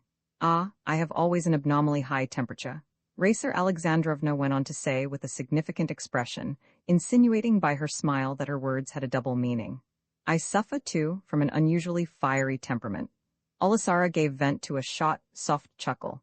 Romeshov stood looking sideways at Raisa, thinking with disgust, "Oh, how loathsome she is." And at the thought that he had once enjoyed her favors, he experienced the sensation as if he had not changed his linen for months. Well, Count, don't laugh. Perhaps you do not know that my mother was a Greek? And how horribly she speaks, too, thought Romeshov. Curious that I never noticed this before. It sounds as if she had a chronic cold or a polypus in her nose. My mother was a Greek. Now Raisa turned to Romeshov and threw him a challenging glance. Romeshov mentally said. His face became impassive like a mask. "How do you do, Yuri Alexeyevich? Why don't you come and speak to me?" Romeshov went up to her. With a venomous glance from her small, sharp eyes, she pressed his hand. The pupils of her eyes stood motionless. "At your desire I have kept the third quadrille for you. I hope you have not forgotten that." Romeshov bowed. "You are very polite, at least you might say enchanté, madam." "Edchidte Badabe" was what Romeshov heard. "Isn't he a blockhead, Count?" "Of course, I remember," mumbled Romeshov insincerely. "I thank you for the great honor." Bobtinska did nothing to liven up the evening. He conducted the ball with an apathetic, condescending look, just as if he was performing, from a strict sense of duty, something very distasteful and uninteresting to himself, but of infinite importance to the rest of mankind. When, however, the third quadrille was about to begin, he got, as it were, a little new life, and, as he hurried across the room with the long gliding steps of a skater, he shouted in a loud voice, "Quadrille monster? Cavaliers, engages vos dames." Romeshov and Racer Alexandrovna took up a position close to the window of the music gallery, with Michin and Madame Lyaschenko for their vis-a-vis. The latter hardly reached up to her partner's shoulders. The number of dancers had now very noticeably increased, and the couples stood up for the third quadrille. Every dance had therefore to be repeated twice. There must be an explanation. This must be put a stop to, thought Romeshov, almost deafened by the noise of the big drums and the braying brass instruments in his immediate proximity. "I have had enough," and in his countenance you could read fixed resolution. The dancing masters and those who arranged the regimental balls had preserved by tradition certain fairly innocent frolics and jokes for such soirees, which were greatly appreciated by the younger dancers. For instance, at the third quadrille, it was customary, as it were accidentally, by changing the dances, to cause confusion among the dancers, who with uproar and laughter did their part in increasing the general disorder. Bobtinska's device that evening consisted in the gentlemen pretending to forget their partners and dancing the figure by themselves. Suddenly, a gallop all round was ordered, the result of which was a chaos of ladies and gentlemen rushing about in fruitless search for their respective partners. Mesdames, avances, pardon, recules. Gentlemen, alone. Pardon, balances avec vos dames. Racer Alexandrovna kept talking to Romeshov in the most virulent tone and panting with fury, but smiling all the while as if her conversation was wholly confined to pleasant and joyous subjects. "I will not allow anyone to treat me in such a manner, do you hear? I am not a good-for-nothing girl you can do as you like with. Besides, decent people don't behave as you are behaving."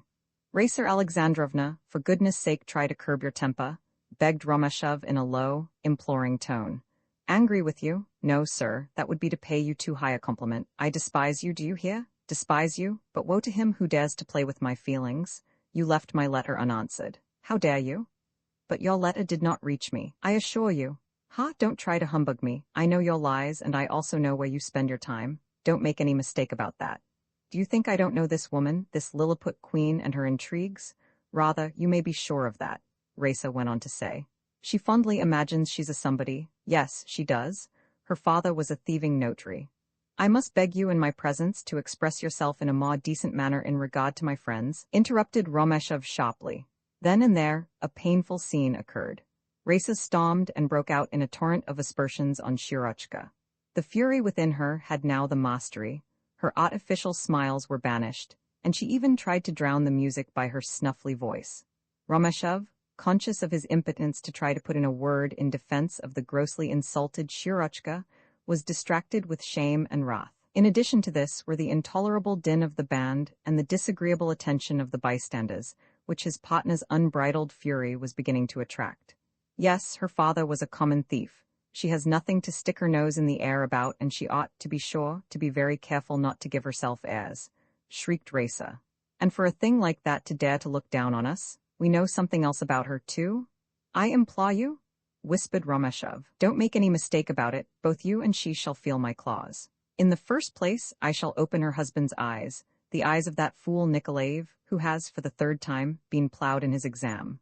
But what else can one expect from a fool like that, who does not know what is going on under his nose? And it is certainly no longer any secret who the lover is. Mazurka Gainerail, promenade, howled Bobtinska, who at that moment was strutting through the room with the pomp of an archangel.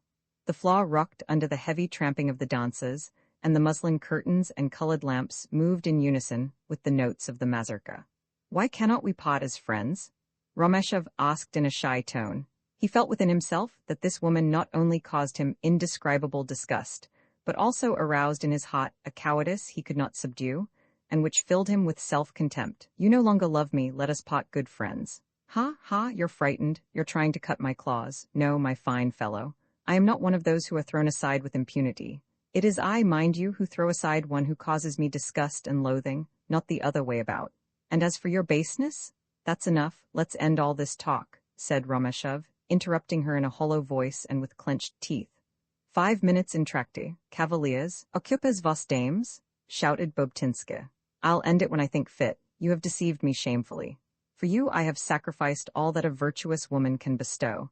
It is your fault that I dare not look my husband in the face, my husband, the best and noblest man on earth. It's you who made me forget my duties as wife and mother. Oh, why did I not remain true to him?"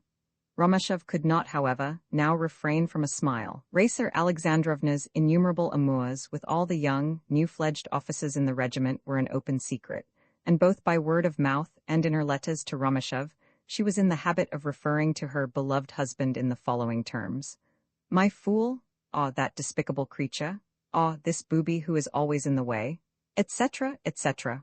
"Ah, you have even the impudence to laugh," she hissed. "But look out now, sir, it is my turn." With these words she took her partner's arm and tripped along, with swaying hips and smiling a vinegary smile on all sides. When the dance was over, her face resumed its former expression of hatred. Again she began to buzz savagely, like an angry wasp, thought Romeshov. "I shall never forgive you this, do you hear?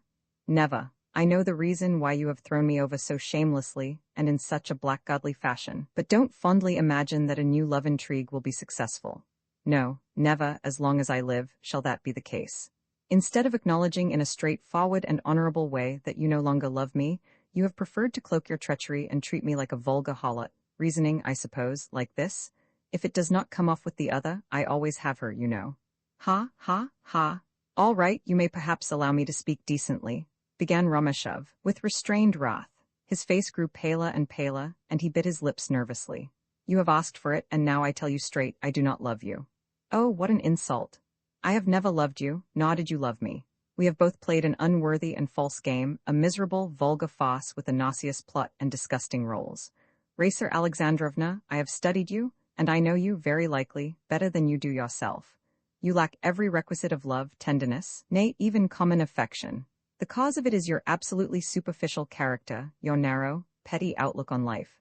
And besides," Romeshov happened to remember at this point Nasanska's words, "only elect, refined natures can know what a great or real love is. Such elect, refined natures, for instance, as your own." Once more the band thundered forth. Romeshov looked almost with hatred at the trombone's wide, shining mouth, that with the most cynical indifference flung out its hoarse, howling notes over the whole of the room. And its fellow culprit, the poor soldier who, with the full force of his lungs, gave life to the instrument, was with his bulging eyes and blue, swollen cheeks, no less an object of his dislike and disgust. "Don't let us quarrel about it. It is likely enough that I am not worthy of a great and real love, but we are not discussing that now. The fact is that you, with your narrow, provincial views and silly vanity, must needs always be surrounded by men dancing attendance on you, so that you may be able to boast about it to your lady friends in what you are pleased to call society. And possibly you think I have not understood the purpose of your ostentatiously familiar manner with me at the regimental soirees, your tender glances, etc., the intimately dictatorial tone you always assume when we are seen together. Yes, precisely the chief object was that people should notice the free and easy way in which you treated me. Except for this, all your game would not have had the slightest meaning, for no real love or affection on my part has ever formed part of your program. Even if such had been the case, I might well have chosen a better and more worthy object than you," replied Raisa, in a haughty and scornful tone. "Such an answer from you is too ridiculous to insult me. For listen, I repeat once more, your absurd vanity demands that some slave should always be dancing attendance on you. But the years come and go, and the number of your slaves diminishes. Finally, in order not to be entirely without admirers, you are forced to sacrifice your plighted troth, your duties as wife and mother. No, but that's quite sufficient. You shall most certainly hear from me, whispered Raisa, in a significant tone and with glittering eyes. At that moment, Captain Peterson came across the room with many absurd skips and shuffles in order to avoid colliding with the dancers. He was a thin, consumptive man with a yellow complexion, bald head, and black eyes, in the warm and moist glance of which lurked treachery and malice. It was said of him that, curiously enough, he was to such an extent infatuated with his wife that he played the part of intimate friend, in an unctuous and sickening way, with all her lovers. It was likewise common knowledge that he had tried by means of acrimonious perfidy and the most vulgar intrigues to be revenged on every single person who had, with joy and relief, turned his back on the fair race's withered charms. He smiled from a distance at his wife and Romeshov with his bluish, pursed lips. "Are you dancing, Romeshov? Well, how are you, my dear Joggy? Where have you been all this time? My wife and I were so used to your company that we have been quite dull without you." "Been awfully busy," mumbled Romeshov. "Ah, yes, we all know about those military duties," replied Captain Peterson, with a little insinuating whistle that was directly changed into an amicable smile. His black eyes with their yellow pupils wandered, however, from Raisa to Romeshov inquisitively. "I have an idea that you two have been quarreling. Why do you both look so cross? What has happened?" Romeshov stood silent whilst he gazed, worried and embarrassed, at Raisa's skinny, dark, sinewy neck. Raisa answered promptly, with the easy insolence she invariably displayed when lying, "Yuri Alexeyevich is playing the philosopher. He declares that dancing is both stupid and ridiculous, and that he has seen his best days." "And yet he dances," replied the captain with a quick, snake-like glance at Romeshov. "Dance away, my children, and don't let me disturb you." He had scarcely got out of earshot before Raisa Alexandrovna, in a hypocritical, pathetic tone, burst out with, "And I have deceived this saint, this noblest of husbands, and for whom? Oh, if he knew all, if he only knew." "Mazurka Gainerail," shrieked Bobtinska. "Gentlemen, resume your partners." The violently perspiring bodies of the dancers and the dust arising from the parquet floor made the air of the ballroom close, and the lights in the lamps and candelabra took a dull yellow tint. The dancing was now in full swing, but as the space was insufficient, each couple, who every moment squeezed and pushed against one another, was obliged to tramp on the very same spot. This figure, the last in the quadrille, consisted in a gentleman, who was without a partner, pursuing a couple who were dancing. If he managed to come face to face with a lady, he clapped her on the hand, which meant that the lady was now his booty. The lady's usual partner tried, of course, to prevent this, but by this arose a disorder and uproar, which often resulted in some very brutal incidents. "Actress," whispered Romeshov hoarsely, as he bent nearer to Raisa, "you're as pitiable as you are ridiculous. And you are drunk," the worthy lady almost shrieked, giving Romeshov at the same time a glance resembling that with which the heroine on the stage measures the villain of the piece from head to foot. "It only remains for me to find out," pursued Romeshov mercilessly, "the exact reason why I was chosen by you. But this, however, is a question which I can answer myself. You gave yourself to me in order to get a hold on me. Oh, if this had been done out of love or from sentiment merely, but you were actuated by a base vanity. Are you not frightened at the mere thought of the depths into which we have both sunk, without even a spark of love that might redeem the crime? You must understand that this is even more wretched than when a woman sells herself for money. Then dire necessity is frequently the tempter. But in this case, the memory of this senseless, unpardonable crime will always be to me a source of shame and loathing." With cold perspiration on his forehead and distraction in his weary eyes, he gazed on the couples dancing. Past him, hardly lifting her feet and without looking at her partner, sailed the majestic Madame Talaman, with motionless shoulders and an ironical, menacing countenance, as if she meant to protect herself against the slightest liberty or insult. Epifanov skipped round her like a little frisky goat. Then glided little Miss Lykachev, flushed of face, with gleaming eyes and bare, white, virginal bosom. Then came Aleksandr with his slender, elegant legs, straight and stiff as a sparrow's. Romeshov felt a burning headache and a strong, almost uncontrollable desire to weep, but beside him still stood Raisa, pale with suppressed rage. With an exaggerated theatrical gesture, she fired at him the following sarcasm. Did anyone ever hear such a thing before? A Russian infantry lieutenant playing the part of the chaste Joseph? Ha ha ha. Yes, quite so, my lady. Precisely that part, replied Romeshov, glaring with wrath. I know too well that it is humiliating and ridiculous. Nevertheless, I am not ashamed to express my sorrow that I should have so degraded myself. With our eyes open, we have both flung ourselves into a cesspool, and I know that I shall never again deserve a pure and noble woman's love. Who is to blame for this? Well, you. Bear this well in mind. You, for you were the older and more experienced of us two, especially in affairs of that sort. Racer Alexandrovna got up hurriedly from her chair. That will do, she replied in a dramatic tone. You have got what you wanted. I hate you. I hope henceforward you will cease to visit a home where you were received as a friend and relation, where you were entertained and fed, and where, too, you were found out to be the scoundrel you are. Oh, that I had the courage to reveal everything to my husband, that incomparable creature, that saint whom I venerate. Were he only convinced of what has happened, he would, I think, know how to avenge the wounded honor of a helpless, insulted woman. He would kill you. Romashev looked through his eyeglass at her big, faded mouth, her features distorted by hate and rage.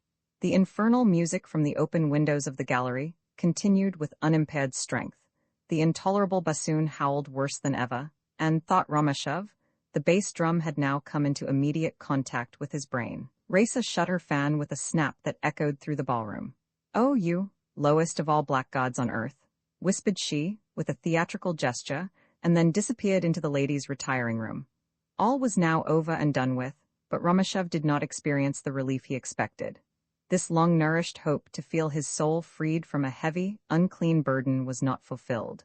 His strict, avenging conscience told him that he had acted in a cowardly, low, and boorish way when he cast all the blame on a weak, narrow, wretched woman who, most certainly at that moment in the ladies' room, was through him, shedding bitter, hysterical tears of sorrow, shame, and impotent rage. I am sinking more and more deeply, thought he, in disgust at himself. What had his life been? What had it consisted of? An odious and wanton liaison, gambling, drinking, soul-killing, monotonous regimental routine, with never a single inspiriting word, never a ray of light in this black, hopeless darkness. Salutary, useful work, music, art, science, where were they? He returned to the dining room. There he met Osadchi and his friend Vietkin, who with much trouble was making his way in the direction of the street door.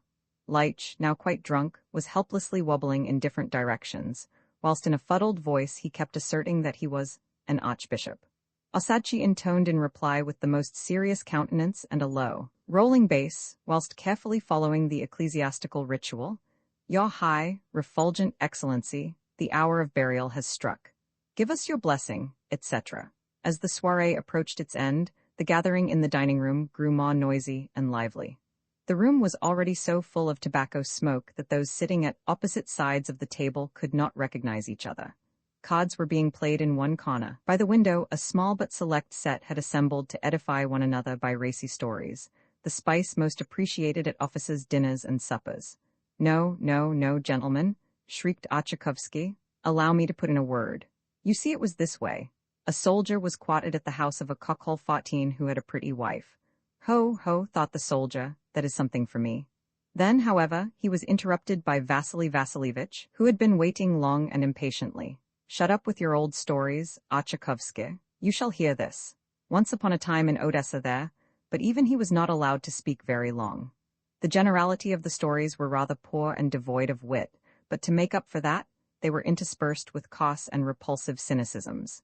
Vietkin, who had now returned from the street, where he had been paying his respects to Leitch's interment and holy departure, invited Romashev to sit down at the table. "Sit you here, my dear Georgienka.15, we will watch them. Today I am as rich as a Jew. I won yesterday, and today I shall take the bank again." Romashev only longed to lighten his heart for a friend to whom he might tell his sorrow and his disgust at life. After draining his glass, he looked at Vietkin with beseeching eyes and began to talk in a voice quivering with deep, inward emotion. "Pavel Pavlik, we all seem to have completely forgotten the existence of another life. Where it is I cannot say, I only know that it exists. Even in that men must struggle, suffer, and love, but that life is rich in great thoughts and noble deeds. For here, my friend, what do you suppose our life is, and how will such a miserable existence as ours end some day?" "Well, yes, old fellow, but it's life," replied Vietkin in a sleepy way. "Life, after all, is only natural philosophy and energy. And what is energy? Oh, what a wretched existence," Romashev went on to say with increasing emotion, and without listening to Vietkin. "Today we booze at mess till we are drunk. Tomorrow we meet at drill. 1, 2, left, right, in the evening we again assemble round the bottle. Just the same, year in, year out, that's what makes up our life. How disgusting. Vietkin peered at him with sleepy eyes, hiccuped, and then suddenly started singing in a weak falsetto. In the dark, stilly forest there once dwelt a maiden. She sat at her distaff by day and by night. Take care of your health, my angel, and to the deuce with the rest. Romashevich, Romaskovsky, let's go to the bod of green cloth. I'll lend you a. No one understands me, and I have not a single friend here, sighed Romeshev mournfully. The next moment he remembered Shurochka, the splendid, high-minded Shurochka, and he felt in his heart a delicious and melancholy sensation, coupled with hopelessness and quiet resignation. He stayed in the mess room till daybreak, watched them playing Stoss, and now and then took a hand at the game, yet without feeling the slightest pleasure or interest in it.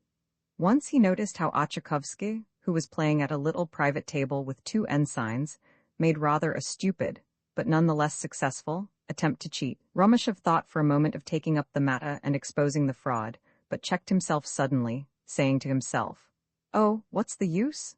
I should not improve matters by interfering." Vietkin, who had lost in less than 5 minutes his boasted millions, sat sleeping on a chair, with his eyes wide open and his face as white as a sheet. Beside Romeshev sat the eternal Lyeschenko with his mournful eyes fixed on the game. Day began to dawn. The guttering candle ends half extinguished, yellowish flames flickered dully in their sticks, and illumined by their weak and uncertain light the pale, emaciated features of the gamblers.